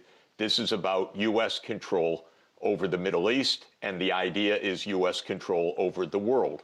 The idea is that India will fall into line, the Middle East will fall into line, Latin America has no choice, Europe is a vassal state. That's what this is about. Prime Minister Netanyahu and President Trump have just spoken over the phone, according to the latest of what we're hearing, Professor Sachs. In your mind, you know, what might they have discussed? Obviously, I'm not asking you to conjecture, but from everything we know, you know, Netanyahu is calling this Operation Roaring Lion. President Trump calls it Epic Fury. What do you think they talked about?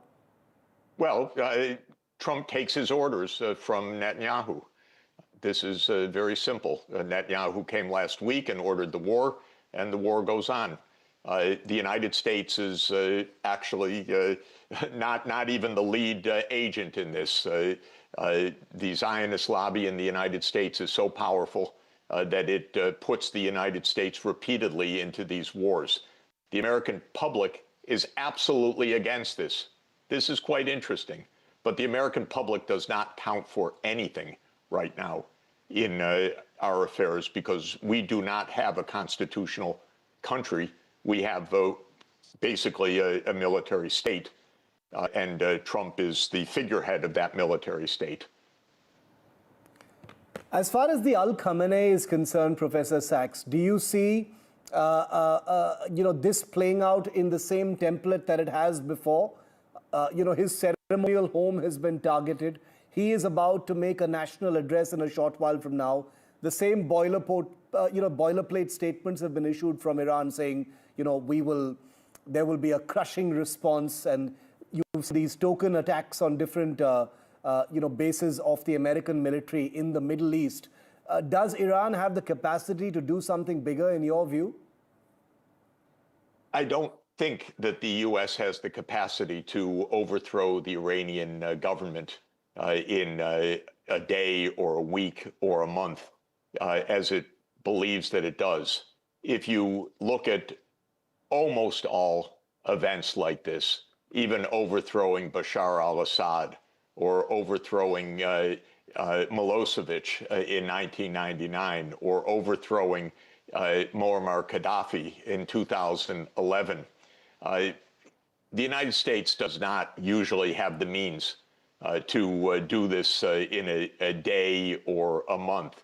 Maybe they're drunk with their supposed success in Venezuela by exfiltrating a president, but this is not Venezuela. This is a country of 100 million people. It's a vast region. It is a mountainous region.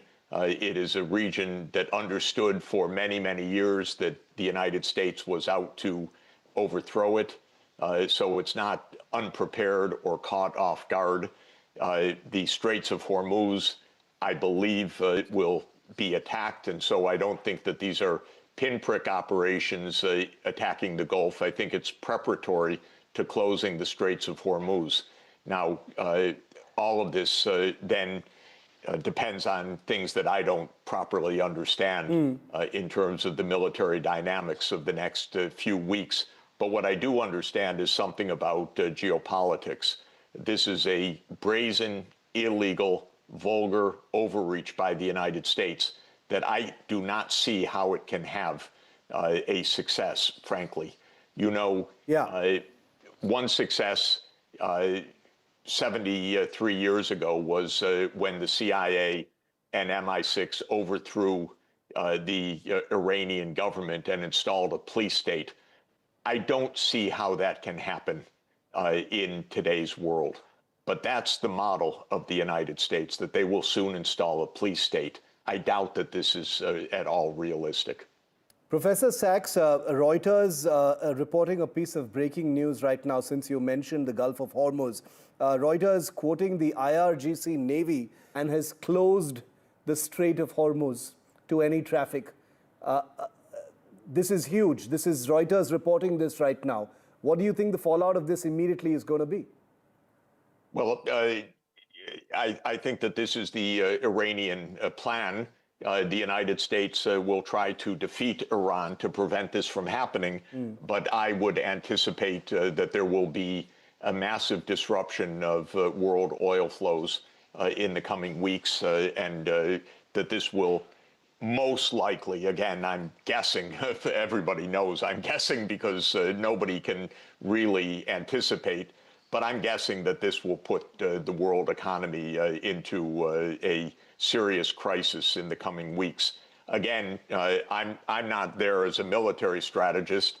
If the United States thinks it has something up its sleeve, I would be surprised, quite frankly. By the way, I heard just 5 minutes ago that one of the U.S. bombs killed 100 schoolgirls in a school outside of Tehran.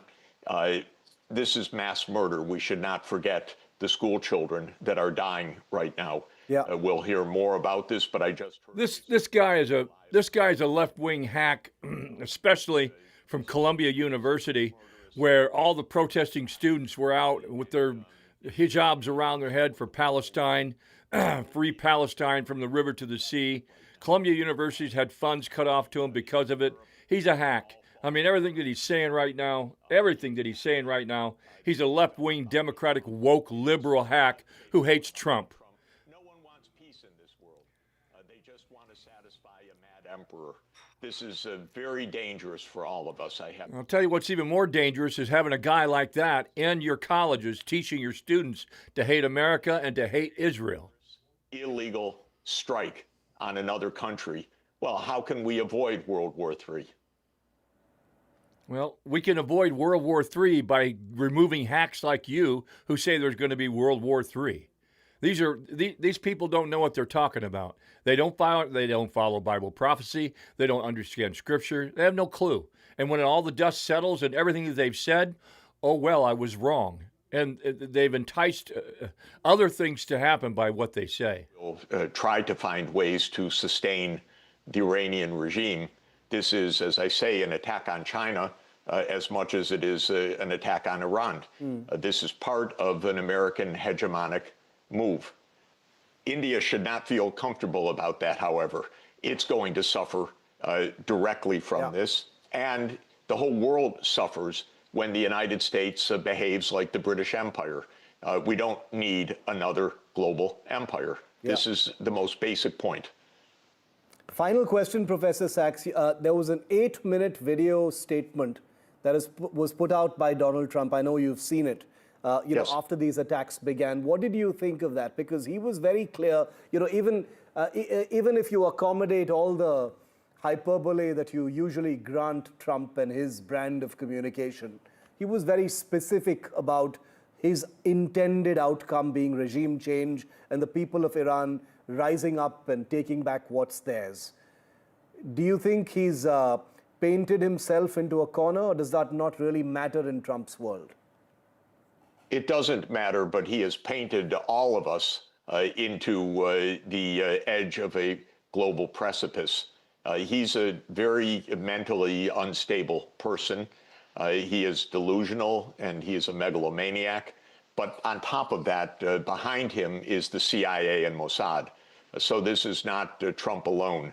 These are grandiose ideas, long-standing. So it's not only Trump, but there's no brake. There's no foot on the brake. This is only an accelerator towards expanded war right now. And the only way that it can stop is if the BRICS countries, and that means India, that means Brazil, that means Russia, that means China, that means South Africa, and others, and it's Iran, which is a member of the BRICS, says this is not the way the world can work.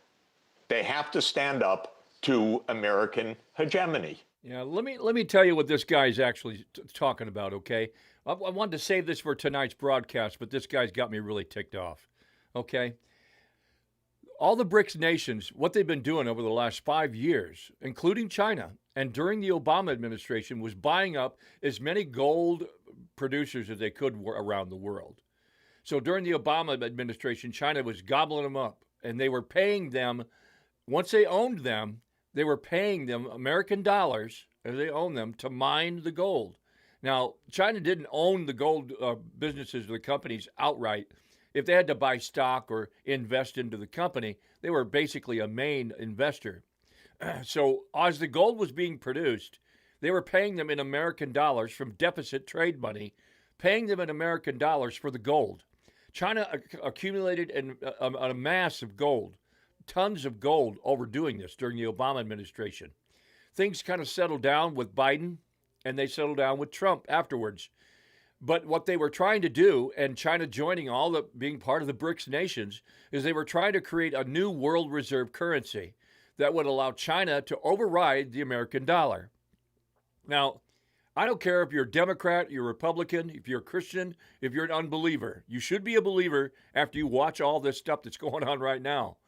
But it's going to be the American dollar against the BRICS dollar or the Chinese yuan after all this is said and done. If the American dollar falls from its pedestal as being the world reserve currency, and it's traded as one, but it's not the top one, you can expect anywhere between 12 to 22% inflation to happen overnight. And if it's dropped down to the third level, where it's not being accepted by half of the world, we're done. We enjoy our lives because the American dollar, the U.S. dollar, is the world reserve currency around the world. Now, it has lost some of its power, and it's no longer backed by gold. That's where the yuan comes in. The yuan would be backed by gold, and so then it becomes a much stronger currency. Then you'd be seeing that currency bought and used and traded for in the United States, especially with imports, especially with tariffs. President Trump is strategically trying to make sure that the United States remains on top with the U.S. world dollar, with the U.S. dollar as a world reserve currency. Now, that isn't just the only reason why Iran and Israel decided to attack, Israel and the United States decided to attack Iran. There are thousands of Christians there that have been slaughtered over the last 2 weeks. And President Trump is deemed and has said he's there to protect their freedoms and to protect Christians. So this hack from Columbia University, to looking at everything on a political and a worldview because he's a Trump hater, was teaching his kids in his classes to hate the United States, to hate Israel. He's been part of the enemy. He's part of the enemy. He's part of the reason why things are the way they are and why it was led up to what we had to do.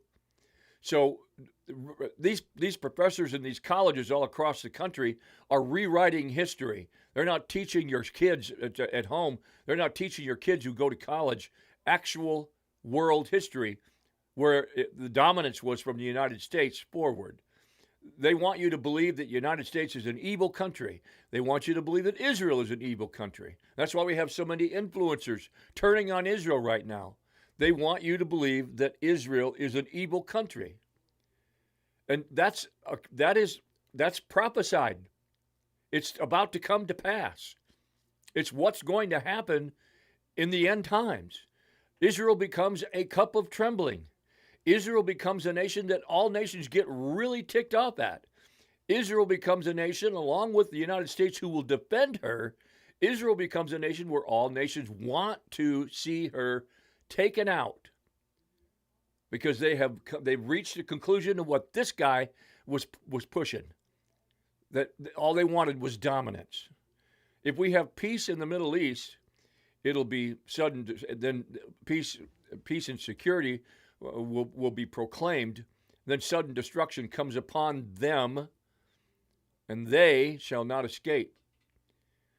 So this is all part of biblical prophecy, folks. Whether we like it or not, whether you agree with it or not, whether you and it makes you sad, and it makes you angry, and it makes you think about innocent lives that are going to be taken, because there will be. You mark my words. I won't be here to see it. Some of you who are watching might be. If you think this is evil, if you think this is bad and it's innocent lives will be taken, if you think Gaza was bad, what do you think God is going to do to this world when the Great Tribulation starts? Huh? Read the book of Revelation. Read it. Take it literally for what it says and its symbolism, and study what it says. Within the first 7 seals and the trumpets, 2/3 of mankind is eliminated. Of war, famine, pestilence, earthquakes, they're eliminated, taken out. That means men, women, children, unbelievers, taken out. It's God's wrath being poured upon the earth. Now, that might anger you, especially if you're an unbeliever. That might make you really mad. What kind of God would do that to his own creation? A kind of God that sits on a throne that's holy, and that would send his only begotten Son to die on a cross, so that if you believed in him, you wouldn't be part of that. And if you rejected him, you will be part of it. The nation of Israel is going to be part of all of this. It's going to start there in the Middle East. And we've seen this happen time and time again. As it escalates, that's where it's starting. Now, it's starting in the Middle East. So take word. Take heed. This is supposed to happen. And whether you like it or not, it's going to continue to happen. And it's going to escalate. And things are going to get worse. We're not looking at a time frame where it's going to get better. We have reached the point of no return. Things will continue to escalate and get worse. So as Americans are out shopping today, spending their income tax refunds, as Americans are out the weather's warming up and spring is coming, as those who've just completely turned off the news, oh, well, America attacked Iran, who cares? Israel attacked Iran, who cares? As Americans are completely belligerent, they have no clue. Those that don't know anything about what's taking place, this will take them suddenly. Along with the return of Christ, it will take them suddenly, by surprise. They will not know what hit them. And folks, this is a step towards that, this war. And again, we've not heard a response from China. We've not heard a response from Russia. We've not heard a response from North Korea, who is the alliance with Iran. We've not heard anything from Turkey. And if at this point, if they all decided to go a war against the United States and Israel, it's going to get ugly. It's going to get really, really, really ugly. And I believe that more than likely the United States would prevail. Until the United States is removed as a superpower, Israel will always exist with its protection. But once the United States is no longer a superpower, or it's eliminated or removed, then Israel is a sitting duck. I mean, they have great artillery and they have great firepower, but they don't have the amount that the United States has got, and that's why we're seeing it right now. We just don't see a response. We don't see China or Russia jumping into this. They're gonna let it play out. Iran's going to be upset because they're supposed to be an ally, and they're calling this an illegal hit with Congress. You know, President Trump can't work with the Democrats. I'm sure the Republicans approved of it, but he can't work with the Democrats. And even if they were to try to bring articles of impeachment on him, it would be knocked out of the House and the Senate by both Republicans. Both the House and the Senate, you might see some dissenting Republicans, but the deciding factor would be in the House, and he wouldn't be impeached, or he would be forgiven. You can expect more and more of this Columbia University professor coming on this program that we're watching right now. You can expect more and more to hear that locally. I mean, I'm sure the Democrats are all of them are lining up on CNN. They're all lining up on MSNBC to tell you and to tell the world just how illegal, how much that Trump is he's a dictator and he's a mass murderer and whatever. Well, I'm sure we're going to hear from Ilhan Omar and tell the world he's unjust, he's off hinge, he's unhinged, he's insane. We're going to hear all kinds of stuff about it. And then once all the dust settles and Iran is liberated and the people in Iran are celebrating in the streets, they're celebrating in bunkers right now. They're celebrating that their own country's being attacked, and they know that it's being attacked systematically. And President Trump told them, stay in your houses, stay in bunkers, don't go out in the streets. It's really dangerous. I don't believe that ground troops are not going to be a necessity. I think they will be in order to take out Iran's army. They got a lot of men in the army, literally tens of thousands. So you can't have a regime change without having some of the army either disenfranchise themselves or leave. They go AWOL, whatever, once they see that all the leaders are taken out. So this is an incredibly serious situation. It's an incredibly serious situation for the world. It's definitely going to spike oil prices. Come Monday morning, we'll see a spike in oil, definitely. More than likely, could be $10 a barrel. Who knows? The psychological effect of all this drives the price up. We might see some Pentagon officials being interviewed and being press conferences coming along and saying what they need, what was going on, what they thought that should happen. I know Kane warned the president. He didn't tell him he couldn't do it, but he warned him specifically what things could take place and how to avoid that. So I don't see President Trump going in blindsided and just blowing away all the leaders, dropping a bunch of bombs, and then calling it good. I just don't see that happening, especially with Israel being involved. And remember, this is not an unprovoked attack. Okay, well, what did Iran do? Well, for 20 years, they've been screaming death to America. For 25 years, they've been trying to obtain a nuclear weapon. They've enriched uranium. So this is not an unprovoked attack. They were given an ultimatum to disarm and to disarm their uranium process. Trump took out part of it. He didn't take out all of it. And so with the bunker bombs and claimed victory over that, and then knew that this was going to happen. He had to have known that this was going to happen. And so this is the final blow. And as far as in the region is concerned, with minimal collateral damage and minimal attacks from Iran and minimal loss of life. It's been planned, strategically planned. So pay close attention to what's going on. The reason why we're covering this with NDTV over in India is because they got close to 1 million people in Abu Dhabi, and they've got them in the United Emirates too. They also have a couple of people on the ground in Iran covering this. So we're going to get firsthand knowledge from them. As it is, it's 11:14 a.m. here in the United States. It's about 7:30, 8 o'clock going on in Iran and the Middle East. So it's going to get dark here soon. And we don't know if that's going to continue or if they're going to cool it down and then it's going to continue again some more. Let's see the other webcam we've got going. Still nothing coming out of Iran, out of Tehran. We have live in Tel Aviv and other areas in Israel. So we'll come back to that. It's 18:15. So 18 being 12, 8, 12, 1, 2, 3, 4, 5, 6, 7. It's 8 o'clock over there right now, 8:15.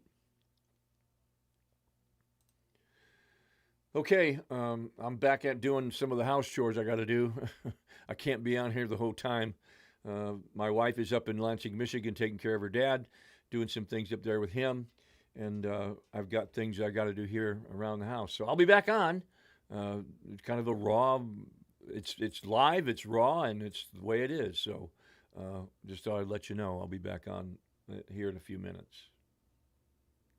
Ahead, because the videos that are coming out are clearly signifying that Iran is not going to stop. The retaliation is going to continue. And on your screens right now are two videos that I have received from Dubai, from a source who has confirmed that the Al Jumeirah area was in fact hit. And these are videos of the moment when the Iranian missiles actually hit in the heart of Dubai at the Palm, a very popular location out in Dubai. Nobody would have imagined or thought that one of the most safe locations, Dubai, a huge business district as well, would be hit in the Iranian drones. Now, Iran may have a defense that they are trying to strike the U.S. bases, but there are civilian localities that are being hit, and all these countries are not going to take this very lightly.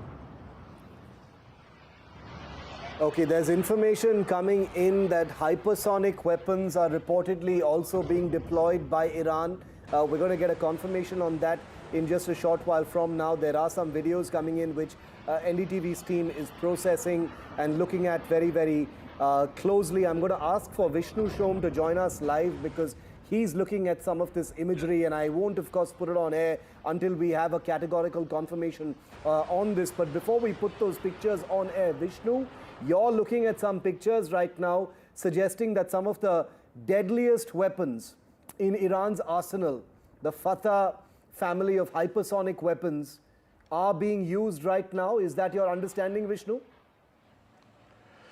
Yeah, it was just a matter of time before this would be deployed, and the footage, and it's all come from Nexstar, seems to indicate that the contrails, or which a hypersonic weapon leaves behind, quite clearly visible over here. We've seen this a couple of years back. It's called the Fatah 1. This is the Fatah 2 as well. The Fatah 2 is a proper hypersonic weapon. It travels upwards of Mach 10, Mach 15. Some would say, given its trajectory, it's impossible almost to intercept.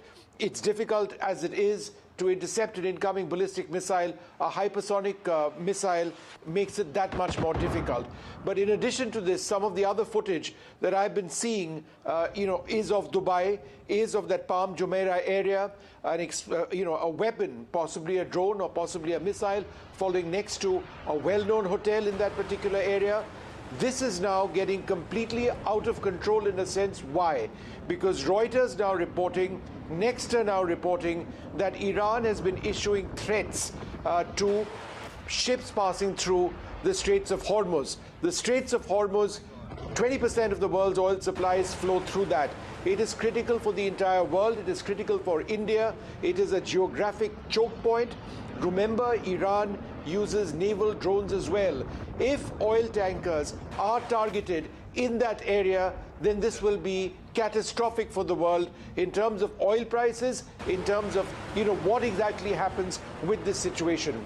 And as has been the case in the last couple of times that we've actually seen Iran and Israel get into this sort of situation, it's the nighttime shift when it gets potentially much, much more intense. Yeah. So Straits of Hormuz, Palm Jumeirah in Dubai, and Fateh 2 hypersonics, it's all getting, fairly intense. This is incredible because Iran's hypersonic missiles like the Fatah 1, the Fatah 2 has a range of about 1,500 kilometers, hypersonic speeds of about 15 Mach, built to penetrate all manner of air defenses. Those pictures from Nexstar will be on your screen in a few minutes once we've fully corroborated them. But as Vishnu correctly pointed out, these are the most advanced weapons that have been used by Iran so far. They are understood to have used some of those weapons in the last exchange that took place last year in 2025. But very, very dramatic pictures, and the most troubling pictures coming in right now in a wave of visuals from Dubai in the United Arab Emirates. So that's what we are looking at right now. Abhishek continues to be with me. Abhishek, have you been able to gather any further information about what we're looking at? There appears to be a stream of images coming in from Dubai, suggesting that, I don't want to make it look like it's a barrage of attacks. It could be, the single attack from different angles, but it's pretty worrying. There's a big fireball, what looks like a Shahid drone, according to one report, has hit the ground, not intercepted in the air. There's a large fireball and a large fire visible in those pictures as well. What are you picking up, Abhishek? It's for all of us to see. I'm actually standing right in the open, clear skies there, and it's all quiet. I mean, so a lot of what you see, maybe like you rightly said, just a repetition of images from different angles. Yes, there have been incidents, but most of those are actually successful interceptions of the missiles, as the Ministry of Defense of the UAE have put out. There have been 3 waves since this morning. We woke up to the first wave, which sort of resulted in 1 casualty, a Pakistani national who died of a falling debris on his head, not really directly from a missile attack, and which is what a lot of residents here are not able to understand. What they see in the sky are actual interceptions of those missiles. So debris that's falling. There have been 4 more injuries reported, but no other casualty. And of course, there's been 1 major damage, as you rightly mentioned, on the Palm Jumeirah.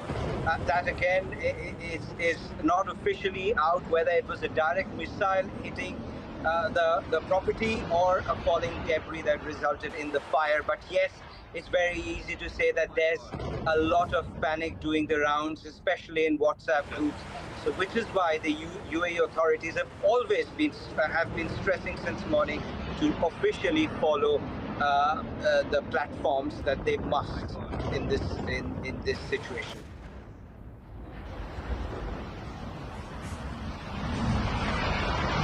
Okay, we've got more pictures coming in, and I want my viewers to stand by for some fresh images that we're going to be putting on our screen shortly. But our attention needs to remain fixed on these pictures coming in from Dubai, because they capture the very latest of what mobile phone cameras, citizens on the ground have been able to capture. And these are the videos that are the center of attention, across the internet as well.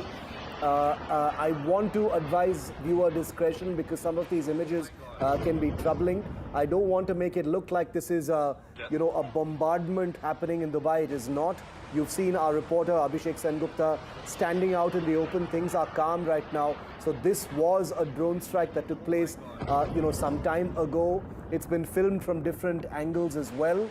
But that doesn't mean that things are completely calm yet. There could be more attacks. Vishnu wants to come in on this. Vishnu. As we see this footage, Shiv, I think the key point that we also need to remember, because this directly impacts India, is that Dubai airport is shut down, number 1. Number 2, Emirates, one of the world's largest airlines, which is some of the largest number of routes out of India. It's not the largest anymore, it used to be, but it transports tens of thousands of Indian passengers every day. That airline is effectively grounded at this stage. This has a cascading effect on aviation across the country. So as we play this image or this footage out of the attacks that Dubai saw earlier on, just a little while back, I can also tell you that international civil aviation has been massively hit. It's ground to a halt. And remember again, if our viewers have just tuned in, all Indian airlines have been told, whether it's Vistara, Air India or Air India Express, that do not fly to the Middle East at this stage. Now, this is one of the most intense, most heavy airspaces that exist for Indian travelers. There are 9 odd million Indians in the Middle East. No Indian airline flying there right now. And Emirates and Dubai Airport, believe it or not, shut down for the moment. Shiv. Dubai Airport shut down, airspace shut down, no aviation traffic anywhere in that region. The IRGC has released footage that it claims is footage of the Burj Khalifa being hit by a Shahid drone. So the United Arab Emirates is in the, in the violent spotlight right now, but we are still going to exercise all caution before we release any sort of footage. There's a message from the White House right now saying that President Trump is monitoring the situation overnight at Mar-a-Lago alongside members of his national security team. The president spoke with Prime Minister Netanyahu by phone. Prior to the attack, Secretary Rubio called all members of the Gang of Eight to provide congressional notification, and he was able to reach and brief 7 of the 8 members. So Trump is watching from Palm Beach, and this is playing out overnight here in our hemisphere. We're going to take a very, very quick break. We're going to be back. Reporters in all of the places where these attacks are taking place, and we will bring you the most accurate information right after this. Stay with us.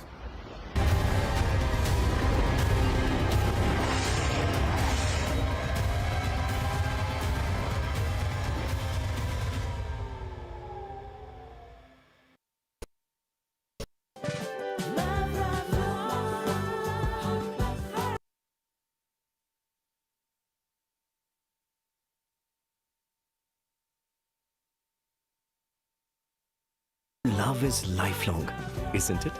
Just like Tata Power Solar Roof, best quality solutions, lifelong service guarantee and unmatched expertise. Ye on the quality lifelong.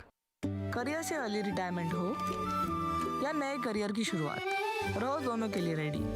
PNB MetLife retirement plans के साथ lock करें 10.2% guaranteed annuity rate for life. PNB MetLife, always ready for life. What seems settled for me is unfinished business. So I rewind, I pause, I reflect, I dig until what's buried stands up to be counted. Breaking ground, not just headlines, the meaning behind them. This is Breaking Ground with me, Vedika Sood. The front lines of Kargil. The fury of Operation Sindhu. So many attacks. The chaos and cries of disaster zones. To fighter jet cockpits. And the world's most defining interviews. It's incredible. He has seen history break. Live. Unfiltered. 20,000 hours of live broadcasting. Welcome to Left, Right and Center. Hard facts. War-struck country. Hard questions. In the Ukraine. 30 years of trust. In the Kargil area. North Ukraine. In France. In Italy. At Srinagar. Vishnu Shom for NDTV. Vishnu Shom. Only on NDTV. Across the country. He has tracked the pulse of power from Washington to Korea. Witnessed history being made in global capitals and conflict zones. Brought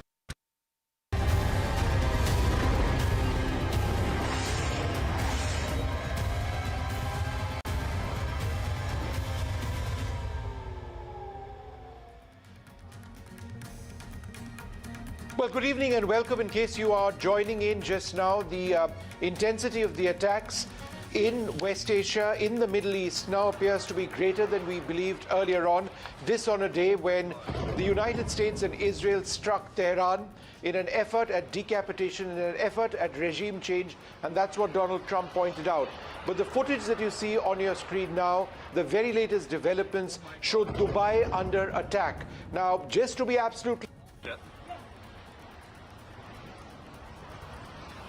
Okay, there are reports coming in that the iconic Burj Khalifa, one of the most recognized landmarks in the world, in the heart of Dubai's skyline, has been hit by a drone. There are unverified reports and unconfirmed All right, I have breaking videos news. that have come out. I'm going to try. This is unconfirmed breaking news coming in from another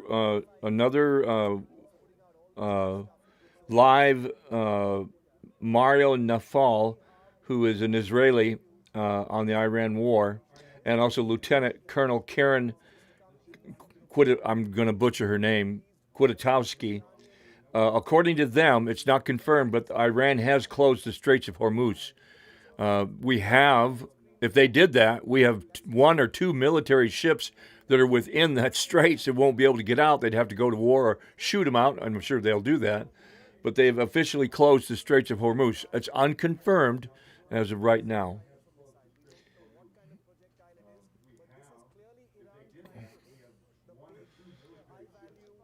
What I'm going to do is copy that link address with that, and we're going to create another browser.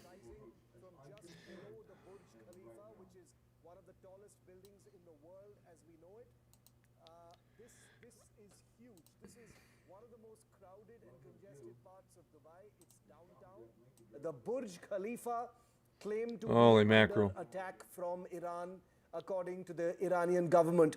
It's evening in Dubai.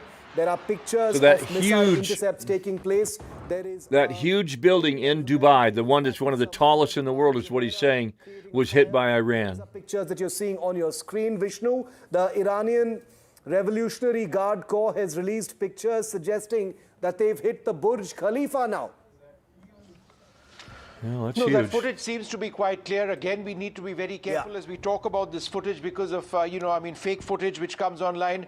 There may be mistakes which are committed. We're trying to go through it. But the fact of the matter is that the government in Dubai has formally said that there have been attacks in the Palm Jumeirah area. The footage that you see is of a drone hitting the base or close to the base of one of the most iconic buildings anywhere in the world, the Burj Al Khalifa, one of the tallest and most iconic structures, certainly the most iconic, some would say, in Dubai.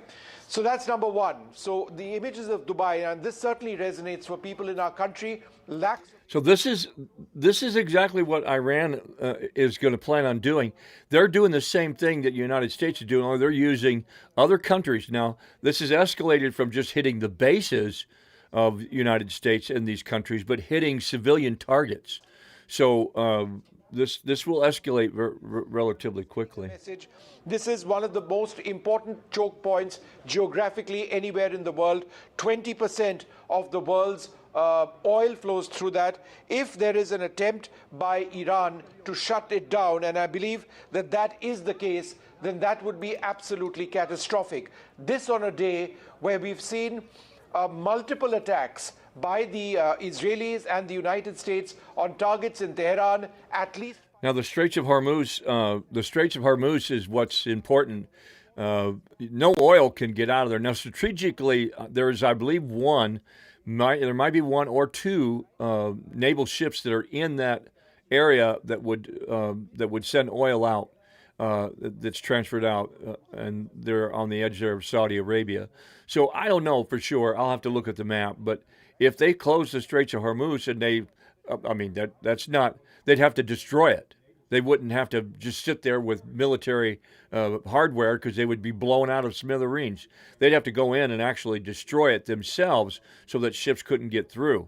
And if they did that, that would be catastrophic for the oil that would be delivered. About 25% of the nation's oil, the world's oil, is delivered through that strait. They would have to be rerouted. It would take longer. It's going to cost more money, so on and so forth. Passengers looking to travel west, looking to travel to the Middle East, will certainly be in trouble because flights are not operating there.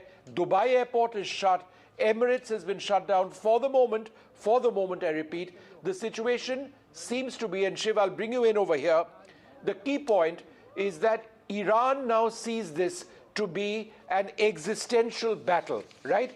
What they are doing right now is to unleash every last bit of their weaponry, including their hypersonics. And we've got footage of that as well. We're trying to verify it, what exactly it was targeting. But those are weapons that fly at a speed of up to Mach 15 times the speed of sound.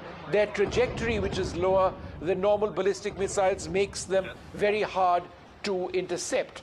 But A final point, Shiv, before I bring you in on this. What is happening over here? What is happening is what Donald Trump said in the morning when he told the Revolutionary Guard in Tehran, we will give you immunity or we will give you death. Lay down your arms. Take over your government. He was telling the people of Iran, because there have been protests in Iran, this is the US president giving you what you want. This is an attempt at regime change. There are at least 2, possibly 3 top members of the military, of intelligence, perhaps even the defense minister of Iran, who may have been killed. But on Ali Khamenei, the supreme leader, no clear word right now. And we are nowhere close to seeing perhaps the beginning of the end of the regime in Iran. Shiv? I just want to summarize what we're seeing right now, because I have a feeling that this is going to become the central part of what we're going to be reporting overnight. These are images coming in from the city of Dubai, one of the busiest and biggest cities in the world. There are pictures coming in of a drone strike in the Palm Jumeirah area. Missile debris and explosions have been reported in different parts of the city. The Iranian Guard Corps have reportedly put out a video suggesting that the Burj Khalifa has been hit by a drone. A drone interception has been seen over the Dubai skyline. All right, I've got some breaking news again coming to you. I'm going to read this to you. This is from Dan Bongino from his 44 minutes ago. Iran issues a response to the United States and Israeli strikes offering terms for a potential de-escalation. So it sounds like they're already wanting to talk. Number one, Iran does not have missiles capable of reaching the U.S. Number two, Iran will not develop missiles capable of reaching the U.S. Number three, Iran will not give up their right to enrich uranium. Number four, Iran is interested in de-escalation. Number five, China and Russia request meeting of the UN Security Council on Iran. That's huge. And then Iran says if the U.S. wants to talk, they know how to reach out. So number three, Iran will not give up their right to enrich uranium. That one negates everything. So I don't see President Trump de-escalating. It was, fool me once, shame on me. Fool me twice, shame on you. So I don't see it happening.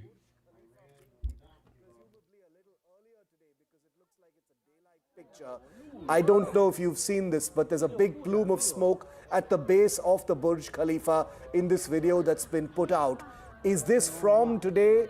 Are you hearing anything? They said they were going to put some fresh images up on the screen, and so that's more than likely from today, because it's like 9 o'clock in the Middle East right now. I think I can put it to bed with just one statement. I'm standing right in front of Burj Khalifa. I'm unfortunately unable to zoom my camera, but it's shimmering. It's shimmering like any other day. Whether there's been an incident like that, I have yet to see on any of my informal WhatsApp feed, formal news channels. No local media has yet reported. The only thing that's been reported so far, in a nutshell, one casualty earlier in the day during the first wave of attack. There was a second attack successfully intercepted. During the third attack, which was also successfully intercepted, there was a material damage at a hotel on Palm Jumeirah. Of course, videos of which you've seen, I have seen, and a lot of us have seen. Residents throughout the day have noticed a little bit of fireworks in the sky. All of that are interceptions, debris falling. But I can safely say I'm standing in the open. This is the best evidence you can have. It's live pictures. You can't have anything more real than this. Let's make that frame with Abhishek a little bigger. Let's put that frame a little bigger, because what we are doing right now is practically, possibly a live fact check, and I want to bring Vishnu in on this as well. You've got the Burj Khalifa behind Abhishek. He says it's shimmering like it does every night. The pictures that have been put out reportedly, Abhishek, by the Iranians show a plume of smoke, admittedly at the base of the compound, not on the tower itself. On the base of the compound, in the video that they've put out, the tower itself is completely intact. The lights are on. Everything looks okay. So the tower itself doesn't look damaged in that. So I'm not very clear about this. But you're saying from where you're standing right now, it doesn't look like it's been hit. I've got some messages right now where people in Dubai are also doubting whether this video is real and whether the Burj Khalifa has been hit. So we need to be absolutely certain about this. Abhishek, that the Burj was evacuated. Yeah. Is it not true that the Burj was evacuated earlier on in the day? Because there have been reports suggesting that that had also taken place. Abhishek? Been tracking all the news, the official news sources here, the Dubai Media Office, the WAM, which is the state news agency, and of course, Ministry of Defense, the Ministry of Interior, and also NCMA, which is always activated at times like these. We saw NCMA sending out messages during COVID. We've had no such official confirmation of the Burj Khalifa being evacuated, but I won't lie, I've seen some news floating regionally. I've seen Turkish media report, but locally here, no media has officially reported. And I'm sure if that had happened, we would have definitely got a whiff of it, as we did when the hotel was hit on Palm Jumeirah. There is no shame in admitting that, yes, attacks have happened, but I think there's greater pride in saying that we've successfully intercepted. There's been no damage, no major material damage, and just one casualty so far. That's the bottom line. And if at all Burj Khalifa was... This video is now, Abhishek, being picked up all across the world. Arabia Post has it, the Clash Report has it as well. Now, and several others, which seem to indicate there has been some sort of a drone strike, I would suggest, at the base of the Burj. But this happened earlier on, and again, this is just one sort of video. I think the more telling video was the one that we brought our viewers earlier on, where, and this is confirmed, in the Palm Jumeirah area, next to what looks like a large hotel, was a strike which took place. There was a bit of a fire over there. It's been brought under control. Dubai authorities have issued a statement on this. But, there's another statement as well. I'm just going to go back to that point, that Dubai International Airport at the moment remains shut. That's something that's going to impact air travel all across the world. But here we are now, several hours after the attacks actually began, and I'm going to just run through some of the key points which have developed as we see this dramatic footage of Dubai. We are playing the footage of Dubai over and over because there are certainly Indians who'd want to know about what's happening in the United Arab Emirates. It began in the morning with missile attacks onto Tehran. Footage appeared of the residence of Ali Khamenei, flattened. It was a satellite picture which came. There are some reports which suggest that 3 top leaders, including the head of the Revolutionary Guards, the defense minister of Iran, and one other person, had been taken out in attacks this morning. Ali Khamenei, at this stage, it's unclear what his condition is. The Iranians say there's nothing wrong, he's absolutely fine, and there may be a statement from him. Now, people were wondering what exactly took place, and Donald Trump answered that question in an 8-minute sort of piece of information which he let out, where he said he was offering the Revolutionary Guard in Iran, that's their most formidable group of soldiers, immunity or death. Lay down your arms. And he was reaching out to the people of Iran who've been protesting lately for the last few weeks. Take over your government is what Trump said. So this was an effort at regime change, pure and simple. Iran retaliated, and retaliated fiercely. The impacts that we are seeing all across the region, in West Asia, in, for example, Haifa, in parts of the United Arab Emirates, in Qatar as well, in Kuwait as well, indicate that there has been an element of effectiveness of these Iranian counterattacks, but the death toll, fortunately, has been low. Where the death toll has not been low is an attack on a school of children in Iran, where between 80 and 100 children have lost their lives. Now that is very, very sad. News that has come in, and it's now more or less been confirmed. The numbers go between 80 to 100 is what we are being told right now. In the evening, just in the last little while, Reuters and now several agencies are saying that the Iranians are cutting off the Straits of Hormuz. This is a worst-case scenario because 20% of the world's oil flows through the Straits of Hormuz. At some stage, we'll try and bring up a map of the Straits of Hormuz because it is a geographical choke point, And if Iran, which lies to the east of the Straits of Hormuz, uses its maritime drones or other drones to try and shut it down, there would be an immediate impact on oil markets. So that is a cause of serious concern. Remember, everything that the United States and Israel has been doing so far has been by using air power, as it were. But to physically get the Straits of Hormuz open, should that be required, might require boots on the ground. I'm just speculating, but this is a frightening reality. The other key point, as a result of this, air travel globally has been impacted. India has stopped all flights of all airlines to the Middle East, to all destinations. Dubai International Airport has been shut, along with other airports in that area. Emirates, one of the world's largest carriers, has been shut. Flights from India to Europe are taking a much longer route through Saudi Arabia and then north across the Mediterranean. They used to fly across Iranian airspace in the past. So those routes are now impacted. No flights to the Middle East, back and forth. Ultra long haul flights to the west coast of the United States and Canada, those are likely impacted quite badly as well. So that is the situation that we see. We do not have accurate casualty counts in terms of what has happened in Israel, where the missile shield, from all accounts, appears to be working quite well.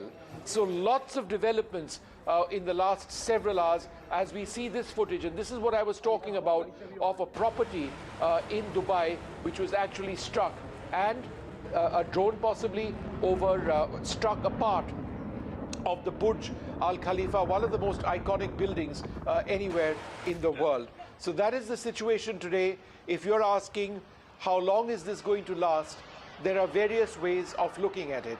Number one, it could last for perhaps no more than 4 to 5 days, because both sides have a limited amount of munition. Iran cannot be firing ballistic missiles endlessly, or hypersonics endlessly, and surface-to-air missiles. Israel doesn't have an infinite supply, nor does America. So it is at one level a battle of attrition. Shiv? Very, very true, Vishnu. Before I just get into that hugely serious point, I want to tell all of our viewers, and this is a very important disclaimer to make right now, and I'm going to have it written across different parts of our screen, that there is an absolute unstopping stream of visual information, claims and counterclaims coming in from Israel, Iran, and elsewhere right now. Old videos, new videos, a lot of AI coming in as well. So I want you to be cognizant of the fact that NDTV is doing everything it can to make sure that we're getting you only accurate pictures. There may be a couple of slips, but we will correct them as quickly as we possibly can, because we're doing this in real time and it is extremely difficult, but we will and are doing our absolute best to bring you accurate information. Vishnu, you wanted to comment on that? We've got some breaking news coming in. Massive disruptions on Air India's fleet. AI-1, and this is tomorrow, AI-161, 162, AI-111, which is the flagship flight. Delhi to London, impacted. Mumbai to London, impacted. Amritsar to London, impacted. By impacted, I mean cancelled. London to Amritsar, cancelled. Delhi, New York, cancelled. New York, Delhi, cancelled. Mumbai, New York, cancelled. New York, Mumbai, cancelled. Mumbai, Newark. And New York, Mumbai, cancelled. Delhi, Chicago, cancelled. Chicago, Delhi, cancelled. Right? Delhi, Toronto, and Toronto, Delhi, cancelled. Delhi, Frankfurt, Frankfurt, Delhi, cancelled. Delhi, Paris, Paris, Delhi, cancelled as well. These are all cancelled flights. So what I reported just a few minutes back, and this was based on information from Air India, that they were taking a longer route and they were getting to Europe. They are not doing that right now, because as we've seen in the Indigo crisis a few months back here in India, a few weeks back here in India, there is a cascading impact on civil aviation, and it doesn't impact one Indigo, it impacts airlines across the world and across the region.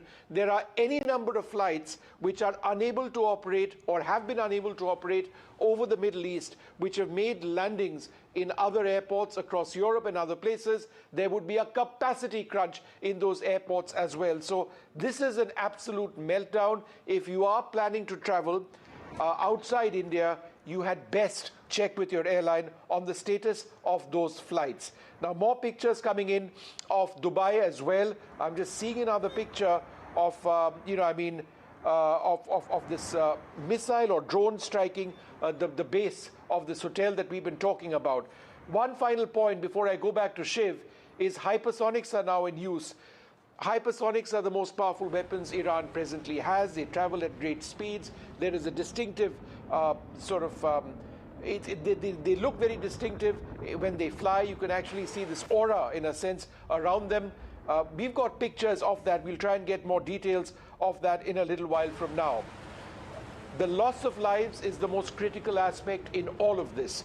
There has been a tragic loss of lives in Iran among school children. We do not have a confirmed loss of life in any of the other areas. But I think the larger point, and Shiv come in on this, is that the way Iran is responding to the attacks on its soil is that it sees this as an existential battle. They are not holding back, as they did in the last couple of years, on their military firepower.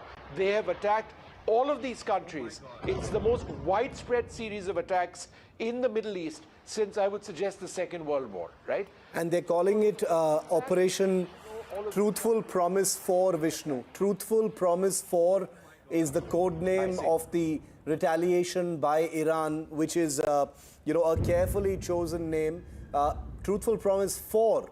So the 3 times before this, Iran is basically saying that their existence has been under threat and that they have promised their people that, what the West wants and what the hegemonic Israelis and the West wants will never be allowed to become a reality, and that's why they've called it Truthful Promise 4. You're absolutely right.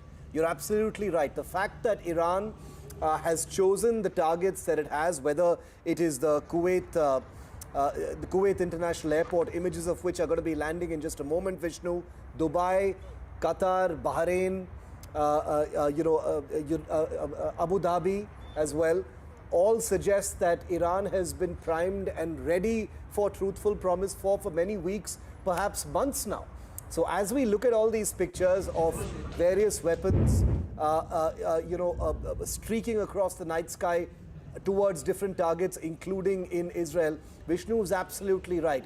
Iran has been in a kind of geopolitical pressure cooker for a very long time. They've been struggling to make that supply chain work to get their weaponry and arsenals up to scratch for this kind of offensive operation, and that's what we're actually seeing play out now. Vishnu, I just wanted to point out that in video after video, we're looking at... Yeah, it's just all pouring in now, Shiv. Yeah. It's just... it's pouring in. Okay, now we've got an update from Reuters coming in. The US and Israel attack. Okay, Trump confirms a major. Sorry, so this is a bit older. This is known. I beg your pardon. There's all sorts of news coming in now. No, I think the point I wanted to make and talk to you about was to the question on how much longer this is going to last. At this stage, it's anyone's guess. And I think the larger question is, if this was a decapitation attempt, if it was a regime change attempt, what guarantee is there? And I've been asking this all day, that people in Iran who may hate the regime of the Ayatollah Khamenei would necessarily be okay with what America is doing to their soil. There doesn't appear to be any guarantee of that. So will air power alone be able to change the minds of people over there? Why would Iran not have a succession plan? And given the extent of the videos that we are seeing from Iran, the strikes have been much more successful than in the past. There has not been 100% interception of all incoming ballistic or hypersonic missiles. Therefore, the loss of lives in this region, one of the most prosperous in the world, for so many reasons, is something that we really need to get into. How long is this going to last? This is the world. I mean, you read about this, Shiv, we would have read books about this, right? Yeah. Novels about this, about some crazy scenario developing, the Straits of Hormuz cut off, it results in a disaster and a war and somebody wins. It's happening in front of our eyes. It's happening in front of our eyes, and Vishnu, I've just gotten information that many of the videos that we've looked at, including the bombing of the 5th Fleet Naval Headquarters in Bahrain, to the drone that has struck downtown Dubai, those are all Shahid drones. Vishnu, this is actually a very interesting little nugget that I want to bring up, and I want your views on that, because the Shahid drone are these small kind of loitering unmanned combat vehicles, kind of suicide drones that the Iranians have developed, which are being used to devastating effect if they've been able to penetrate fairly sophisticated air defenses in some of these big cities. And these are slow-moving drones. These are not even fast-moving missiles or projectiles, Vishnu. I can count 3 videos where these Shahid drones have apparently hit their targets. I've got a bit of a write-up, just one sentence or 2 sentences on the Shahid drones, and I think it answers your question. As of early 2026, these drones have evolved from simple flying mopeds into sophisticated ecosystems of jet-powered variants, mesh-networked swarms, and even Western-produced clones. That's how sophisticated these are. This weapon system, and remember, it costs a fraction of the price of a single missile which can intercept it, deployed in this variant, in this avatar, over significant ranges, causes massive damage, as you can see. It is, it's quite something. They've got ranges up to 900 kilometers plus. I beg your pardon, some of them, for example, the Shahid 136 can go up to 2,500 kilometers, right? 2,500 kilometers. That's what these can do. They've got airburst warheads as well, right? They've got mesh networking, right? They utilized relay drones and airborne modems to form an airborne mesh network. Swarms of these can fly together, and in the war in Russia, Ukraine as well. And this is going to be a real headache. I'd also like to make one more point. In as much as, all of these countries, the United Arab Emirates, Qatar, they've got formidable air defenses. It's not in the same league as what Israel operates, even though the Americans have deployed, their THAAD, theater air defense missile system, to take on ballistic missiles. Israel itself is much better armed, and in the numbers that they seek. The number of attacks that you're seeing in a place like Dubai and elsewhere, it just indicates the sophistication of the Iranian attacks has gone up. People will not be talking about this. They will be talking about the great defenses which have taken place. But I think we need to pause and understand the significance of what is happening at this time. These are significant attacks. Attacks on Iran, attacks across a host of countries. It's all happened in the last couple of hours. This situation looking to get far worse before it gets any better. Shiv? Vishnu, I'm going to bring on our experts onto our coverage tonight because this is a situation that appears to be escalating with the pictures coming in. Again, a small disclaimer. Some of these pictures, some of these drone hits are not from precisely this moment. They are from minutes, even hours ago. We're depicting them. We'll try and get you accurate time information as well, so you have an accurate sense of when this is taking place, and not as if it is a runaway kind of situation. Things are, we are told, calm in many of these cities, but there are developments which we are reporting. Welcoming onto our coverage tonight, Ryan Ball is a senior Middle East and North Africa analyst at RANE.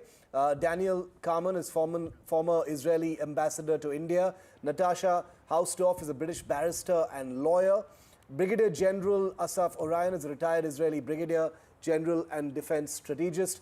And Lieutenant General Raj Shukla is a former army commander. Welcoming them all onto our coverage tonight in a situation that is very much in motion. But before I go to my guests, since we've got an eye fixed on Dubai right now, where most of the pictures coming in are from the city of Dubai, I have with us Rahul Kulshrestha, who is in Dubai at this point of time, and I want to go across to him. Rahul, good to see you. I hope you're safe and at a safe distance from where some of these more worrying pictures are coming from. The airport is shut, and I'm guessing you're not able to fly out. What are you seeing right now? Because the pictures coming in from agencies and social media suggest that multiple places have been hit. There have been explosions in different areas. What are you hearing and seeing, Rahul? Hi, Shiv. We have come here for a vacation, and we were basically doing the touristy stuff. Yeah. So we spent the first half at the Dubai Mall, and then we went up the Burj Khalifa. And when I was on the top of the Burj, I heard a sort of blast. Wasn't sure what it was, tried to look around, couldn't see anything.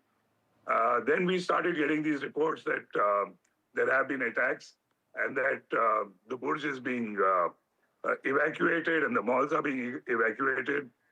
By that time, by around 7:30 or so, we had already come down the Burj, and there was nothing of the sort because people were still going up the Burj Khalifa.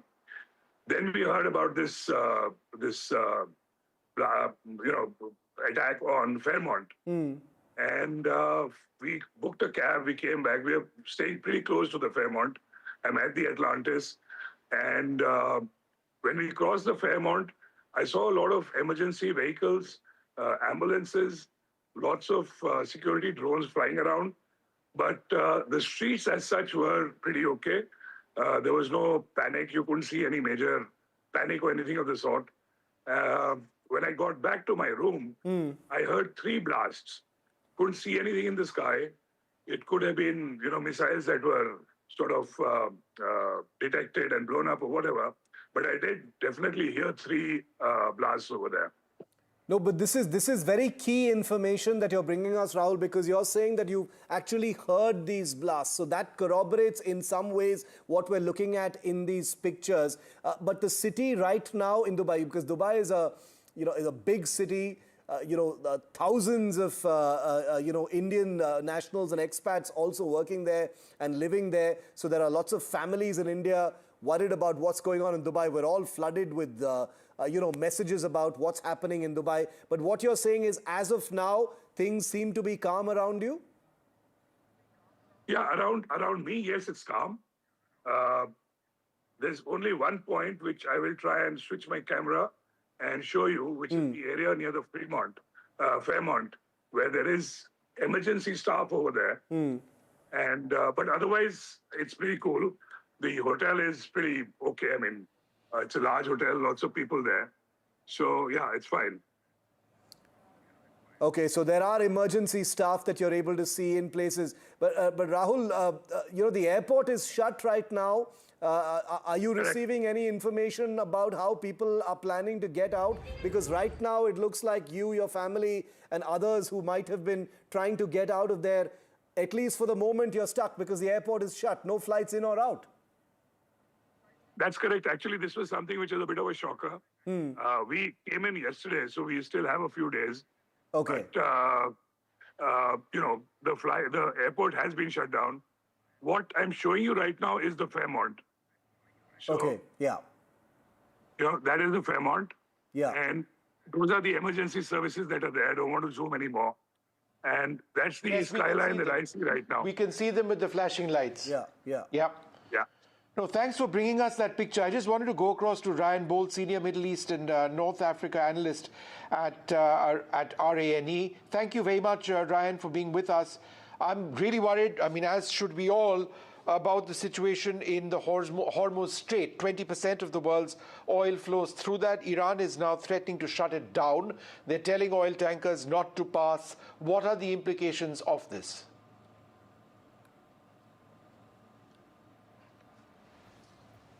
Ryan, can you hear me?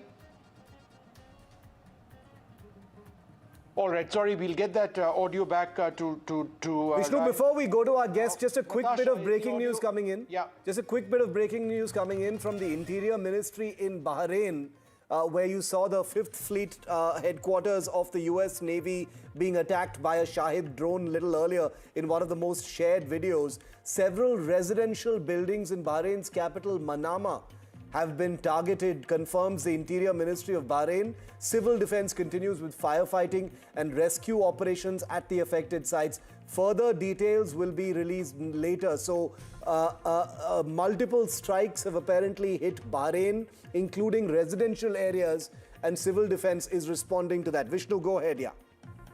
That's the breaking we have right now. No, Shiv, the video that we're seeing over here, and this is of Bahrain, right, Shiv? Yeah, it's that's incredible. Right. I mean, it's footage, and it's of a Shahid drone hitting.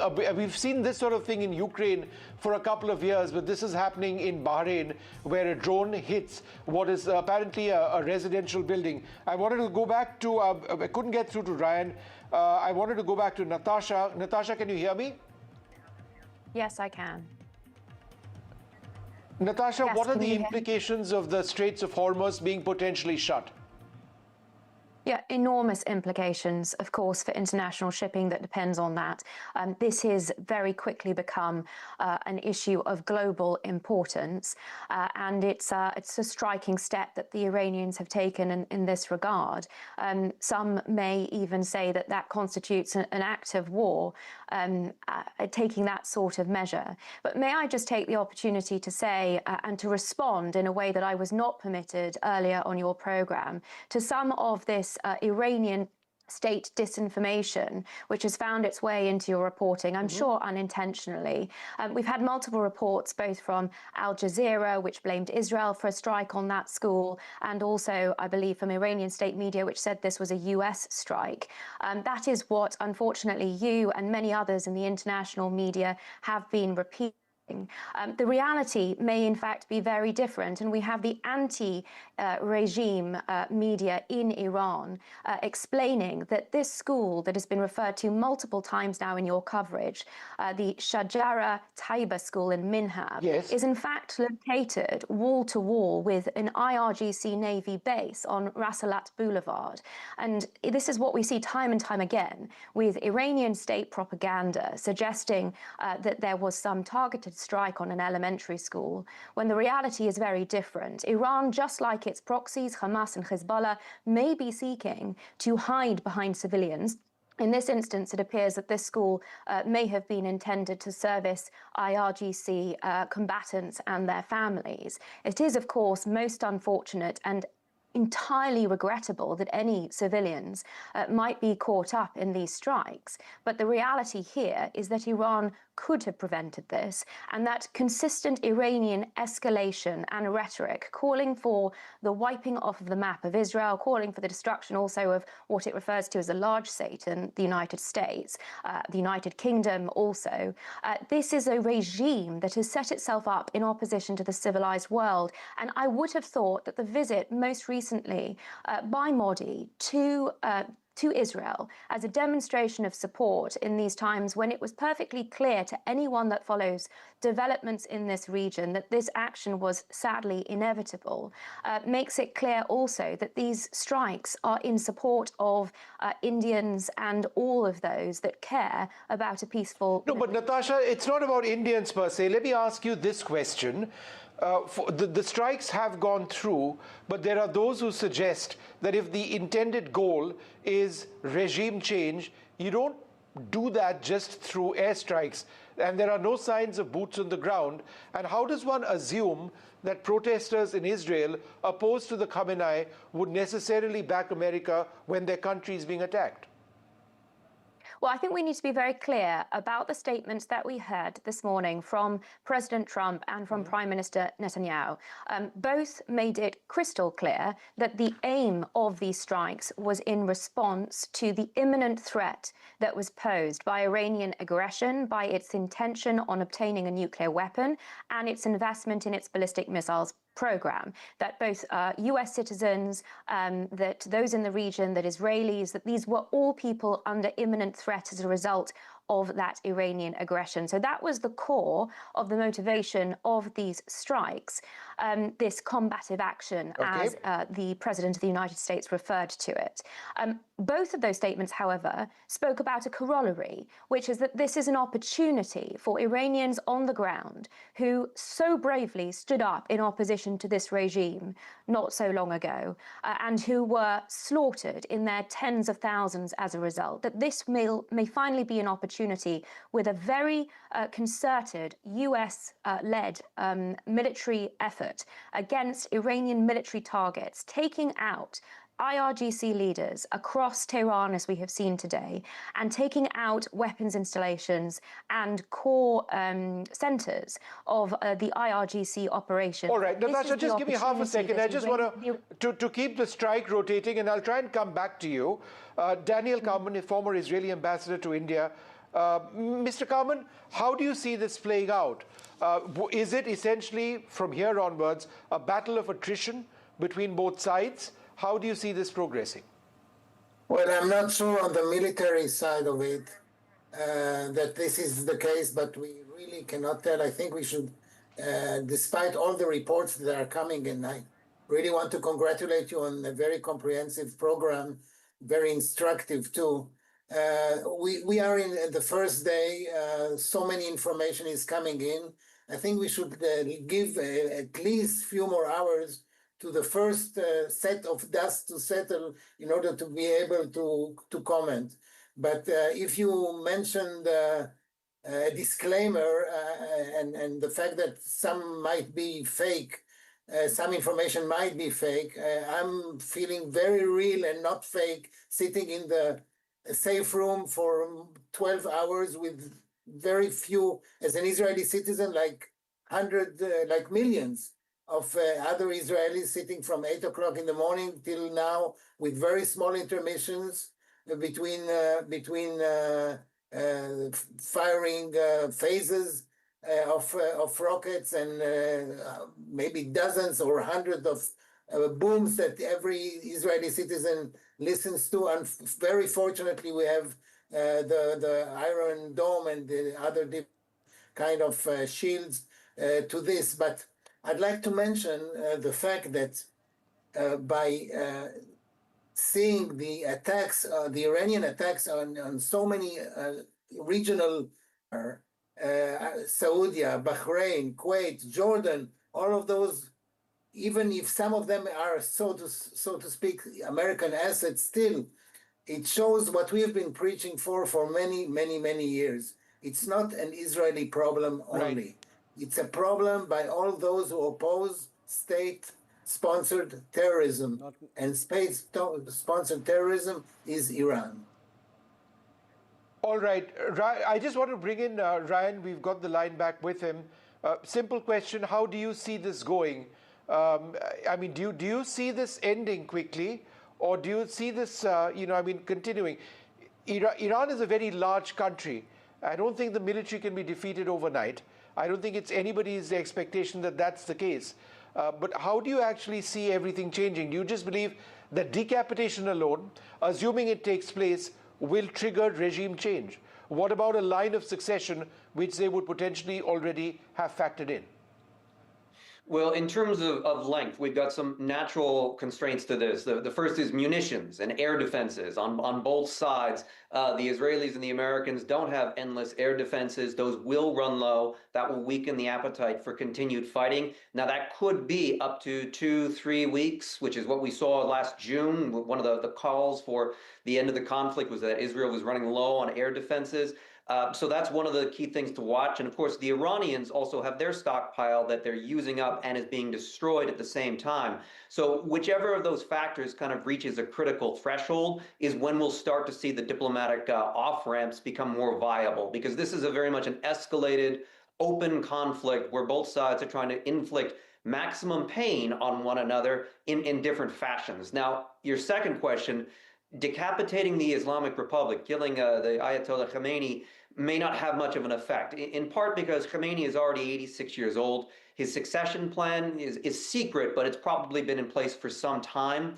And the Iranian government has set itself up so that when its officials are assassinated, which does happen and has been happening more often, they have built-in ways of replacing those folks. There are, of course, thousands of members of the Islamic Republic's officialdom that can move up the ranks in the course of assassinations. And we've seen this with other organizations that the Iranians have inspired, like Hezbollah and Hamas. You can't assassinate your way through these sort of ideological organizations, but you can disrupt them. So there won't be regime change coming from the top, and there won't be regime change coming anytime soon. The things we need to watch carefully are, one, how long does this conflict last? Two, who bears the greater cost? Because it is possible that the United States does endure some unacceptable costs because of, say, an energy shock. An energy shock here in the United States would be politically fatal for the Trump administration.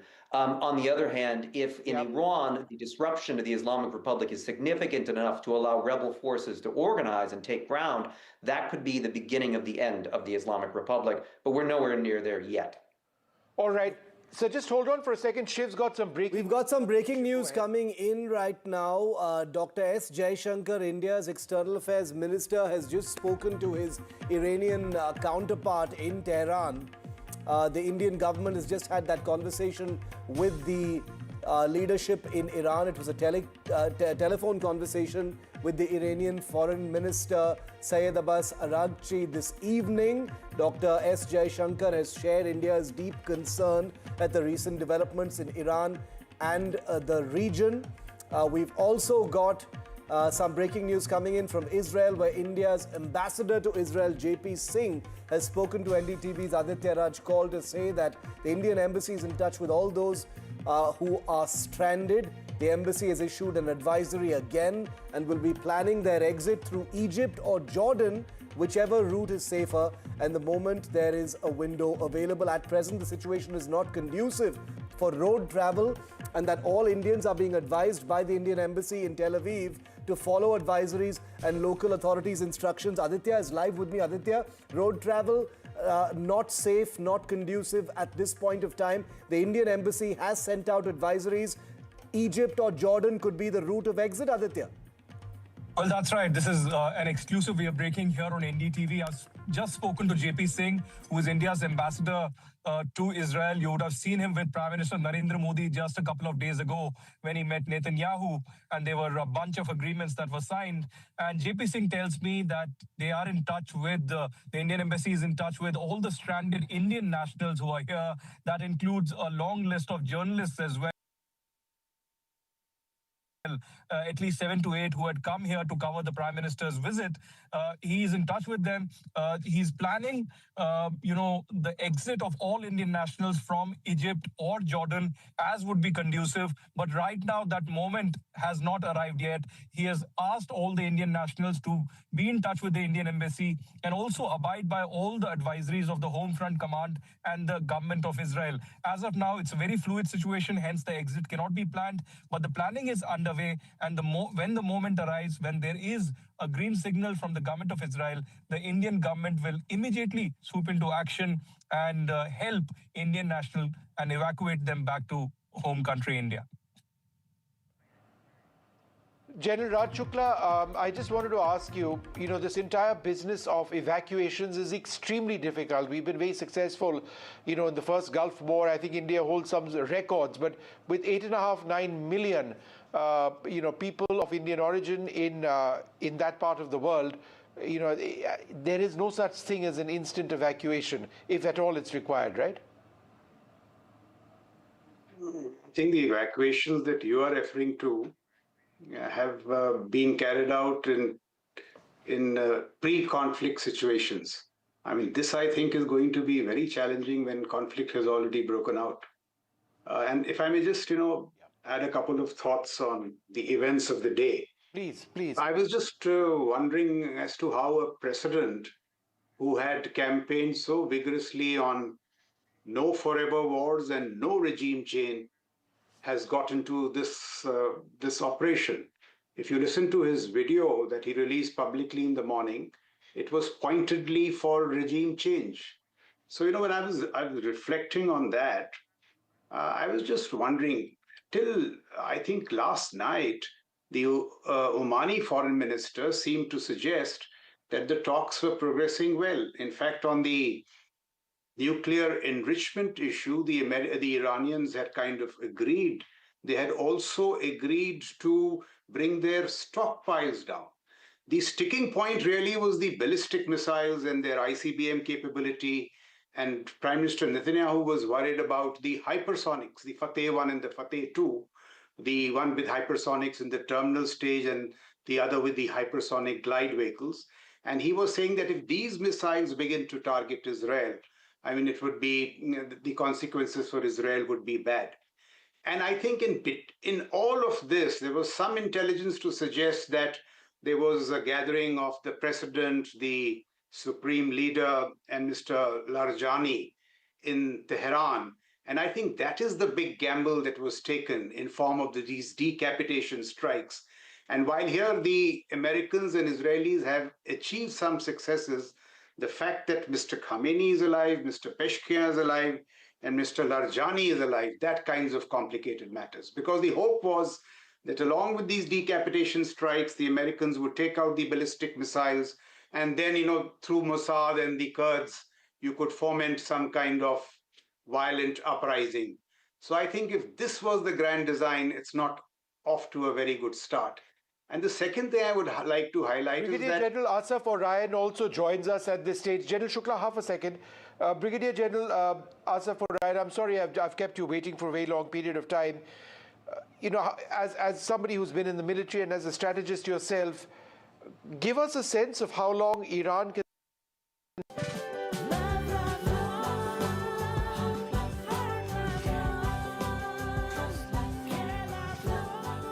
True love is lifelong, isn't it? Just like Tata Power Solar Roof, best quality solutions, lifelong service guarantee and unmatched expertise. Ye on the quality lifelong.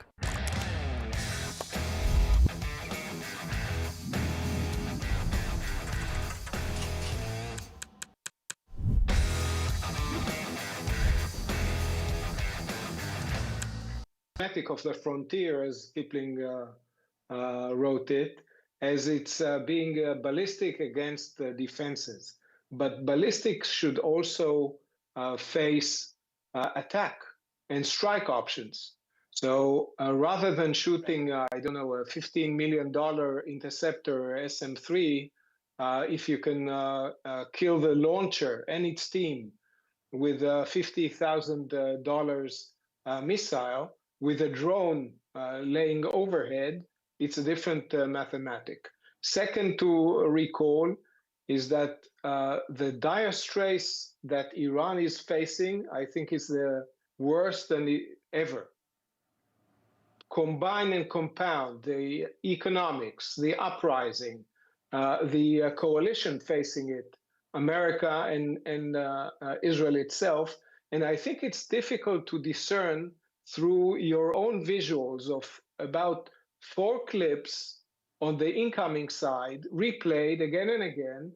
I just read the incoming reports from the IDF spokesperson, who this morning, the IDF completed 500 strikes in western and central Iran, and not a single visual is coming from Iran. So just to get a better understanding of the whereabouts. Second is, of course, what we are watching is Iran not sponsoring terrorism, but actually conducting terrorism.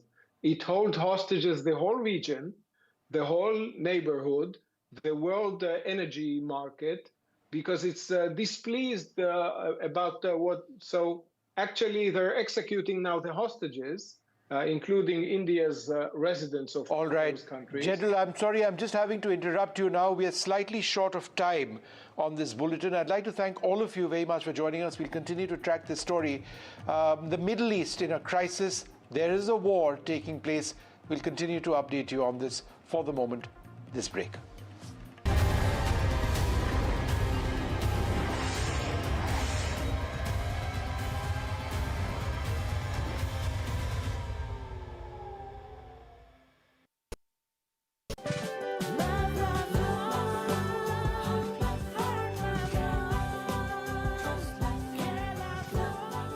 True love is lifelong, isn't it? Just like Tata Power Solar Roof, best quality solutions, lifelong service guarantee and unmatched expertise. Ye on the quality lifelong. From 1983 to now, I have seen cricket evolve, but the mindset to win never changed. I tell you that what win matches and what doesn't. This T20 World Cup, let's talk cricket, controversies and more on NDTV.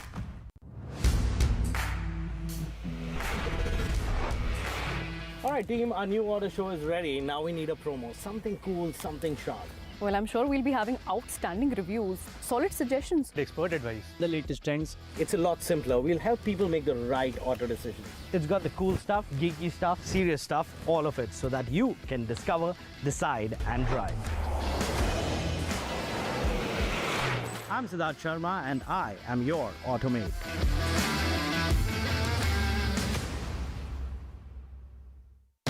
After the roaring success in Delhi, Hyderabad and Mumbai, the NDTV DP World PGTI Golf Pro-Am now travels to Ahmedabad. India's finest professionals, the city's most accomplished business leaders. Great golf, great company. NDTV DP World PGTI Golf Pro-Am. The course of champions, the conversation of leaders.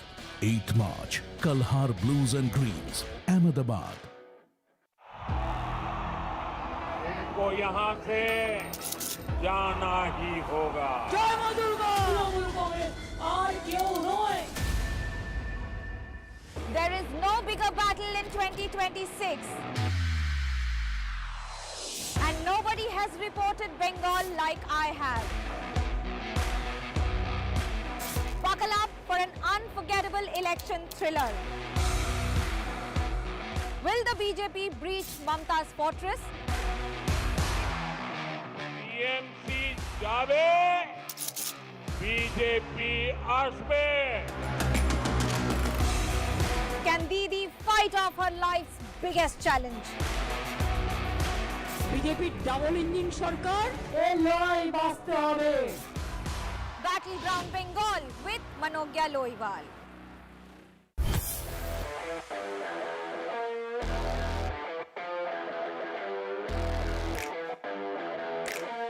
First India tour in your city. Rag on with Shankar Ehsan Loy and Siddharth Mahadevan and Shivam Mahadevan. 5 times melody, 5 times masti with NDTV Good Times. Go, grab your tickets. Straight from the heart of the newsroom to the core of the stories shaping your world. Join me, Gargi Raut, as I track all the developments as they break. Live from the NDTV newsroom, weekdays at 4 p.m.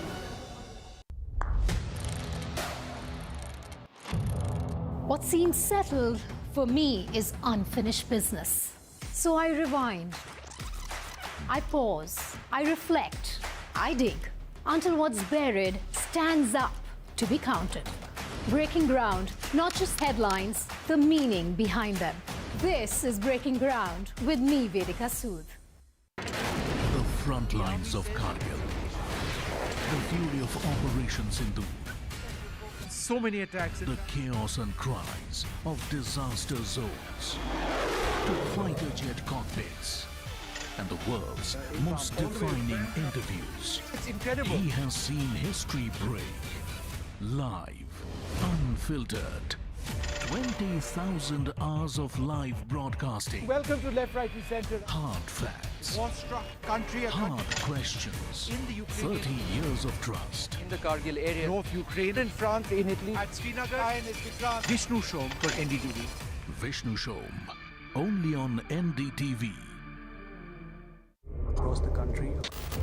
He has tracked the pulse of power from Washington to Korea. Witnessed history being made in global capitals and conflict zones. Brought clarity to complex issues of national security and international affairs. Aditya Raj Kaul, covering international affairs like no one else. Only on NDTV network.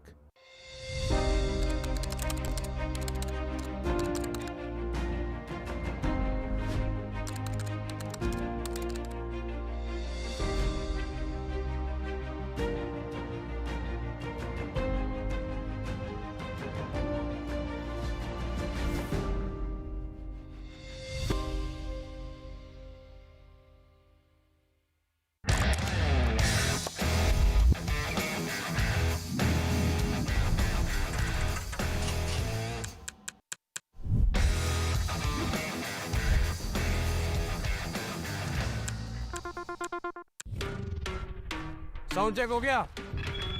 Visuals ready? Lights okay? Everything is ready? Wait, are you ready? ये सिर्फ एक concert नहीं है. This is my life. This is my story. One night, no repeats.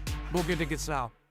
From 1983 to now, I have seen cricket evolve, but the mindset to win never changed. I tell you that what win matches and what doesn't. This T20 World Cup, let's talk cricket, controversies and more on NDTV.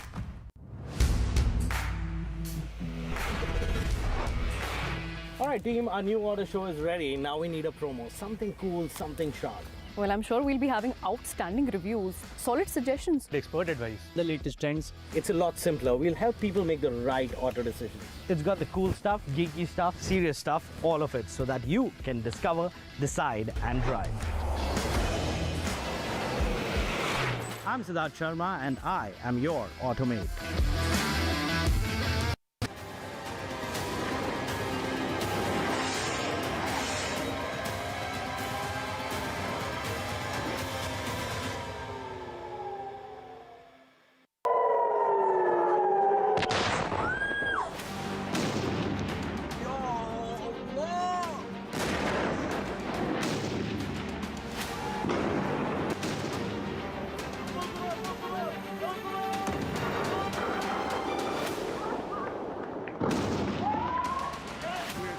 Destroy their missiles and raise their...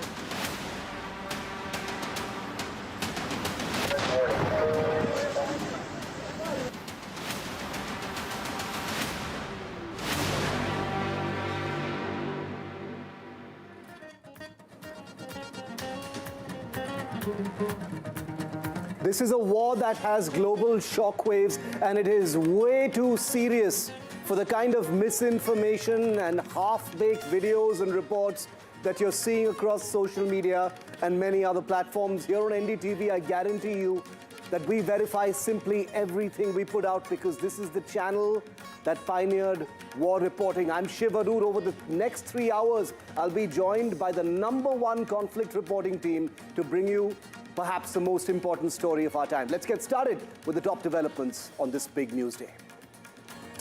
Big escalation in the Middle East war. US-Israel strike Tehran, the capital of Iran. Top Iranian officials and the Ayatollah Khamenei residence has been targeted. Trump says goal of Operation Epic Fury is regime change and freedom for all Iranians. People of Iran, I say tonight that the hour of your freedom is at hand. Stay sheltered. Don't leave your home. It's very dangerous outside. Bombs will be dropping everywhere. Iran's foreign minister warns Israel, and the US says Iranian forces are prepared to teach aggressors a lesson. Terms strikes unprovoked and illegal. Iran has begun hitting back.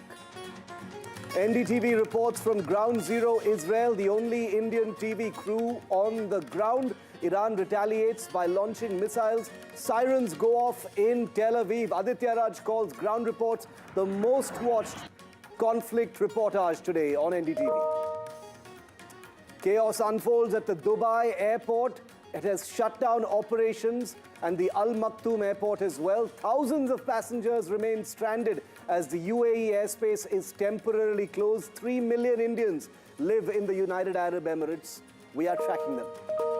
Reports of the Ayatollah Al Khamenei's home and offices targeted in Tehran. The Iranian supreme leader has been taken to a hideout as Israeli military attacks Tehran, and Trump promises regime change and a possible decapitation of the Iranian leadership.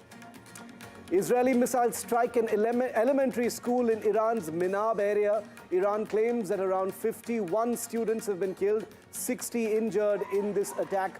These claims are not verified just yet.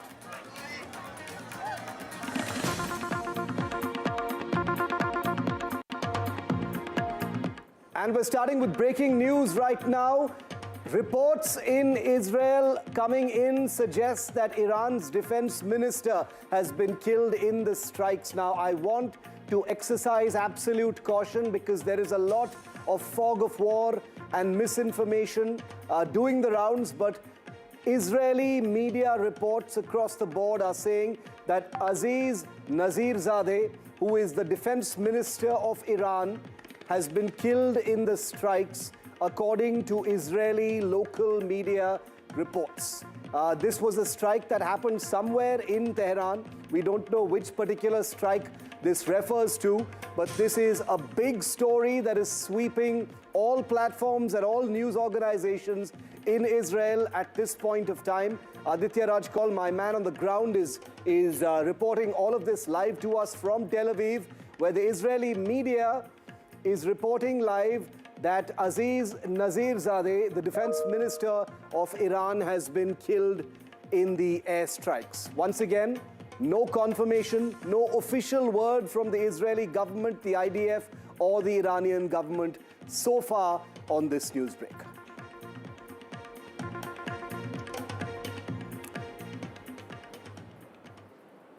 Okay, a shrinking circle. I want to show you about the Ayatollah Mohammad Beheshti, the shrinking circle of the Khamenei and the leadership of Iran that is being targeted directly as part of the attacks that are taking place. Remember, President Donald Trump has specifically said that regime change is the outcome that he desires. I want you to take a look at all of the people you see on your screen, because these are considered the circle around the Khamenei right now, who, remember, has been taken to a safe house after his ceremonial home was targeted in a missile attack. You've got Ayatollah Mohammad Beheshti, Chief Justice of Iran, killed in the 1981 IRP in the headquarters bombing. This is a shrinking circle. Qasem Soleimani, commander of the IRGC Quds Force, he was killed famously in the 2020 US drone strikes in Baghdad, Khamenei's most trusted military lieutenant. Then there was Mohsin Fakhrizadeh, senior nuclear scientist, assassinated in 2020 near Tehran, considered the architect of Iran's nuclear program such as it is. Then you've got Hassan Tehrani Moghaddam, founder of Iran's missile program, died mysteriously in a 2011 explosion. Then there's Syed Khodai, who's an IRGC colonel who was shot dead in Tehran 4 years ago. That's in 2022. Mystery assassination. Ali Shamkhani, senior advisor to the supreme leader, killed in Israeli airstrikes last year. That's in 2025. One of the high-profile hits during that particular exchange last year.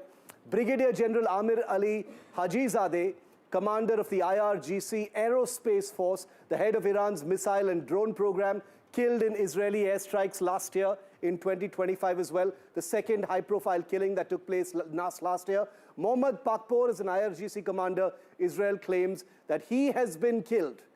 He has been killed in strikes today, that is the February the 28th, 2026. We've got more breaking news coming in.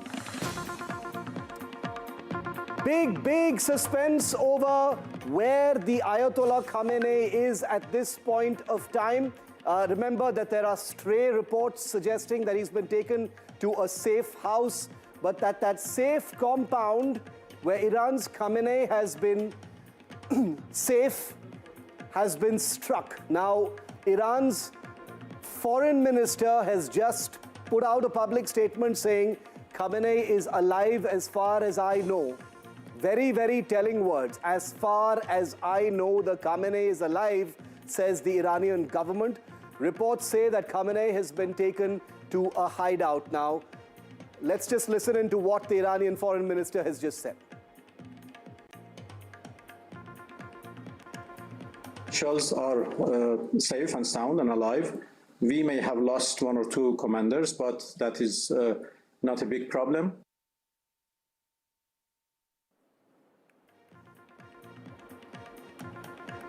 Israel and the United States carried out strikes in Iran with one clear aim: the removal of Ayatollah Khamenei's regime.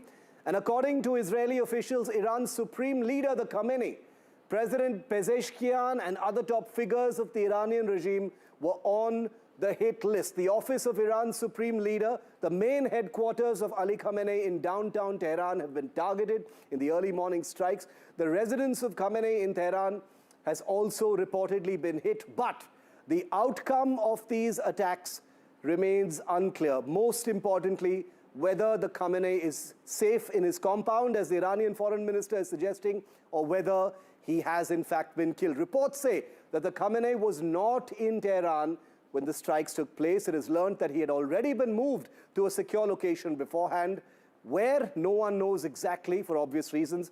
As far as the Iranian president is concerned, Iran says so far that he is safe, but Israel claims that a top commander of the Islamic Revolutionary Guard Corps, or IRGC, Mohammad Pakpour, has been killed in today's strikes, which would make it a very, very high-profile hit from the Israeli side. He's considered one of the most powerful men in Iran. Pakpour was promoted to the rank of Major General by Khamenei last year in 2025, following the elimination of his predecessor, Commander Hossein Salami. So far, there's been no official confirmation from Tehran regarding Pakpour's death, but Khamenei's inner circle is gradually shrinking. Leaders close to him, his top aides and generals, have been gradually eliminated in numerous strikes over the years, like I just showed you. Take a look.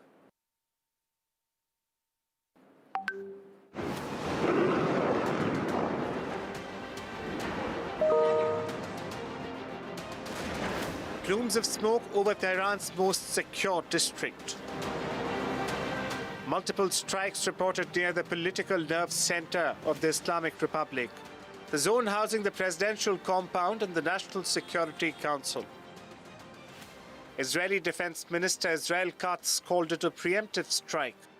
Reuters reports the 86-year-old Supreme Leader was moved to a secure location. US President Donald Trump announced that regime change in the aim of the strikes. People of Iran, I say tonight that the hour of your freedom is at hand. Stay sheltered. Don't leave your home. It's very dangerous outside. Bombs will be dropping everywhere. When we are finished, take over your government. It will be yours to take. This will be probably your only chance for generations.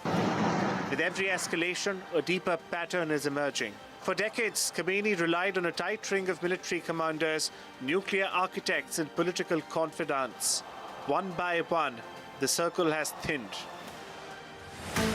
The killing of Qasem Soleimani in 2020, under orders from US President Donald Trump, was seismic. Soleimani was not just a general, he was the architect of Iran's regional strategy. His loss left a strategic vacuum. Mohsen Fakhrizadeh was central to Iran's nuclear ambitions. His killing in Tehran in 2020 sent shockwaves through Tehran's scientific establishment. Ali Shamkhani, senior advisor to the Supreme Leader, a key strategist and diplomatic channels, is also gone, killed in Israeli airstrikes 2025. The man overseeing Iran's missile and drone arsenal was also eliminated last year amid intensified conflict. The men who formed the very backbone of Khomeini's power structure have been systematically removed through bombings, drone strikes, assassinations, and air raids. Now, as Israeli strikes edge closer to the very heart of Tehran, the question is no longer just about retaliation, it's about survival. Bureau Report, NDTV.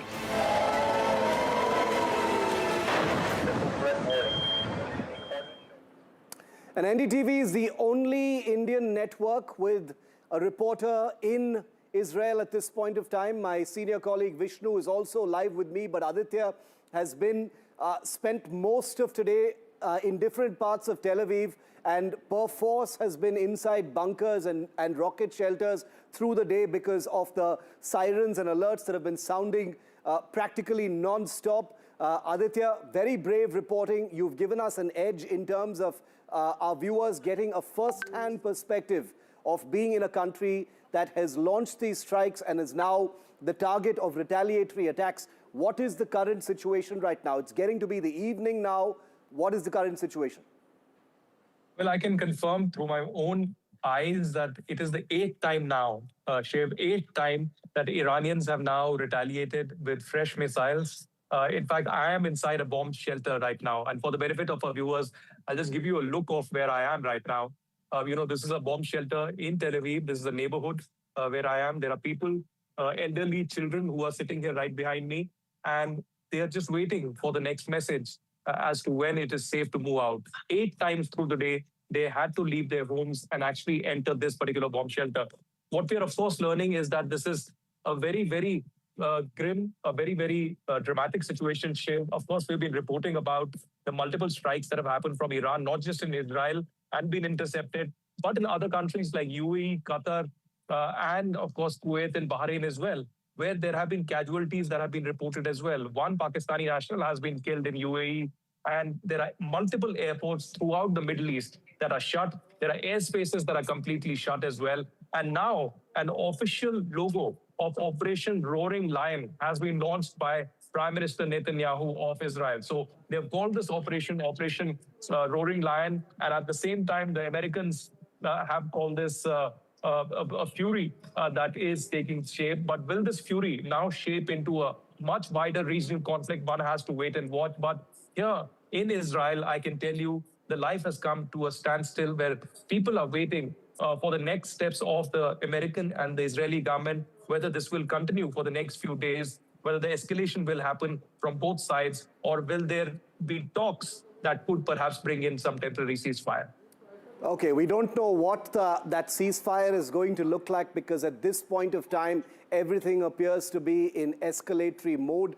Vishnu has been tracking, both sides of this escalation. Vishnu, in real time through the day, we've tracked how this initially looked like a preemptive warning shot.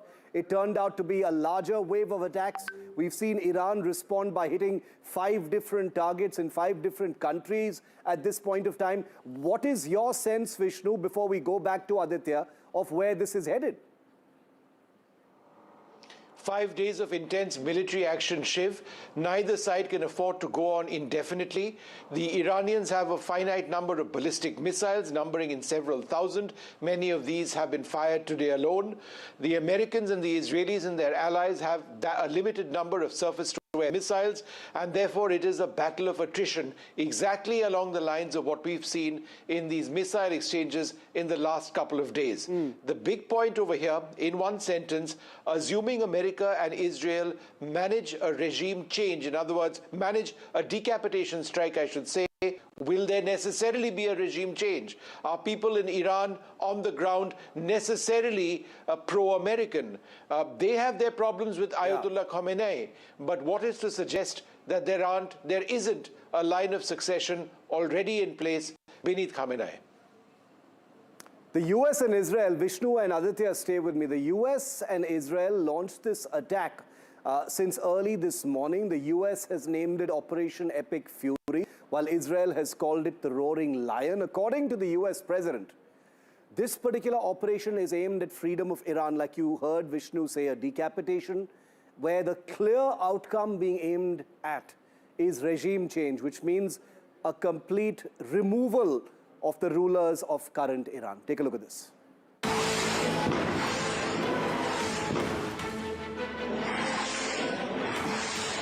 11:30 a.m. Explosions erupt across Iran's capital, Tehran. Buildings go up in smoke. Early reports say it's an Israeli strike on Iran. Less than an hour later, US President Donald Trump confirmed the American-Israeli joint operation. They attempted to rebuild their nuclear program and to continue developing long-range missiles. For these reasons, the United States military is undertaking All right, I've got breaking news. I was trying to get myself from our lower thirds I just put up for tonight at 8 p.m. Breaking news, I can't confirm this, but it come over Quora Digest. China sends Type 055 destroyer to Iranian waters. At least one or more Type 055 destroyers of China have set off for the Iranian waters, and one already entered the Iranian waters international. This is a breaking news alert posted on...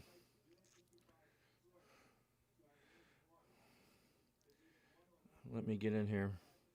This may be a... this says posted January 31st. Okay, disregard. It was just sent out, but it's saying posted January 31st. So this is February. I'm not sure. So you can disregard this report unless we see it come across or somebody wrote the wrong date. But I don't think they did. I don't think they did. So disregard the disregard the breaking news. Good thing I seen the date there, and we'll continue to listen up here as time goes on. Seventh time that we are now moving towards a bomb shelter. It's a regional conflict now. It's developing into 7 times Iran has launched retaliatory missiles against Israel, but also several other countries. In UAE, we saw Dubai airport has been completely shut after the Ben Gurion airport in Tel Aviv was shut. And we, of course, also know how the situation has developed in Dubai. One Pakistani national has been killed. You can see the siren that is buzzing. I'm going inside a bomb shelter. But several other countries, US bases attacked, but residential areas have been attacked in Qatar, in UAE, and several other areas. Iran then struck US bases across Bahrain, Kuwait, and Qatar. The rapid escalation made West Asia airspace shut down. Iraq, the UAE, and Bahrain closed their airspace while Israel declared a state of emergency. So I'm just moving inside the Tel Aviv airport. You can see the sirens that have just come in. We're trying to get inside the airport. You can see all these people are also trying to rush in. But we don't know if this is some kind of a missile or rocket that has come in. But this is the latest that we are picking up. We are getting inside the airport, even as the sirens have come in of an incoming rocket at the Ben Gurion airport of Tel Aviv, Israel. This amidst the geopolitical tension between US and Iran and some kind of a preemptive strike that can possibly happen against Iran. Iran claims over 35 girls were killed in an attack on a school.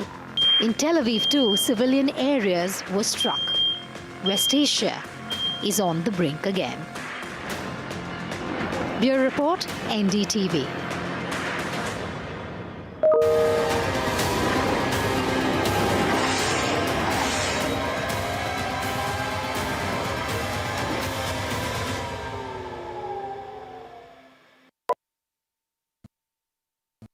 After the roaring success in Delhi, Hyderabad and Mumbai, the NDTV DP World PGTI Golf Pro-Am now travels to Ahmedabad. India's finest professionals, the city's most accomplished business leaders. Great golf, great company. NDTV DP World PGTI Golf Pro-Am. The course of champions, the conversation of leaders. 8th March, Kalhar Blues and Greens, Ahmedabad. इनको यहाँ से जाना ही होगा। जय मां Durga! There is no bigger battle in 2026. And nobody has reported Bengal like I have. Buckle up for an unforgettable election thriller. Will the BJP breach Mamta's fortress? TMC जावे, BJP आसपे. Can Didi fight off her life's biggest challenge? BJP double engine সরকার এই লড়াই বাঁচতে হবে।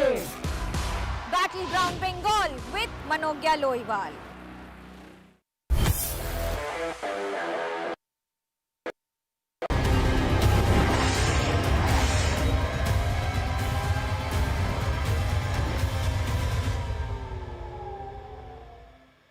Now, there's a great deal of suspense over where this war is actually going, what the next escalation is going to look like. We've already seen missiles fly into Iran. We've seen missiles fly out of Iran. But I want to show you just how prepared America and Israel are currently at after a day of attacks on Iran. Just take a look, for instance, at the number of warships from which many of the cruise missiles that hit Iran today were actually launched. The United States has 2 carrier battle groups in the Persian Gulf and the Mediterranean. And I want to name some of the ships that are there. You've got the USS McFaul, which is currently in the Persian Gulf at this point of time. You've got the USS Abraham Lincoln aircraft carrier that's in the Arabian Sea and has been for a while now. You've got the USS Frank E. Peterson, heavily armed Frank E. Peterson, which is also in the Arabian Sea. It's part of that carrier battle group. The USS Michael Murphy, same carrier battle group. The USS Delbert D is in the Black Sea. It's in the Black Sea and in the Red Sea. The Delbert D Black is in the Red Sea, I beg your pardon. The USS Roosevelt is in the Mediterranean. On the other side, of course, the USS Gerald R. Ford, which has had a little bit of trouble, is in a place near Greece, just off the coast of Greece at this point of time. So you've got a lot of maritime sea power of the US Navy that is currently got its sights and sensors trained directly on Iran. In fact, many of the cruise missiles, including the Tomahawk missiles, and I have an image that's gone completely viral today. I'm going to see if my producers can line up that image of Tomahawk cruise missiles flying into Tehran, many of which are very likely to have been launched from US warships. Let me see if my producers can line up that image so we can show you what those Tomahawk cruise missiles look like while I go to our guest. Dr. Ron Malka is former Israeli envoy to India. Sushant Serene is strategic affairs expert. And Glenn Carl is live with us from the United States as well. Thanks very much to all of you. Glenn Carl, I want to come to you first to get your sense of where this is headed. The US president has made it very clear that he wants the outcome to be regime change. He wants the people of Iran, to rise up and take what's theirs, in his own words. Do you see that as the outcome? Well, I don't know if any of us can see the outcome yet, but I think Vishnu put his highlighted a very important point, and that's the resources that the belligerents have to use. And for the United States, they are vast, but they are constrained. There will be a time in the not too distant future, we're talking days or possibly weeks, when missile strikes and the ordnance start to reach their limit and run out.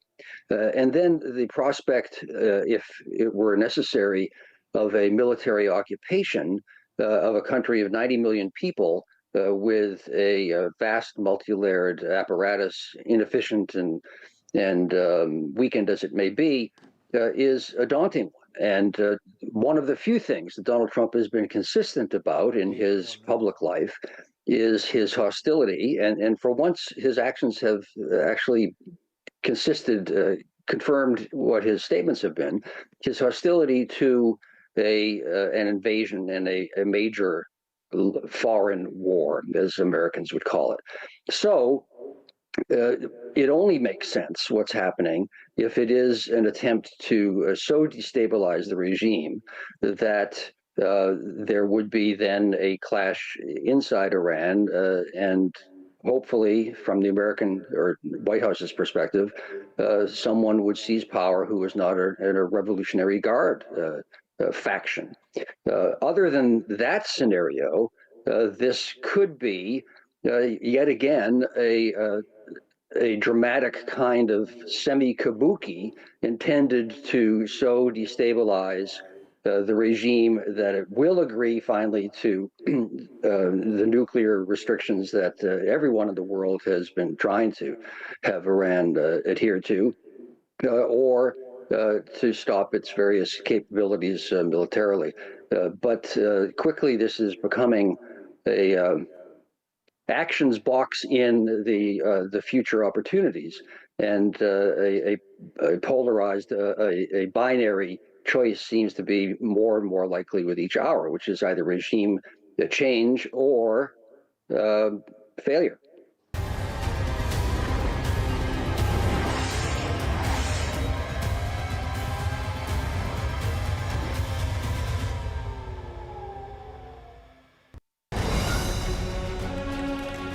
From the heart of the newsroom to the core of the stories shaping your world. Join me, Gargi Raut, as I track all the developments as they break. Live from the NDTV newsroom, weekdays at 4 p.m.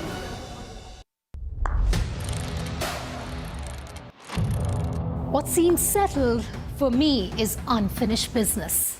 So I rewind, I pause, I reflect, I dig until what's buried stands up to be counted.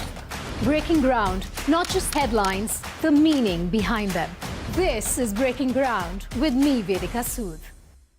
The front lines of Kargil. The fury of Operation Sindoor. So many attacks. The chaos and cries of disaster zones. To fighter jet cockpits. And the world's most defining interviews. It's incredible. He has seen history break. Live, unfiltered. 20,000 hours of live broadcasting. Welcome to Left, Right, Center. Hard facts. War-struck country. Hard questions. In the Ukraine. 30 years of trust. In the Kargil area. North Ukraine. In France. In Italy. At Srinagar. Vishnu Shom for NDTV. Vishnu Shom. Only on NDTV. Across the country. He has tracked the pulse of power from Washington to Korea. Witnessed history being made in global capitals and conflict zones. Brought clarity to complex issues of national security and international affairs. Aditya Rajkal, covering international affairs like no one else. Only on NDTV network.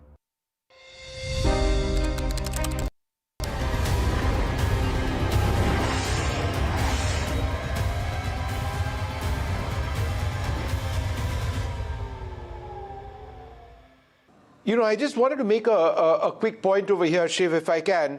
And my point is this, and you will not read a great deal about this in the Western media at all, but if you actually assess Iran's military performance today, the fact that there is copious footage of ballistic missile strikes from Qatar to Kuwait, to Jordan, to Bahrain, to Israel, the Iranians have actually evolved. There was always a sense that the ballistic missile program was becoming stronger. They have been using hypersonics in the past. And the fact that they're hitting targets, including with drones, the footage is absolutely clear, taking out radar sites, for example. It just goes to show that this is not, as of today, a one-sided battle.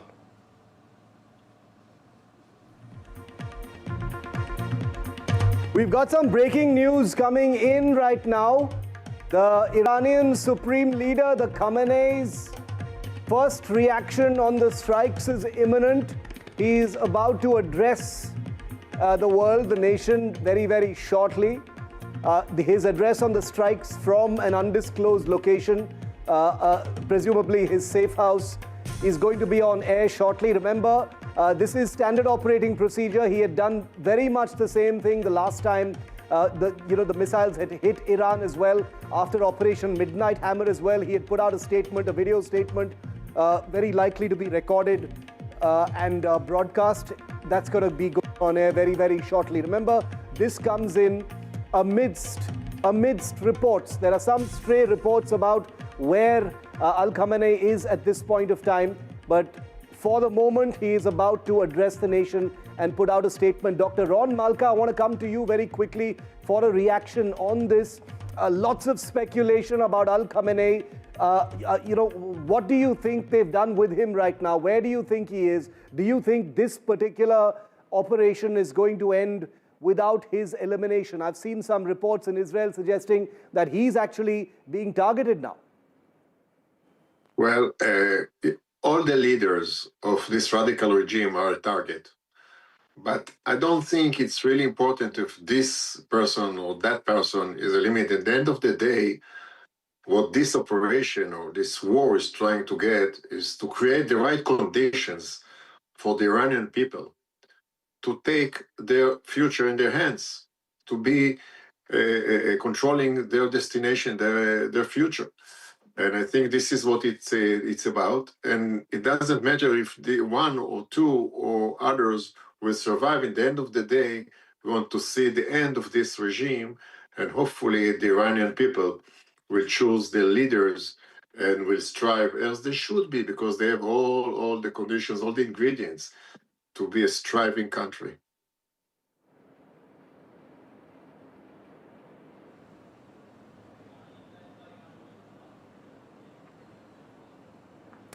Vishnu, if you're there, go ahead. Vishnu, you can hear us, right? Go for it. I'm now in No, the I just shed. wanted to ask Glenn Carl a question. I just wanted to ask Glenn Carl a quick question. I just wanted to know what the end game over here is likely to be. All right, a couple of days to a couple of weeks going forward. That's understandable that militarily there would be fighting taking place. But what happens after that? Because there is this assumption that people in Iran are pro-American. I don't necessarily see that happening. They may be anti-Khamenei, but they're not necessarily pro-American. Well, there are two critical points. No one has any sense, no one in the Trump administration, from the president down, to my knowledge, has uttered or explained really what the objectives are and what the day after the bomb stop goal really is, other than, quote, regime change, unquote. Now, it could be logically consistent. One can argue that it might be lunacy or wise to say, well, we will break the regime, and then, as Trump said, the people will figure it out. Now, that would imply a power struggle. And who holds all of the weapons in Iran? It's the Revolutionary Guards and not the population. No one is going to go gently into the good night. No one has ever given up power willingly. In particular, the thugs and the murderers and the Revolutionary Guards. So that implies there's likely going to be terrible strife, and strife is a euphemism for a lot of death and fighting, unless somewhere there is an alternative power, individual or faction. One normally would look to some element of the military. There could be a general someplace who is a liberal. There's no indication that that's the case whatsoever. And then who knows? But that seems to be the only logical explanation for what the U.S. Is seeking to do, other than to break the China of the leadership, as it were. Now, on the Iranian population, American attitudes, here I differ from you a little bit, Vishnu. Polls have shown for decades that the most pro-American Muslim population in the world is Iran, up to 80%. Which have favorable feelings and so on. That's sort of irrelevant, though. I mean, what that really means, I think, is they aspire that the powerful hand of the U.S. will come and save them from the horrors they've lived for decades, and that they all wish to have a modern life where individuals have some rights and they can pursue their own destinies as they wish. It's also true, though, that any population tends to become nationalistic when a foreign entity goes around killing people in your country, whether you hate the regime or not. So the pro-American attitudes, I think, are real, but that doesn't mean it would necessarily support long-term what the U.S. would do. However, the hatred of the regime by Iranians is so intense that the population may well be willing to accept the horrors of civil strife and war over the endless horrors of the Khamenei regime and the mullahs. I want to show this our guy, viewers for a moment. There's another hack from American Hack that thinks he knows what the heck Donald Trump is doing. Obviously, going in and doing some type of an operation as they did with Osama bin Laden, and they just leave him and let him fend for himself, it would be horrific. The Revolutionary Guard is armed to the tilt, and there are literally thousands of them. As big as they are, they got to be mobile somewhere. They got to set up somewhere. So you're not just gonna leave them like that. With air power and the intelligence we have, we would be able to figure out where they're going to mobilize, and before they even get a chance to start shooting at people, they would be annihilated. So come on. I mean, I'm not even a military expert, and I think that it would be on the table. So these people coming on here and saying this stuff, they're Democratic hacks trying to make President Trump look like he doesn't know what he's doing. So you watch, just keep watching, pay attention very closely with what's taking place over here in Israel, because or in Iran, because there's nothing that President Trump has done militarily wise that's not been wise and figured out ahead of time. Okay, so we'll see. Look at Venezuela. The last, what a precision strike. What makes anybody think that this wouldn't be any different? You know, this is it's part of it's designed to draw them out, get them to come out, and get them to believe that the United States is going to leave and there's not going to be any regime change. Get them to believe that the United States is not going to put any boots on the ground, and special troops for that matter. I'm telling you, this is just the tip of the iceberg. It's just beginning. A kind of hands-off approach, the kind of comments that have come out from some of the Arab countries is not something that Iran should actually look forward to, because they were trying to keep a hands-off approach, and whether they continue with that, it's not very clear. Third, look, the way I am looking at it, and I hope I'm completely wrong, regardless of whether the regime change operation works or it doesn't work, what we are looking at is a kind of a larger regional destabilization. And allow me to explain in a minute or so. See, if the regime change does not work, if the Americans are supposed to, give up this operation maybe in a couple of days because of the kind of losses being undertaken, because of the kind of pressure being put, it kind of emboldens Iran and some of the other countries to say that, okay, fine, we can do many things and there's very little that the Americans can do to us or any other country can do to us. And if they are successful, I don't see how the regime of change operation will work without putting boots on ground. So if the idea is to decapitate the leadership, if the idea is to completely degrade the entire security structure that has been built up over the last 40 odd years, and virtually leave, and I'm not making this up. This is what Donald Trump said today morning. Literally leave Iran defenseless. Then what you might be looking at is a kind of a civil war situation. The best case scenario would be an in-house regime change. A somewhat more moderate leadership within the same bunch of people takes over and starts bringing in reform. Some kind of smooth transition takes place. And the worst case scenario is a kind of civil war with separatist forces taking over, a complete destabilization of the country. And if that happens, it might work in terms of the larger objectives of Israel and the United States, that Iran is completely defanged. But what does it do in terms of the kind of instability it radiates from Iran? Iran is in a very pivotal place geographically. And what does it do to the larger regional stability, the kind of forces it unleashes? We've seen something similar in North Africa. We've seen something similar in West Asia earlier, whether it be Syria, whether it be Iraq. The kind of horrible forces that were unleashed, which still haven't been put back in the bottle.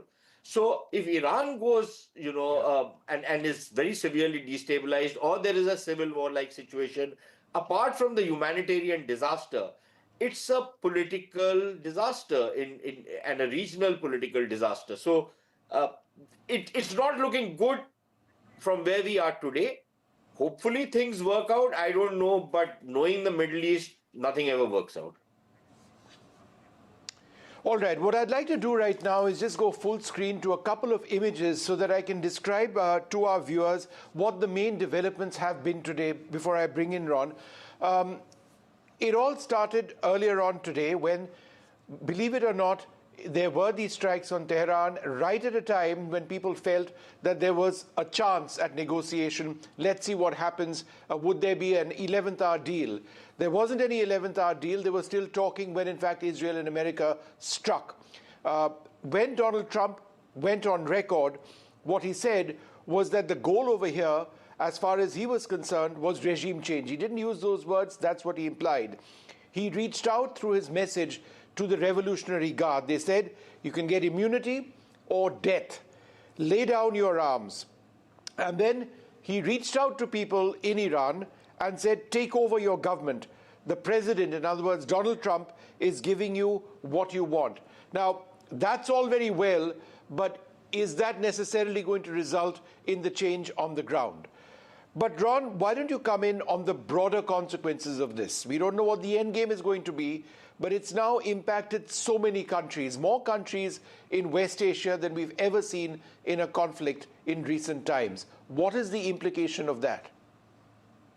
Well, first, I'm talking to you now from the shelter. So just like Aditya said before, there are some missiles that are shot to Israel and now most of them are being intercepted.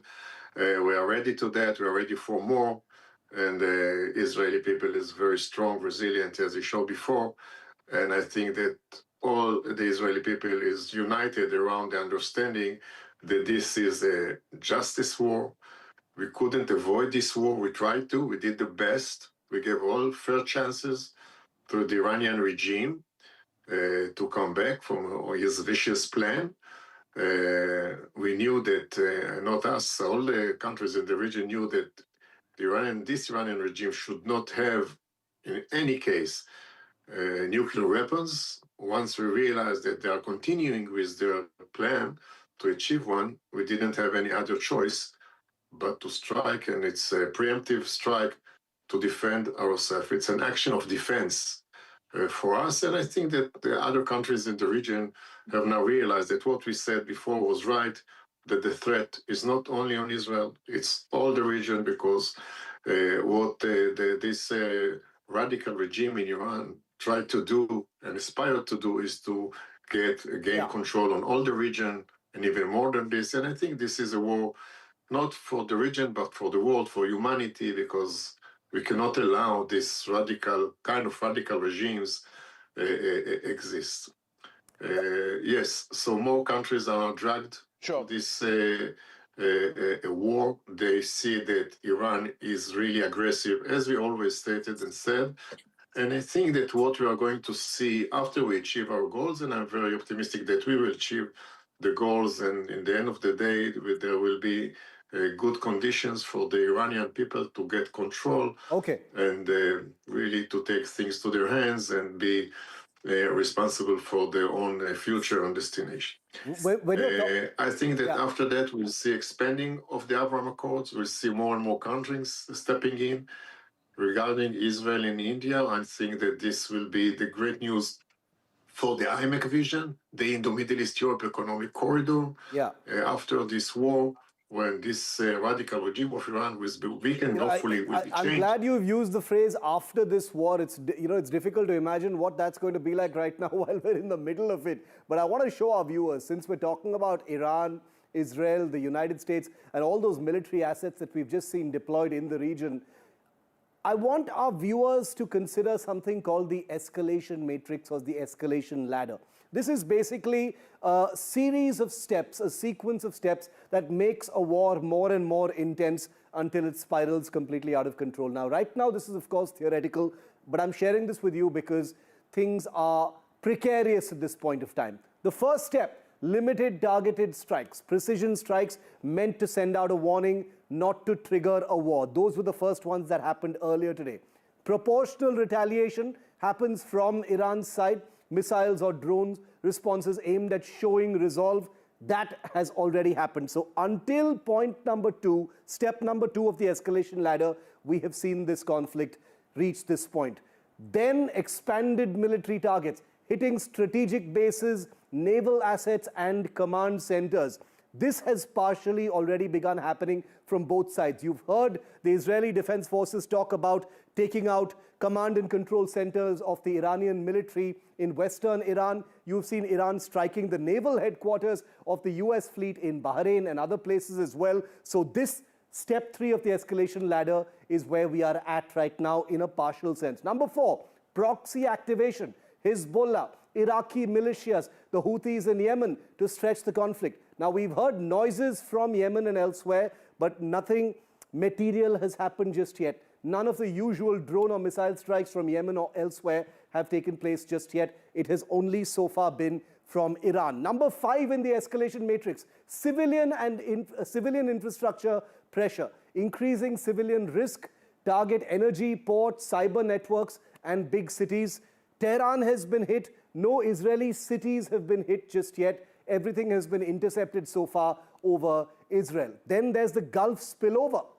You've already got the Houthis saying that they're going to target shipping in the Red Sea, US bases in the Gulf. The Strait of Hormuz becomes very, very important because this is a choke point for the sea lanes of communication and trade and the movement of global oil. This comes under threat almost immediately, and that is going to be one big escalation point. Then a direct Iran-US confrontation is the next step up that escalation ladder. US forces move from support to sustained, direct, aggressive, heightened military strikes on Iran, even though they already have been firing cruise missiles. A strategic escalation is next, a broader war targeting areas deep inside Iranian territory, basically an intensification of what is finally happening. And then there is the nuclear threshold pressure. If things reach this point, they've already gone completely out of control. It means all global organizations have failed to reach any kind of a talking point between the two sides, and things have simply been allowed to spiral. Iran expands its nuclear program. Israel signals extended strategic deterrent posture. So these are the theoretical steps on the escalation ladder that could potentially happen. At this point of those 9 steps, we are on step number 3.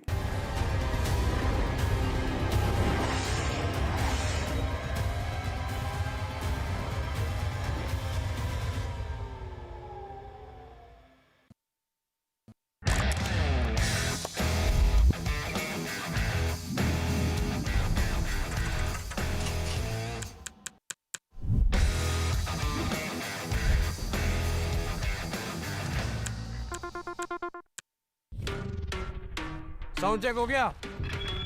Visuals ready? Lights okay? Everything is ready? Wait, are you ready?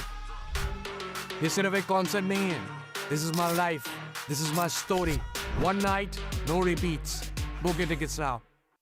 From 1983 to now, I have seen cricket evolve, but the mindset to win never changed. I tell you that what win matches and what doesn't. This T20 World Cup, let's talk cricket, controversies and more on NDTV.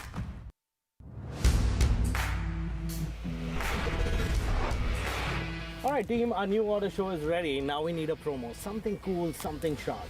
Well, I'm sure we'll be having outstanding reviews, solid suggestions, expert advice, the latest trends. It's a lot simpler. We'll help people make the right auto decisions. It's got the cool stuff, geeky stuff, serious stuff, all of it, so that you can discover, decide, and drive.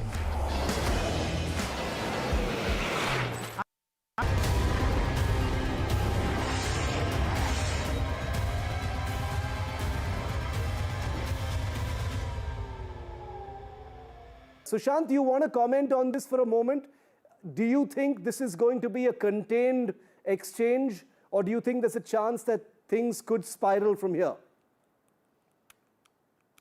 One always hopes that it remains contained, but we all of us, I think, on your show today, we've seen how wars play out, and it's very difficult to contain wars.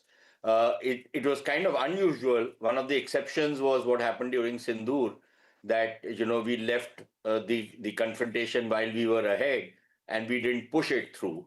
But out here, we don't know how this is going to play out. See, I think earlier the ambassador was talking about IMEC and all of that. Look, that's again, in some ways, that's the best case scenario, that the Abraham Accords become more acceptable, more countries join in. But let us imagine that that does not happen. Let us imagine a situation where Iran actually manages to deter both Israel as well as the United States. Please tell me, if you are a country in the region where you then say that, okay, Iran has shown that it can resist the greatest superpower in the world and the regional superpower, then Iran becomes the superpower. You think if you're Saudi Arabia, you are not going to, in a sense, want some kind of an accommodation with Iran. And that means that you will not move ahead with something like the Abraham Accords. So what you will be looking at is, again, a kind of new destabilization which takes place in the region. As of now, the Saudis have taken a pretty strident stand against the Iranians, and some of the other countries are also joining in. But it will all depend on how this war plays out. Now, I agree that there is huge amount of power that both Israel and the United States bring to bear. Regardless of what their arsenal is, I'm sure they have the capabilities to replenish their arsenals. But Iran is a bit of this X factor there is always in Iran about what kind of crazy things they might do, what kind of something different they might do to change the kind of equations that everybody is expecting. So I would say that it's been just 12 hours since this war has started. Let's wait for another 24 to 36 hours. Maybe the situation will become clearer then. Right. It's too early to predict what will really happen out there. Ron Malka, good to see you here again. But, the question arises that what kind of a transition will take place, or what do you really determine will be the consequence of the initial strikes that have happened in Tehran and other localities in Iran? Because Trump has been speaking about the regime change. Is it so simplistic that a regime change can happen? With the way things have happened after the 12-day war, we saw the regime very much in power, in control of the situation. In fact, there's an intelligence assessment by the Israeli intelligence also, which says that the regime change may be very, very difficult in foreseeable future. What do you think? Well, I do think that regime change is very difficult. It's not something easy. It doesn't happen in a day. But the difference between now and what happened then in the 12 days war is the resistance of the Iranian people. We saw them coming out in millions, striking against their regime, saying that they want a change. They want to see another way of conducting their country because they were starving. And this is a big change because change of regime should come from the inside. It can get help and maybe create the right conditions for them. And these are, as I see it, the targets of this war, of this attack, to create the right conditions for the Iranian people to get control on their own future, their own lives, because this is what they want to do. And after what we saw, the massacre by their own regime, killing with machine guns indiscriminately their own people, children, women. So I think this is a big change. This is a different situation. And what all right, we're going to change. We're going to change gears here. We've been on NDTV for 10 and a half hours. And so we're going to look up several places that we can go to live, and then we'll change that over. So stay with us.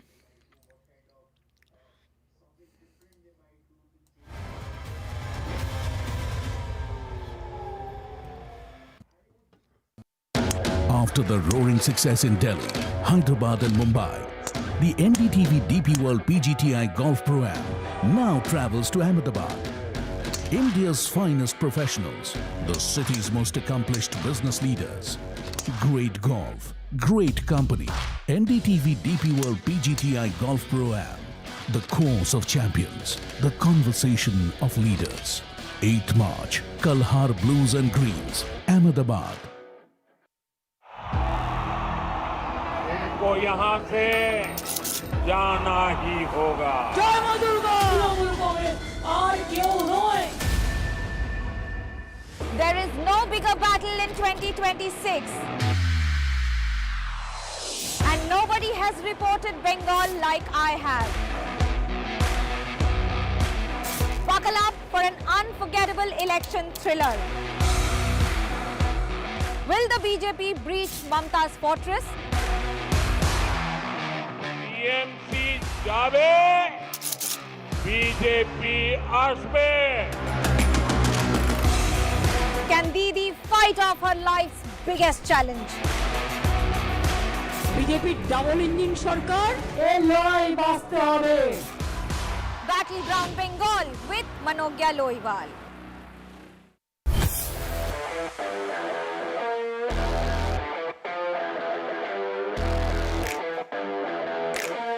first India tour in your city.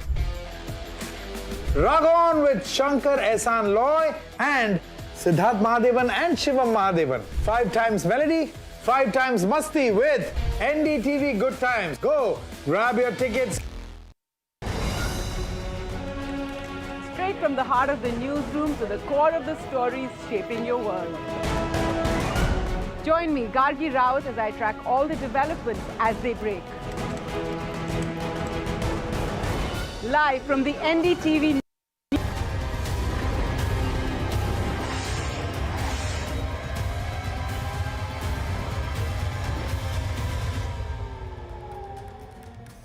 We're standing by right now for the Supreme Leader of Iran, who is going to make his first public words since the attacks on Iran started earlier today. Michigan needs a no-holds-barred governor like President Trump.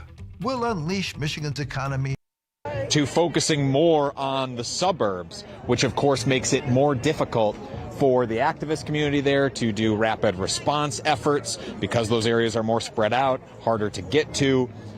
And so some of that pain and suffering now is still happening. It's just now happening more so in the background. And outside of the view. This looks like it's in Chicago, and these are people that are protesting ICE, and they also have signs that they're protesting the Iranian war already. Doesn't look like there's a whole lot of them, but they're showing up in. They're showing up. I'm going to have to close my door because I'm going to get echo. They're showing up in some iodized salt and ice. Somebody's got a cart, little truck, and these people are nuts. They're crazy. Hang on just for a second.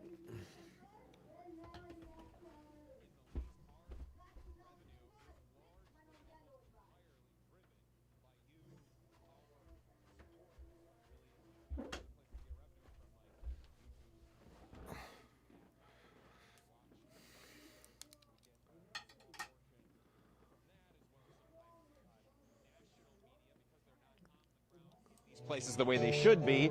When we're able to document things on our cameras, they'll buy some of that video from us, but that go to cover the immense expenses that we generate here at Status Quo. So if you want to help cover those massive expenses that we generate here as I work my way away from the music, please go to statusquo.com/join for as low as $5 a month. You can continue to support the work that we do here. And I'm kind of shouting now over top of the music that has started here out at these demonstrations. Again, all part of this operation to try and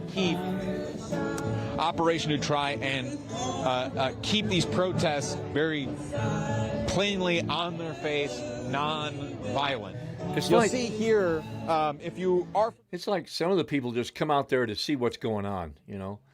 So you could tell this is lame. You know, they're just a bunch of people that don't know, they don't have anything else to do on a Saturday afternoon, so they show up dressed up as in characters and Democratic hacks, and it's lame. So these poor people ain't got nothing better to do. And now we got a barricade set up here on the side of the road. Yeah, we'll find something else. This is boring. Police, and it's led to a lot of conflict here between the protesters and police, who at one time there was even a protest curfew as well, where it was only allowable during certain hours. This, what you're seeing now, represents an expansion of that free speech zone and what is permissible out here, but still a sad reflection that protesting is really only allowed within a single half-block area in the village of Broadview. A sad reflection of the current state of the United States, what is supposed to be this beacon of freedom and self-determination, where its people are limited to protest only in certain places, in certain acceptable manners, while the federal government terrorizes its communities and bombs foreign countries for not being within the U.S. sphere of influence.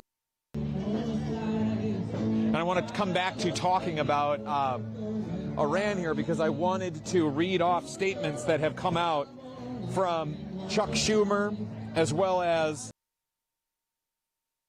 For anyone with a bit of a belly, this is pure relief. No more belt buckles digging into your stomach. Because they're operating under the spirit of the world, I'm happy to see people who are actually oppressed being liberated.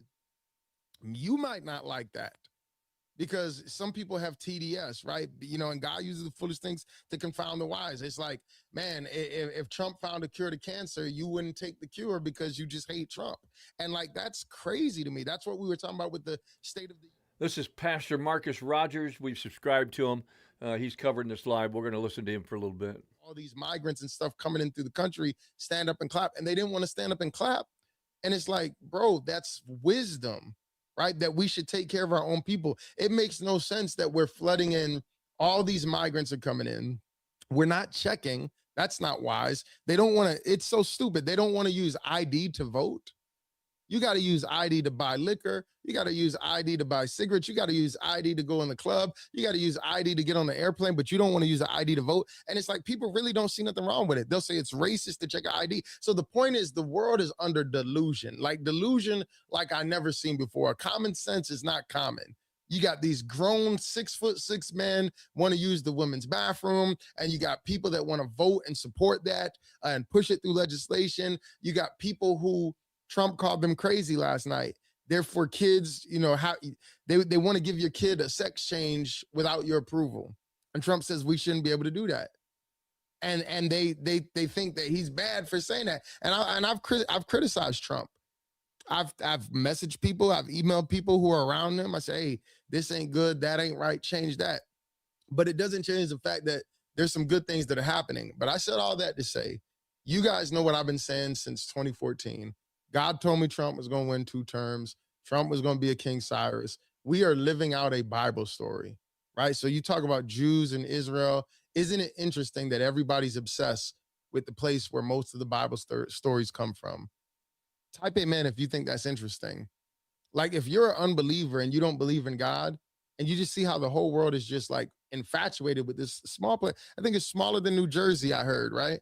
But the whole world, whether they're Christian or not, they've got an obsession with Israel. And the Bible warns about what's going to happen with Israel and, you know, the end times and all this stuff. There's end times implications. So to me, we are all on this ride, right? We're all in this train, and we might not agree on the view. I know there's some people watching right now. You don't agree with what I'm saying, right? We might not agree on the view, but can we at least agree on the destination? Some people feel like Trump might be bringing in that false sense of peace, you know? I think what's going to happen is just based on, I can only go off of what God told me. So for those of you who don't know, in 2014, God gave me that word, you know, Trump's going to be a King Cyrus. And in Israel, it was like last year, they put up these posters everywhere. Trump is the modern day King Cyrus. So I saw that prophecy come to pass. God told me that Trump was going to be like the last trumpet. Okay. It's like a last warning, right? And he said, I want you to build in the season and I'm going to bless it. And I didn't know exactly what that meant. And through the years, God gave me more clarity, but he kept saying a collision is coming. A collision is coming. And so when you see everything that's going on in the world, right? I believe that God wants to, we talk about a golden age in the kingdom.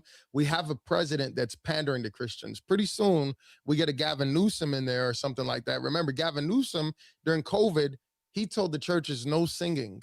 He said, you're not allowed to sing, right? And so pretty soon we might get a president. This is why conservatives need to humble themselves. Republicans need to humble themselves. Trump ain't going to be in office forever.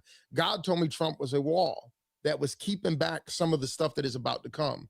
And the only reason he allowed Trump to get in there is so that we can prepare for what is coming, whether it's Islam that's trying to take over the world and invoke Sharia law everywhere, and Americans are too dumb to have a good border policy, and we want to be so politically correct. Oh, I don't want to be seen as racist. The truth of the matter is, when we show you the old videos of Bill Clinton and Obama talking about immigration, they talk just like Trump.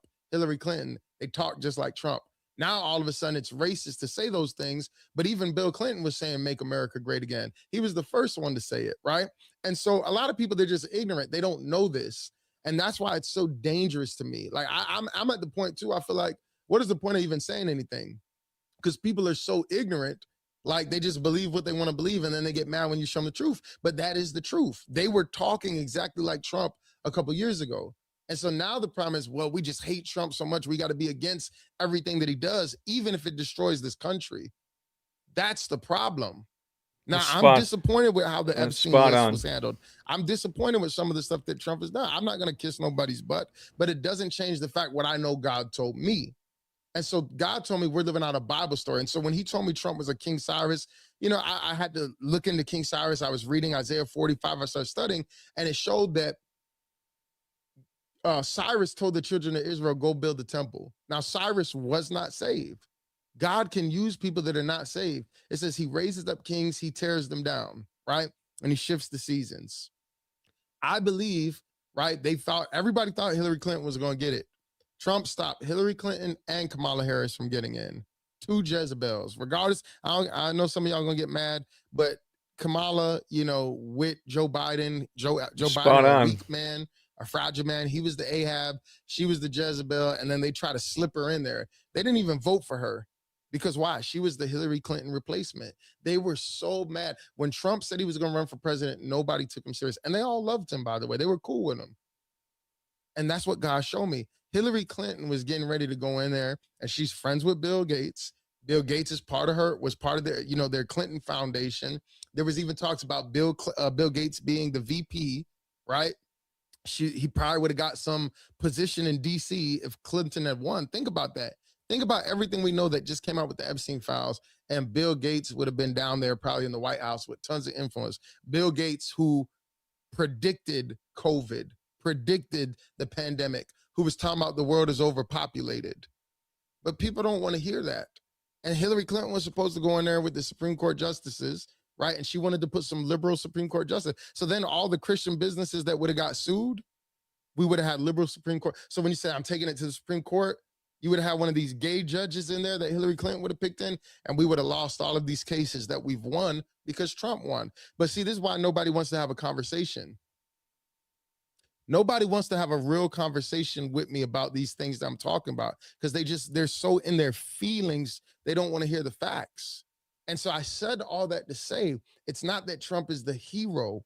We don't put our trust in no man. I just know what God told me, and I see it. He said Trump is a wall. So Hillary Clinton was about You're to not get in there. alone, He said, brother. Stop. He said, I got to give the American church time to get ready. The last trumpet. We got to get ready, church. Amen. The world is going crazy. Yep. We have to build. We have to prepare. We can't be complacent. Casual Christians will be casualties. Okay? Period. So this is just another sign to build. I hope this video helped inform you.